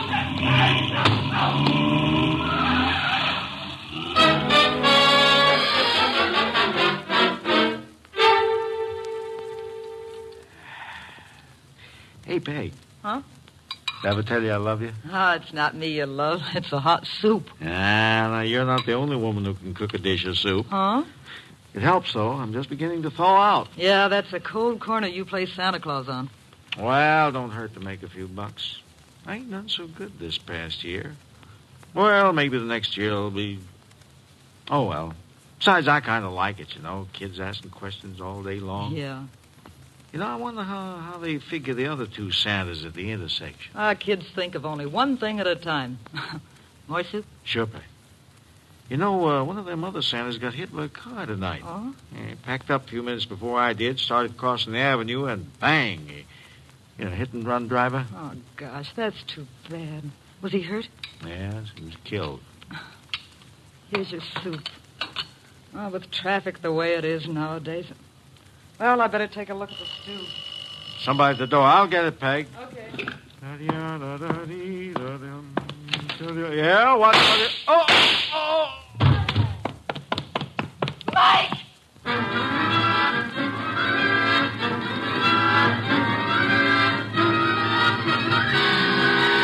Mr. Wolf?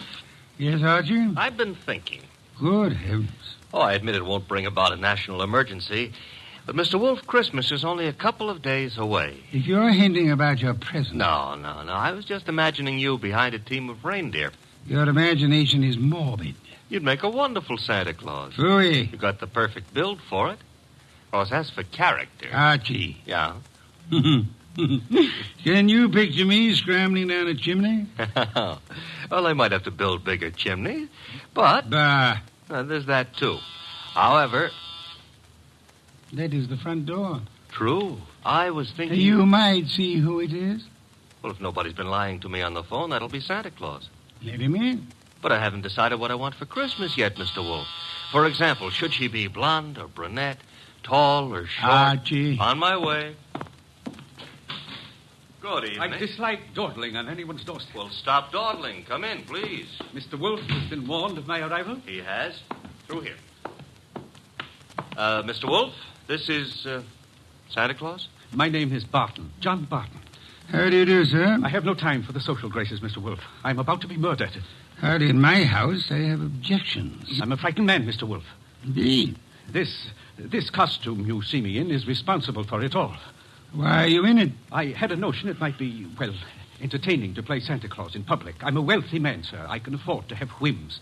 Therefore, I have assumed this masquerade. However, it apparently is going to be the death of me. Mr. Barton, you have adequately conveyed an atmosphere and an emotion. I suggest you concentrate on facts now. Very well. I have been acting as Santa Claus for the Tuberculosis Fund. My station is the corner of 34th Street and Carlisle Avenue. I might add the northeast corner. Why? Because at that intersection there have been two other Santa Clauses. One on the southeast corner and one on the southwest corner. 3 Santa Clauses, then, on 3 corners. Yes. Now then, earlier tonight, the man on the southwest corner started home. He was crossing the avenue when he was run down and killed by an automobile. A regrettable accident. The car was running without lights. It deliberately ran the fellow down and then vanished. Not an accident, Mr. Wolf. You saw this yourself? I did. 1 Santa Claus dead. The man on the southeast corner got home all right. According to the radio news flash, that's where he was killed by bullets. Coincidence? Possibly, but I wouldn't want to risk my life on the chance. This is Friday night. In the nature of things, you would have made 2 more appearances. Very well, Mr. Barton. I'll write you a check as a retainer, then hurry along home. I'm late now. No. I beg your pardon. You will neither hurry home nor notify anyone at your home of your whereabouts. But you will remain here until such time as I think it's safe for you to leave. The house is well guarded. I can't do that. In which case, I cannot accept you as a client. I fail to understand. Mr. Barton, it is very easy to murder someone. Avoiding the consequences of such an action is something else again. However, I'm assuming that you're not primarily interested in what happens to your murderer after you're dead. Of course not. Therefore, you will remain here. Archie? Yep. First, the corner of 34th and Carlisle, a complete report. But that's nonsense. The corner will be deserted now. Mr. Barton, you're hiring my intelligence. You therefore permit me to use it as I see fit. A complete report, Archie? Right, sir. You will then visit Inspector Crane at headquarters. You will, in whatever manner you find effective, collect all the police information about the 2 already murdered Santas. Fine. The manner, I think, will be applying a blowtorch to the inspector's toes. Your levity is ill-timed. The inspector is likely to throw me out of my ear. Your problem. My ear? And on your way home, you might stop in at Mr. Barton's place. I don't see any purpose in that. Mr. Barton, there is a basic problem to which we must find an answer. Whether those two men were murdered because they were Santa Clauses or because their deaths were merely preliminaries to yours. Archie, I suggest haste. Yes, sir. And avoid blondes. I would like you to be home in time for Christmas.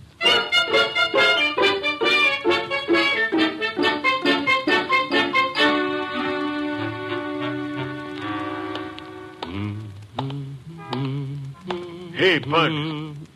Yeah? Got the price of a cup of coffee? You sure you mean coffee? Either you're gonna dig it up or you ain't. Never mind the questions about my personal affairs, see? Oh, I apologize. Here. 2 bits. Thanks. You're welcome. Don't let me keep you. You're not. 34th and Carlisle, huh? During the day filled with milling throngs. Hey, that's a nice phrase. I'll have to remember it. Milling throngs. And now desolate and deserted. Well, that's life. Is that a fact? That's philosophy. Yeah? Well, for 2 bits, I don't have to listen to no philosophy, see? Good night, Bud.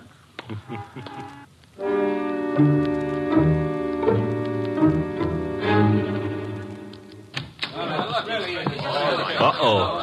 The inspector's got company. If all you reporters will shut up and ask your questions one by one, I'll answer. Inspector Kramer, it's true a couple of Santa Clauses have been knocked off tonight? It's true that 2 men who have been employed as Santa Claus by charitable organizations have been murdered, yes. Any connection between those 2 guys, or does somebody just hate Santa Claus? Well, so far as we know, there is no connection. That means it could be maybe some kind of maniac who's decided he doesn't like Christmas or Santa Claus. Is that right? The department is investigating along those lines. Like how? Well, we're checking all the local asylums for possible escaped lunatics. Yeah, but, Inspector, suppose this nut has never been in an asylum. That'll be all, boys. Oh, but listen now. I said that'll be all now. Anything new comes in, you'll get it, understand? Good one. Hello, Inspector. Yeah, I spotted you coming in. What happened? You decided to reform and got a job on a paper? Nope. I'm a public-spirited citizen, that's all. Yeah, I could add a few things to that description with practically no strain at all. Mr. Wolf and I are very sentimental about Christmas. We object to Santa Claus's being killed. Nuts. Oh, Inspector, aren't you in favor of Christmas? I'm in favor of Christmas. I'm in favor of motherhood. Leave motherhood out of this. Neither of us are mothers. Our chances of becoming mothers aren't too good either. And furthermore... Okay, you're not giving, so get out of here. Thank you, Inspector. But Goodwin, Yeah? in case Wolf decides to send me something for Christmas, you know what I wish he'd send me? What? Your head.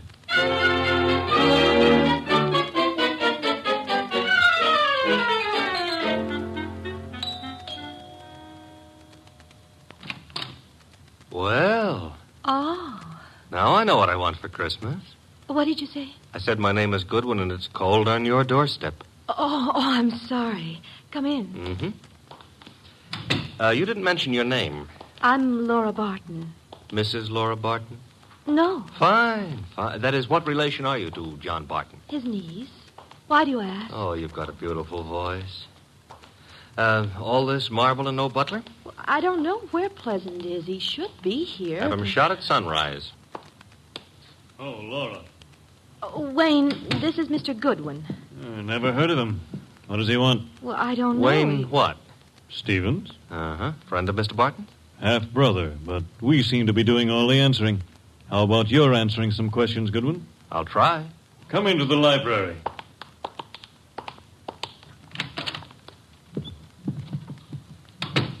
What do you want? For Christmas? Erase that. I would like to see Mr. Barton. He's not home. Where is he? Don't you know? I wouldn't have come here asking for him if I did, would I? I suppose that's true. What did you want with him? Conversation. About? Anything. You see, I like to talk to rich men. Are you rich?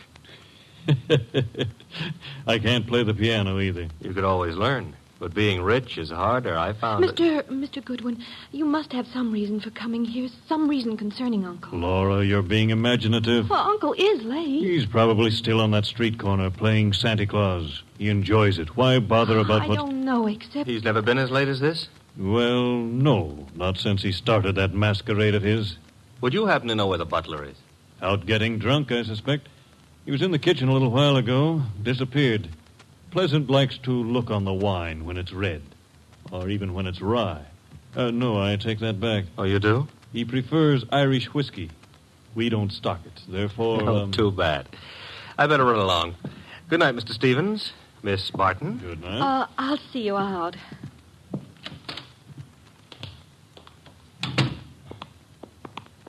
Prettiest butler I ever saw. Blonde. Now, old Dr. Tidmouse always said, beware of blondes because... Mr. Goodwin, Well, I'm waiting. Well, Mr. Goodwin, you must know something about Uncle. Something you didn't want to tell us. Makes you think so? Well, otherwise your visit was just pointless. Let's suppose I know. Now, I might be a kidnapper. Oh, no. My honest brown eyes. Your first name is Archie, isn't it? Archie? Archie Goodwin. Goes together nicely, don't you think? You work for Nero Wolfe. You're going back to him now? I might be, but then again, I might be going to the movies. I recognized you. Your pictures have been in the papers. Take me with you to see Mr. Wolfe. You can trust me. I never trust blondes. Oh, that's unfair. Well, no, I don't trust brunettes either. Furthermore, I'm not sure Mr. Wolfe would want to see you, so So? So why don't you, trail me home,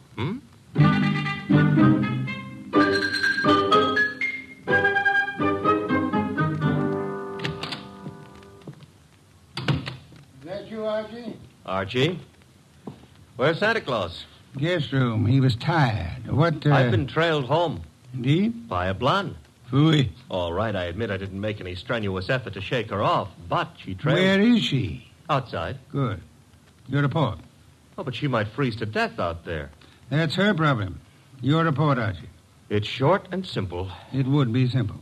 I haven't got time to resent that. A blonde is dying. As for the report, corner of 34th and Carlisle is a very quiet spot at night. No one was around, but a bum who got into me for a quarter. For coffee, he said. You will not put that quarter on the expense account. Stop worrying. That was a private gesture. There were 4 corners. Corner number 1 had a dress shop on it. Corner number 2, a drugstore with a beautiful redhead in the window making with a hair rinse. The ad said her name was Noreen, but it didn't give her phone number. Archie. Third corner was devoted to a shoe store, and the 4th corner had a bank on it. A bank? Uh-huh. Kind of thought we'd have a pause at that point. Mean something? Inspector Kramer's information consisted of... Oh, you're being coy. Kramer furnished the information the police could find no connection between the 2 murdered Santas. Except for the fact that they were both playing Santa Claus. Well, isn't that a little on the obvious side? This is an obvious case. The Barton home, Archie. Marble and old lace. The butler, his name is Pleasant, was among those missing. Among those present, Laura Barton, the old man's niece, and Wayne Stevens, his half-brother. Ah. Yeah, only for Laura. Stevens was not at all pretty. It was Laura Barton who followed you here. It was Laura. Archie, go upstairs and... Oh, now, wait a minute. The girl, the weather, common humanity demands that you have... Louis, you speak for yourself, not humanity. I'm human. On occasion, a debatable point. Very well. Let her in. Oh, thanks. Laura, yes? Come in. Laura Barton, Mr. Wolfe. How do you do? How much money do you inherit on the death of your uncle? What? That is known as the shock treatment. However, I need an answer. Oh, Uncle isn't dead, is he? That, for the moment, is irrelevant. How much? Half his estate. The other half? Wayne, Uncle's half-brother. Very well. Archie, will you go upstairs and inform Mr. Barton that his niece is here? Uncle is here? On my way.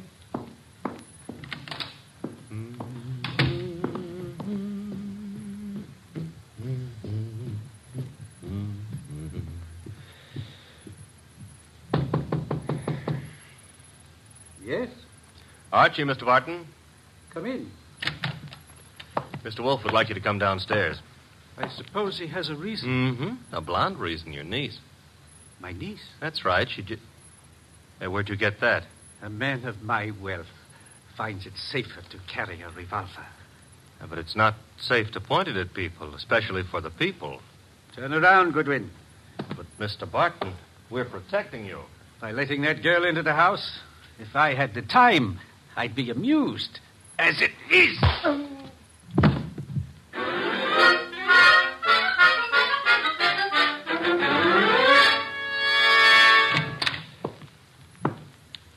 Archie, you been gone? Good heaven. Uh-huh. Santa Claus came early. Your head. Which one are you referring to, my own or the one Santa gave me?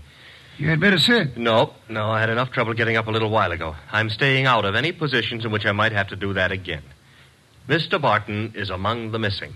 Indeed. Mm-hmm. Hit me on the head and used the back exit. I checked with Fritz in the kitchen on the way here. He offered a reason for his peculiar behavior? Laura Barton. So? I don't understand. Uncle wouldn't do... Uncle apparently has.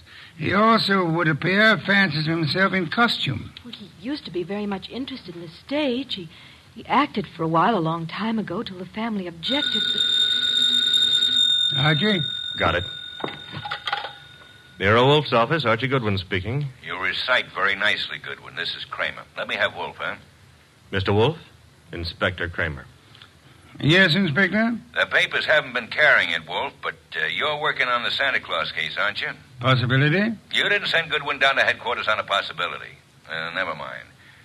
We're working on a line down here, Wolf. Now, look, if it doesn't strain your professional ethics, you might be able to help. How? There's a bank on the corner of 34th Street and Carlisle.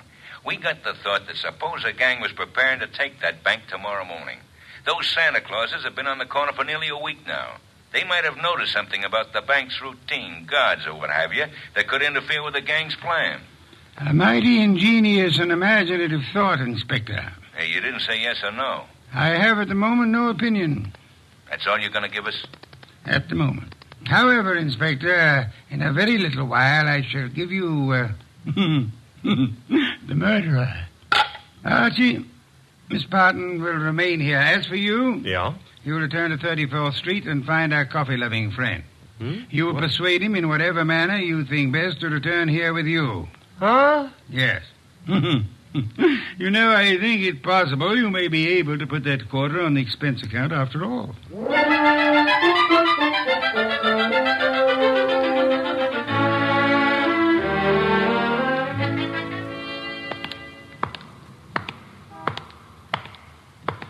You. What? Oh. Why, I've seen you before. Yeah, I've learned to love the neighborhood. That's why it's going to break my heart. What is? Leaving it with you. With... It's sensitive about having guns pulled on me tonight. Let go of me, will you? Not until I... Let me go. Yeah. Will you? Gun looks in a lot better shape than you do. You're coming with me. Oh, where? Mr. Wolf would like to see you. Nero Wolf? Yeah. Well, why? He's trying to salvage a quarter.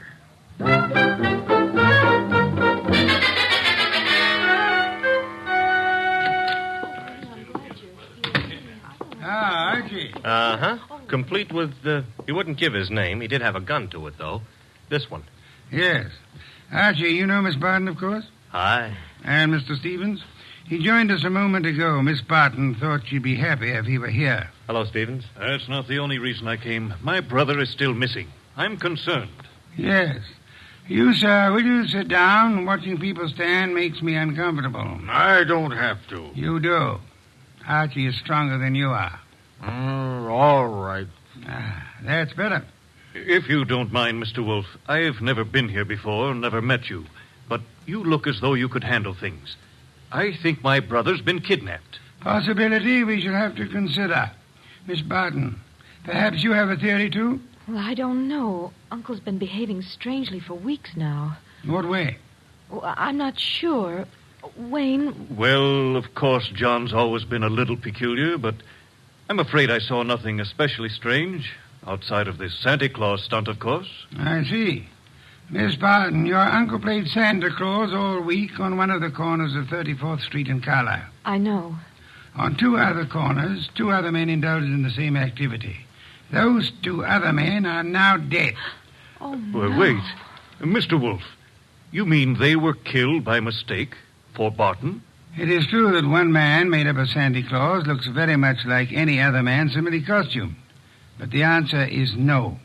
One of the two men was shot in his home after he had removed his costume. Well, then, what connection? Miss Barton, in the event that you wanted to hide a tree, where would you hide it? Hide a tree? Why, I wouldn't even begin to know. If you were very clever, you would hide it in a forest. If you wanted to hide a murder and were very clever, you would adopt the same principle. Wait. You mean that if someone wanted to kill Uncle and didn't want to be suspected, he'd... Go about murdering several people with an ostensible, if lunatic, reason. He would, let us say, go about killing Santa Clauses. I get it. Then people would think the man he really wanted dead for a special and private reason had been killed for something that didn't point to him. True. That was why 2 Santa Clauses were murdered tonight. The third Santa Claus, however, the real object of the murderer's attention, was luckier or suspicious. He fled. Do I have to hang around here and listen to all this? You do, my unwashed friend. Mr. Barton fled, and the murderer was in a quandary. He had, so to speak, invested in 2 murders merely to make the third one confusing. But he found himself unable to commit that third murder. He couldn't find his victim. Could he ask the police to do so? Hardly. But he might try to inveigle a private detective such as myself into the job. That makes sense, Mr. Wolf, but why would my brother have deliberately fled from your house? I mean, he was protected here, so... But do I make myself clear? Very clear, Mr. Stevens. Archie, that gun you took from the dirty gentleman, you still have it? I still have it. Then would you mind pointing it at Mr. Stevens here until the police remove him?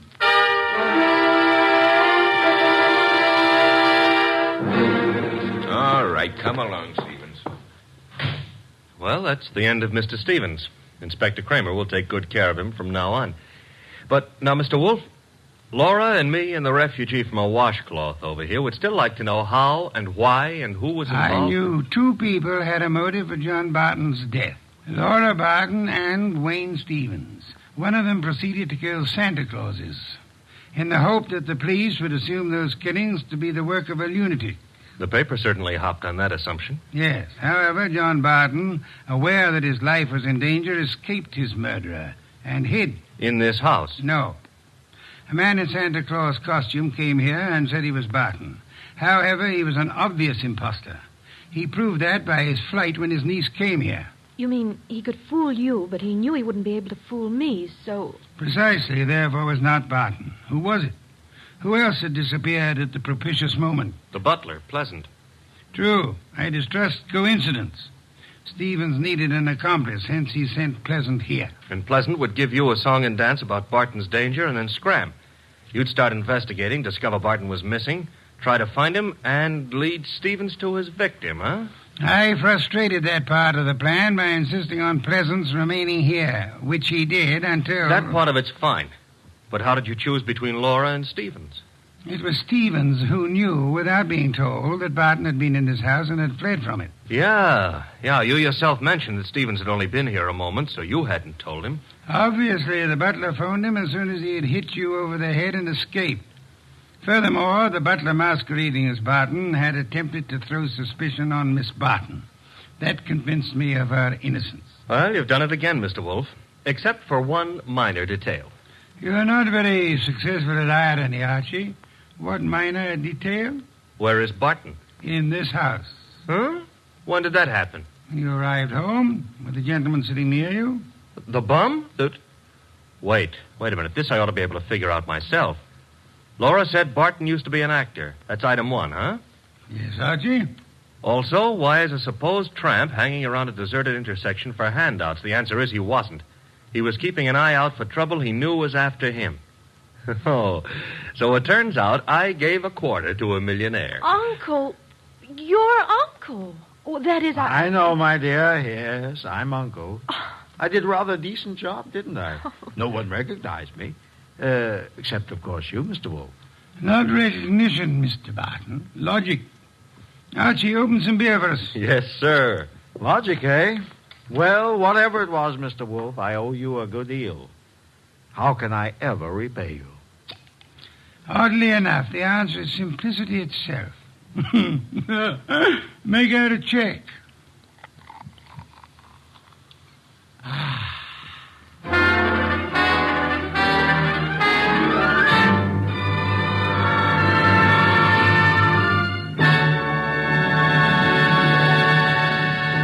You have been listening to The New Adventures of Nero Wolfe, starring Sidney Greenstreet.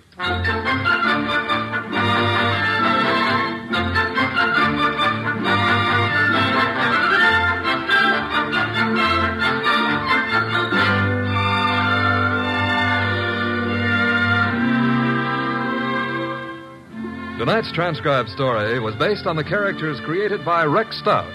This is an Edwin Fadiman program produced and directed by J. Donald Wilson.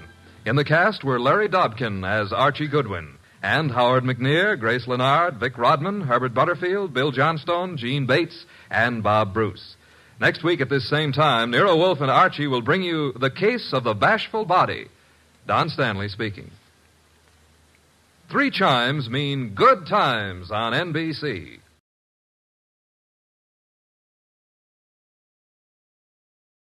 Stay tuned for Nero Wolfe, transcribed in 30 seconds.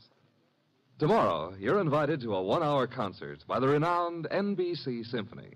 The orchestra will be under the direction of Bruno Walter for tomorrow's performance, and celebrated violinist Joseph Szigeti will be featured soloist. Selections for tomorrow include the overture to Mozart's Marriage of Figaro and the same composer's brilliant concerto for violin and orchestra. You're invited every Saturday to a concert by the NBC Symphony. Ladies and gentlemen, the ringing of that phone bell brings you mystery, adventure. Nero Wolfe's office, Archie Goodwin speaking. Who? Mr. Hal Horton, United Industries? Oh, I see. Well, I must warn you, Mr. Horton, Mr. Wolfe doesn't take kindly to big industrialists. Says their great wealth upsets his digestion. Why do you want to see him? The connection's bad. I don't hear you. Who? Who? Mr. Horton, who? We're cut off.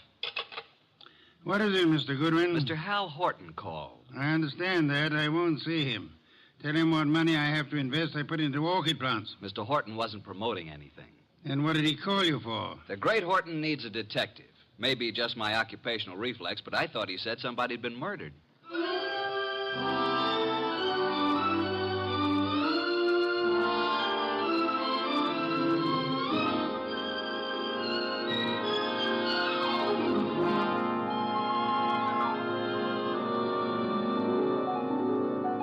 Ladies and gentlemen, it's that genius who is the bulkiest, balkiest, most ponderous, and most brilliant detective in the world. Yes, none other than that chair-borne mass of unpredictable intellect, Nero Wolfe, created by Rex Stout and brought to you in a new series of adventures over this NBC network in the person of Mr. Sidney Greenstreet.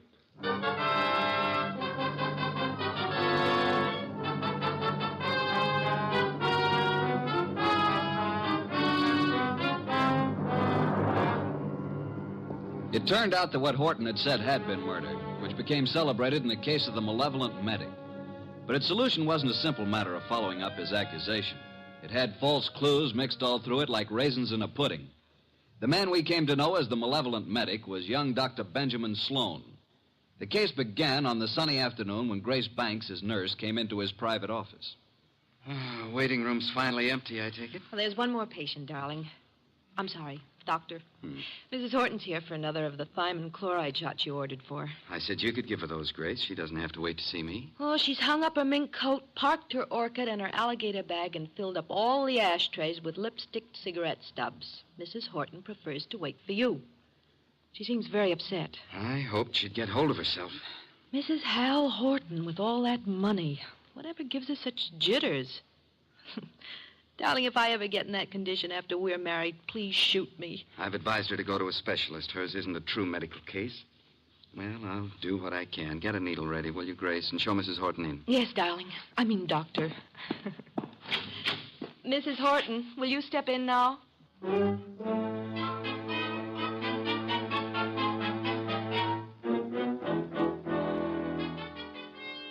Been in that waiting room for hours. Ben, I wrote you every day this week. Why didn't you answer me? You say your health hasn't improved, Leslie. I'm worse. Much worse. Still chain smoking, drinking, and the sleeping pills? I have to take something. I can't walk the floor all night, can I? Thinking.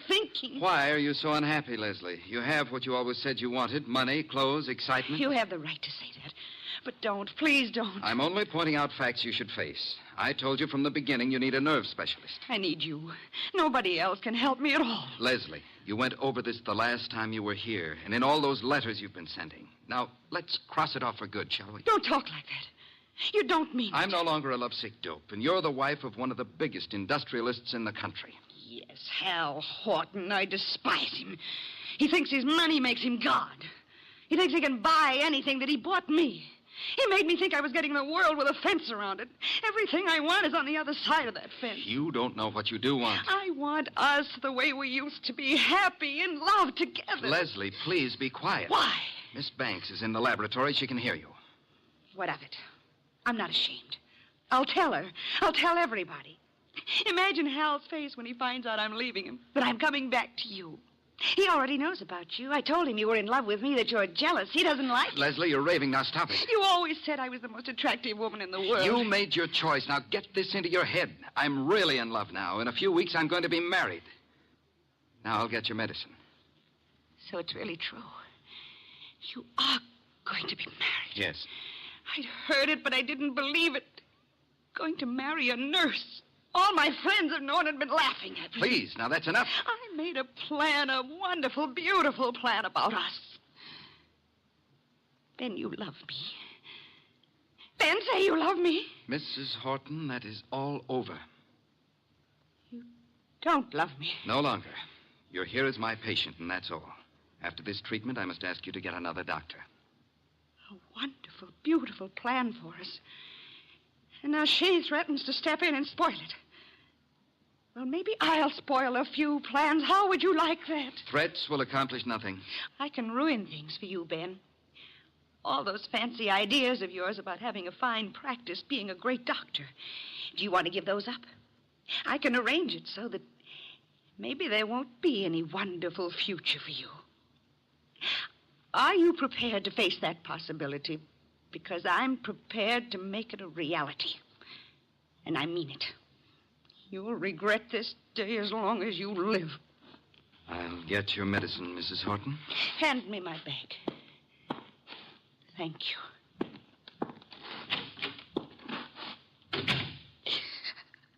Oh, I hate you, Ben.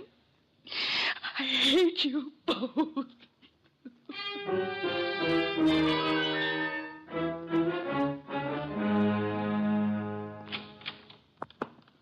Sorry to have kept you waiting, Mrs. Horton. Miss Banks had to do a repair job before she could use the sterilizer. Alcohol, Miss Banks? Yes, Dr. Sloan.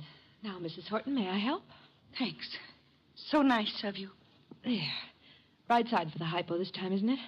Just touch with this cotton. Ready now, Doctor. Oh, what's the matter, Mrs. Horton? I'm just cold. Alcohol. After this, I advise you to go home and rest. These massive doses are a little painful, but they give results. There. That's all. Just relax here, and you can leave in 10 minutes. Come, Miss Banks. I want to talk to you.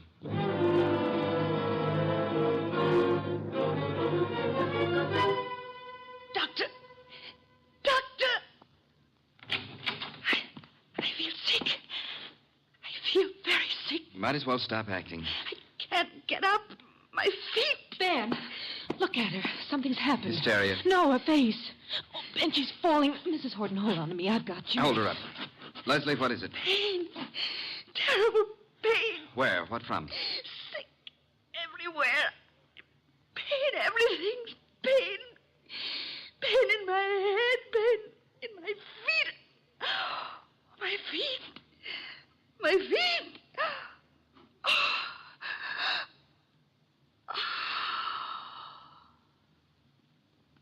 Doctor, she's dead. Yes, Grace. Get a card from the files. I want to study it. From the first day Mrs. Horton came here. What was it, Ben? What happened to her? Symptoms are of a heart condition from which it seems the patient has just expired. Then you must call her husband. Grace, did you hear me? Yes, Dr. Sloan.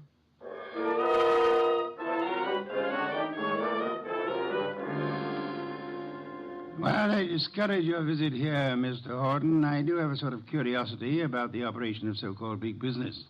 Maybe offer you a glass of beer and hear an explanation of the rise and fall of this morning's stock market. You don't think I've come here socially? I wish to engage your services for... Not available. You're a detective, aren't you? Specializing in cases that interest me. Sherry, Mr. Horton? I don't need it, thank you. But Mr. Wolf says he specializes in cases that... I've just got here. I haven't told my story. I don't believe you even know who I am. Oh, yes, we do. We do indeed. A millionaire. Did I offend you by speaking of a fee? No, on the contrary.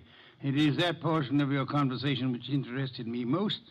Frankly, I planned to spend the evening examining the first edition of Henry James I'd like to purchase, and the word fee suggested a possible way. Now, what have you done, sir? What have I done? One doesn't have to be a detective to recognize you're in trouble, Mr. Horton. Look, Mr. Wolf, I have done nothing. But I've got a question I've got to have answered. I need facts.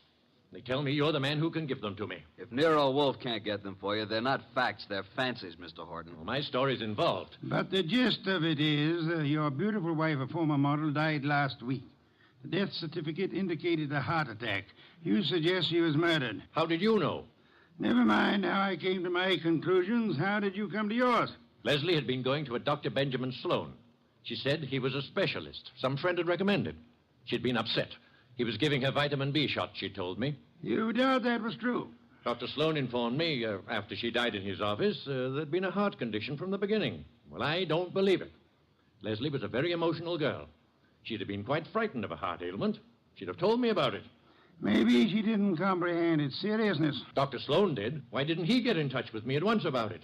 Then, when I went to clear up Leslie's room, I discovered something. Leslie didn't go to Sloan through a friend. She'd known him when she was a model and he was a hospital intern. She'd kept letters he'd written to her then. Love letters. Indeed. Well, doesn't that give you an idea, Mr. Wolf? Sloan lost Leslie to me. No man who'd been in love with Leslie would ever get over it. Would a man be jealous enough, kill a woman he loved, rather than have her belong to another man? An interesting theory, Mr. Horton, one frequently advanced in fiction. Shall we investigate and see how it works out in fact? Yeah, you'll take the case, then. The intricacies of the feminine nature are challenging if you do not have to come in contact with the creatures. The practical research in such matters I leave to Mr. Goodwin here. It is a field in which he specializes. But it's you I want. Our method of operation is not under your control, Mr. Horton. If you'll be so kind, Archie, get a first-hand report of Dr. Benjamin Sloan and the women in his life.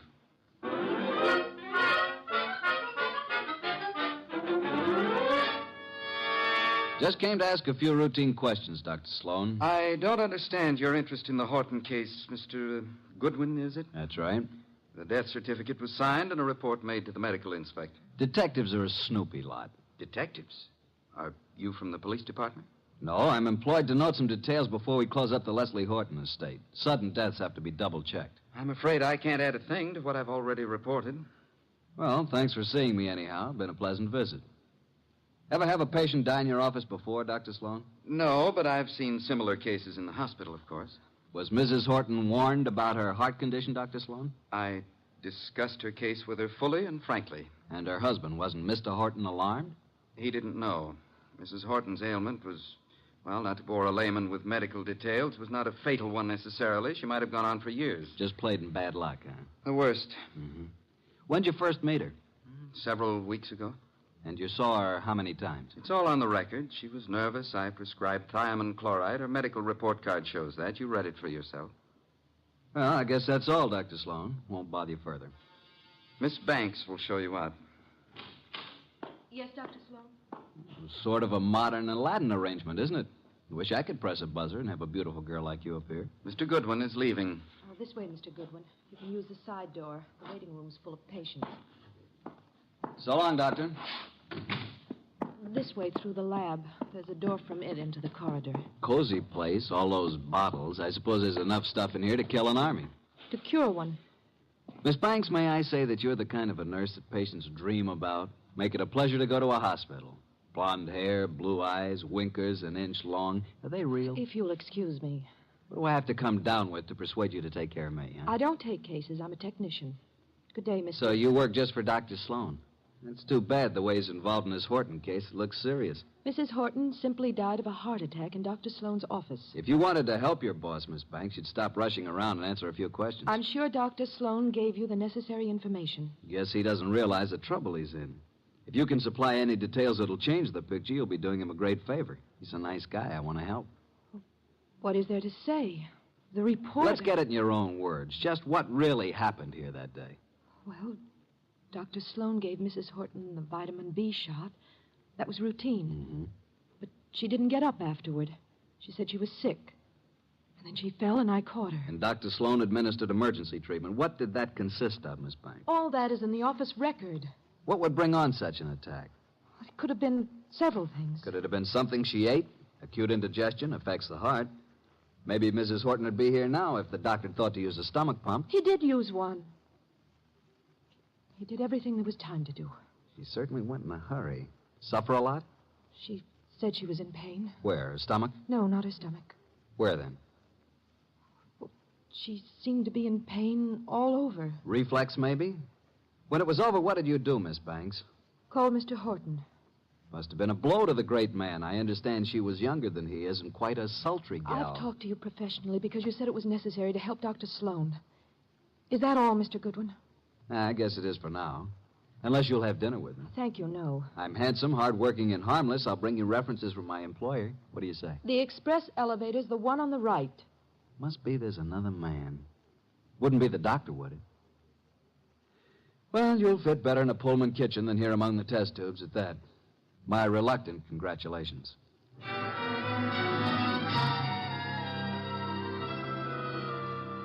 Verdict, Archie? Innocent as lambs, both Sloan and the nurse. Evidence to prove it? My unfailing sensibilities, not the murderer type. Nice couple, doctor and the nurse. I suspect they're engaged. She's so much in love with him, I could have been you, and she wouldn't have known the difference. Very flattering. Records? The usual medical record, Mrs. Horton's first visits, symptoms, subsequent visits. Here are the notes on it. Vitamin B shots. No chance they brought this on, huh? Dr. Sloan says absolutely not. I checked that with other doctors. But Mrs. Horton did go into this right after the hypo. Nurse's story jives with Sloan's? A little more detailed. She says he did everything, even used a stomach pump. The woman was in pain? What's this? Head to feet? My way of saying pain all over. What other papers did you examine? Only the medical record.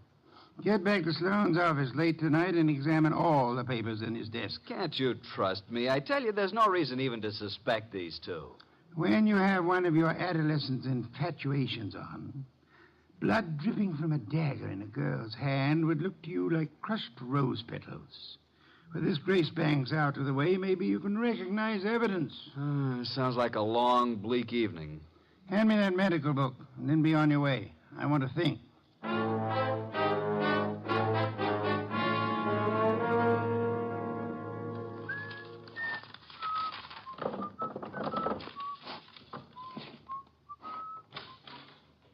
Well, good evening, Mr. Goodwin. Oh, good evening, Dr. Sloan.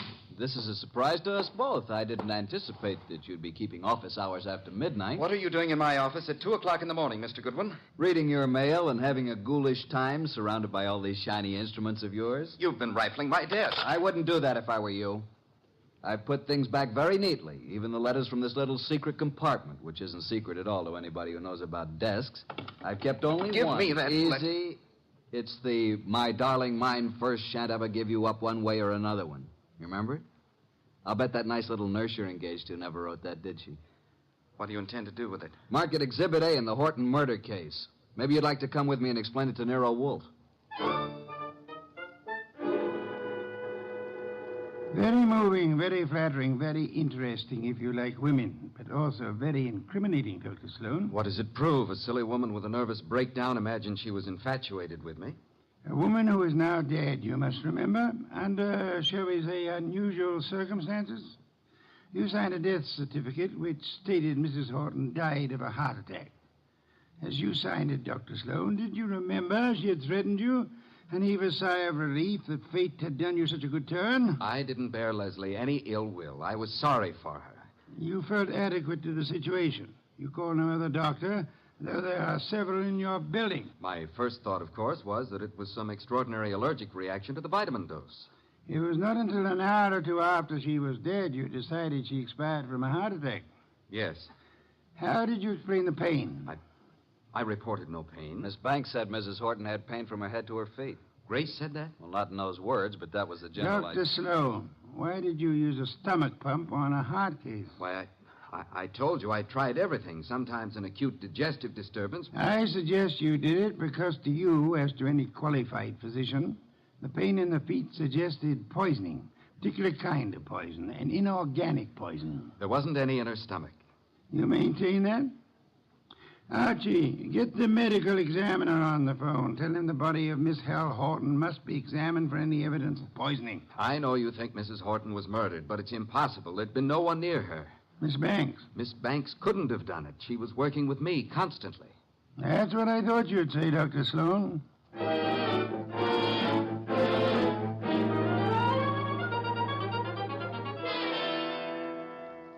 Mr. Wolf, I had to see you. This is the most dreadful thing I've ever heard of. Trying to accuse Dr. Sloan of murdering a patient. It appears he had a reason to want Mrs. Horton dead, Miss Banks. She was that thing the poets write about, a woman scorned. She had sent him this hysterical letter threatening scandal if he rejected her. He couldn't control her. She kept coming back to his office making scenes. He gave her nothing but thiamine chloride. I know. I fixed the shot myself. Don't start covering for her. I'm not. I tell you, I filled the needle. And I didn't put anything but thiamine chloride in it. You haven't any reason to think anybody did, except for that letter you stole. If it wasn't for that letter, give it to me. Give it to me. Stop it, Archie, quick. Now, drop it, baby. Come away from that fireplace. Why, you little tiger, kitten. I didn't think you had it in you. Come on, let go of it. Let go. Give it to Papa. Now, look what you did. You almost got Nero Wolf out of his chair. Destroying evidence is a serious offense, young woman. She kept coming to the office, writing and pestering him. I heard her from the laboratory. You read her letters, too, didn't you? You knew if something didn't stop her, Dr. Benjamin Sloan was a ruined man. But he didn't kill her. I know he didn't. I don't believe he did. You don't? Well, then who? You've just provided an excellent motive for having done it yourself, Miss Banks.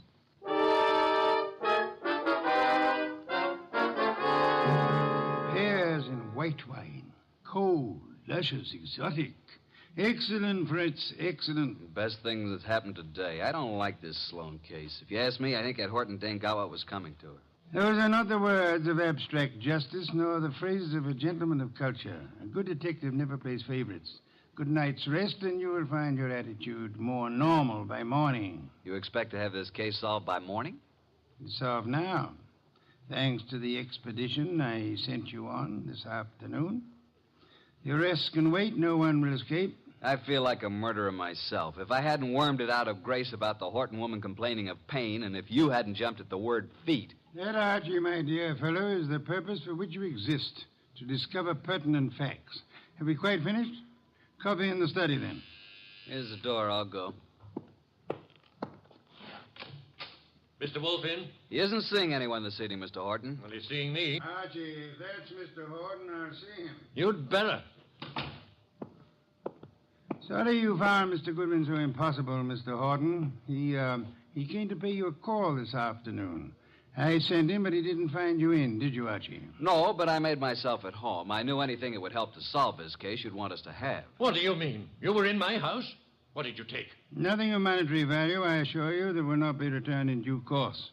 But before I announce the solution of a case, I like to have all my little props in place. I appreciate a well-rounded performance. Mr. Wolf, I've had enough of this foolishness, this delay. I hired you to convict Sloan, not to play parlor games. You must be patient, Mr. Horton. Don't force me. I want action. Well, I had planned to wait until the morning, but if you insist... These papers here may interest you, Mr. Horton. Mr. Goodwin here collects them, your wife's letters. Leslie's? You recognize the script? These are addressed to Dr. Sloan. Do they prove anything against him? The lady's correspondence should be kept private. This other letter, however, was sent to you. To me? Leslie's? What? Give it to me. Easy, Horton, easy. Don't grab. No, but that letter's mine. You stole it from my desk. There is a point in a case, Mr. Horton, where letters cease to be personal property and become evidence. What evidence can that letter provide? It seems you had reason for wanting to kill your wife, Mr. Horton. A man can get annoyed by a note saying his wife never loved him, that all his money isn't enough, and that she's going to another man. You accusing me of murder? It could have been the perfect crime. Poison in one of those pills she was forever taking, or on the tip of the cigarette she chain-smoked, in a doctor's office to die in.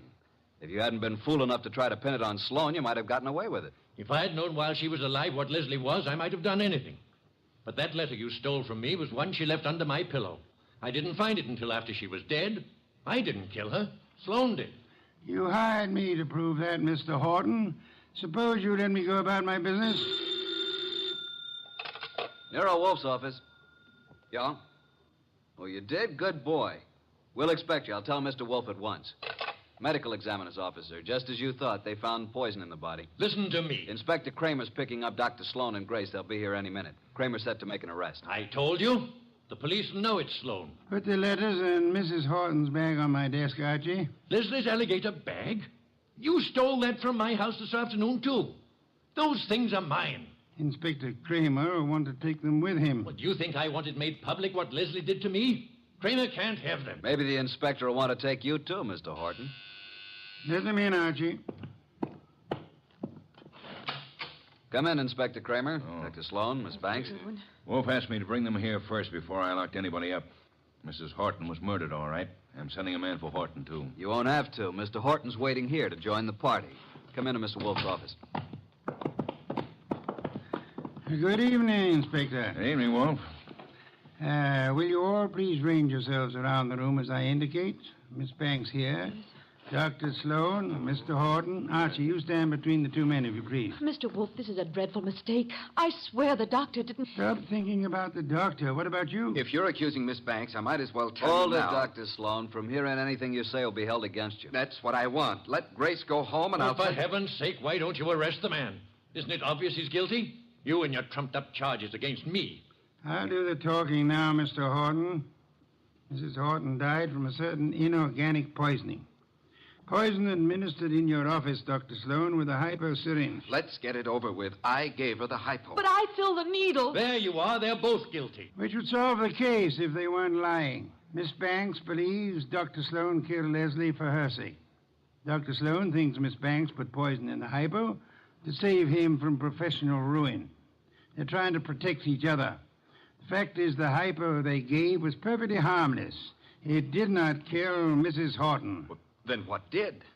Mrs. Horton came to your office in desperation, Dr. Sloan. But she came prepared for the worst. You see this handbag? Can any of you identify it? Yes. It's hers. Is it Mr. Horton? It's Leslie's. The bag she carried to the office the day she died. Open it, Archie. You will see it contains her change purse, billfold, cigarette case, matches, her handkerchief, nothing more. That is, not unless you look closely. Then you will observe this lining has a double fold. A secret compartment. Exactly. We open it this way, and there we find it. A hypodermic needle with which the unhappy woman committed suicide. Miss Banks, Dr. Sloan, you can stop protecting one another. Mr. Horton, the world need never know you were a betrayed husband. Mrs. Horton killed herself while in a confused state following a mental breakdown. The case of the malevolent medic is closed.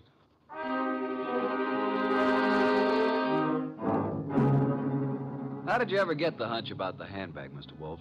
I know nothing about women, but on my occasional trips abroad, I have been forced to observe their handbags. Monstrosities. They hold anything and everything. Now that our guests have gone, Fritz is bringing coffee to the study. Would you like some beer? I believe I would. Somehow I feel I've earned it. Here you are. Poor fellow, I'm very sorry for you. How so? This is one case in which there is no falsely accused, unattached young lady for you to squire about. Well, here's to your better luck next time.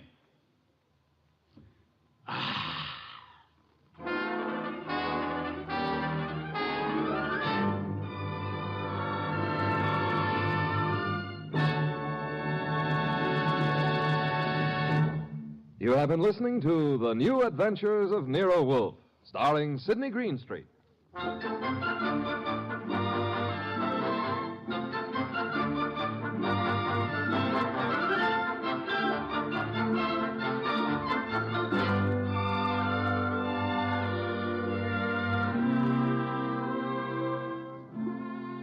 Tonight's transcribed story by Ruth Adams Knight was based on the characters created by Rex Stout. This is an Edwin Fadiman program, produced and directed by J. Donald Wilson. In the cast were Harry Bartell as Archie Goodwin, and Gene Bates, Vic Perrin, Bruce Payne, Bill Johnstone, and Mary Lansing. Next week at this same time, Nero Wolfe and Archie will bring you The Case of the Hasty Will. Don Stanley speaking.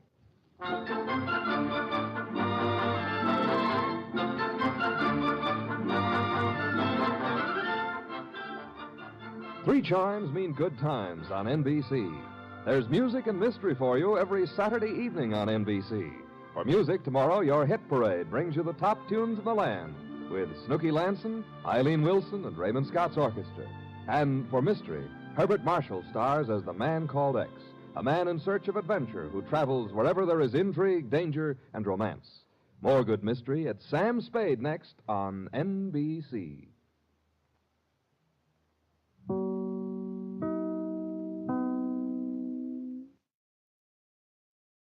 Hello, my friends, the Heinz Honey and Almond Cream Program.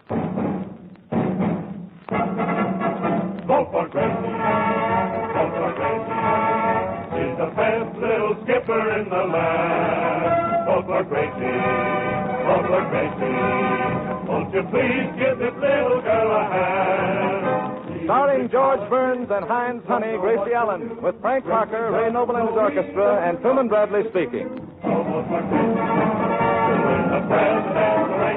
100 million strong, that's like the temple walk. Thank you. Thank you very, very much. Hello. Oh, George, what'll it be tonight? Shall we talk about you, or shall we talk about something interesting, or shall we talk about... Gracie, let's talk about me. All right. Tell me about you. What do you think of the way I upset them at the Wisconsin primaries last week? You upset the Wisconsin primaries? Yes. What about Dewey?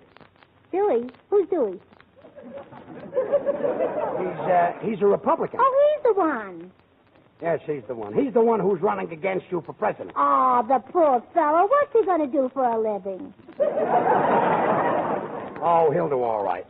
It happens that he carried Wisconsin. Well, he won't carry it far. If you saw the front page of the Milwaukee Sentinel, you know it was a landslide for me.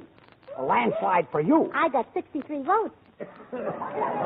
63 votes out of millions of voters in Wisconsin? Oh, well, that was only in one copy of the paper. And that paper has a circulation of 187,000. 187,000 times 63 is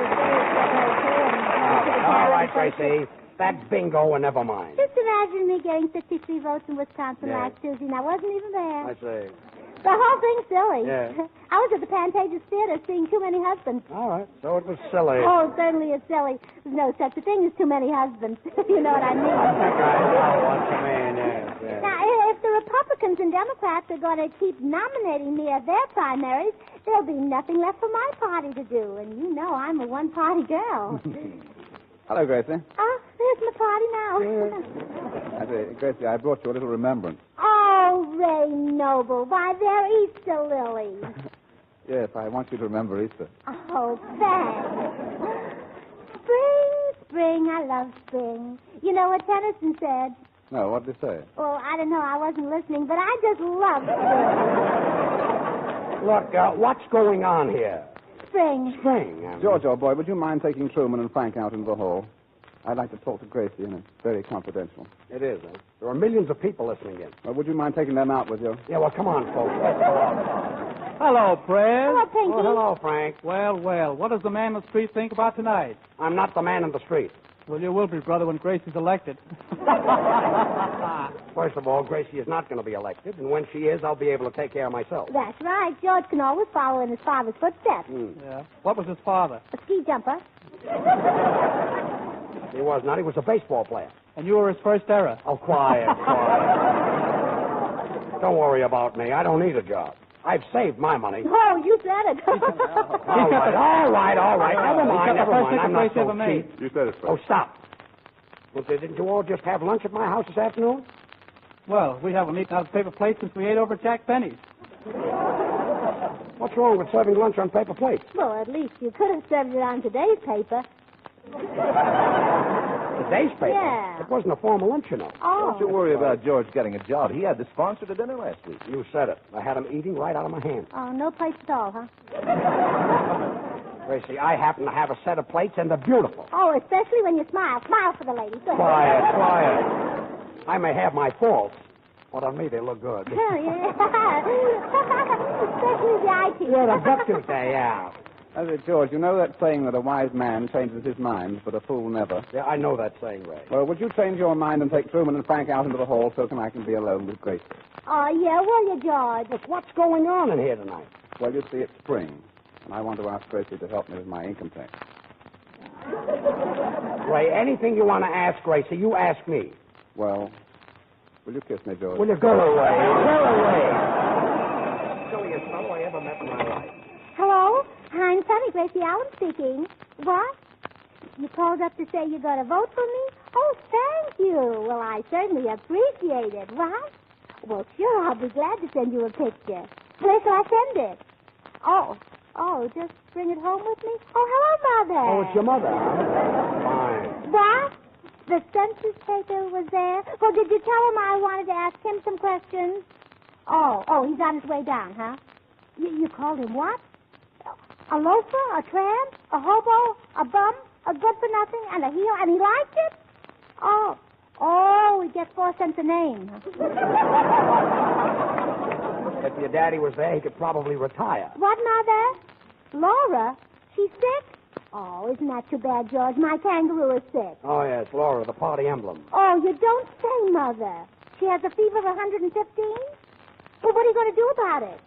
Oh, I see. You're putting some potatoes in a leg of lamb in bed with her. Oh, yeah. Well, let me know when they're done. Yes. Ought to be delicious. Well, I'll be home right after the broadcast. But don't let that lamb burn. Keep turning Laura over. Yeah, goodbye. Gracie, your family was nutty enough before you got that kangaroo. Well, it's really serious, George. Mother said they had 8 doctors there today, and they all said the same thing. What do they say? $2 in advance. Yes, that stuff is contagious. Oh, what fever is nothing, Gracie. Why, once I had a fever of 120. Fever of 120? How did you live? I got an annuity. Gracie, how did Laura, your kangaroo, get sick? Well, she caught a cold. She slept all night with her pouch open. She did, well, that's all I want.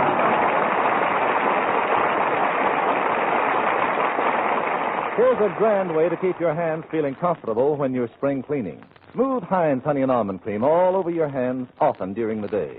It takes just a moment, and it's certainly worth it. For Heinz is extra creamy, extra softening to dry, chapped hands. And it contains 2 vitamins, too, A and D. Use Heinz before each cleaning job. It helps guard your skin against the drying effects of dust, harsh cleansers, and hot water. Then after each job, get out your bottle of Heinz again. Smooth this creamy emulsion over your fingers, especially around the cuticle, over the backs of your hands, on your dry, hard palms, up the wrists and arms. Heinz quickly coaxes back that softer look and feel. You'll find that even one application of Heinz helps your tender, work-abused hands look much nicer. So get Heinz Honey and Almond Cream tonight. The 10 or 25-cent size is handy to carry in your apron pocket as you work. The 50-cent or the big dollar-size Heinz is economical for the whole family to use. Ask at the nearest toilet goods counter for Heinz, spelled H-I-N-D-S. Now, Frank Parker. Thanks, Sue. The scene is from the musical play The Girl from Utah. The time is the year 1914. The song is They Didn't Believe Me, composer Jerome Kern, the boy me, the girl you. And when I told them how beautiful you are, they didn't believe me. They didn't believe me. Your lips, your eyes, your cheeks, your hair are in a class beyond compare. You're the loveliest girl that one could see. And when I tell them, and I'm certainly going to tell them, that I'm the man whose wife one day you'll be, they'll never believe me. They'll never believe me. That from this great wide world you've chosen me. Last night I was dreaming of you, love was dreaming.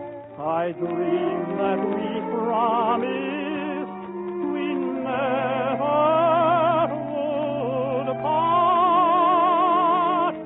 And when I tell them, and I'm certainly going to tell them that I'm the man whose wife one day will be, they'll never believe me. They'll never believe me. That from this great wide world you chose an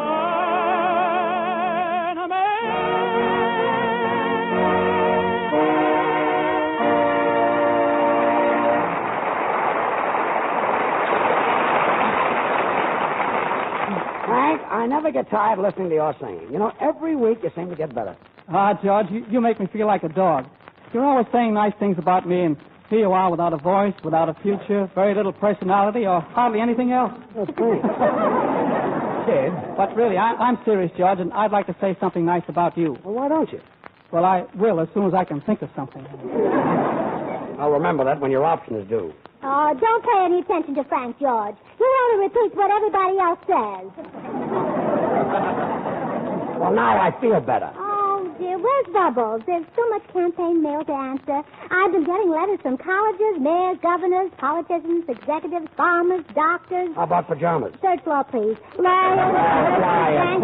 Quiet. And not only do I get letters, today I got an oil painting. It was a picture of Sally Rand. Must be valuable. Valuable. It was a whistler. A whistler? Yeah, every time my daddy looks at it, he goes...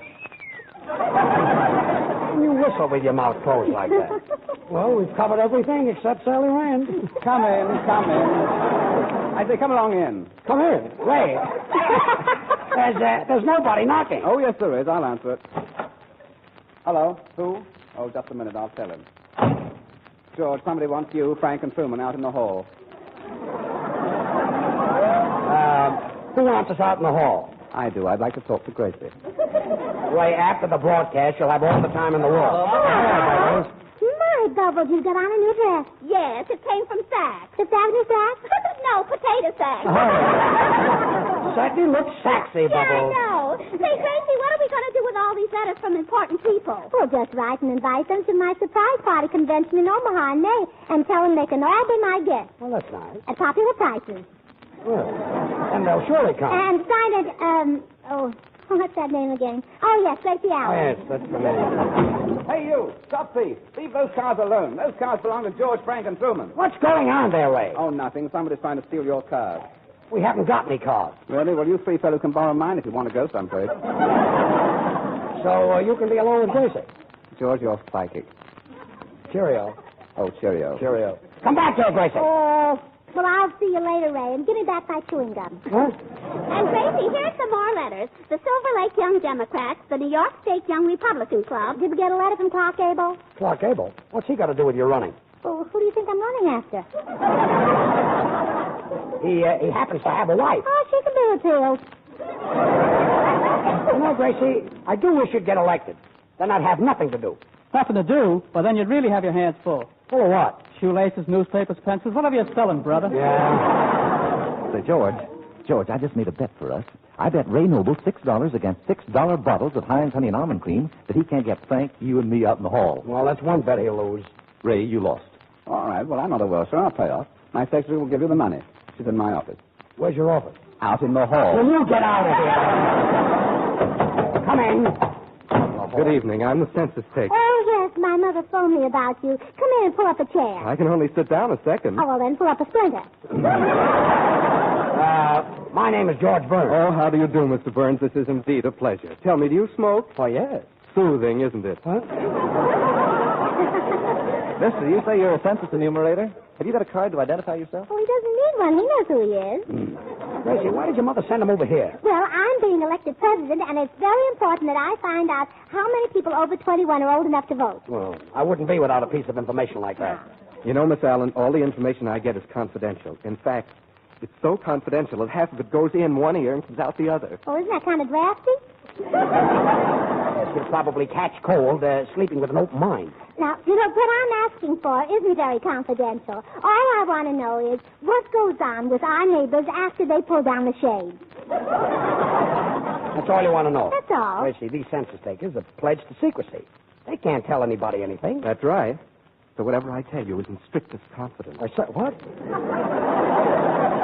Of course, I'm not the one to talk, but the last 3 days I gathered enough dirt to raise my own vegetables. Oh, isn't that exciting? Now, look, Mrs. Jones across the street, is she a Republican, or is that her natural hair? Oh, you don't need to worry about her. She was 38 last October, and she looks it. 38. That's her waistline. Her hips are 10 years older. Well, her husband certainly ought to know how old she is. Oh, her husband tells you. No, I found out from the maid. Oh, the husband told her. Mm-hmm. Ah. Mister, I thought all your information was confidential. It is, so don't breathe it to a soul. Look, you're here to take Gracie's census and not to gossip about her neighbors. Oh, yes, I'd better get to work.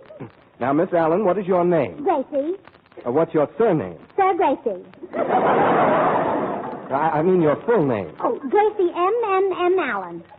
Well, what does the MMM stand for? Emily. I was named after my aunt, and she stutters. Oh, yeah, that's the one who looks like last year's calendar. Yes, the pretty one. The one without the face. Yes. Do you live in Hollywood? She goes out with George Burns, if you call that living. Oh, quiet. Toto. I live next door to Nelson Eddy. Oh, yes, I just took his census. Oh, tell me, are they really happy, or is that the vacuum cleaner I hear humming all day? Well, did you know that Nelson Eddy sings in the bathtub? How did that leak out? No plug in the tub. Say, tell me something. Does Nelson Eddy have a shower besides a tub? Yes. Does he have a rubber curtain? Yes. Does he have hot and cold water? Mm-hmm. See, George, what's he got that I haven't got? Certainly, Brett. Miss Allen, are your parents natural-born Americans? Well, my mother was natural born. The staff brought her, but my father had a hitchhike.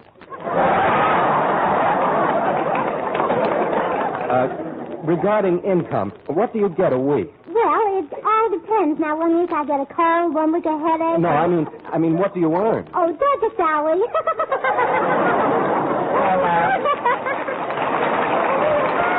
Watch out. What are you laughing at? I don't get it. You said it. And here's Ray Noble's arrangement of Gracie's campaign song.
George Granray, how is it that you're always able to make such swell arrangements? Well, George, if you'll step out into the hall, my section... Never mind the hall. Just tell me right here. Well, it's very simple, old boy. You see, whenever I see spots in front of my eyes, I just write them down and the boys play them. These spots that you see, are they dots? No, they're mine.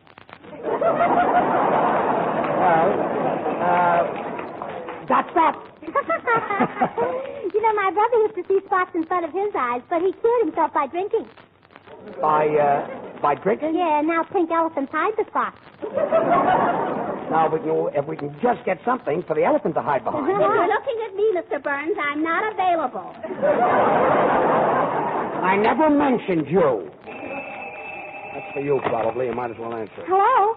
I'm Penny speaking. Yes? Yes. Oh, how old is the little girl? Oh, really? Well, around that age, they can eat solid food. Oh, she does. Oh, well, she'll get over that. You have to expect things like that from little girls at that age. Oh, thank you. Goodbye. Who was that? Judge Jessel.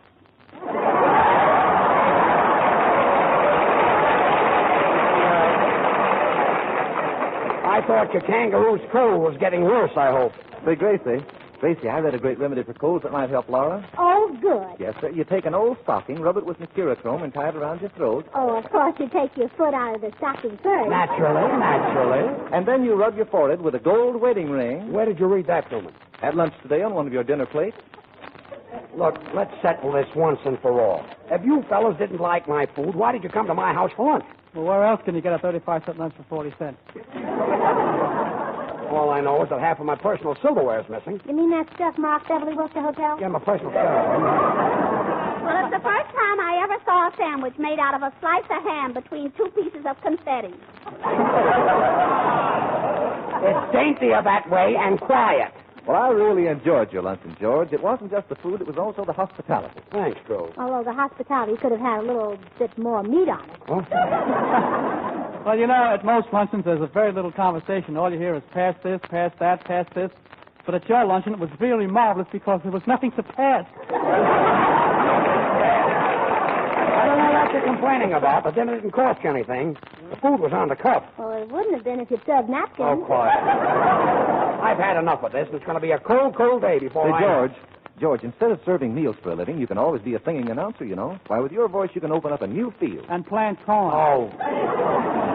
Singing commercials. Well, you think you're kidding. It's not a bad idea. No. What song would you use, George, to sell Heinz Honey and Almond Cream? Oh, there are thousands of songs that I can sing. Yeah, there's only one that you know, ain't Mr. Haven.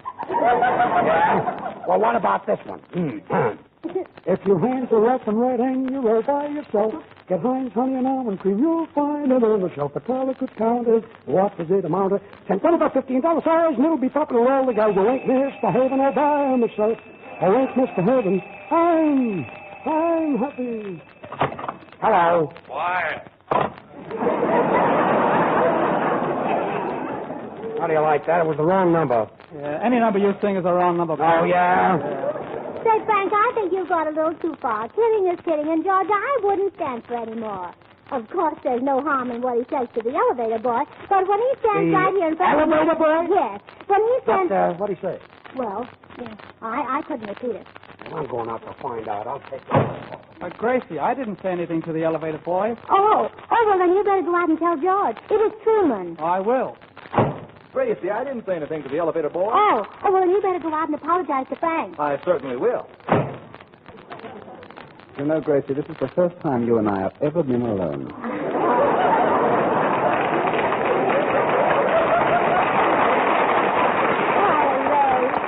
Well, would you rather be alone with me or alone with Maine and Vermont? Well, I feel a little strange with them. I don't know them as well as I know you. Yeah. People are funnier than anybody else. Mm-hmm. I say, Gracie, I just love your campaign. Oh, thanks. I got it at Magnan. It's a copy of a 3750 model. Mm-hmm. I notice it's made of odds and ends. Yes, isn't it odd where it ends? Rather. Say, Ray, when I have my convention in Omaha next month, you'll make a wonderful delegate. Oh, I won't always be delegate. I'm going to drink a lot of malted milk, and I'll be big and strong. Well, would you like a malted milk now? With an egg? No, I'd rather have it with you. Well, I say, Gracie, when you're in the White House, will you forget all about me? Well, I will if you forget about me. Well, let's just forget about each other then. Oh, well, let's write it down and then we'll remember it. Yes, we might forget it. My daddy always ties a string on his finger Yeah. to keep it from falling off. Gracie, would you like to sit on my lap? No, I'd rather sit on your lap. All right, then you sit on my lap. Oh, there you see? Isn't it better my way? Gracie, put your arms around me. Like this? Mm-hmm. Do you mind if I whisper something in your ear?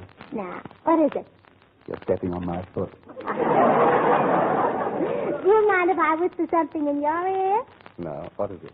Pardon me. Hey, what's going on in here? Oh, Mr. Hazen, all by myself.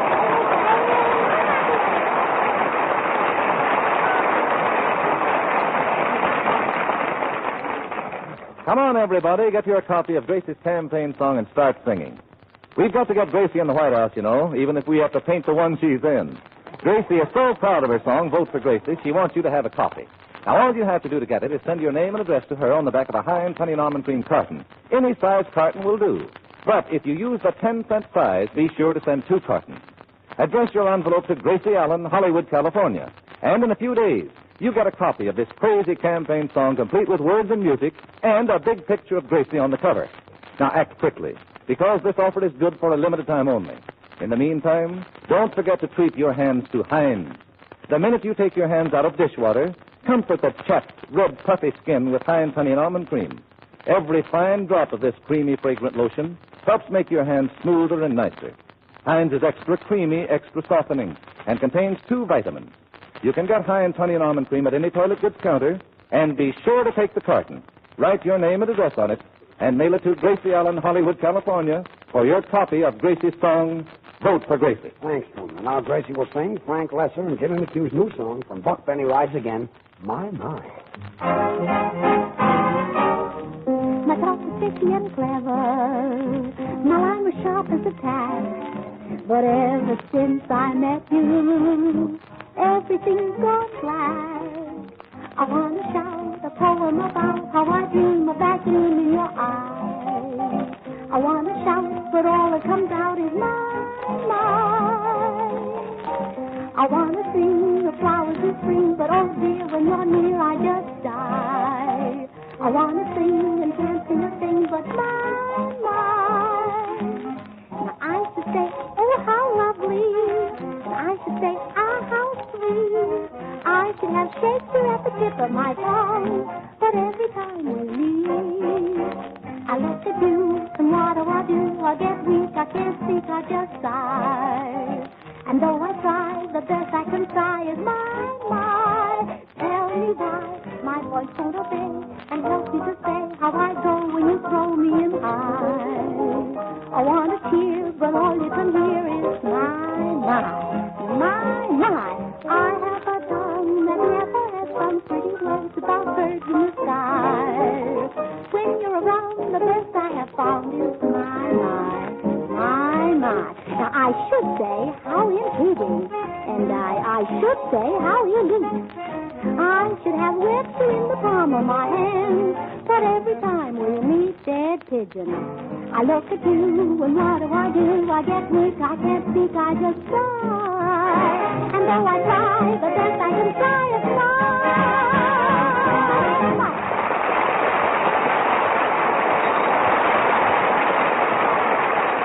The minute you see a jar of the new Heinz hand cream, I'll bet you'll want to try it. Why, it looks for all the world like a fine face cream. And as a matter of fact, this Heinz hand cream is swell both for hands and face. It's made by the makers of Heinz Honey and Almond Cream. And like the famous lotion itself, Heinz new hand cream is quick, softening, and fragrant. Try it, will you?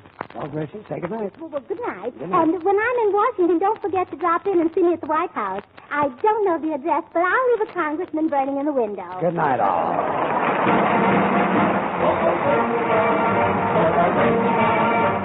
Next Wednesday at the same time, we'll all be back again. Join us, will you? This is Truman Bradley saying good night for Heinz Honey and Almond Cream. This is the Columbia Broadcasting System. Even big politicians don't know what to do.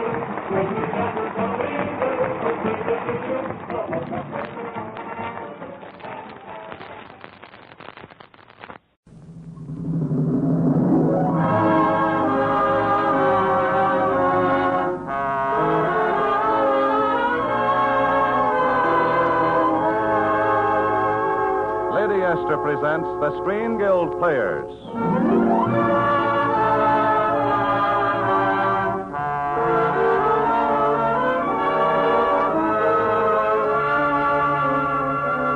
The Screen Guild play tonight, The Maltese Falcon. The starring players... This is Humphrey Bogart. This is Mary Astor. This is Sidney Greenstreet. And this is Peter Lorre.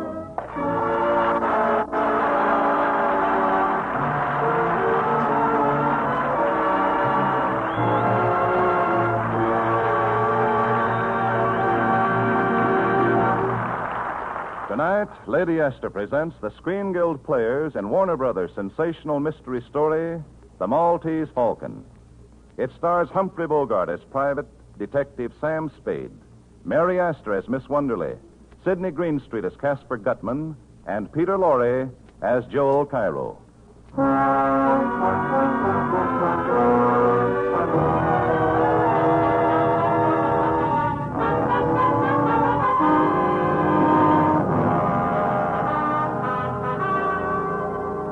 This is the story of the Maltese Falcon and of the people whose lives it touched and seared. It began in San Francisco when a beautiful young woman, who identified herself as Miss Wonderly, walked into the offices of Spade and Archer, private detectives. Miss Wonderly had just told Sam Spade why she wished to engage detectives when Spade's partner, Miles Archer, entered the office. Oh, excuse me, Sam. Oh, it's all right, Miles. Come in. Miss Wonderly, this is Miles Archer, my partner. How do you do? Oh, I'm pleased to meet you. Miss Wonderly's sister ran away from New York with a fellow named Floyd Thursby. They're here in San Francisco. Miss Wonderly has seen Thursby and has a date with him tonight. Maybe he'll bring the sister with him. The chances are he won't. Miss Wonderly wants us to find the sister, get her away from Thursby, and back home. But I want you to know that he's a dangerous man. I don't think he'd stop at anything. I don't believe he'd hesitate to kill Corinne, my sister, if he thought it would save him. Uh-huh. What time is he coming to see you, Miss Wonderly? After 8 o'clock. All right, Miss Wonderly, we'll have a man there. Well, I'll look after it myself. Thank you, Mr. Archer. Will $200 be enough for a retainer? Oh, plenty. Oh, it'll help if you meet Thursby in your hotel lobby, Miss Wonderly. I will. Thank you again. Goodbye. Well, Archer, what do you think of her? Sweet. I'm going to enjoy shadowing her. Okay, sucker. You call me if you run into any trouble.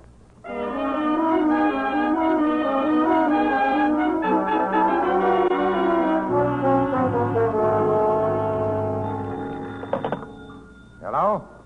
Yes, it's Spade. This is Lieutenant Dundee, Spade. What's on your mind, Copper? I thought you might be interested in knowing that your partner, Archer, was found in an alley near the St. Mark, shot through the heart from close range. Blast burnt his coat. Coming down for a look at him before he's moved? No. You've seen everything I could. His gun was tucked away on his hip. It hadn't been fired. His overcoat was buttoned. Was he working, Sam? Well?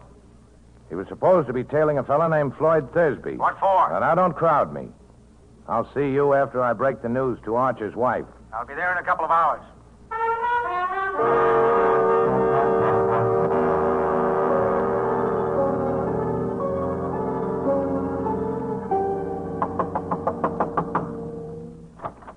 Oh, hello, Copper. Come on in. Break the news to Archer's wife, Sam? Uh-huh. What kind of a gun do you carry? None. I don't like 'em much. You don't just happen to have one on you. Search me. Turn the dump upside down if you want to. I won't squawk if you got a search warrant. Why were you tailing Floyd Thursby, Sam? I wasn't. Archer was, for the swell reason that we had a client who was paying good money to have him tailed. Who's the client?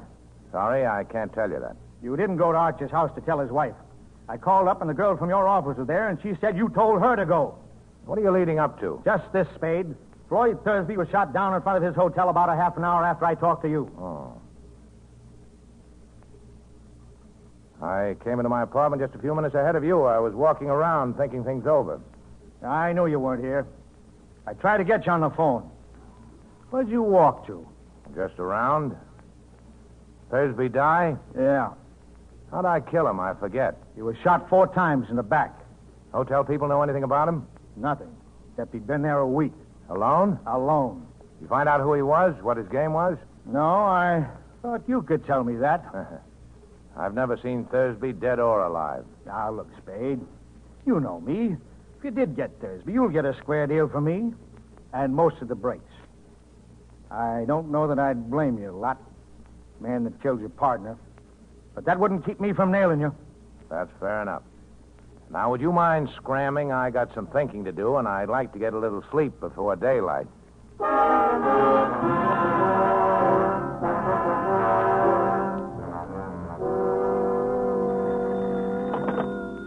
Hello? Yeah, this is Sam Spade. Oh, I was just going to call you. Where are you? Well, the Coronet on California Street, apartment 101? What's that? The name's Miss LeBlanc. Okay, I'll be right out.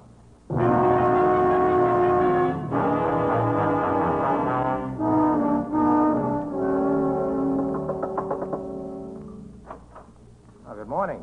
Come in, Mr. Spade. Mr. Spade, I've a terrible, terrible confession to make. That story I told you yesterday was all just a story. Oh, that. Well, we didn't exactly believe your story, Miss... is your name Wonderly or LeBlanc? It's really O'Shaughnessy, Bridget O'Shaughnessy. Oh. Well, Miss O'Shaughnessy, as I said, we didn't exactly believe your story. We believed your $200. Oh? Yes, you see, you paid us too much to be telling the truth. You knew that when you accepted the money? Oh, I suspected it. I was positive when Joe Cairo called on me. Joe Cairo? Yeah. Yeah, he seems interested in Floyd Thursby, too. What did he say? About what? About me? Nothing. Well, what did he talk about? Well, he offered me $5,000 for a black statuette of a bird. He was pretty sure I had it or knew where it was. Do you? Oh, I think I know someone who does, and $5,000 is a lot of money. But right now, the police are trying to find out who hired us to tail Floyd Thursby. Mr. Spade, do they know about me? No, I don't think they do. I've been able to stall them so far. Must they know about me at all, Mr. Spade? Couldn't you manage somehow to shield me from them? Maybe. But I'll have to know what it's all about. I can't tell you now. Later I will, when I can. You must trust me, Mr. Spade. Oh, I'm so alone and afraid. I've got nobody to help me if you won't help me. Be generous, Mr. Spade. You're strong. You're brave. You can spare me some of that strength and courage, surely.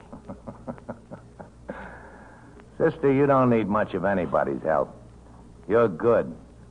Chiefly your eyes, I think, and that throb you get in your voice when you say things like, be generous, Mr. Spade. All right. I deserve that. But the lie was in the way I said it, and not at all in what I said. Ah, now you are dangerous. Still, Cairo offered me $5,000. It's far more than I could ever offer you if I must bid for your loyalty. Yeah, that's good coming from you. Have you given me any of your confidence, any of the truth? I can't go ahead without more confidence in you than I have now. Can't you trust me just a little while? Well, how much is a little? And what are you waiting for? I must talk to Joe Cairo. Oh. Well, you can see him tonight. I know where to reach him. Oh, he can't come here. I can't let him know where I am. I'm afraid. We'll all meet at my place, then. All right.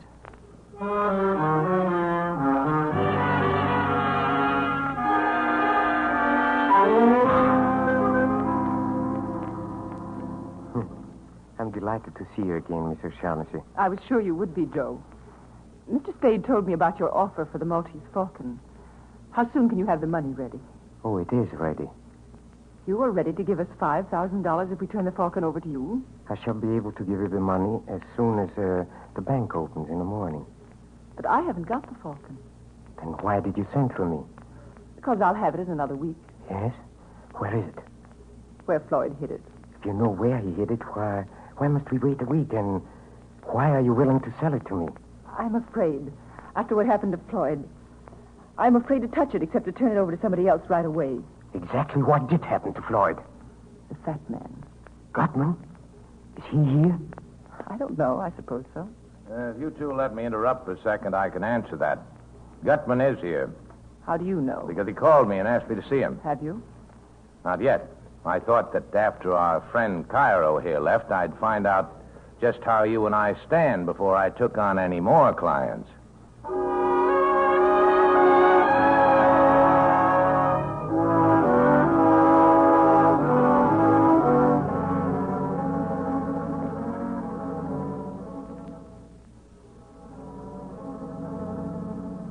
Now do you know how you and I stand, Sam? Yeah. If I can believe anything about you. But you're such a liar. I am a liar. I've always been a liar. Well, I wouldn't brag about it. Was there any truth at all in that yarn you were telling me about Thursby and the Falcon? Some. Not very much. Well, we've got all night before us. I'm so tired.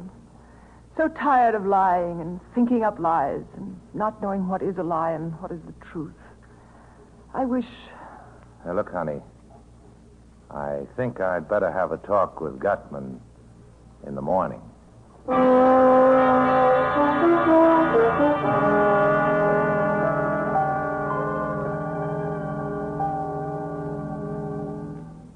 Now, Mr. Gutman, shall we talk about the Falcon?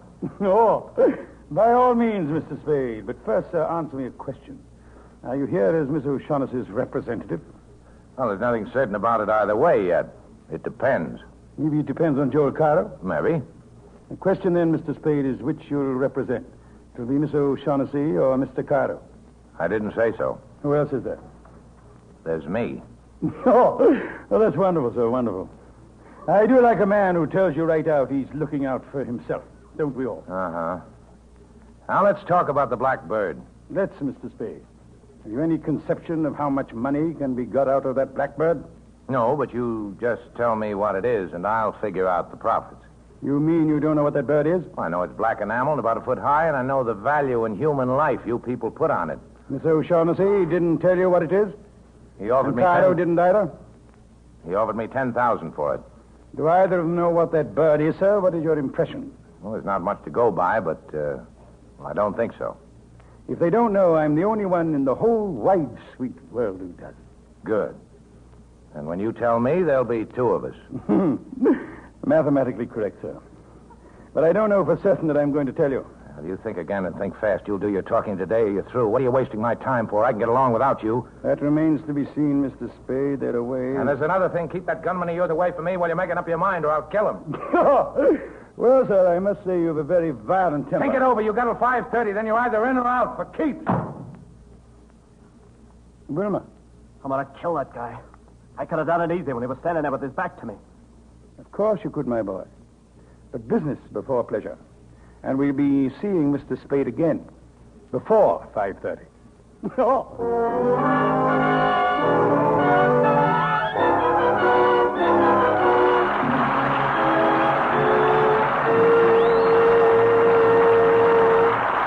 So ends Act One of The Maltese Falcon, starring Peter Lorre, Sidney Greenstreet, Mary Astor, and Humphrey Bogart. Act Two in just a moment. But first, here's a word from our hostess, Lady Esther. Some weeks ago, I was being shown through a shipyard, one of the largest in the country, and stopped to chat with a young woman wearing a safety mask. It gave her a stern, rather severe look. But when she removed the mask to chat with me, she was young and blonde and very lovely. Her skin looked so dainty and fresh that I just couldn't resist saying, "My, you look as though you just stepped out of a bandbox." She laughed and said, "Oh, I've been on the job since early this morning, and I haven't even had time to repowder my face. But after all, I do use your powder, you know." Of course, she's only one of millions of busy, important women who use Lady Esther face powder, partly because of its remarkable clinging quality. They explain that when they use Lady Esther face powder, they have the comfortable feeling that their skin always looks smooth and fresh, never streaked, caked, or shiny. But that's only one of the reasons why more lovely women now use Lady Esther face powder than any other kind. There are two other important reasons. First, the texture of my powder is so flattering that it hides little lines and blemishes, makes your skin look younger. And second, the shades of Lady Esther face powder are so rich, vivid, and alive, they give new interest, a look of new beauty to your skin. And both the unusual texture and the flattering shades are the result of my patented twin hurricane method of making face powder. So if you'd like to have your skin look softer, smoother, younger, and look that way for hours at a time, just try Lady Esther face powder.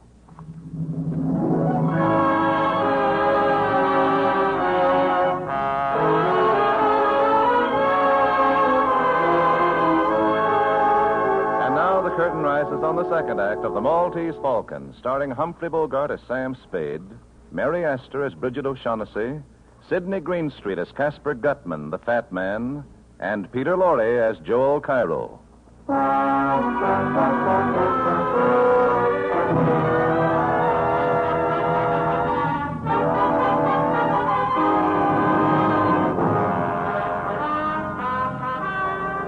Late in the afternoon, following Sam Spade's visit to Gutman's apartment, a dying man staggered into Spade's office and collapsed on the floor. He died before he could speak to Spade, but his papers identified him as Captain Jacoby of the steamship La Paloma, and clutched to his bullet-torn chest was the Maltese Falcon. After depositing the Falcon in a railroad station check room and mailing the identification check to his private post office box, Sam met Bridget O'Shaughnessy and took her to his apartment. You know, Sam, I never would have placed myself in this position if I hadn't trusted you completely. Oh, that again? But you know that's so. You don't have to trust me as long as you can persuade me to trust you. But Sam, darling. Well, I think we better let it go at that until we see what happens after Gutman gets here. The fat man? Here? Certainly, why not? Anyway, that should be him. So it's too late to change our plans. I'll be right back. Oh, hello, Gutman. Good evening, sir. I see you brought company. I can understand the gunman, but I didn't know Cairo was a friend of yours. No, we're old acquaintances. Now that we're all here, let's go in and sit down and be comfortable and talk. Oh, sure. Come on in. Now, look, Angel. Gutman brought a couple of friends along. Good evening, Mr. Shaughnessy. Hello, Joe. You look unusually charming this evening, my dear. Thanks. The Gunsel doesn't talk, Angel. Get away from me, punk. Stand still and shut up. Listen, you're not going to frisk me, touch me, and I'm going to make you use that gun. Ask your boss if he wants me shut up before we talk. Never mind, Wilma. Oh, you're certainly a most headstrong and unpredictable individual, Mr. Spade. Now, why did you send for me? You ready to make the first payment and take the Falcon off my hands? The Falcon? That's right, Angel. I've got it. Well, sir, I have in this envelope $10,000. 10,000? Oh, we were talking about more money than that. Yes, sir, we were, but there are more of us to be taken care of now. Well, that may be, but I've got the Falcon. I shouldn't think it would be necessary to remind you, Mr. Spade, that though you may have the Falcon yet, we certainly have you. Yes, I'm trying not to let that worry me, but let the money wait. There's another thing to be taken care of first. We've got to have a fall guy. I beg your pardon? Police have got to have a victim, somebody they can stick for those 3 murders. Two. Only 2 murders, Mr. Spade. Thursby undoubtedly killed your partner. All right, 2 then. Now, the point I've got to give the police, a victim when the time comes. If I don't, I'll be it. Let's give him Wilmer here. Why, you dirty rat. He actually did shoot Thursby and Jacoby, didn't he? Anyway, he's made to order for the part. Let's turn him over to them. By God, so you are a character, that you are. There's never any telling what you'll say or do next, except that it's bound to be something astonishing. Well, it's our best bet. With him in their hands, the police will forget the rest of us. Your plan is not at all practical, sir. Let's not say anything more about it. All right. I have another suggestion. Let's give him Cairo. Well, by God, sir. Suppose we give him you, Mr. Spade, or Mr. Shaughnessy. How about that, huh? Sam, you wouldn't. You people want the Falcon, I've got it. The fall guy is part of the price I'm insisting on. You seem to forget you're not in a position to insist on anything. No? If you kill me, how are you going to get the Falcon? By God, sir, you are a character. Well? Well, what else can I do? I'm sorry, Wilma. Terribly sorry. I want you to know that I couldn't be any fonder of you if you were my own son. But, well, if you lose a son, it's possible to get another. And there's only one Maltese Falcon. You rat, I'll kill you for this. Thank you, Mr. Spade. When you're as young as Wilma, one simply doesn't understand these things. Now, how about some coffee, Bridget? Put the pot on, will you? I don't like to leave my guests. Surely. Anything to get out of here. Now, sir, let's get down to business. I ought to have more than 10,000. Of course, sir, you understand this is the first payment. You still don't understand the Falcon's worth. Well, a black enamel bird can't be worth millions. But it is. Otherwise, I should not have spent 17 years of my life trying to acquire it. The black enamel you refer to, sir, is merely camouflage, covering a solid gold bird encrusted from head to foot with the finest jewels. Okay. So I get millions later. How's about 15,000 now? Frankly and candidly, and on my word of honor as a gentleman, $10,000 I gave you is all the money I can raise right now. Yeah, but you didn't say positively. Positively. Well, if that's the best you can do, it's the best you can do. But it's understood the punk has to stand as the fall guy. That is part of our agreement, sir? Okay, I'll make a phone call. The Falcon will be here in an hour.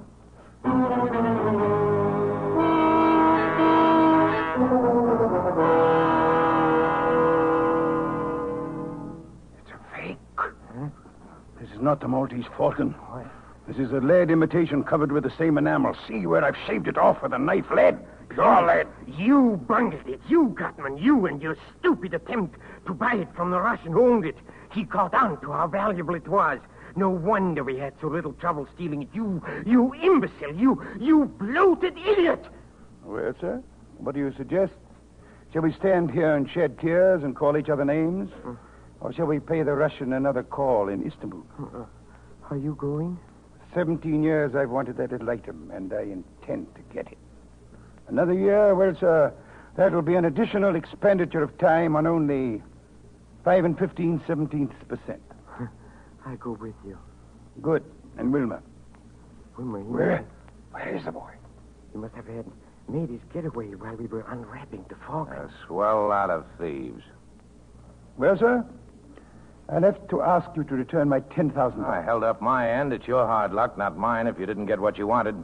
I'm sorry, but I must insist. Oh, a hideout gun, huh? Okay. Thank you, sir. The shortest farewells are the best. Adieu. And to you, Miss O'Shaughnessy, I leave the fake Falcon as a little memento. Oh, come, Carl.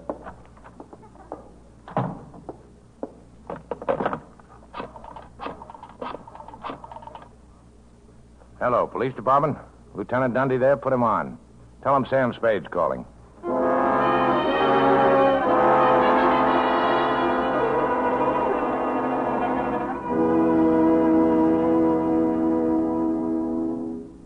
Now, look, Angel. Gutman and Cairo will talk when the cops nail them about us. We've only got minutes to get set for the police.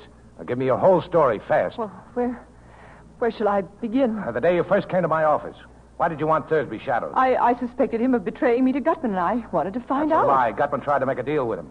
You had Thursby hooked, and you knew it. You wanted to get him out of the way before Captain Jacoby arrived with the Falcon. Isn't that so? What was your scheme? I thought if he saw someone following him, he might be frightened into going away. Now, look, Archer hadn't many brains, but he wasn't clumsy enough to be spotted the first night. You must have told Thursby he was being followed. I told him, yes. But please believe me, Sam, I wouldn't have told him if I'd thought Floyd would kill him. If you thought he wouldn't kill Archie, you were right, Angel. Didn't he? Archie had been a detective too long to be caught shadowing a man up a blind alley with his gun tucked away in his hip and his overcoat buttoned. But he'd have gone up there with you, Angel. He was just dumb enough for that. Sam. And then you could have stood as close to him as you liked, there in the dark. Put a hole through him with a gun you'd gotten from Thursby that evening. Don't talk to me like that, Sam. You know I didn't. Now, the police will be blowing in any minute now, Angel. Talk. Oh, why do you accuse me of such a terrible... Why did you shoot Archer? You thought Thursby would tackle him and one or the other would go down. If Thursby was killed, then you were rid of him. If it was Archer, then you could see that Thursby was caught. Was that it? Something. And when you find like out that Thursby didn't mean to tackle Archie, you borrowed the gun and did it yourself, right? I guess so. I know so. You didn't know Gutman was here looking for you until you learned Thursby was shot. Then you needed another protector. So you came back to me. Yes, but no, sweetheart, it wasn't only that. I would have come back to you sooner or later. From the very first instant I saw you, I knew that... Ah, you angel. Well, if you get a good break, you'll be out of San Quentin in 20 years. Sam, you're not... Yes, Angel. I'm going to send you over. But if they hang you, I'll always remember you. Don't, Sam. Don't say that. Even in fun. It's not fun. I happen to be in the detective business, and you killed my partner. It's bad business to let the killer get away with it. Bad for every detective in this country. You're taking the fall. You've been playing with me. Only pretending you cared. To trap me like this. You didn't care at all. You don't love me. I think I do. But what of it? I won't play the sap for you. You know it's not like that. You can't say that. I am saying it. You know down deep in your heart, you know that in spite of everything I've done, I love you. I don't care who loves who. You killed Archer. And you're going over for it. Come in. Oh, hello, Copper. Hello, Sam. You get Gutman in Cairo? We got Cairo. Gutman's dead. The kid Wilmer had just finished shooting him when we got there. I ought to have expected that. You better put the cuffs on Angel, Copper. We're taking her down to the station. What charge? Sam. Murder. She shot Miles Archer. Oh, and you better bring that Blackbird along, too, Copper. It's part of the evidence against Cairo. Hey, this is heavy. What's it made of? The stuff that dreams are made of.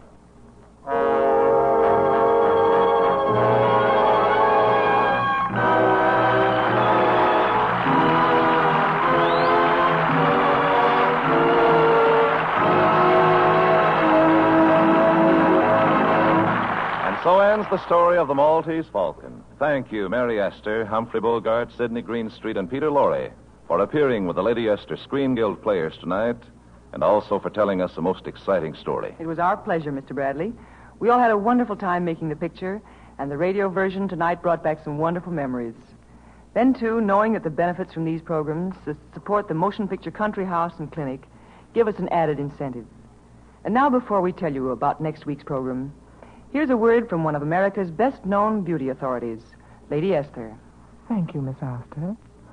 Ladies, you know it's surprising the number of letters new users of Lady Esther face powder have sent me in the last few months. So many of them say the same thing, that Lady Esther face powder is an entirely different kind of powder, that it does wonderful things for the appearance of the skin, makes it look softer, smoother, and often years younger. Well, Lady Esther face powder is more flattering, more becoming, because my powder isn't just mixed, just blended like ordinary face powder. It's made by a method new, unique, exclusively mine. You see, Lady Esther face powder is blown at whirling speed by my famous twin hurricanes. Yes, my patented twin hurricane process blows and whips color and powder particles together until they're evenly married, blended into a fine, smooth, sheer mist of beauty, finer in texture and truer in shade than powder ever made by ordinary methods. That's why Lady Esther face powder smooths on so much more evenly, and why the shades of my powder are so clear and alive. They make your skin younger looking, more vivid, far lovelier. Why don't you try Lady Esther face powder and see how much happier you'll be with the appearance of your skin? Before we tell you about next week's program, Humphrey Bogart has a word to say from our government. As you all know, the Third War Loan Drive is on full steam, the drive to back the attack our fighting forces are making against our enemies. As our share toward victory, we at home must buy $15 billion worth of war bonds, which means each one of us must dig down deeper into our own pockets. Each of us must buy at least one extra bond this month. We have to win this war, and we will win, all right. But how soon we win is up to every one of us. So buy an extra war bond this week, sure, to help speed our day to victory. Next week, the Lady Esther Screen Guild players will present highlights from Warner Brothers' great new musical picture, Thank Your Lucky Stars. It will star Joan Leslie, Dennis Morgan, Dinah Shore, and Eddie Cantor. Be sure to listen. Humphrey Bogart can soon be seen in the Warner Brothers production, Thank Your Lucky Stars. Mary Astor is currently playing in the Metro-Goldwyn-Mayer Technicolor production, Thousands Cheer. Sidney Greenstreet and Peter Lorre appeared through the courtesy of Warner Brothers. Music on tonight's program was arranged and conducted by Wilbur Hatch. To help your government save tin, buy the larger size of Lady Esther face cream, and at the same time you will save yourself money to invest in war bonds and stamps. Truman Bradley speaking for Lady Esther. Thank you. Good night. This is the Columbia Broadcasting System.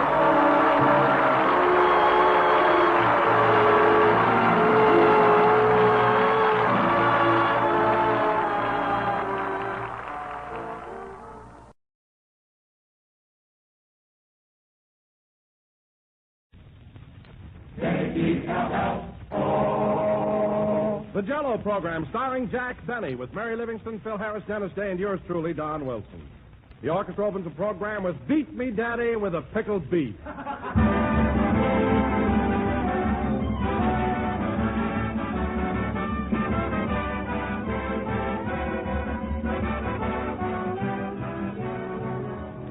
Did you ever go out into an orchard, ladies and gentlemen, and pick fresh, ripe fruit right off the trees?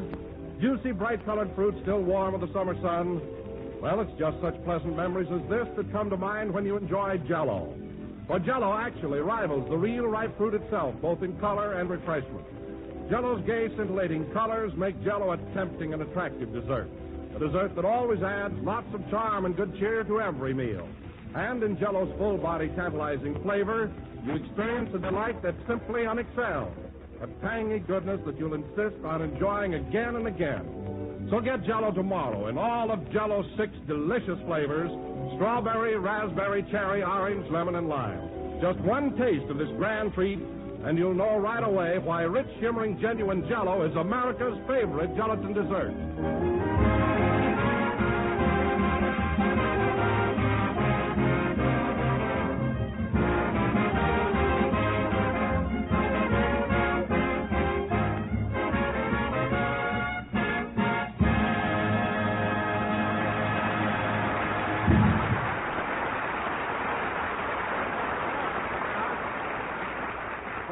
Beat Me Daddy with a pickled beef, played by the orchestra.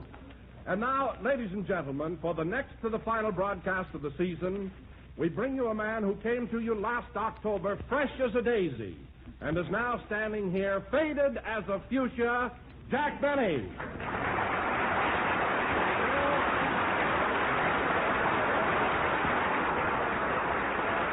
Thank you.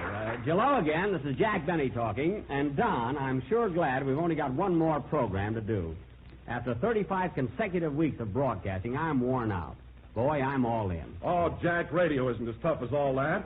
When you come right down to it, you only broadcast one day a week. I know, Don, but think of all the preparation, the jokes, and the new ideas I have to have. I tell you, I'm exhausted. Well, you've got writers, haven't you? You mean corn and pone?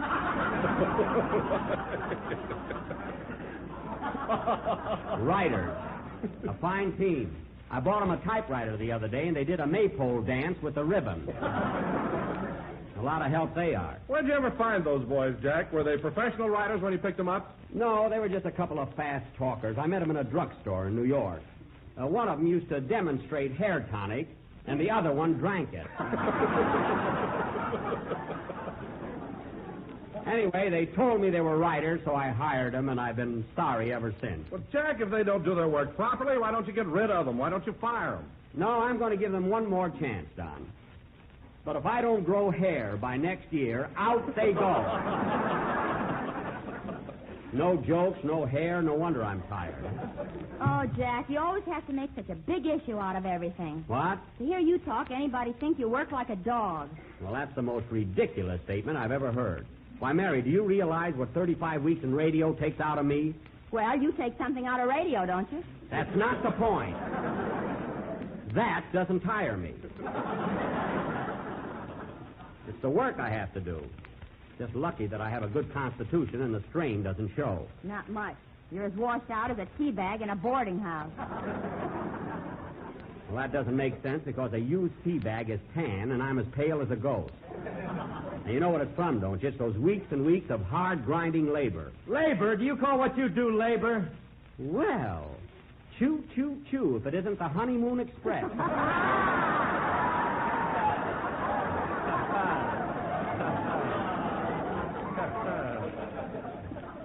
What did you say, baby?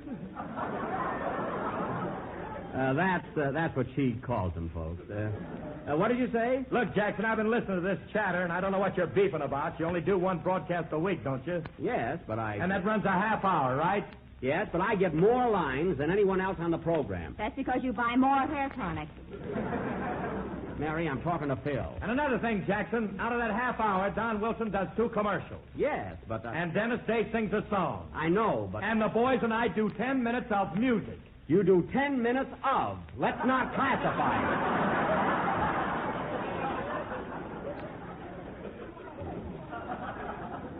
it. Music, he calls it. Well, Alice thinks my band is wonderful. Phil, Alice is a dear, sweet girl, and she's entitled to her opinion. But love is blind, and in this case, also deaf.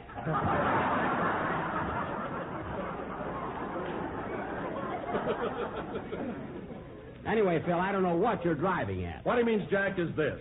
When you boil it down, you personally work on this program only 13 minutes a week. What? Imagine, only 13 minutes. Well, it's not the time involved, Don. It's the importance. For your information, it only took George Washington 12 minutes to cross the Delaware. How do you know? Jack was rowing the boat. I was not. I missed it. I mean, I wasn't in the boat.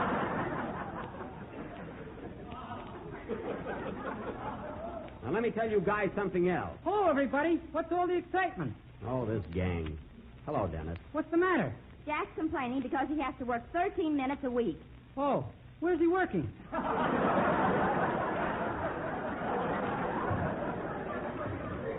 At the Acme Buttonhole Factory in Extra Pants, Nebraska.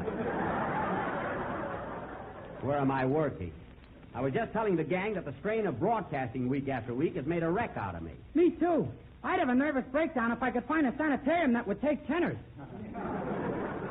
Dennis, what have you got to be tired about? You don't have that mental strain every week like I do. Well, I suppose it doesn't take brains to sing a song. No, not necessarily. Crickets can sing, and they don't have any brains. Pardon me, Jack, pardon me. Crickets don't exactly sing. Their song comes from rubbing their hind legs together. Oh. Say, I'll have to try that sometime.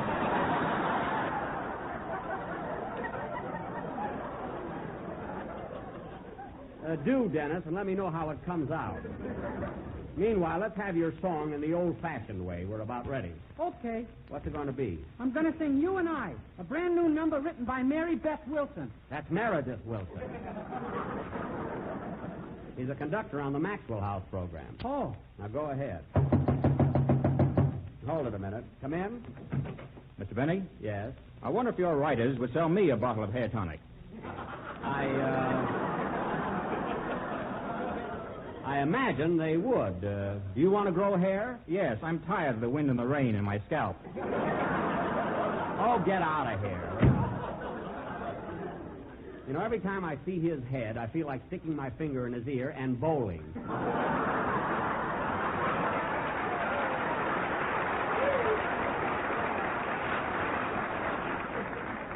Well, go ahead and sing, Dennis. With my legs on my tonsils. With your tonsils. Forget about that cricket.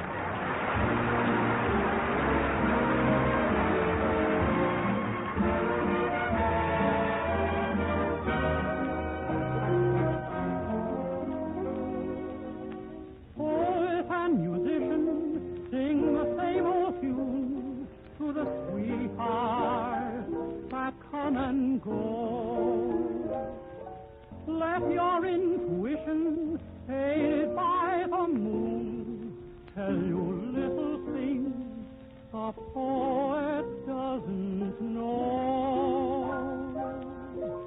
Darling, you and I know the reason why a sky is blue, and we know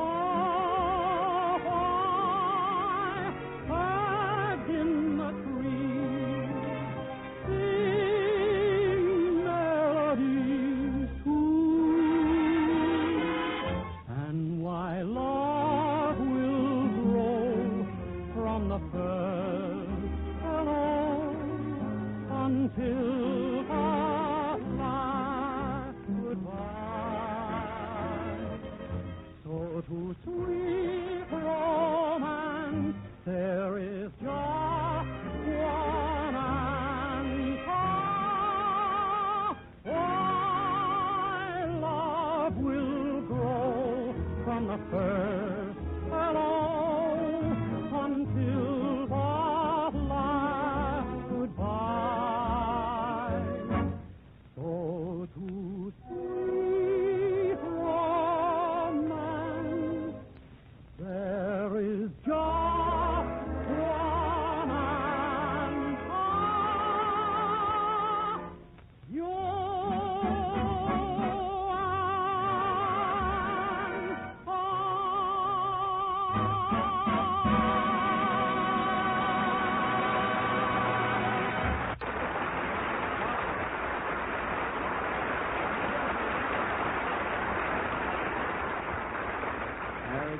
was You and I, sung by Kenny Baker, and very good, Kenny. You know, a song like that is especially good for your type of... Kenny Baker? I'm Dennis Day, ain't I? What? Oh, certainly. What's the matter with me? See, fellas, I'm so tired and nervous, I don't know what I'm talking about. You guys think I don't need a rest. You're all so smart. And now, ladies and gentlemen... You're not mad because I'm not Kenny Baker, are you? No, Dennis. I'm just confused, that's all. I'm irritable because I'm tired. And now, ladies and gentlemen... If you think Kenny Baker can rub his hind legs together, why don't you get him?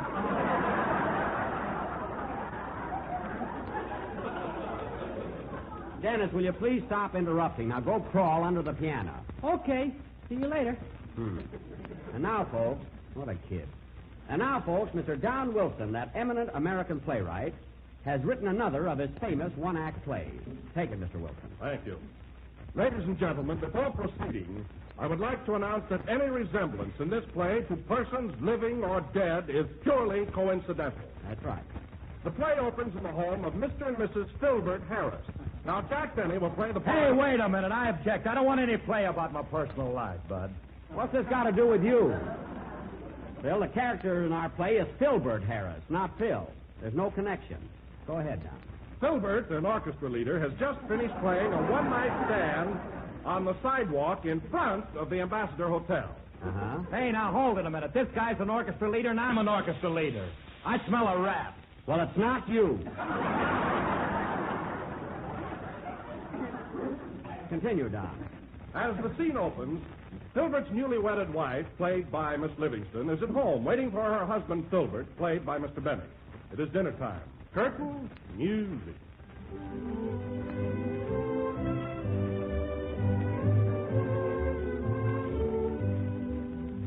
Oh, dear. I hope Daddy isn't late.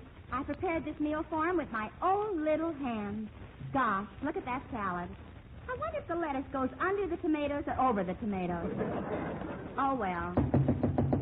That must be Baby now. Come in. Well. Hiya, honey. Are you jiving? Are you on the beam? Are you solid? Now, hold on there, Jackson. That guy is me. I talk like that. Quiet, I'm telling you, this is a fictitious character. I'll take it again, Mary. Hiya, honey. Are you jiving? Are you on the beam? What's cooking, baby? Ham hocks and butter beans. Now you're in business, honey. Yeah. Now you're operating. Yeah. Well, sit down, Phil. Mary. Bert. Say, honey, this food is okay, but where are them whipped potatoes you said he was going to make? We aren't having any. I couldn't find the whip. Nice going, honey. That's a Lulu. You're in there punching, Alice. Alice? Now I got you. That's my wife's name. Phil, this Alice is A-L-Y-C-E. How does your wife spell her name? Well, wait a minute. I'll call her up. Believe me, it's A-L-I-C-E. There's no connection. Go ahead, Jack. It's your line. Oh, yes. Say, honey, are we having black-eyed peas with candied yams for dessert? No, baby. We're having Jell-O. Jell-O? Well, doggone, dish me, honey. Dish me. Yeah. Not till you've had your ham hock. All right, baby, I'll eat them ham hocks, but I'm going to save plenty of room for Jell-O. Yeah.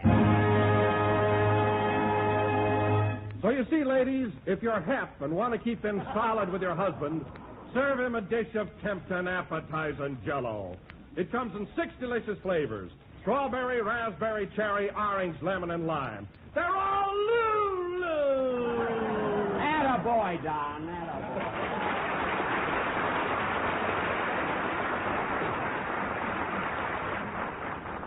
There, you see, Phil, aren't you ashamed of yourself? That play had absolutely no connection with you. Well, I wish the quiz kids was here so I could check on that. Don't worry about it. Well, Don, that was a very original playlet. And incidentally, while we're on our vacation, why don't you write up a few more for next season? I'll try to. By the way, Jack, speaking of vacations, what are you doing this summer? You going out of town? Well, Don, I intended to go to one of those big fashionable resorts. You know, where you have to dress for dinner and throw your money away. But I changed my mind. You know how Jack hates to dress for dinner. Yeah. So instead of that, Don, I intend to rough it. I'm going to a little place in the high Sierras called Eagle Nook Lodge and just fish my head off. It's way, way up in the mountains. How high is the place, Jackson? $3 a day. Oh, you mean the altitude? Yeah. It's about 7,000 feet, but it's ideal for me. Just give me a mountain stream and a fishing rod, and, brother, those trout better watch out. Oh, sure. You wait and see. You couldn't catch a herring in Lindy's with Abe Lyman for bait.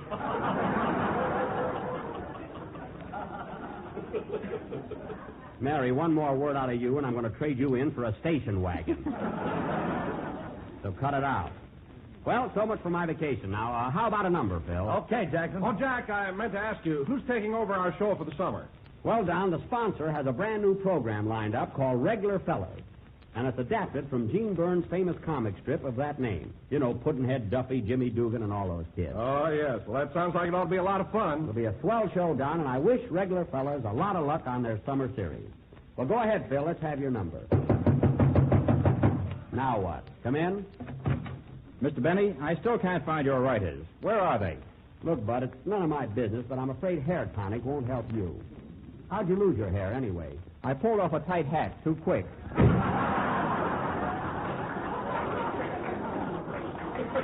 Hair tonic. What that guy needs is a mop with a part in it. Play, Philip.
There'll be some changes made, played by Phil Harris and his All-American Rhythm Kings.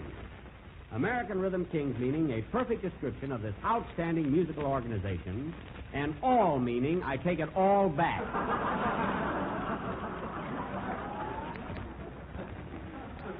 And now, ladies and gentlemen, I would like to announce that next Sunday our final broadcast of the season will originate from the Naval Training Station in San Diego, California. Yes, sir. And incidentally, fellas, you know, I used to be in the Navy, and this will be a kind of a reunion for me. I thought you were in the Army, Mr. Benny. No, Dennis, the Navy. Don't you remember? He was in that boat with George Washington. Mary, I take an oath I never even knew George Washington. Please believe me. But no kidding, fellas. Sometimes I regret ever having left the Navy. Gee, with that blue suit and my blue eyes, I was really something. You really liked the service, huh, Jack? I certainly did, Don. And I was getting along swell. Who knows, if I'd have stuck, I might have been an admiral today. With my chest just covered with medals. How could you hold him up? Mary, I really need a station wagon. Anyway, I was just talking about what might have been. You know, fellas, I often wonder if... I'll take it. Hello? Hello, Mr. Benny. This is Rochester. Oh, what do you want? Boss, if you don't get our boy out of the house, I'm leaving. That man's getting crazy every day. Oh, for goodness sake, you're always worried about Mr. Billingsley. What's the matter now? Well, he's been planning his summer vacation all day long. All right, what's crazy about that? He's out in the swimming pool right now taking swimming lessons. He's learning the Australian crawl. Well, what's crazy about that? He's going to swim to Australia.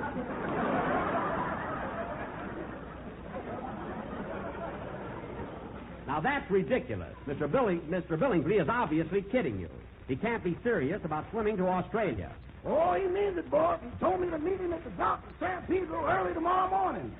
Oh, my God. What does he need you for? He wants me to hit him on the head with a bottle of champagne.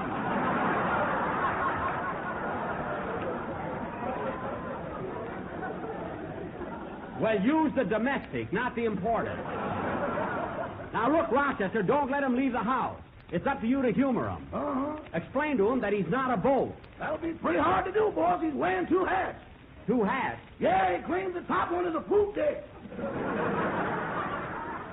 Oh, for heaven's sake. Well, Rochester, keep him in the backyard by the swimming pool. And whatever you do, don't let him get away. Too late, boss. There he goes.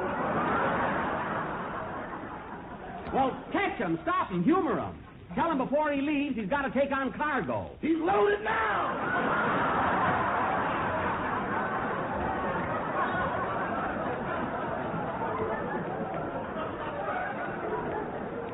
Well, Rochester, do something. Lock the front door. I'll be home right after the broadcast. Okay. Goodbye. Goodbye. Oh, say, boss. What? Are you going to broadcast from San Diego next Sunday? Yes. Am I going with you? Yes, Rochester, you're going to drive me down in the Maxwell. What are you laughing at? If that Maxwell can get to San Diego, Mr. Billingsley's a cinch for Australia. Never mind. And don't worry, we'll make it. Now, goodbye. Doggone, Mr. Billingsley really thinks he's a boat. I'll have to put a sign on his door, Pier 18.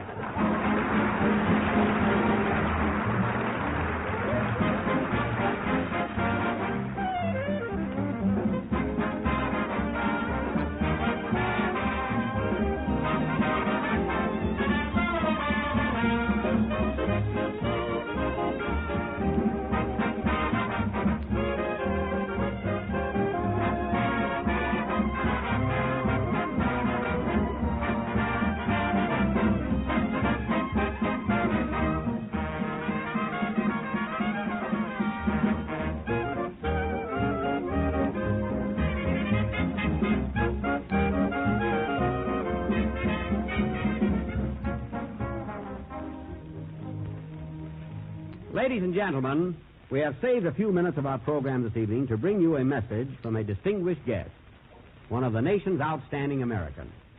A call has gone out, a call which concerns the very defense of America, one which affects vitally the morale of the 1.5 million men already called to the colors. Realizing this serious situation, the President of the United States, the Secretaries of War and of the Navy, and the Federal Security Administrator have called upon every American to support the United Service Organizations. Mr. Thomas E. Dewey has been drafted as National Campaign Chairman of the USO. So, ladies and gentlemen, I have the honor and pleasure to present at this time the District Attorney of New York City, Mr. Thomas E. Dewey.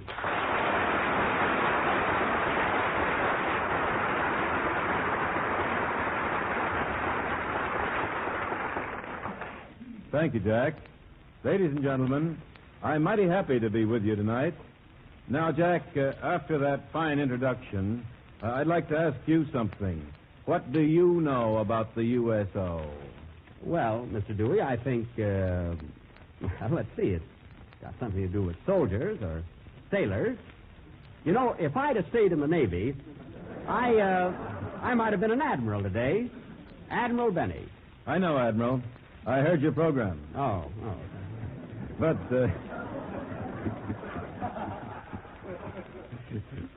Jack, I'm afraid you don't know very much about the USO. But then neither do a lot of other Americans.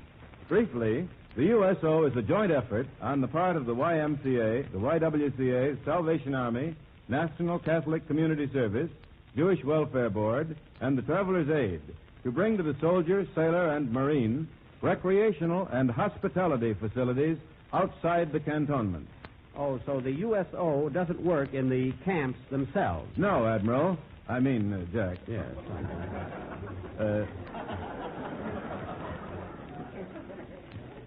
The service clubs will be all located outside the camps and bases. I've just visited in the last 2 weeks, in traveling over 9,000 miles, more than 21 of the camps. Imagine some of these places with 30,000 men cooped up in a camp, and the nearest town has 1,700 men, women, and babies. when they get a day off. The men have no place to go and nothing to do. It's a pretty serious business when we transplant 1.5 million men from their homes and then leave them to think we've forgotten all about them. These men must know that 130 million Americans are really behind them. Yes, Mr. Dewey, that's a swell idea. It's going to cost a lot of money, though, isn't it? Not as much as you'd think. With the help of every real American, we can do a grand job for a little more than $10 million. Well, but that won't build recreational centers, will it? No, the federal government is supplying the building. It's up to the USO to get the funds to operate the clubs. Well, how are you going to get this $10 million? In every community in the United States, right now, the USO is organizing an appeal for funds. On June 3rd, the drive starts with a broadcast from every part of the country to dinners all over the country. Every American, regardless of his views on foreign policies or anything else, can unite on this job and through the USO get behind his own defenders. Thank you, Jack, and thank you, ladies and gentlemen.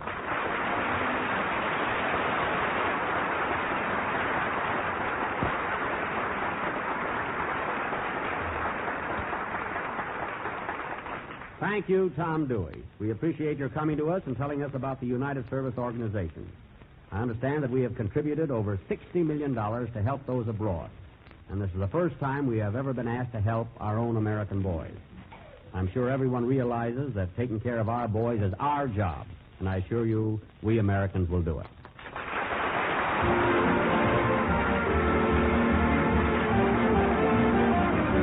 Here's a grand dessert, ladies and gentlemen, that's not only delightfully unusual, but unusually delightful. A real novelty and a real treat. It's Jell-O's latest dessert triumph, Jell-O Charlotte.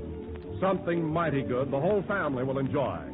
It's inexpensive, too, and, of course, like all desserts you make with Jell-O, easy to prepare. Simply make up a package of cherry Jell-O, as you usually do, and chill until slightly thickened. Next, hollow out the centers of a dozen cupcakes and fill with the slightly thickened Jell-O. Then chill until firm and serve with a topping of snowy white whipped cream. And just watch the family response to this tempting new dessert surprise. So different and so delicious. Get a package of cherry Jell-O and make up this swell dessert. You'll find the cherry Jell-O, like strawberry and raspberry Jell-O, has a new improved flavor obtained by using a natural flavor base artificially enhanced. And this means a flavor that's better than ever. A rich, distinctive goodness that you find only in genuine Jell-O. So treat yourself to a new treat. Tomorrow night for dinner, serve Jell-O Charlotte, a luscious combination of dainty cupcakes and shiny, ruby red cherry Jell-O. The last number of the 34th program in the current Jell-O series, and we will be with you again next Sunday night at the same time, doing our final broadcast from the Naval Training Station in San Diego. And after that, be sure and tune in every Sunday night to our sparkling summer show, Regular Fellas. Oh, Mary. Yes, Jack. I'm all in. Will you say good night for me? Sure. Good night, folks. Thanks.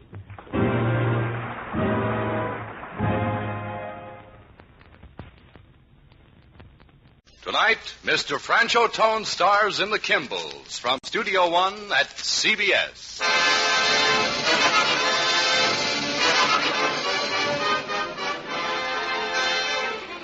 I came back to this place because I had such a good time here when I was a kid. Funny, it's as though there'd been something good here that I'd once wanted to take along with me. Something that I'd left behind and missed.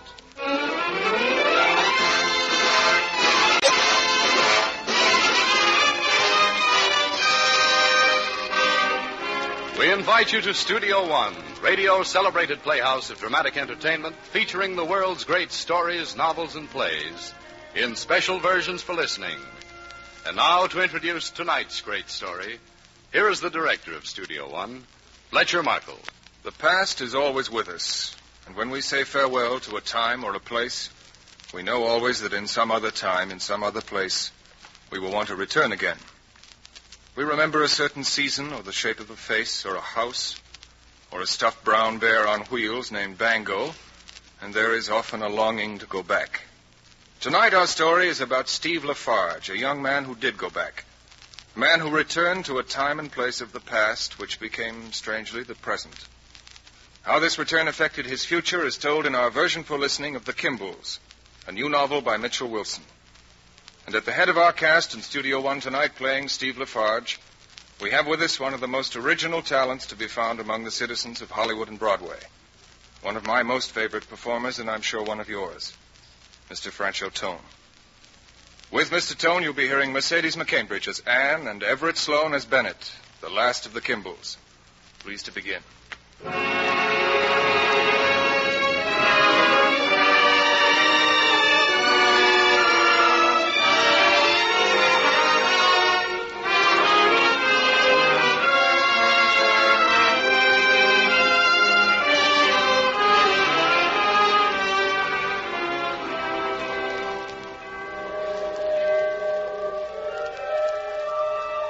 As I walked through the village, I heard the faraway whistle of the train that had brought me back to Dolson's Point. It had been 12 years since I'd lived here, back in those bright days when my parents were alive. At the edge of the village, I came to the small house which had been our home. Strangers were living here now. I did not stop there, but went on among the elms which led to the estate next door. 12 years ago, the wall around it had seemed enormously high. Now I found it level with my shoulders. Through a gap in the trees, I could see the sweep of lawn, which stretched from the great house down to the sunny waters of the bay. When I came to the grilled iron gate, I pushed it open and went in.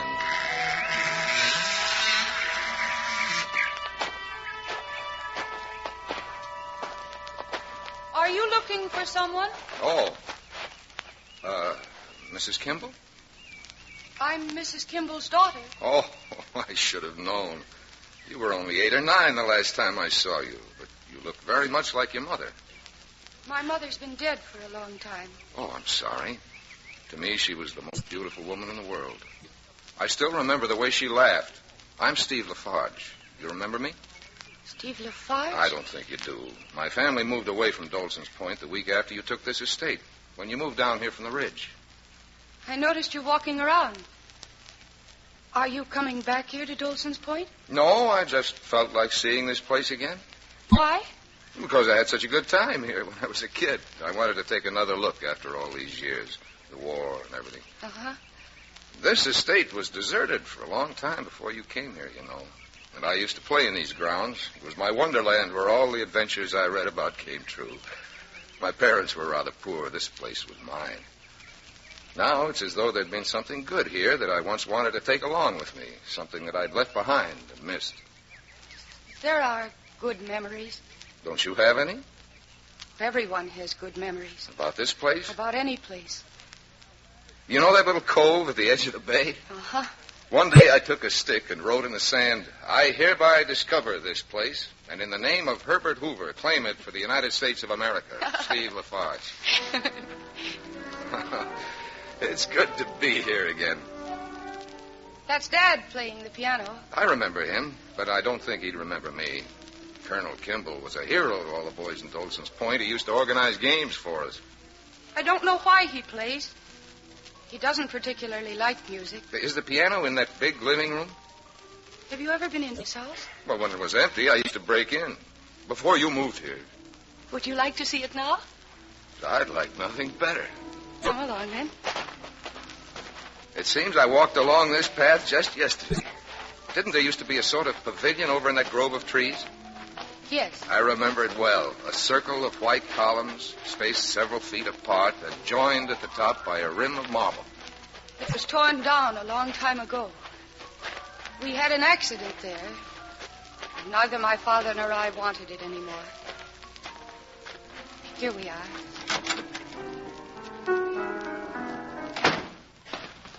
Yes? What can I do for you? If you have any business with me, there is no need to bother my daughter. This is Steve Lafarge, Dad. He used to live down here.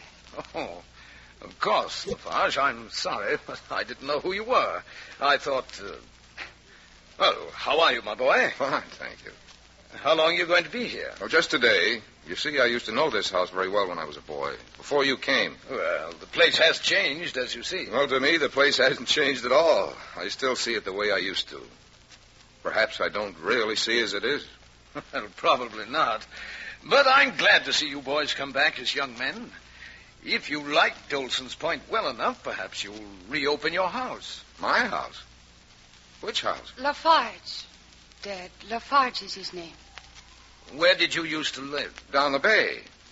Where? Near the lumber yard. My father used to be a hand there.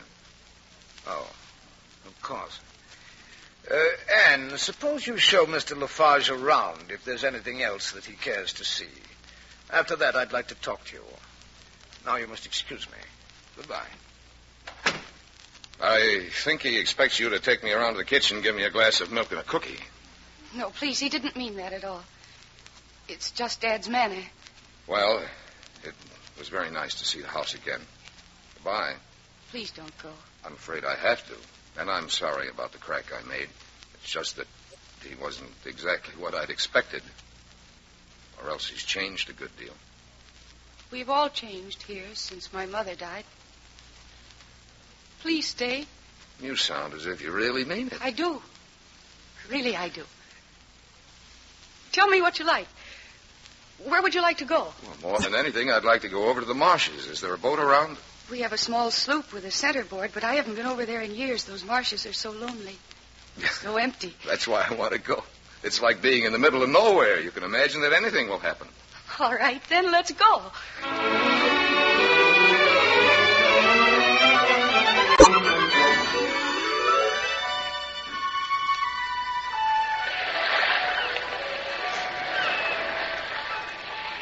What were you looking for when you came down here, Steve Lafarge? What do you want from life? I'll settle for just being happy. Is that all? It's only asking for the moon. Oh, I don't think it's as bad as that. You make up your mind the way you want to live, and then you go ahead and try to do it. You have to know what you want, I suppose. Yes. That's one reason I'm here, to find the things that made me the kind of person I used to be. Then I'll be happy. You keep using the word happy. You never know you're happy until it's all over. And then you can't recapture it. I think I found it down here again. It's been a wonderful day. Then will you come again? Some weekend? Fine. What about this one? Can you stay? There's your father on the pier. Won't you stay over? I can't. I said your father's waiting for you. You'd better wave to him so he'll know you're all right. There's no need to wave. He knows I'm all right. He's been standing there ever since we left. With his field glasses.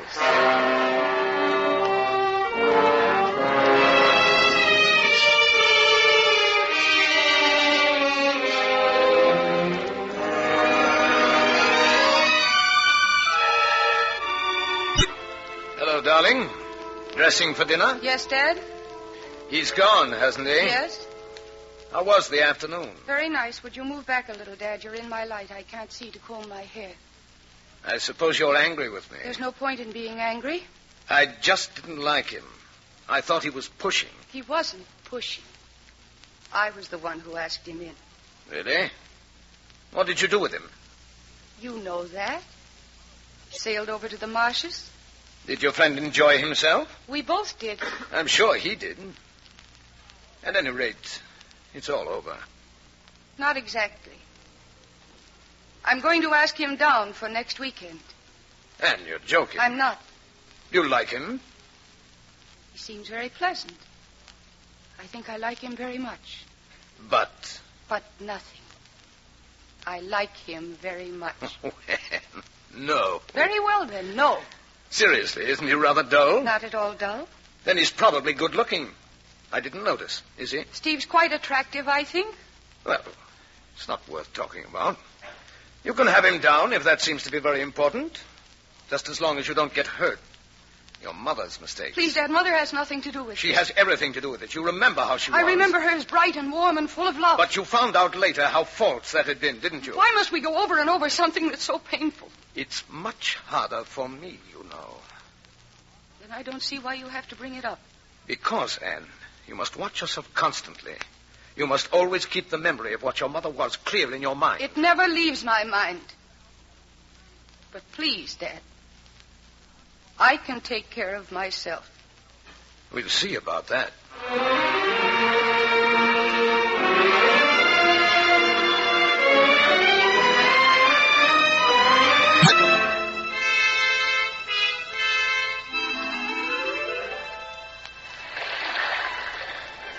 There's not as much wind today as last week, Steve.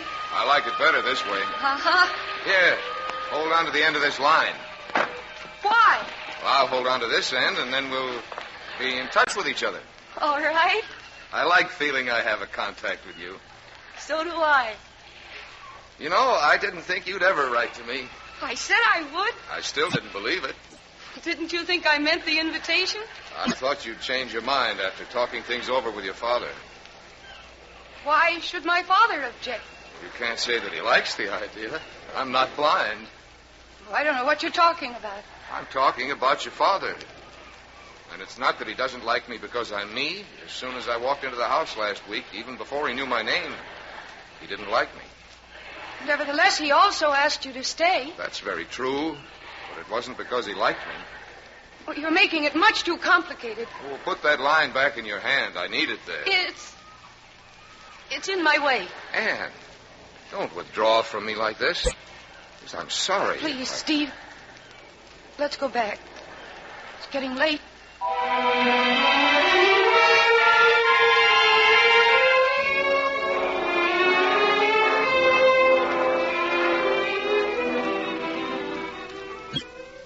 Father's mixing cocktails. He'll be right in. Oh, say, that's a lovely dress. Thank you. I've only seen you in slacks until now. You know, I hardly recognized you. Thank you. Assuming that it's a compliment. It was a compliment. Are you punishing me? Oh, you went away while we were sailing. I'm punishing the person that was left behind. There's no difference between us. That's too bad. I was hoping there was. Good evening. Good evening, sir. May I offer you a cocktail? Thank you. I hope you like the way I've mixed them. I'm sure I will. Dad prides himself on his ability as a bartender. Bartender is a rather crude way of putting it. Well, to your weekend in Dolson's Point, Mr. Lafarge. May it afford you many pleasant memories for the future. Yes, Steve. Thank you. Anne tells me you're an architect. Yes, with Colby and Wright. Yes, I know the firm well. They're very good. Adequate. That painting behind you, the two soldiers. Yes? Is that you on the left? Yes. I was thinking how much the uniforms have changed since 1918. Yes, you're quite right. They seemed so modern then. Now they look as though they belong in a museum. But everything changes, I suppose. Do you like sailing? You were only a lieutenant then? That was before I went overseas. And the other fellow? The other fellow? The other fellow didn't come back. He was Mrs. Kimball's first husband.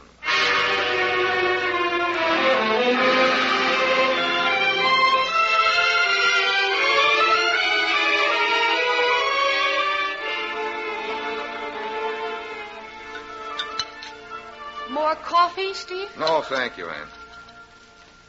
Why don't we all go for a drive? Do you mind if I don't? I'd prefer staying here. Well, I'd better change into a suit. It's getting cool. Dad, do take Steve out on the terrace. All right. Shall we go out? Fine.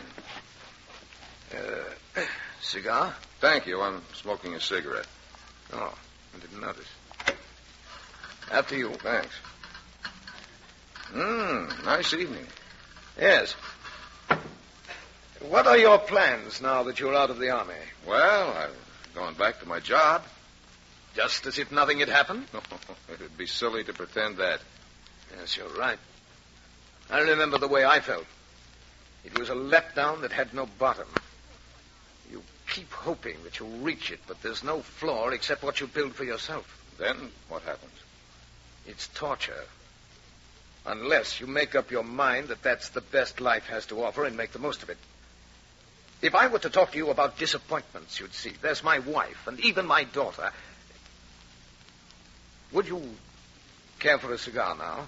No, thanks. You said this place held many pleasant memories for you. There's a boy I played here constantly when the house was empty. I peopled it with fictional characters. I was a Knight of the Round Table or Robin Hood. The last day I was here, I cut my small boat loose and let it drift out to sea. I was romantic. I even gave the archer's last salute. Shot my one good arrow straight into the sky. Perhaps you can't understand the feeling I had, but... Something wrong? Did I say something? No. What makes you think so? You looked quite startled for a moment. Did I? Ann will be down shortly. Would you excuse me now? Of course.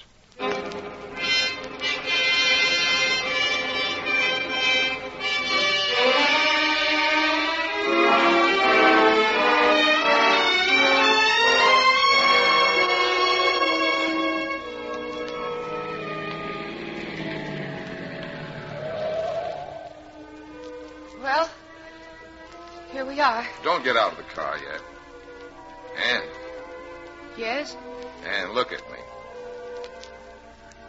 Ann, darling. Steve? I love the scent of your hair. It's so soft. Now, please don't pull away. I've been wanting to kiss you all evening. Steve?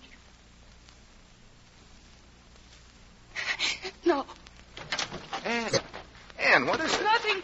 Ann, listen, don't walk away. Oh, Steve. No. What is it? I don't know. I just can't get a grip on myself no matter what I try to think. I don't understand. What are you fighting? Myself.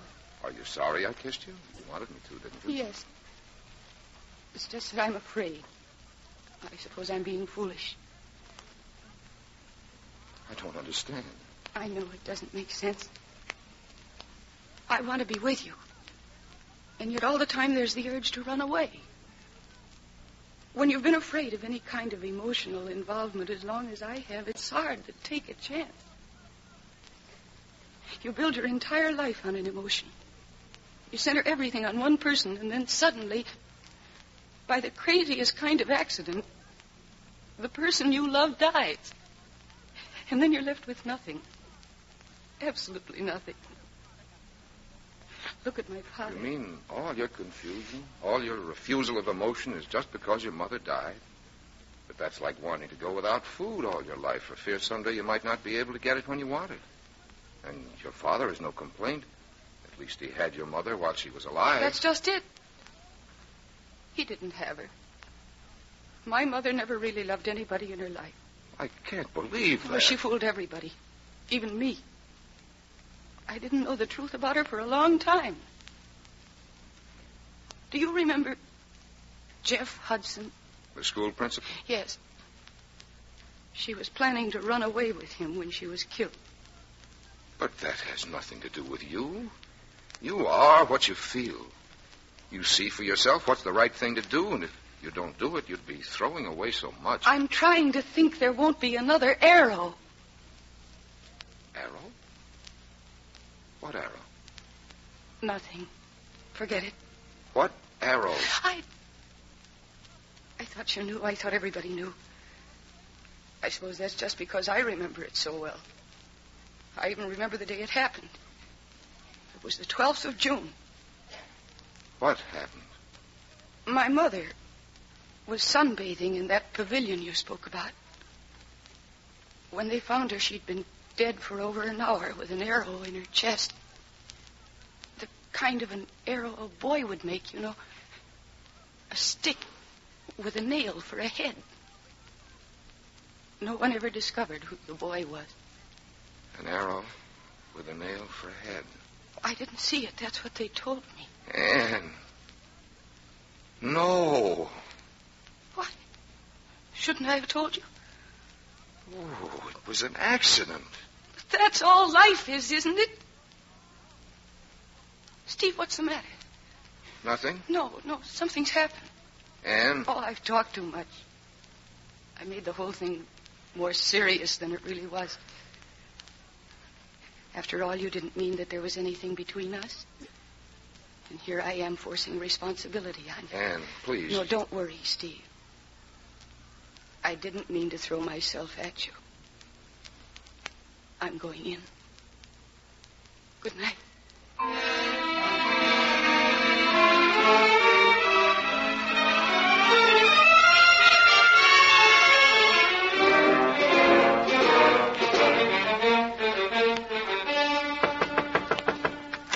Yes, who?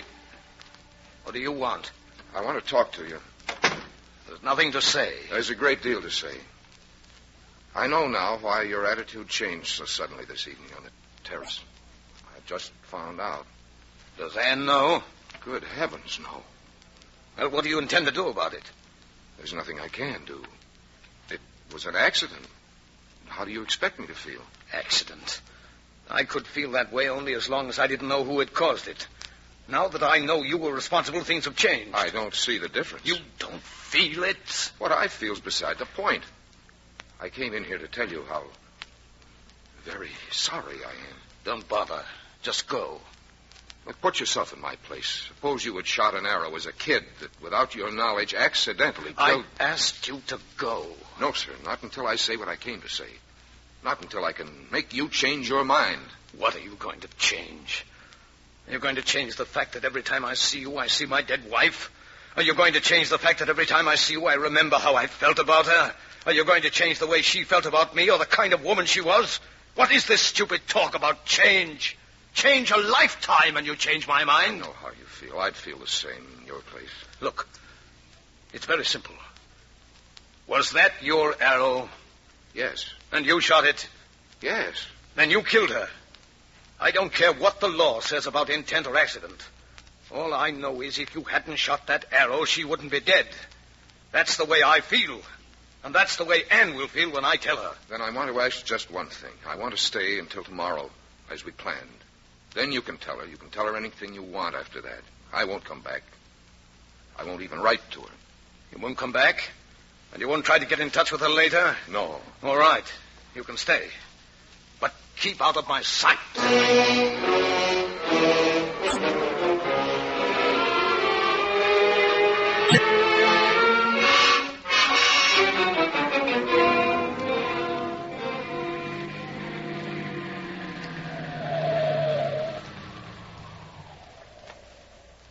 We're a little early.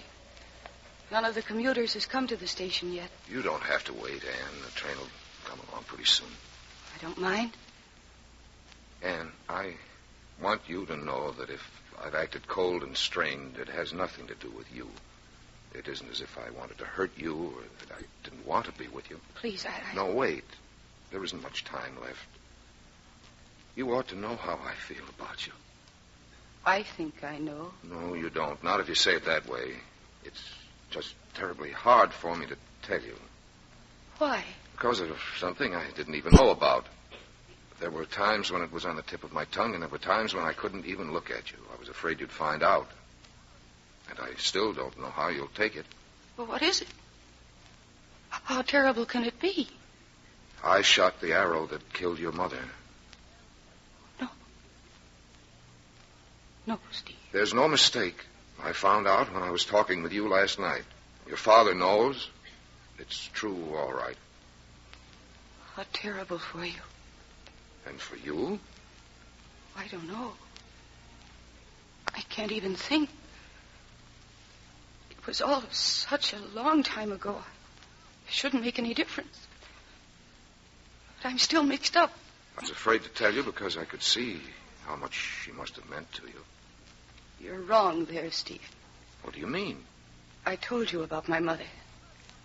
She was planning to run away with Jeff Hudson. She was going to leave me behind. I even saw some of his letters to her. Well, whether she died or not, I would have lost her. No, that's not the point. But it's part of it, or you wouldn't be so confused. As long as she was alive, I never doubted that I was the most important person in her life. I was very much closer to her than my father. I even used to think that he was some kind of monster. And I understood her wanting to leave him. What hurt most was when I found out later that she'd put me in his class by planning to leave me behind with him, even though she knew how I felt. Steve, are you positive? I'm positive. It just can't work out for us, that's what you're saying. In the back of my mind, I kept hoping that we'd find a way to get around it, but we can't. Steve, don't get on that train. Don't leave me now. Please stay with me. Anne. If you go, we won't see each other again. What about your father? It's for him, too, Steve. He's had a rotten time of it, but he'll help us, I know, if he's sure it's what I want, and I do. Don't you want to stay? More than anything. I'm just afraid that one of these days I'll catch you looking at me in a way that will Why show... should I? It wasn't your fault, Steve. It was an accident. This is nothing you can promise. How can you tell what you'll feel Steve, tomorrow? please don't go. Let's not even wait here for the train to pull out. It frightens me just to stay here. Now, it's all right, darling. I'm not going. I won't leave you, no matter what happens.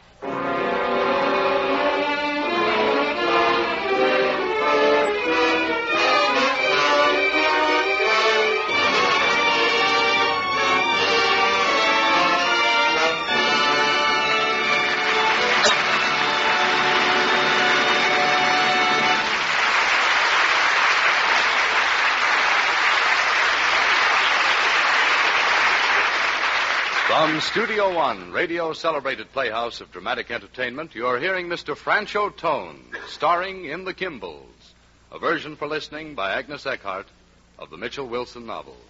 Studio One will resume after the customary pause for station identification. This is CBS, the Columbia Broadcasting System.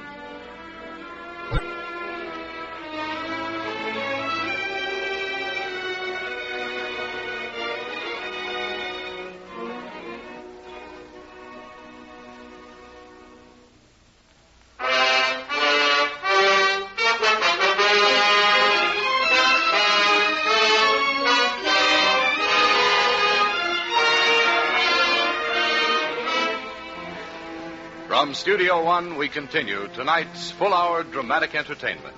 Mr. Francho Tone stars in Fletcher Markle's production of The Kimballs by Mitchell Wilson.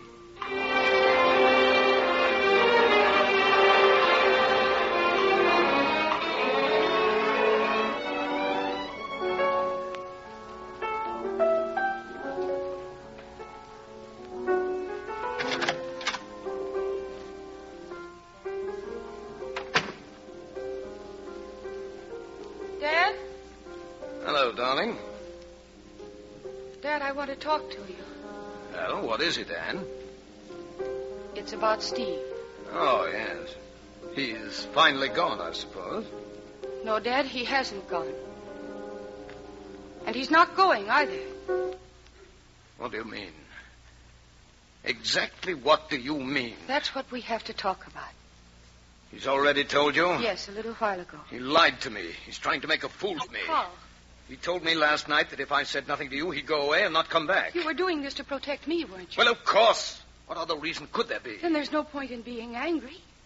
It wasn't a lie.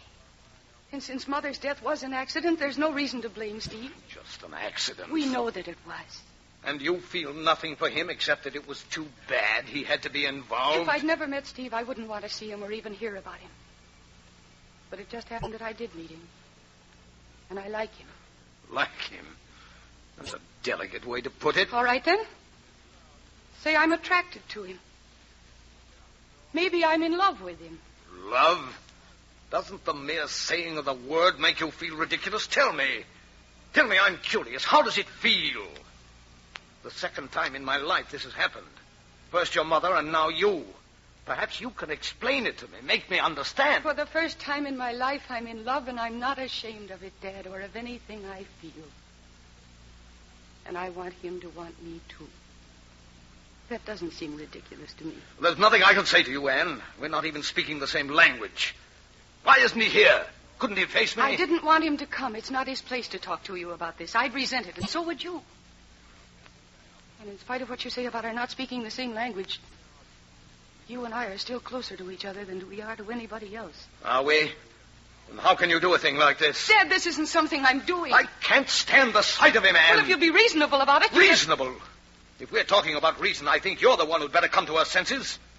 Why are you trying to force this? Deep down inside, you must feel the same way I do. I don't. Wasn't your first feeling one of revulsion? You feel revulsion, don't you? If I do, then I'm wrong. But you do. Somewhere inside you, you hate him. Why deny it? Dad, don't. I'll show you how you feel. Let him stay, not in this house, but somewhere around in Dolson's Point. And within 2 weeks, you'll find you'll be loathing each other. All right, I'll find a place for him to stay. And I'll prove to you that you're wrong. We'll see, my dear. We'll see.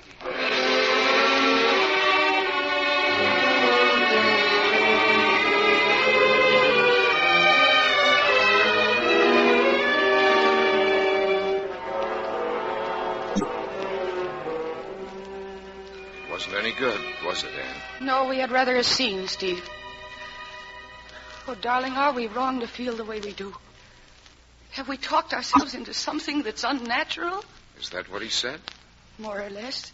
Well, it's understandable. He was terribly in love with your mother. In his own way, he was never really happy with her. And I bring it all back to him. Oh, listen, Anne, let's not try to ride roughshod over him. Let me take a room somewhere here in town. That way your father won't feel we're crowding him. Yes, that's what I thought. Steve, kiss me. Darling.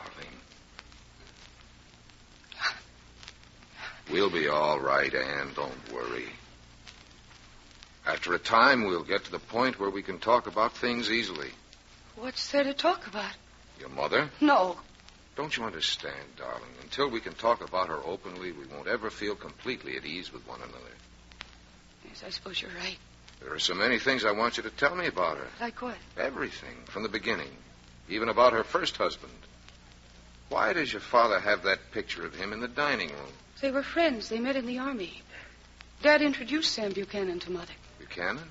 Buchanan? There's a fellow here in Dolson's Point. Yes, Gus Buchanan. He has the garage. He's Sam's brother. Oh, no, please. I can't talk just yet, Steve. Not for a while. All right, darling. I'm sorry. I'll wait. We better look for a room for you now. Anne, would you mind if I looked for a place alone? Oh, no. I'll drop you at the house and borrow the car for a while if I may. Of course, darling, but what's... I just want to get out by myself for a couple of hours. Come along, I'll take you home.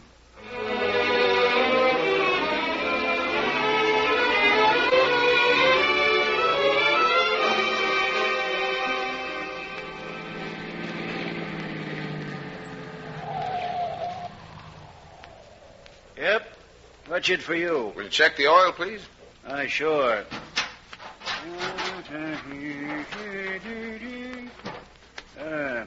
Well, she's full. Well, I want the oil changed. Oh, it's clean. Well, I don't like it. What do you like?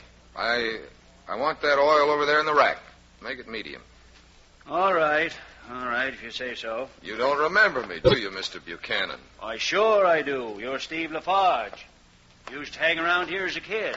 You look the same. Why shouldn't I remember you? Because you didn't say anything about it. Well, what'd you expect me to do? Want me to kiss you? Where you been? Overseas. You know, there was a major over there who pricked up his ears when I said I came from Dolson's Point. He said he knew someone in the last war named Buchanan from Dolson's Point, but the description didn't fit you. It wasn't me. I told him he was wrong. I never heard that you had any relatives. Must have meant my brother. I used to have a kid brother. His name was Sam. Oh, I don't remember him. Got killed. He was a nice kid, nice boy. Used to miss him like all... Did you say medium? Medium. That's what I thought. Where was your brother when he got it? In the Argonne. Was he married? Yeah. Married before he went overseas. Married to a cheap, low dame. If anybody killed him, she did. Well, how's that? Got into the Army in 17 before the draft. Got sent to officer's school. Only had 3 years of high school. All the other boys been to college. He was smart, that boy. He'd have done something with this place. Take it from me. But, about his wife? Oh, she was real society. But she was cheap. Sam didn't find out about her until he went to France. Oh. That's what killed him, when he found out. How do you know all this? From Sam's letters. He wrote me the whole story. Well, how did he find out about his wife? Somebody tell him? That's the funny part of it. The guy who told him about her, he turned around after the war and married her himself. Figure out that one. You mean Kimball was the one who told him? Kimball? Sure, it was Kimball. Who else? Hey, how did you know it was Kimball? I didn't say his name. Well, I remember hearing that Kimball and your brother were friends in the Army. Yeah? What are you after, Lafarge? Nobody around here knew about Kimball and my brother. I never even spoke to the woman, even if she was my sister-in-law. What are you after? I've got what I was after, thanks. What do I owe you? $2.10. I'll put a sticker inside your door. Tell you when to get it changed next. Thank you. You've been very helpful.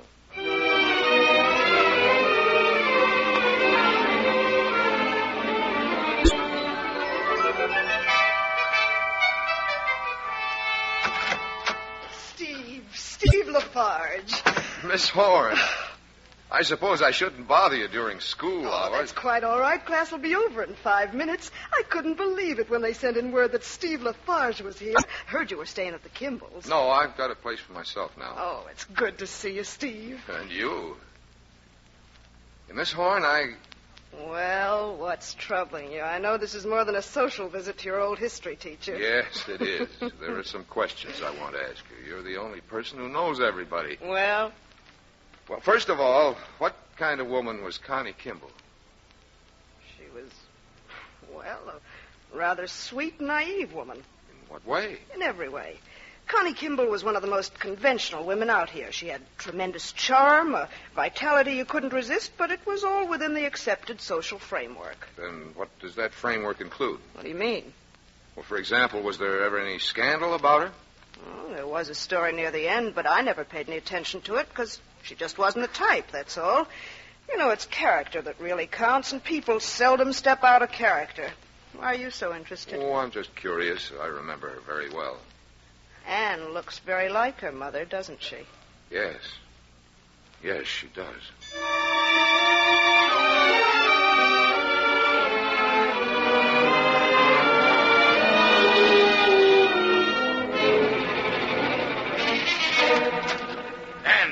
Anne! Yes, Dad? Are you using the roadster? Yes, of course. What is it? Did you go to Buchanan's garage? No, I didn't. Who did? No one. We never go there for anything. Well, that's very funny. There's a sticker inside the door. Did you ever lend the car to that what's his name? His name is Steve Lafarge, Dad. Answer my question. Yes, I did lend it to him day before yesterday when he was looking for a room. Oh.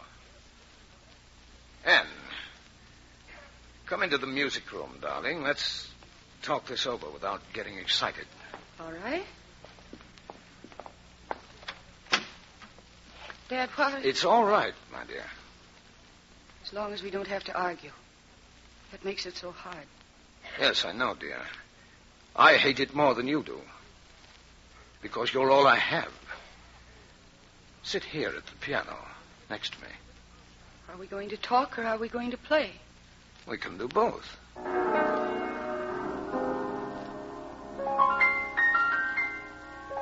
right.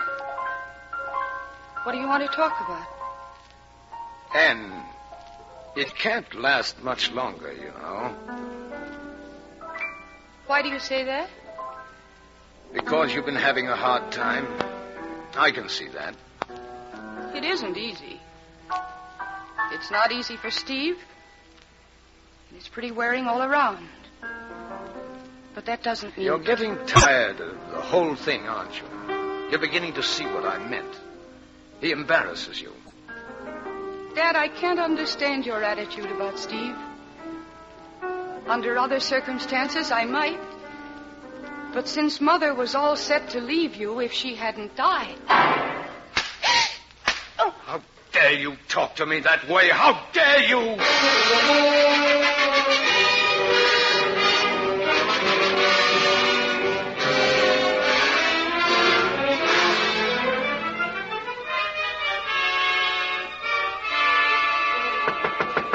Come in.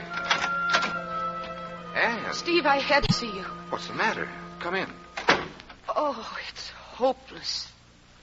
Steve, we've been kidding ourselves. Tell me, what happened? Well, at first he acted as though we could have a sane and understanding discussion. And I thought he meant it. But you can't discuss this with him anymore. Yes. Oh, if only there were some way to bring your mother back. There'd be no point in that. Who'd want her back? She didn't want us. But you were so very fond of her. Well, what's that got to do with it? I told you she was in love with Jeff Hudson. If she hadn't died, she would have run off with him. No, don't feel so badly that you deprived me of my mother. Just the same, Anne, you cared about her. Anyone can see that. It's in your face every time you speak of her. That's not true. I saw it the first time I spoke to you, when I thought for a moment that you were she. You were pleased that I saw the resemblance. My mother was a very attractive woman. No, it's more than that. You knew she was planning to desert you? Father told me later. You didn't know until then? No, that's what started this whole thing at home just now. I reminded Dad of it. I swear I don't understand it. I've been thinking about him, and I can't see your father as the kind of man who'd suffer grief all these years. And I'm sorry, but he's out of character. That's where you're wrong, Steve. It was cruel of me to throw his failure in his face. He didn't mind telling you when you were just a kid that your mother had been planning to desert you. That scene couldn't have been a party for you. But that was different. Right now, darling, let's talk about what we're going to do. And we won't settle this by going away. Let's not kid ourselves. You're not coming away with me because you love me. You're doing it to punish your father. Forget my father. How can I when you can't? Look, darling, this is getting us no place. Let's go out to dinner and talk later. I guess you're right. Steve, come here to the window. What is it? It's Dad. He's waiting downstairs, sitting in the roadster. All right. We'd better go down and face him.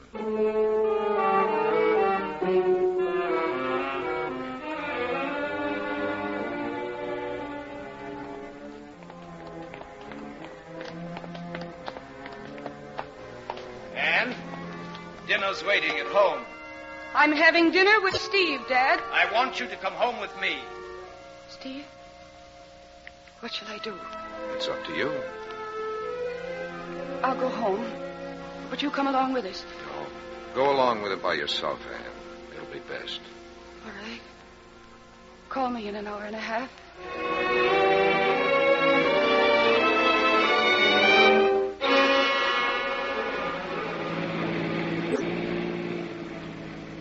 I'm sorry. I'm sorry I struck you, my dear. Forget it, Dad. I don't know why I did it. A long time ago, when your mother was alive, I used to tell myself that I could make her behave if I were to strike her just once. I got so I would pray for the strength to hurt her. But I never did. I would always stop with just my fist clenched. Maybe that's why I hit you. I'm sorry. Is it all right now? What about Steve? I'll try, Anne. I'll do my best. Dad, do you mean that? Yes, I do. Not like before. This time you're serious? Yes, Anne. No more trouble? No. Dad, this is important to me. You've got to help Steve and me. You can see that I'm in love with him, can't you?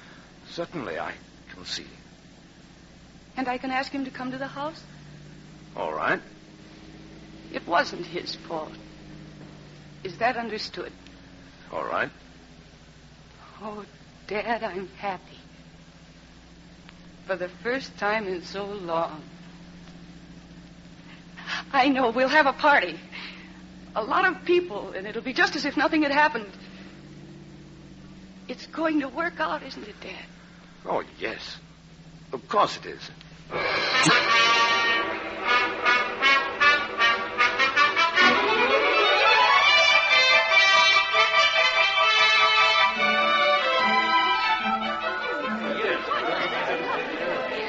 Well, what's the matter with you, Bennett Kimball?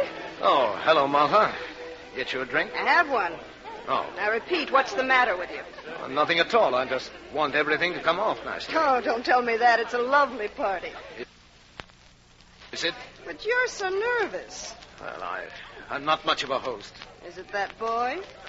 Lafarge? Yes, Lafarge. Why should he make me nervous? Why, indeed. Now, look here, Martha. Now, look here, my eye. It's obvious they're in love with each other, and it's time you learned that the heavy father always looks like a fool. Well, if I'm such a fool, why bother to talk to me? So that you'll stop being a fool. He makes Anne happy. He can't. Why, Bennett. Now, look, Martha. Don't talk about things you don't understand. You just don't understand. Sounds to me as if he's making her very happy. I tell you, he can't. You don't understand. If I don't understand, it shouldn't be difficult to explain to me. Why not tell me the trouble? As a matter of fact, I think I shall.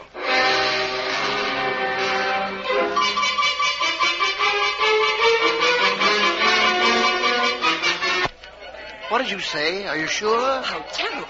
Can I turn around now? Talk about something else. He's coming this way. Who told you? I feel absolutely sick. Do the Eckharts know yet? Let's go, John. I don't think I can stay here another minute. Poor Anne.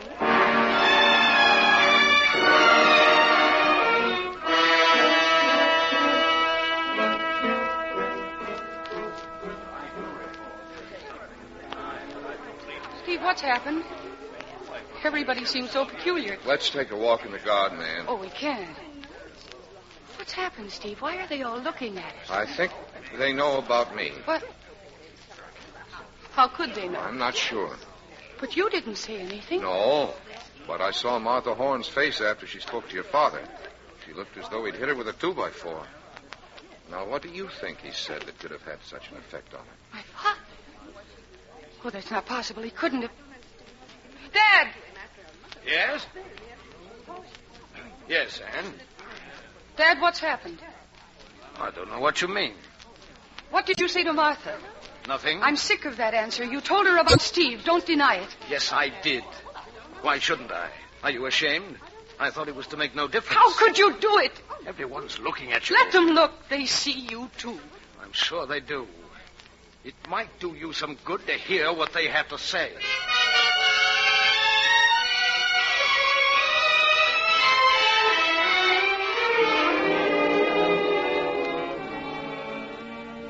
Well, everybody's gone. The party's over. I'll drive you home, Steve. Well, there's no need. I can walk. Please, let me drive you. Then we can have dinner. Why prolong it, Anne? It's over, and you know it. It deserves to be prolonged a little. If it's over, let it be over, here and now.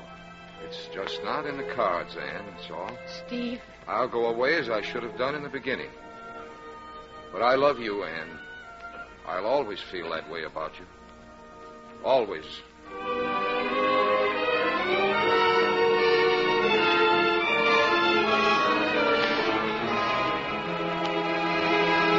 Dad, I must talk to you. Look at me. I'm looking at you. You did this deliberately. If you mean that I knew what I was saying when I told Martha about Steve, you're quite right. Why shouldn't I speak to Martha about something that's so important to me? I wanted her advice. And you picked a garden party as the proper time. You knew the effect it would have. I admit that I wasn't surprised. Frankly, I was relieved that everyone had the same reaction that I did. I was beginning to doubt that I was right. If I had been wrong, I would have been only too glad to know about it. Anyway, people had to know sooner or later. You did it to hurt me. And you succeeded. You and I made a bargain, my dear, and I lived up to my part of it. You've no cause to be angry with me for the way other people act. It's not my fault. What right did you have to tell them? I'll get it. Hello. Hello, Anne, dear. Sarah Hollingsworth. Yes, Mrs. Hollingsworth, how are you? Don't worry about me, my dear. You're the one. How are you? Very well, thank you. I'm sorry I wasn't able to be there this afternoon. I've just called to tell you that you have all my sympathy. I just this minute heard the ghastly news about what happened at your party. What news? I don't know what you're talking about. About that horrible young man. At least half a dozen people overheard what your father said to Martha Horn. But Mrs. Hollingsworth... Don't worry, my dear. If I'm picked to sit on his jury, I'll know... Jury? I think you'd better explain. I'm sure I don't know what there is to explain, child.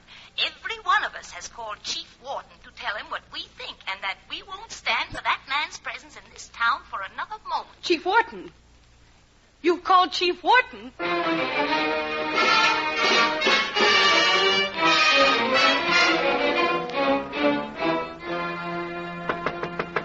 Coming. Mr. Lafarge. Why, Chief Wharton. Hello there. You remember me? Everybody knows the chief of police. I guess that's right. Well? May I sit down? Yes, sit down, of course. Thank you. I'd better start by telling you what I should have told you 12 years ago. Yes? I made a thorough investigation of this case within 6 months after Mrs. Kimball died. I was almost certain that you were the one who was responsible. Circumstantial evidence pointed straight to you. Nevertheless, I had to check everything else. Only no one had any reason anymore to want the woman dead. Any more? What do you mean? I mean that she had agreed to remain with her husband on his terms, not go off with Hudson. Yeah, but I suppose you didn't know about that. I know that she was involved in some way with Hudson. And she'd agreed to give up Hudson and stay with her husband. How could Kimball make his wife stay with him? Kimball was within his rights. He refused to allow her to take the child. He said that if she deserted him, he'd sue for divorce and get custody of the child so that the mother wouldn't see her again. And he had the law on his side. What makes you think that she and Hudson wanted the child at all? I know they did. I spoke to Hudson. He even showed me letters from Mrs. Kimball. She loved her daughter and planned to take her with her. In fact, she was so attached to the child that the threat of losing her forced Mrs. Kimball to give up the whole thing. You think that's true? Well, the records are still at City Hall. I have both Mrs. Kimball's and Hudson's letters on file. But getting back to my original point, there was no reason to mix up a child's life in all this, your life. So I asked Kimball's permission to drop the whole investigation, even though I was certain you were responsible. And that's how it's been until today. But this afternoon, the story got out. Now there's feeling in this town against you. Well, what am I going to do? You can pay back the favor I once did you. Leave town on the next train. I'll leave, don't worry. But before I go, I want to take a look at those records, those letters. Is that a bargain? It's a bargain. I'll take you down to City Hall.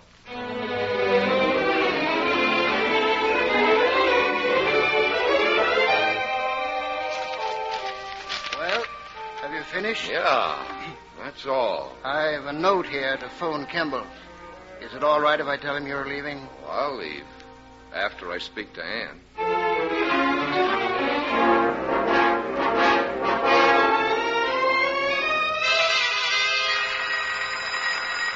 I'll get it, Dad. No, my dear, I'll get it. Hello? Mr. Kimball, Chief Wharton. Yes, Chief. Find out where Steve is. You called me earlier? Yes, I wanted to know about that Lafarge boy. Well, don't worry. Nothing's going to happen. He's leaving on the next train. You can consider the case closed. Good. Glad to hear it. Just a moment, Mr. Kimball. Hold the wire. What about Steve? Hello, Mr. Kimball. This is Lafarge. Yes? I'd like to speak to Ann. Well, thank you, Chief. That's all I wanted to know. Mr. Kimball, I've got to talk to her. Goodbye, Chief. I'll be in touch with you. But, Mr. Kimball... That was Wharton. There's nothing to worry about. The case is closed. Steve's leaving town. Where is he now? Wharton didn't say. Steve sent no message? No. No. I guess I didn't really think he would. Oh, you poor darling. What can I do? Nothing, not a thing. We'll go away, darling, far away, where we can forget this whole business. Wouldn't you like that? I suppose so. Why don't we leave tonight? You go on upstairs and pack, and I'll phone about trains. All right, Dad. We'll have a real holiday together.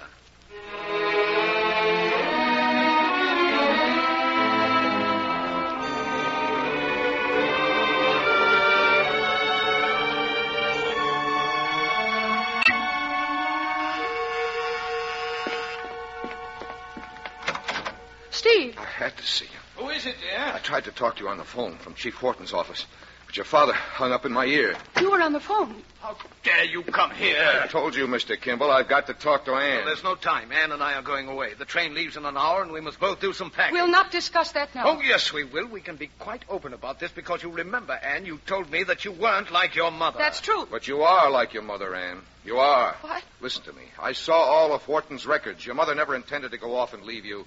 You don't know what your mother's like. Steve, I saw the letters. You only saw the ones your father wanted you to see. Now, look here, Lafarge. I've seen the others. Believe me, Ann, your mother cared more about you than anyone else in the world, including herself. Steve. If you don't believe me, come down to City Hall and take a look at the letters in Wharton's file. Chief Wharton has them? Your mother wouldn't leave without you. And if she left, your father threatened to take you away from her. That's why she stayed here, to keep you. Ann was my daughter. All I had. Then Mother did plan to take me with her. No, she didn't. She said that to bait me. But she did say it. She did. She said 1,000 things. She wanted you with her, Ann. Even Jeff Hudson said that. I've read his letters, too. But I saw Hudson's letters. Not all of them. Did she, Mr. Kimball? Well, the ones she didn't see were full of lies. The ones I didn't see. Oh, why didn't I realize? I kept those letters from you because I knew what kind of woman your mother was. And I'm not the only one who knew what she was. Every man she had anything to do with... Father, don't. Look at her first husband. Look at Sam Buchanan. And how did Sam Buchanan know what she was? You were the one who told him. You told him lies that destroyed her. No, I told him the your truth. Father told Buchanan some story that completely wrecked their marriage. Dad, you didn't. Why shouldn't I have told him? I knew what she was like, what she'd done. Exactly what had she done? Well, she'd married Buchanan. Wasn't that enough? You poisoned Buchanan against her so that you could marry her. But once you'd done that and made her your wife, You hated her. That's not true. I loved her, and she would have loved me in time. No, you hated her. You must have hated her. It was you who killed my mother. No, Anne, no. She was murdered many times, day after day, long before the accident. Steve's arrow. No. Steve. Yes, Anne? Take me away from here. Please take me away. Of course, darling. I've got a car outside. Now, look here, Lafarge, if you think that... Father, I couldn't go on living in this house. No, Anne. You can't leave me. You can't. I am leaving, Father. And I'm sorry. Very sorry. Anne!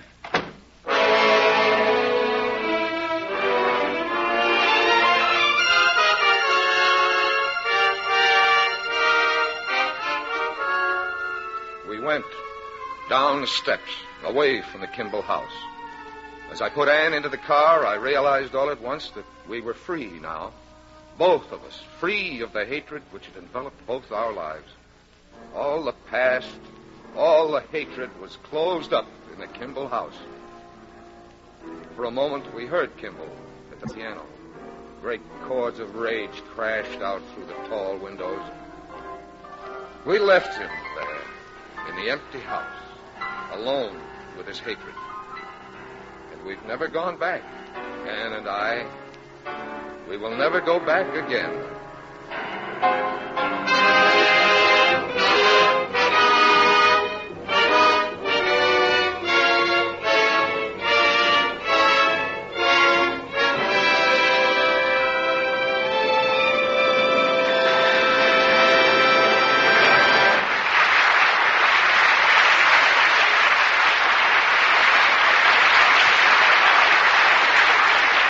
From Studio One at CBS, you have just heard Mr. Franchot Tone, starring in Fletcher Markle's production of The Kimballs by Mitchell Wilson. Another of the world's great stories from radio's celebrated playhouse of dramatic entertainment.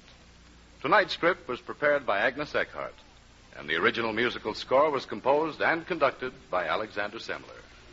Now again, Mr. Markle. May a producer identify the principals in our cast tonight? In the foreground, Steve Lafarge was played, of course, by Mr. Tone. Currently to be seen on the screen in the Columbia picture, I Love Trouble. Anne Kimball? Was played by Mercedes McCambridge. Bennett Kimball. Was Everett Sloan. Martha Horn. Was Miriam Wolfe. Gus Buchanan. Was Ian McAllister. Chief Wharton. Was played by Alan Devitt. Actively assisting were Connie Lemke, Barbara Townsend, and Brainerd Duffield. Next week from Studio One, one of Dashiell Hammett's most graphic excursions into the underworld of 2 decades ago. Its subject, politics and women. Its title, The Glass Key. As for our stars next week, and there are 2, we are fortunate to have the combined talents of Miss Alyssa Landy and Mr. Alan Baxter. We hope you'll be with us. And now until next week, until Alyssa Landy and Alan Baxter and The Glass Key, this is Fletcher Markle with a good night and thank you from all of us in Studio One.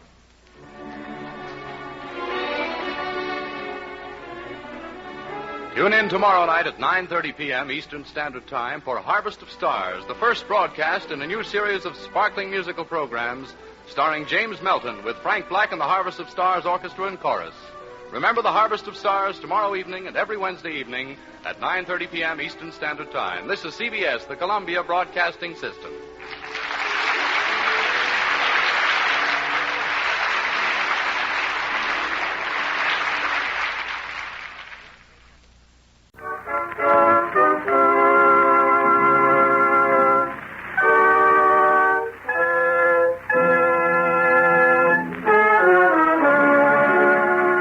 The makers of Campbell Soup present The Campbell Playhouse. Orson Welles produces.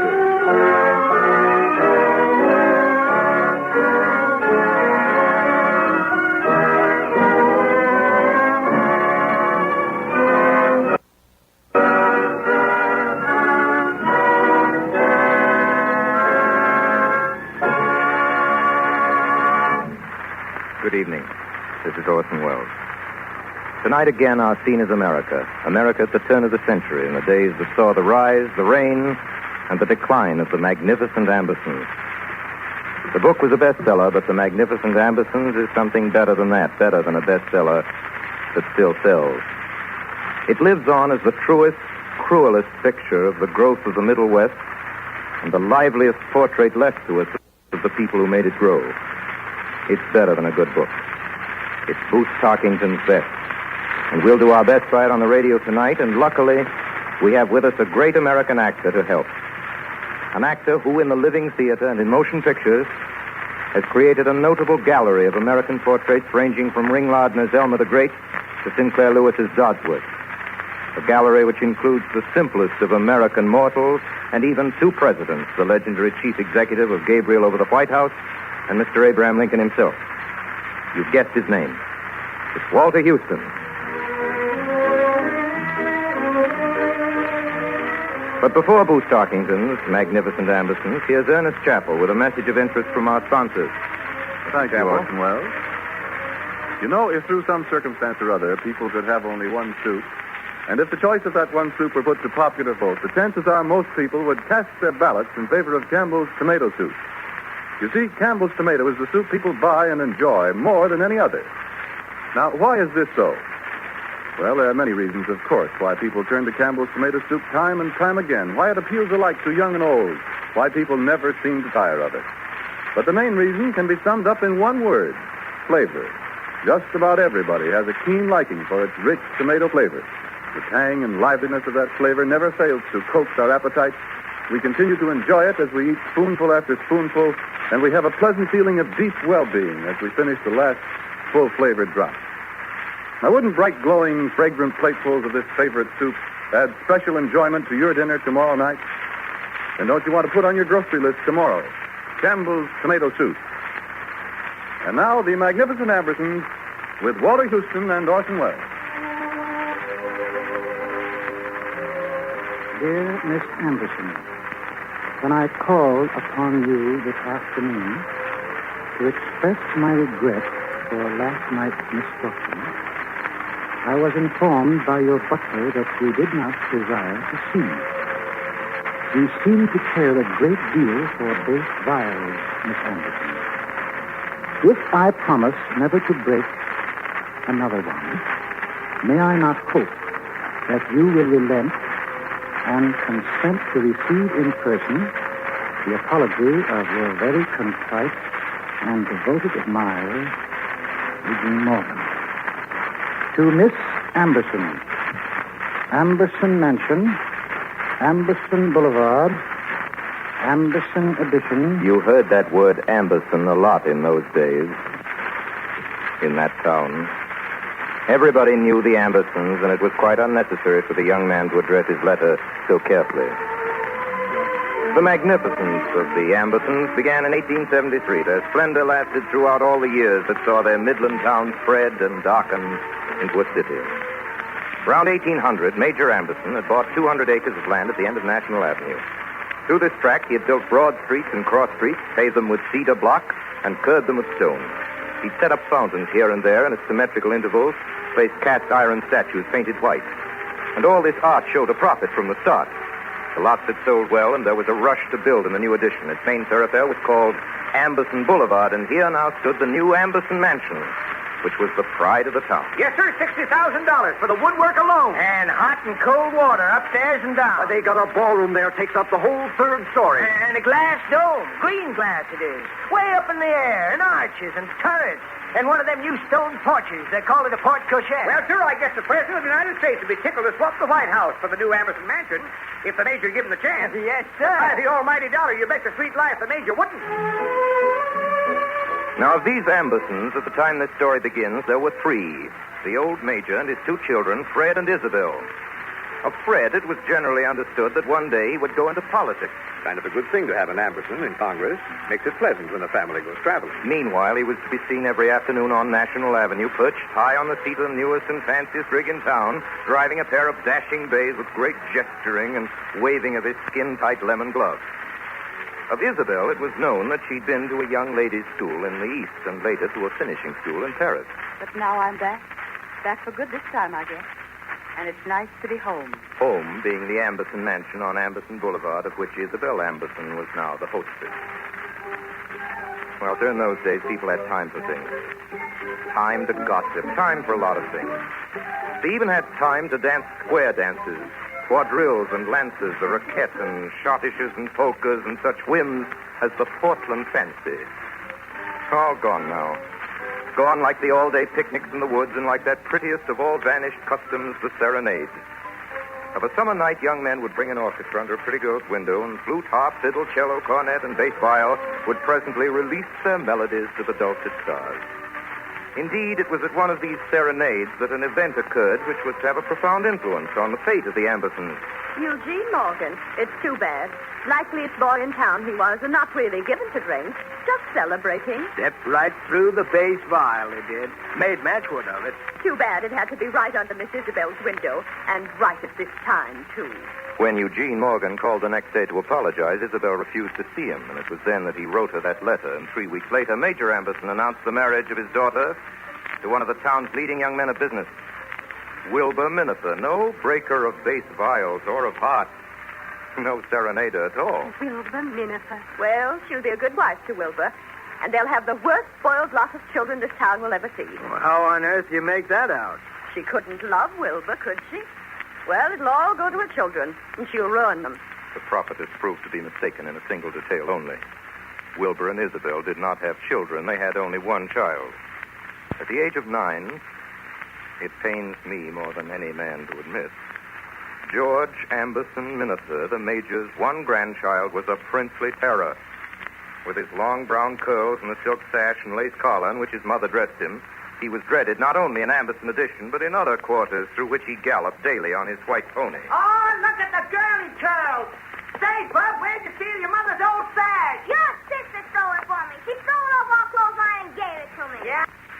You go get your hair cut. I haven't got a sister. I know you have it at home. I mean the one that's in jail. I dare you get down off that pony. Sure, I'll get down off the pony. Whoa, boy. Well, I dare you to come inside that gate. I'm coming. Yeah? Well, I dare you halfway here. I dare you. Hey! Oh, he's killing me! What's going on here? Stop this. And get out of this yard, young man. I said... You stop that. You take your hands off me. I guess you don't know who I am. Yes, I do know. I know who you are. You're a disgrace to your mother. Your mother ought to be ashamed of herself to allow... Shut up about my mother. She ought to be ashamed. A woman that lets a bad boy like you... You pull down your vest, you old billy goat, you. Pull down your vest, lay on your chin, and go to her. George. Yes, Mama?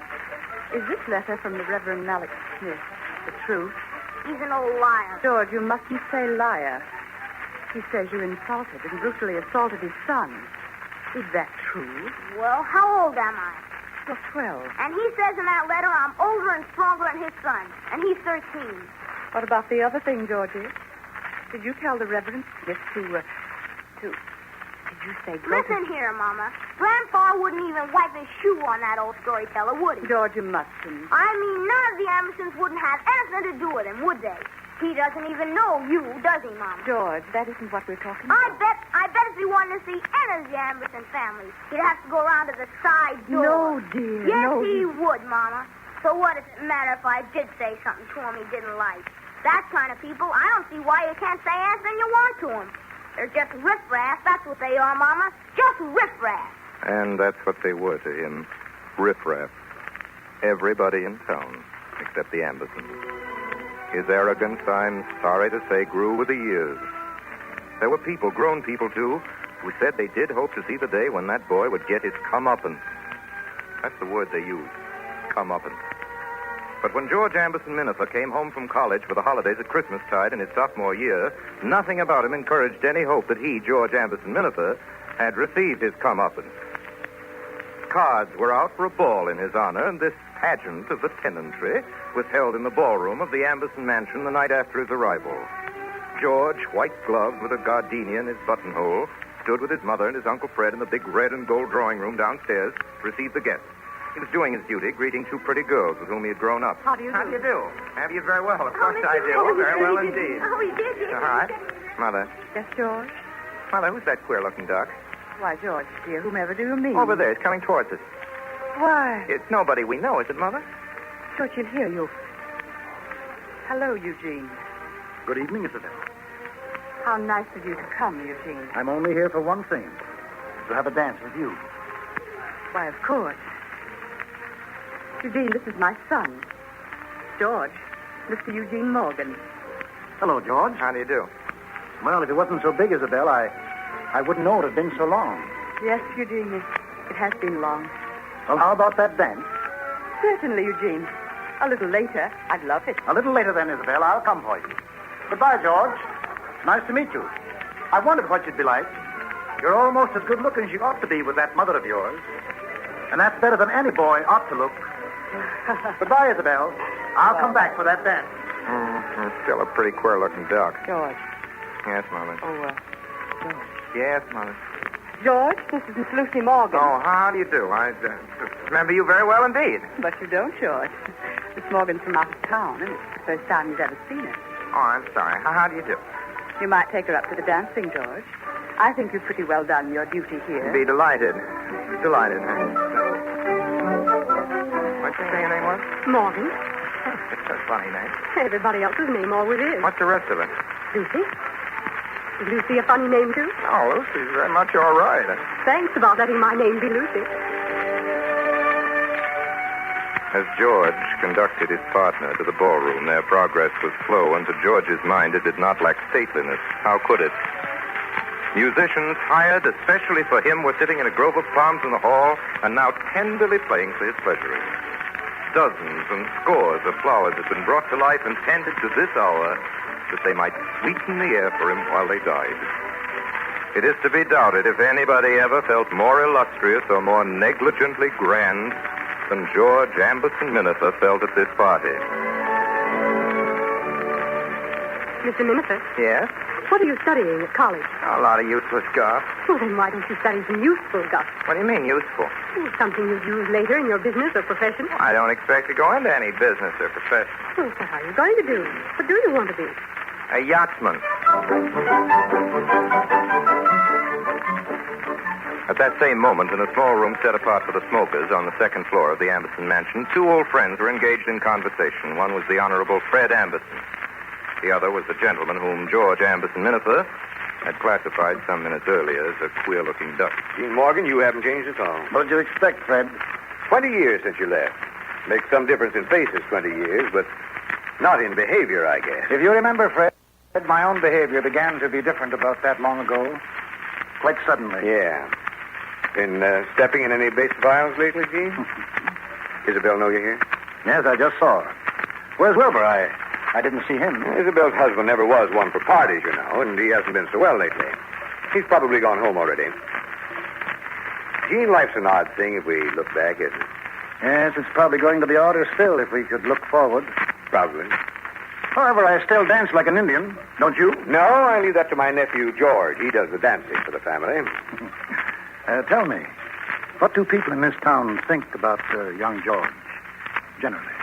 Well, a lot of people that are glad to express their opinions about him quite strongly, too. Yes? What's the matter with him, Fred? Too much Amberson, I suppose, for one thing. And for another, Isabel just fell down and worshipped him from the day he was born. I don't see how she doesn't see the truth about that boy of hers. She thinks he's a little tin god on wheels. I tell you, Gene, she actually sits and worships him. You can hear it in her voice when she speaks to him. You can see it in her eyes when she looks at him. My heavens, I often wonder what does she see when she looks at him. Yes, well, she sees something that we don't see. What? An angel. Tell me, Gene, when you met George tonight, did you see an angel? No, all I saw was a remarkably good-looking fool boy with the pride of Satan and a set of nice new drawing-room manners. No, Fred, mothers see the angel in us because the angel is there. And mothers are always right. Yes, I know what you mean, Gene. You mean that George's mother's always right. I'm afraid she's always been. She was wrong once, old fellow. At least so it seemed to me. No, she... Oh, goodbye, Fred. I'm going to dance. Who will? Isabel, does that surprise you?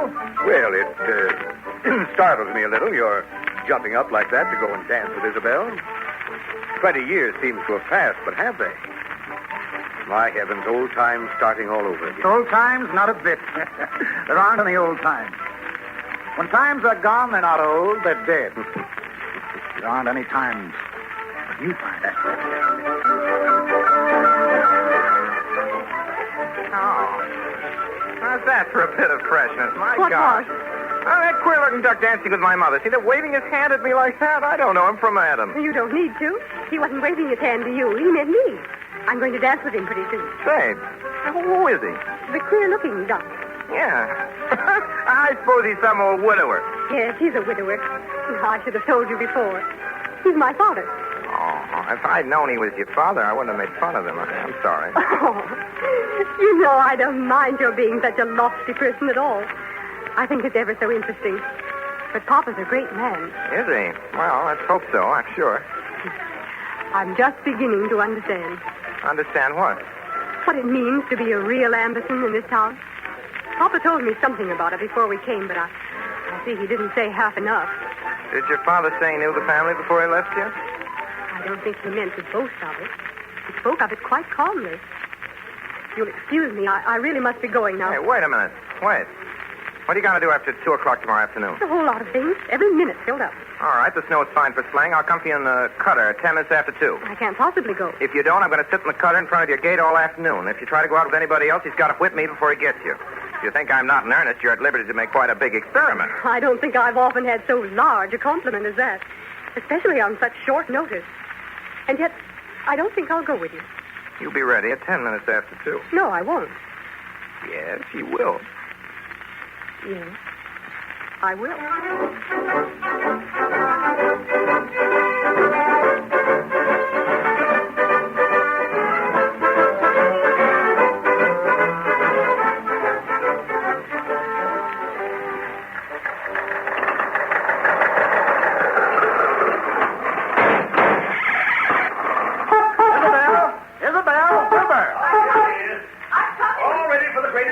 Where's Wilbur?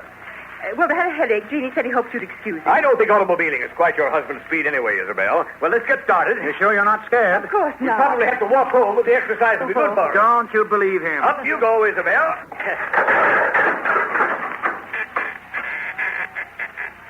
I don't care what you say. I still think it's thrilling. Ready? Here we go. You know what? Jean tells me this chafing dish of his travels 10 miles an hour. Next year, we expect to do 18. By then, there'll be a law forbidding the sale of automobiles, the way there is with concealed weapons.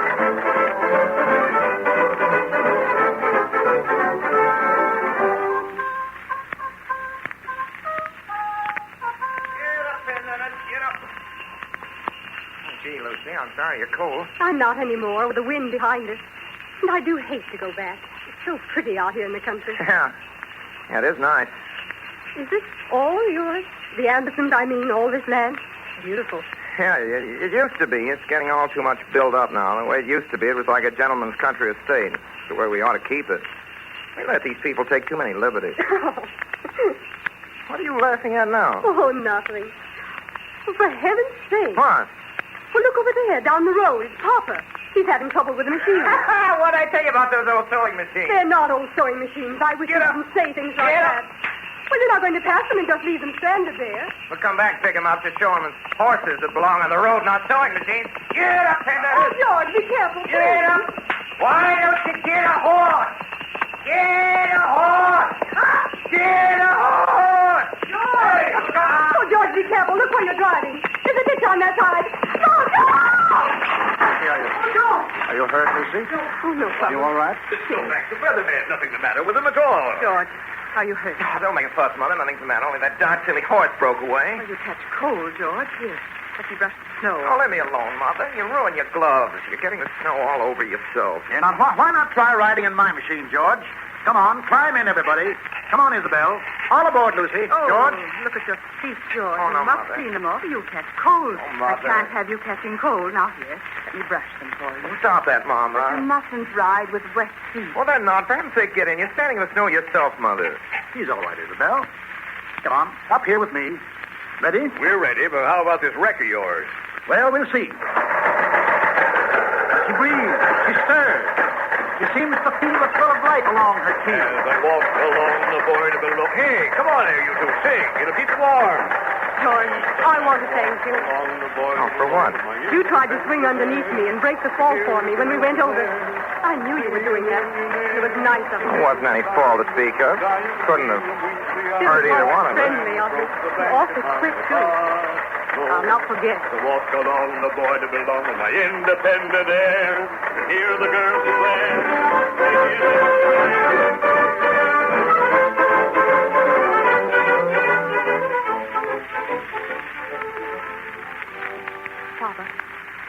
Papa, what makes George never behave like he does? What do you mean, Lucy? He can be so rude and disagreeable and arrogant. Yet this afternoon, he tried to save my life. Wouldn't even let me thank him. I don't understand him at all, Papa. He's sensitive, Lucy. Rather. But why is he? He does anything he likes to without any regard for what people think. Why should he mind so furiously when the least little thing reflects upon him or on anything or anybody connected with him? Yeah, that's one of the greatest puzzles of human vanity, dear. I don't pretend to know the answer. In all my life, the most arrogant people I've known have been the most sensitive. But he's still a boy. There's plenty of fine stuff in him. Can't help but be. He's Isabel Amberson's son. You liked her pretty well once, didn't you, Papa? I do still, Lucy. Oh, she's lovely. Yes, I know. I wonder sometimes.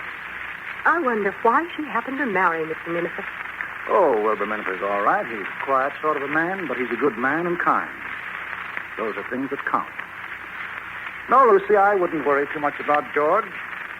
You need only to remember 3 things to explain all that's good and bad about George. 3? He's Isabel's child. He's an Amberson. And he's a boy. Well, Mr. Bones, of those 3 things, which are the good ones and which are the bad ones? All of them.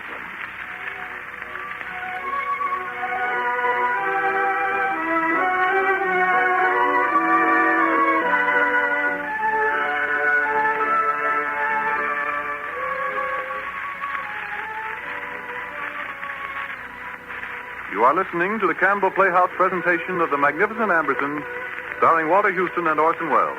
This is the Columbia Broadcasting System.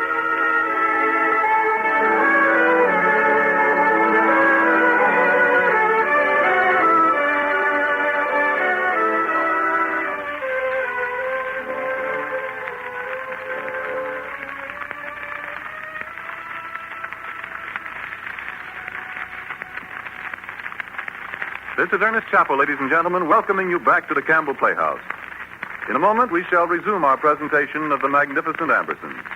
But before we learn more about the ways and the ultimate destiny of this extraordinary Amberson family, I'd like to say just a word about a custom prevailing in some American families, perhaps in your family.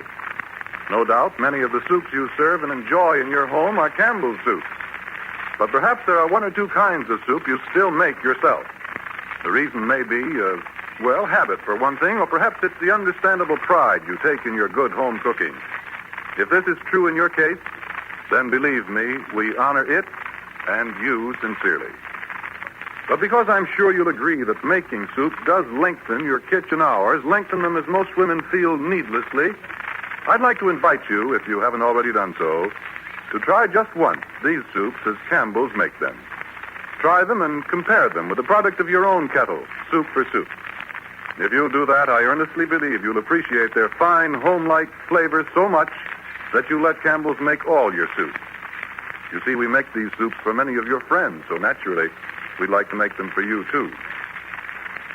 Now we resume our Campbell Playhouse presentation of The Magnificent Ambersons, starring Orson Welles and Walter Houston.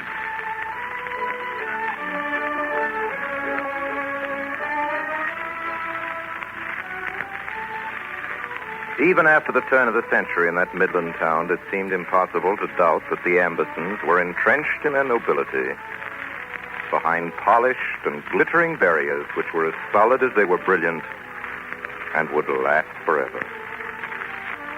And to those fervent souls who continued to hope that the youngest of the Ambersons, George Amberson Minifer, would soon get his comeuppance, the following year, I'm afraid, brought little comfort, or the next.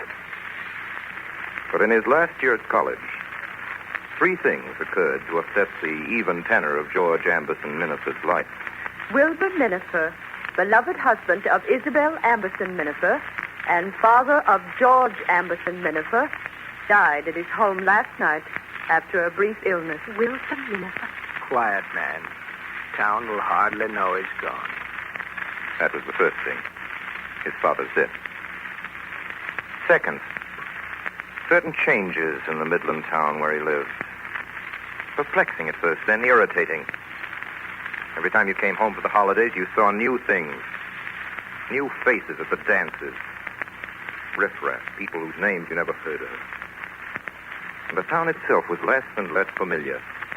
Even in Amberson Addition, there was drastic and tragic change. The first owners of the big houses sold them or rented them to boarding house keepers. Cheaper tenants took their places. Rents were lower and lower, the houses shabbier and shabbier. And not even the Ambersons themselves seemed able to stem the tide. And third, there was a certain subject upon which George and Lucy Morgan found it impossible to agree. Oh, Benedict. Why are you stopping, George? Why don't you go on? Lucy, when are you going to marry me? Oh, not for years and years. Why not? You're too young. Is that the only reason? Oh, I don't know, George. Everything... What about everything? Well, everything is so unsettled. You aren't the queerest girl. Well, what's unsettled? No, for one thing, you haven't settled on anything to do. At least if you have, you've never spoken of it. What are you going to do, George? Well, I tell you, I expect to lead an honorable life. Now that my father's dead, that sort of makes me the head of the family after Uncle Fred. You don't really mean to have any regular business or profession at all? I certainly do not. I was afraid so. I suppose it's your father's influence that makes you think I ought to do something, is that it? No, I've never once spoken to him about it. Never. But you know, without talking to him, that's the way he does feel about it. Well, yes. Do you think I'd be much of a man if I let another man dictate to me my own way of life? Well, George, who is dictating no? I don't believe in the whole world washing dishes and selling potatoes and trying law cases. I dare say I don't care any more for your father's ideals than he does for mine. So if your father would just mind his own business... Take me home, George. Please, take me home at once. If that's the way you want it, all right.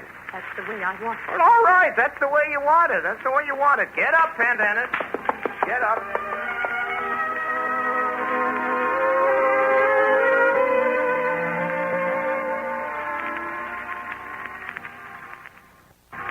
A little brandy, Eugene? No, thanks.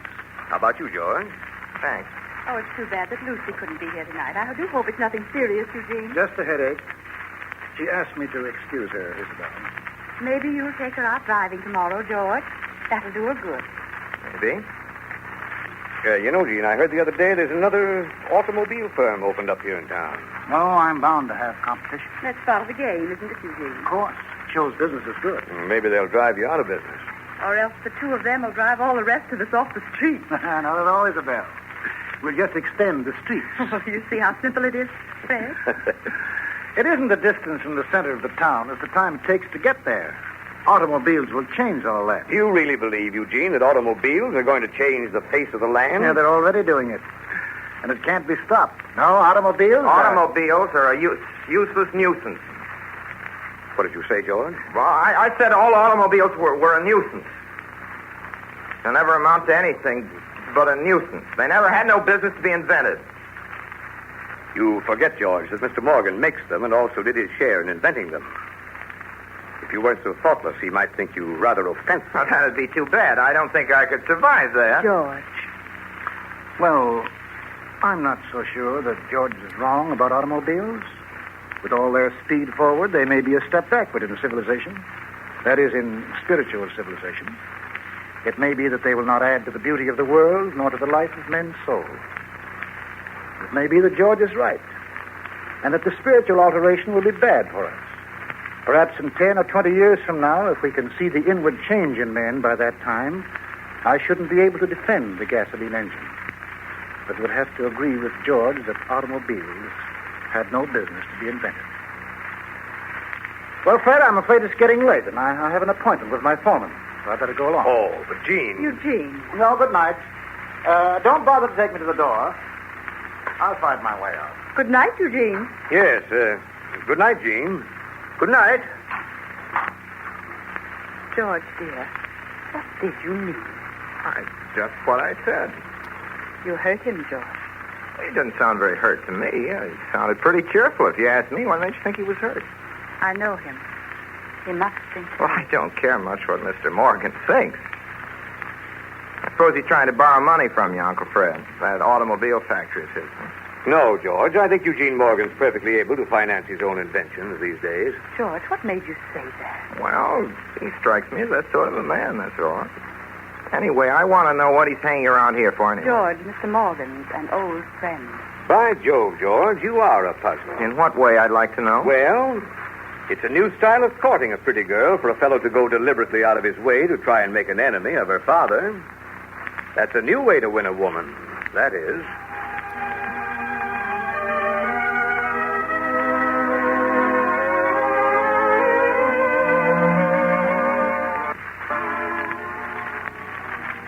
Is there anything wrong, Isabel? You've been so quiet all afternoon. Nothing, Eugene. It's this weather. The end of summer. It's been a very happy summer for me. A few more weeks, we will be gone. There'll be other summers, Isabel. Time changes things, Eugene. And once they're changed, you can't bring them back. Things are like smoke. You know how a wreath of smoke goes up from a chimney? You see it getting thinner and thinner. And then in such a little while, it isn't there at all. Nothing is left but the sky. And the sky keeps on being just the same forever. Things won't change for you, Isabel. You'll always have me and George. It's George that's troubling me, Eugene. Why doesn't he like you? He doesn't have any reason. He says so himself. Well, boys can't help their likes and dislikes, Isabel. I think perhaps he sensed from the first that I cared a great deal about you, even when I was so careful not even to show you how immensely I did care. Gene, I can't believe that. Well, someday he'll have to know how we feel about each other, and I think it should be from you that he learns that. Oh, Eugene. It's only fair to George. Much better that he should hear it from you than from someone else, through gossip maybe. Oh, I know. I know you're right, Eugene. And I will tell him. I tried to tell him last night, only... Oh, Eugene, it's so hard. Let me wait until just before he goes back to school. No, sooner, Isabel. Sooner, for all our sakes, sooner. But it's only such a few days till he leaves. Surely a few days can't make any difference.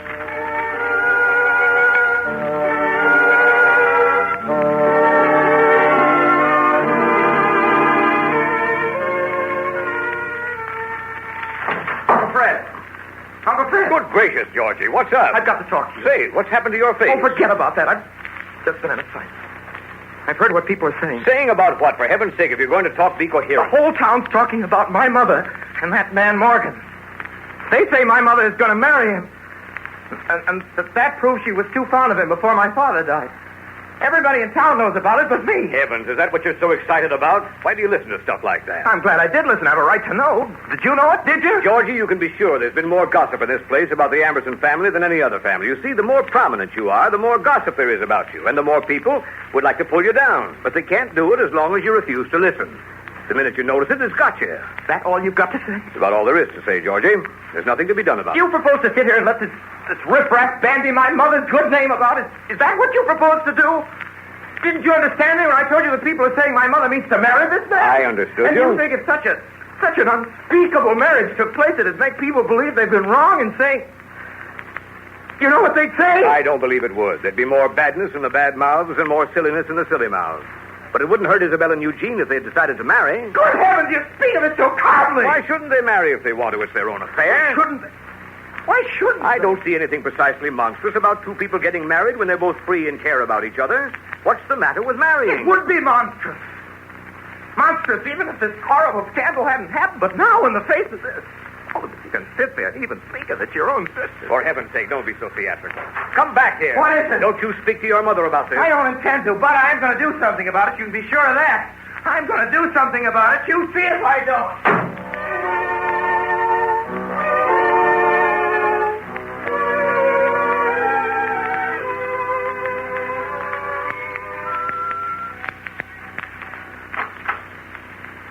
Oh, it's you, George.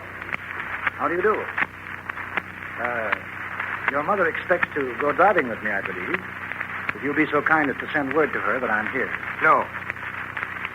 I beg your pardon. I heard you, Mr. Morgan. Said you had an engagement with my mother. I told you no. Well, just what is the difficulty? My mother will have no interest in knowing that you came for her today or any other day. I'm afraid I don't understand. I doubt if I can make it much plainer, but I'll try. You're not wanted in this house, Mr. Morgan, now or at any other time. Perhaps you'll understand this.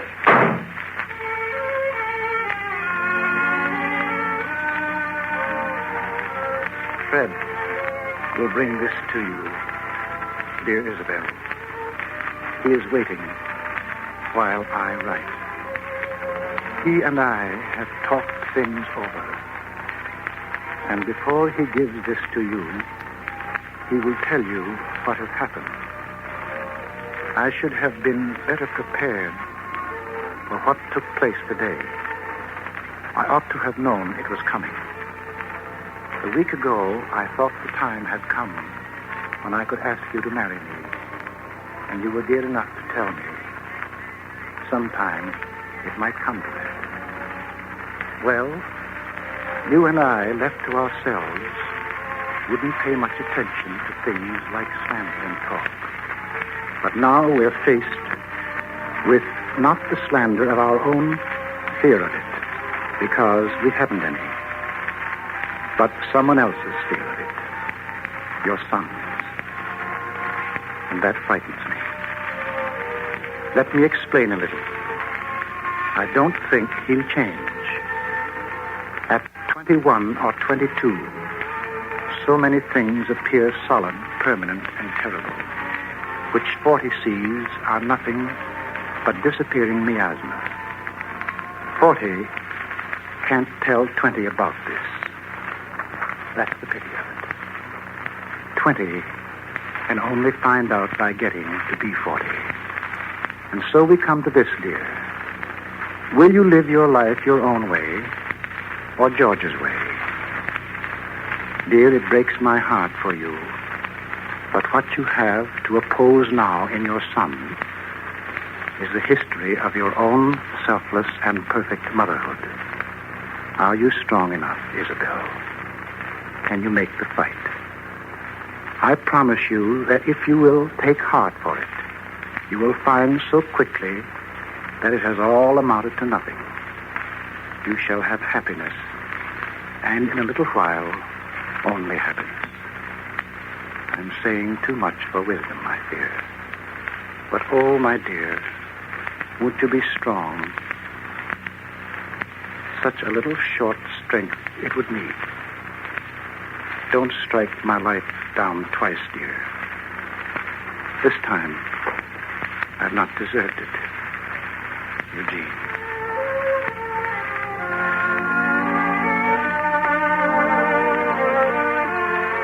Did you read it, dear? Yes, Mother, I did. All of it? Certainly. Simply the most offensive piece of writing that I've ever held in my hand. But, George, I thought...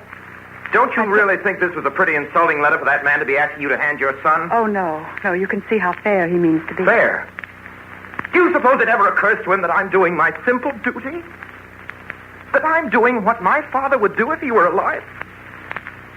He's got my mother's name bandied up and down the streets of this town until I can't step in those streets without wondering what every soul I meet is thinking of me and my family. And now he wants you to marry him so that every gossip in town will say, "There, what did I tell you? I guess that proves it's true." But, George, it isn't true. Is it fair for him to want you to throw away your good name just to please him?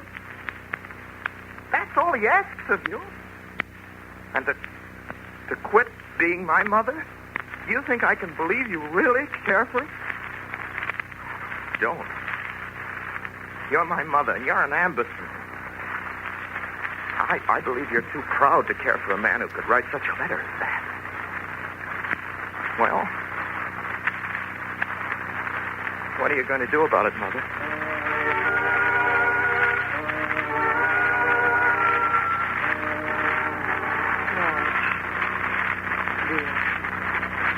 I have been out the mailbox, darling, with a letter.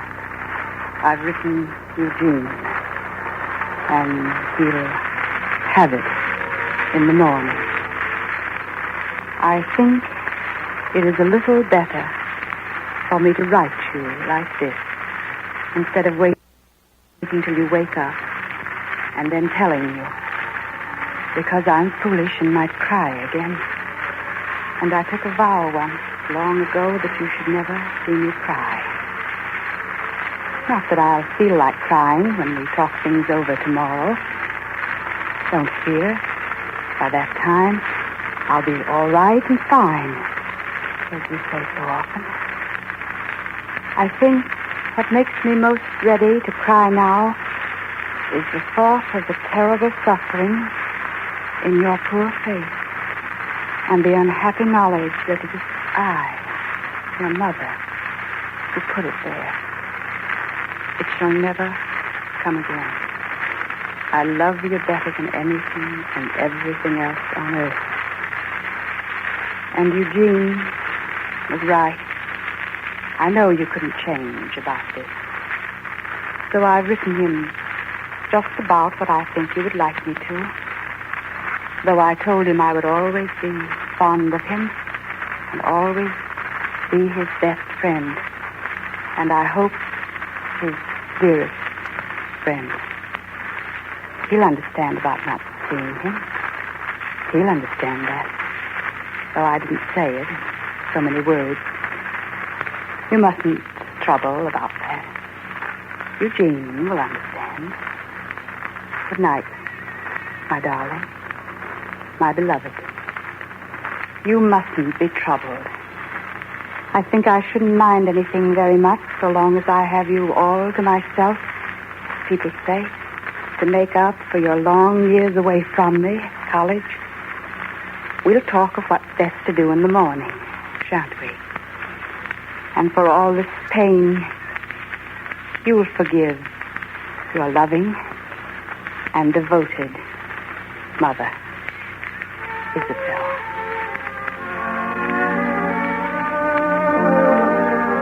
Three weeks later, George and his mother went abroad. Isabel never returned. Nearly 2 years later, a small item tucked away in one of the back sheets of a morning paper announced the death in Paris of a Mrs. Isabel Amberson Minafer. That was all there was. And there were only a few people left in the Midland town to whom either name, Minafer or Amberson, meant anything. Some weeks later, George returned only to learn from his Uncle Fred what couldn't be kept secret any longer. The Amberson estate was gone. What with extravagances, taxes, and the new order of things, suddenly there was nothing left. Well, here we are, Nephew George. All that's left of the Ambersons. Two gentlemen of elegant appearance in a state of bustitude. A few years ago, we wouldn't have thought it, eh? That's how it is. Life and money. They're like loose quicksilver in a nest of cracks. When they're gone, we can't tell where or what the devil we did with them. What are you going to do, Uncle Fred? Oh, don't worry about me in this new world. I'll be contented with just surviving. I'll get a consulship somewhere. An ex-congressman can always be pretty sure of getting some such job. I live pleasantly enough with a pitcher of ice under a palm tree and native folk to wait on me. What about you, George? What will you do?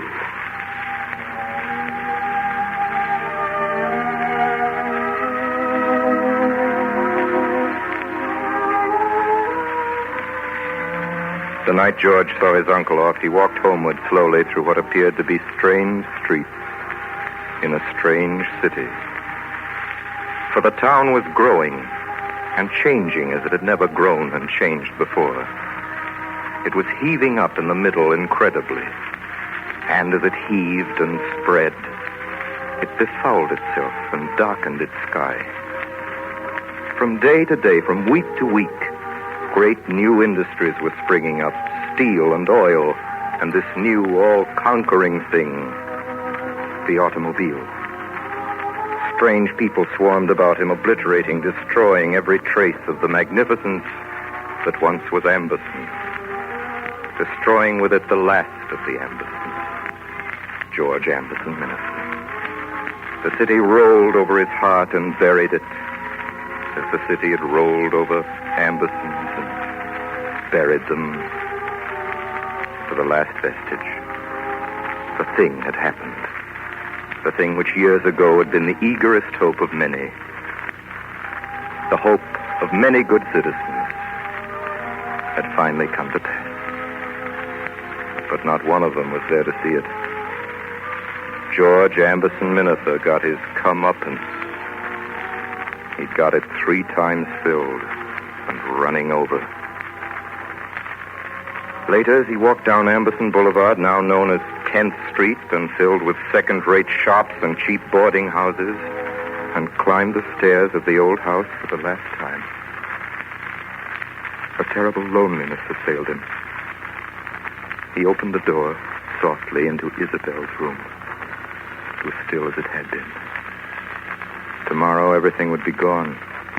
And soon after that, the very space which tonight was still her room would be cut into new shapes by new walls and floors and ceilings. Yet, Isabel's room would always live. For it couldn't die out of George's memory. And whatever remains of that old, high-handed arrogance was still within him.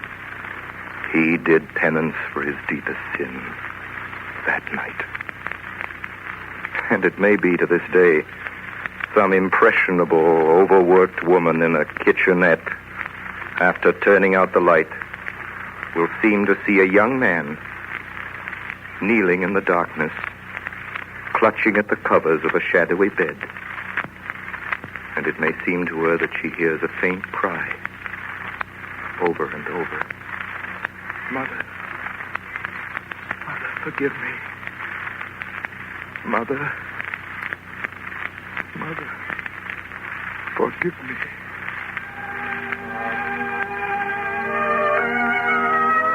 You must have guessed by now who George Amberson Minafer was. Take my word for it, please, that the George Amberson Minafer who was is no more. Papa. Why, Lucy, what brings you downtown this morning? I tried to get you at one of the factories, but no one could locate you. I wanted to talk to you, Papa. Are you very busy? I'm never too busy to talk to you, Lucy. Is something wrong? Yes, Papa, there is something wrong. It's George. George? You mean... Yes, Papa. George Minafer. Well? He's been hurt, badly hurt. He's in the city hospital. Both his legs broken. That's too bad. He was run down by an automobile. An automobile? George Amberson Minafer. Run down by an automobile. Papa, do you know what he's been doing the past 2 years? No. No, and I couldn't honestly say, Lucy, that I'm very interested. He's been working with explosives at the Acres Chemical Company. A dangerous job. The most dangerous job there is. Well, I never thought he lacked nerve, Lucy. You don't understand, Papa. No one else would take the job. He needed work so badly he took it, and Papa, he's made good. He's changed. He's not the old George at all. And now this has happened to him. Well? I want you to go to see him. No, Lucy.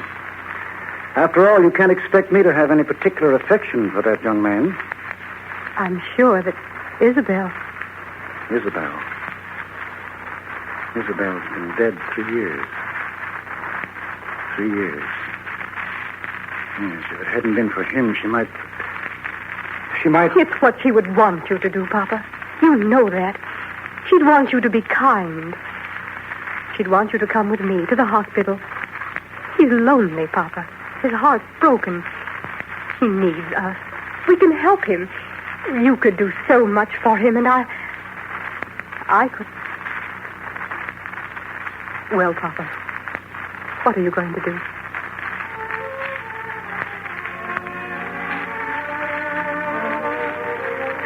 Isabel, my dear, up there in that small, bare hospital room this afternoon, you were by my side. Do you remember, Isabel, that last day we were together? You said that things in our lives were like smoke, and time like the sky after which the smoke vanishes. And I told you that for us, things did not change like that, and we would always be together. You were with me when I walked into that room where your son was lying, with Lucy sitting beside him. He felt you, too. He lifted his hand in a queer gesture, half forbidding, half imploring. "You've come," he said. "You must have thought my mother wanted you to come so that I could ask you to forgive me."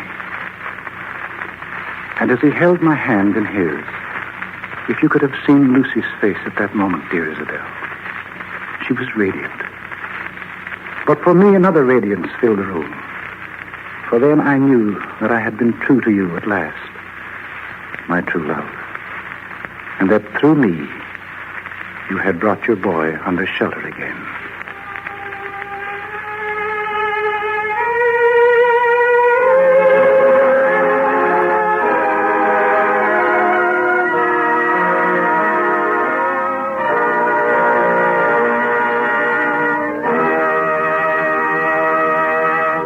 This concludes our Campbell Playhouse presentation of The Magnificent Ambersons, starring Walter Houston and Orson Welles. In just a moment, Mr. Welles will return to our microphone for a brief interview with Mr. Houston. Meanwhile, I'd like to use that moment, if I may, to point out how perfectly Campbell's tomato soup meets the question of what soup to serve, no matter what the occasion. Don't you agree? When you have guests for dinner, for instance, don't you most frequently turn to Campbell's tomato soup? No doubt you often add milk instead of water to make a delicious cream of tomato. Served that way, it has a richness and a luxurious smoothness that fit in delightfully with a gay party mood. It's especially enjoyable, too, when your household is gathered together for a quiet family meal. If yours is a small family and just you two sit down to supper, I'm sure the soup you often choose is Campbell's tomato soup. Yes, it's certainly the soup people enjoy again and again and never seem to tire of. Why don't you and your family enjoy Campbell's tomato soup tomorrow? And now, here is Orson Welles with Walter Houston. Great pleasure, ladies and gentlemen, to welcome back to the Campbell Playhouse a very distinguished actor and one of my favorite guests, Mr. Walter Houston. Thanks, Orson. You know, there's one thing that makes me particularly happy about tonight's broadcast, and that is at the end of the story, you and I, Orson, did finally get together and shake hands. The last time we met, if you remember, you spent 30 years of your life savagely persecuting me. You went so far as to swim after me through the sewers in Paris. I did indeed, and I caught you, didn't I? Mr. Houston, ladies and gentlemen, is referring to our broadcast of Les Miserables last spring. That same evening, Walter, as we were saying goodbye, I remember you announced your intention of spending a few quiet weeks in the north of Scotland shooting grouse. Well, I'm afraid those grouse are still alive. The only shooting that I was able to do this summer was done right here in Hollywood, making Kipling's The Life That Failed. You know, Orson, there's another thing I like about tonight's broadcast. It gave me a chance to play with my favorite leading lady. Will the lady who played Isabel Amberson please step to the microphone? Yes, she is. Good evening, everybody. Ladies and gentlemen, I want you to meet Miss Nan Sunderland. My partiality for this lady is understandable. It would be anyway. But I think our audience would like to hear your reason, Walter, if they don't happen to know it. Well, I wooed Miss Sunderland throughout tonight's script, but lost her at the end. In fact, this is not so in life. You know, in life, I wooed Miss Sunderland and won her. Ladies and gentlemen, Mrs. Walter Houston. Who is hereby invited to come again to the Campbell Playhouse whenever she can. Thanks, Orson. I'd certainly like to. It's been grand. Which invitation, Ann, also extends to your husband. Good night, Mr. and Mrs. Walter Houston. We'll look for both of you soon.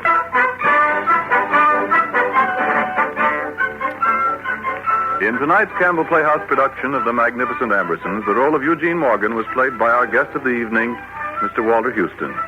Orson Welles was heard as George Amberson Minifer. Nan Sunderland played Isabel Amberson. Eric Burtis played the part of George Minifer as a young man. Ray Collins was Uncle Fred Amberson. The part of Lucy Morgan was played by Marion Burns. Archie Malloch Smith by Everett Sloan. The Reverend Malloch Smith by Richard Wilson. Bea Benedictine was Mrs. Foster.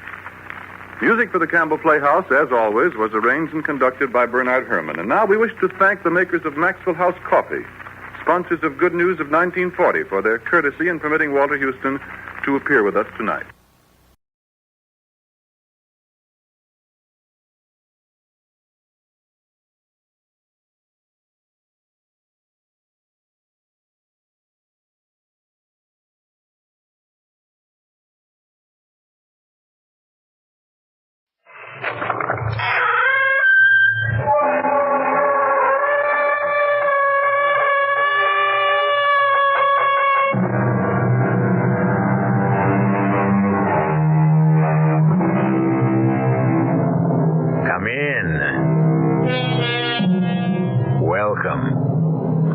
E.G. Marshall. Once again, it's time for that journey through the world's most mysterious landscape, the complex mind of a human being. What does the mirror show you? Does the mirror know more than appears on the surface? How deeply can it probe? Consider a lady named Helen Stewart. Fred! What is it? Tell me, what is it? Look! Look at what? Look at the mirror. What about the mirror? Well, can't you see? I'm not in it. I'm not in the mirror. I've lost my reflection. Fred, do you know what this means? Please, Helen. It means I no longer exist. It means I've disappeared.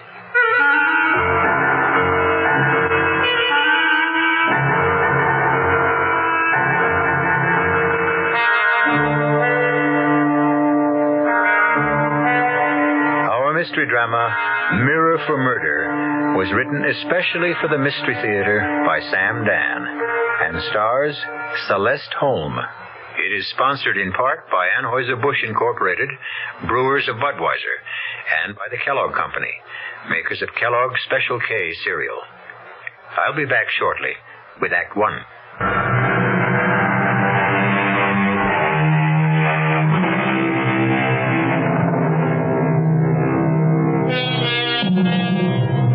Future historians will look back on our times, and they will, of course, give them a name.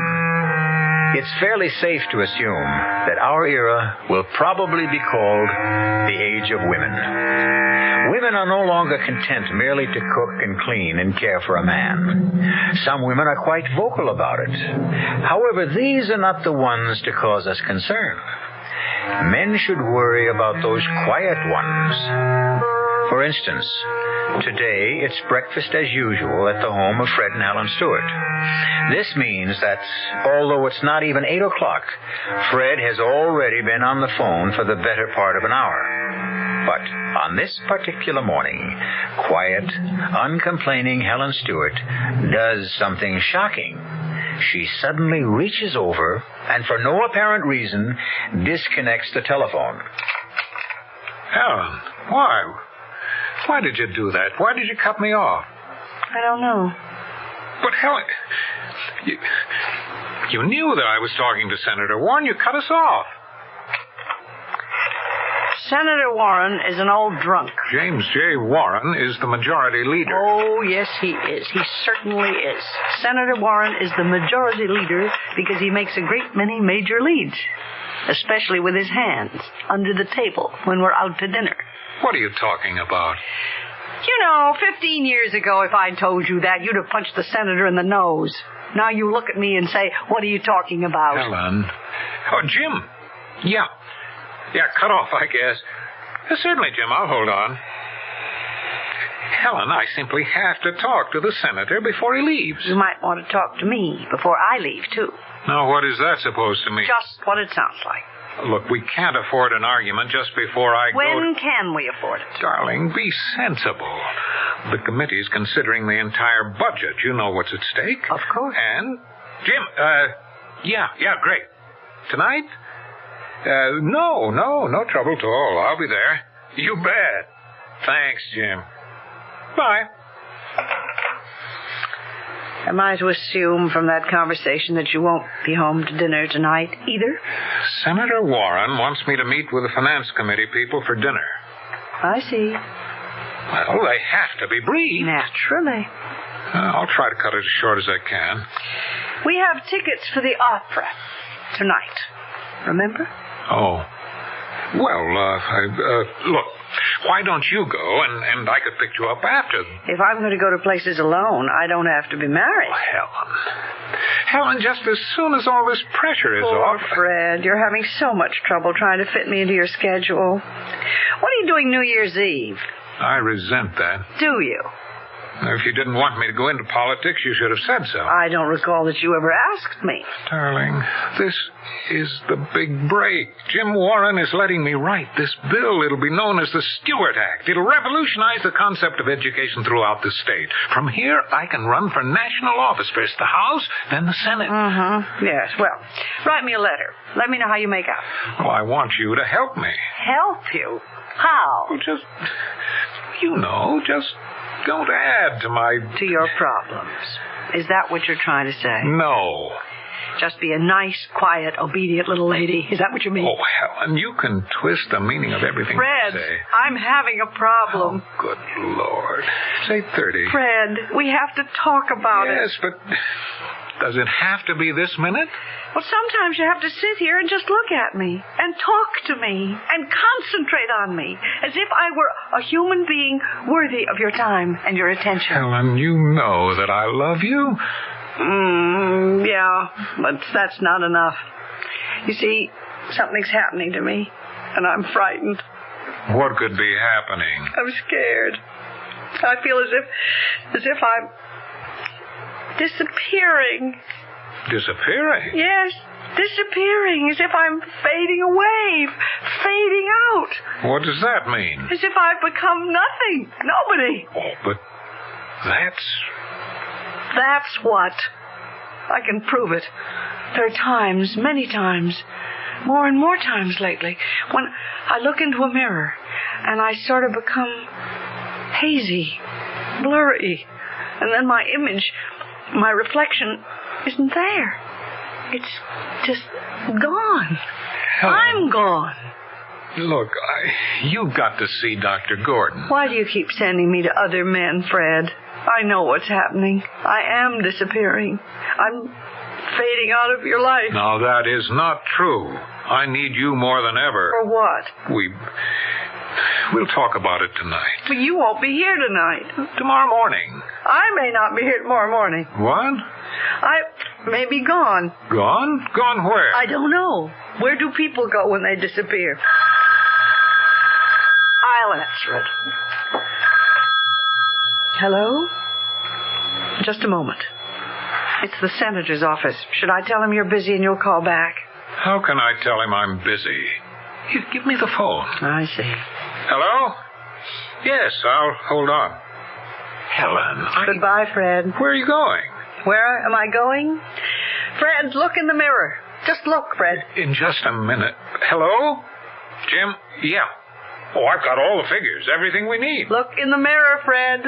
I've disappeared. No, Jim, we've got solid proof. Where did I go, Fred? Where did I go? Please, Fred, tell me what happened to me. Jim, the opposition will simply have to throw in the towel. Nobody can afford to vote against this bill. Fred, where did I go? You can control every single dollar. Fred, I'm going to have to find myself. The voters know whom to thank for it. Goodbye, Fred. Goodbye. Jim, the newspapers will eat it up. How can we possibly lose?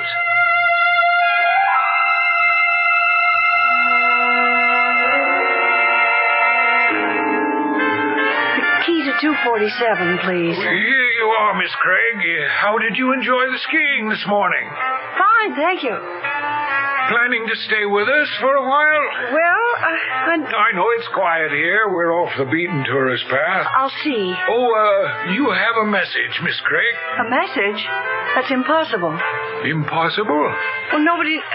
I don't see how anybody... A gentleman asked for you. For me? Yes, for Miss Helen Craig. That's you, isn't it? Yes. He said to tell you that he'd be waiting for you in the coffee shop. Oh, well, thank you. Hello, Helen. How did you know my name is Helen? Well, I've been waiting for you the past couple of days. I didn't know for sure when you'd show, what name you'd use. So I sneaked a peek at the register. Helen Craig, huh? Well, that's as good a name as any. What do you mean you're waiting for me? I don't know you. Of course not. Let me introduce myself. Mike Perry. Please tell me what this is about, Mr. Perry. You know, I never believed the contact would be a dame. This woman's slip thing, it's running wild. Although, a dame is smart, but Who'd figure a day? You obviously have me mistaken for someone else. There's no mistake. You know it, and I know it. But you're playing it right. Cool, okay. We're ready to deal. Once again, Mr. Perry, there seems to be some mistake. Yeah. See, we gotta set up a meet between you and my boss. He's due in tomorrow. He's got the dough and the details. Mr. Perry, please, excuse me. Sure. I may want to talk to you later. You'll be around, won't you? Mr. Perry, please, whoever you are, do be good enough to excuse me. Just a minute. Who is it? Room service. Well, I'm afraid there's a mistake. I mean, I didn't order Compliments anything. to the house. Oh. Let me set this down. Well, thank you. My name's Farrell. Yes? I've been assigned as your contact. My what? Your contact. What's going on? It's safe to talk. I've checked the room out. There aren't any bugs. I don't understand. So you're Rose Temple. I'm not any Rose Temple. You're mistaken. I'm Helen Craig. Naturally, you wouldn't use your real name, but everybody in the department knows about you, and I consider it a privilege to work with you. Please, let me explain. A mistake You're very unorthodox, but you do get results. Well, what makes you think Simple. We knew you'd be contacted by Mike Perry as soon as you got here. I've had Mike under surveillance every minute. Now, Rose... I'm not Rose. You're absolutely right. You'll have to concentrate on your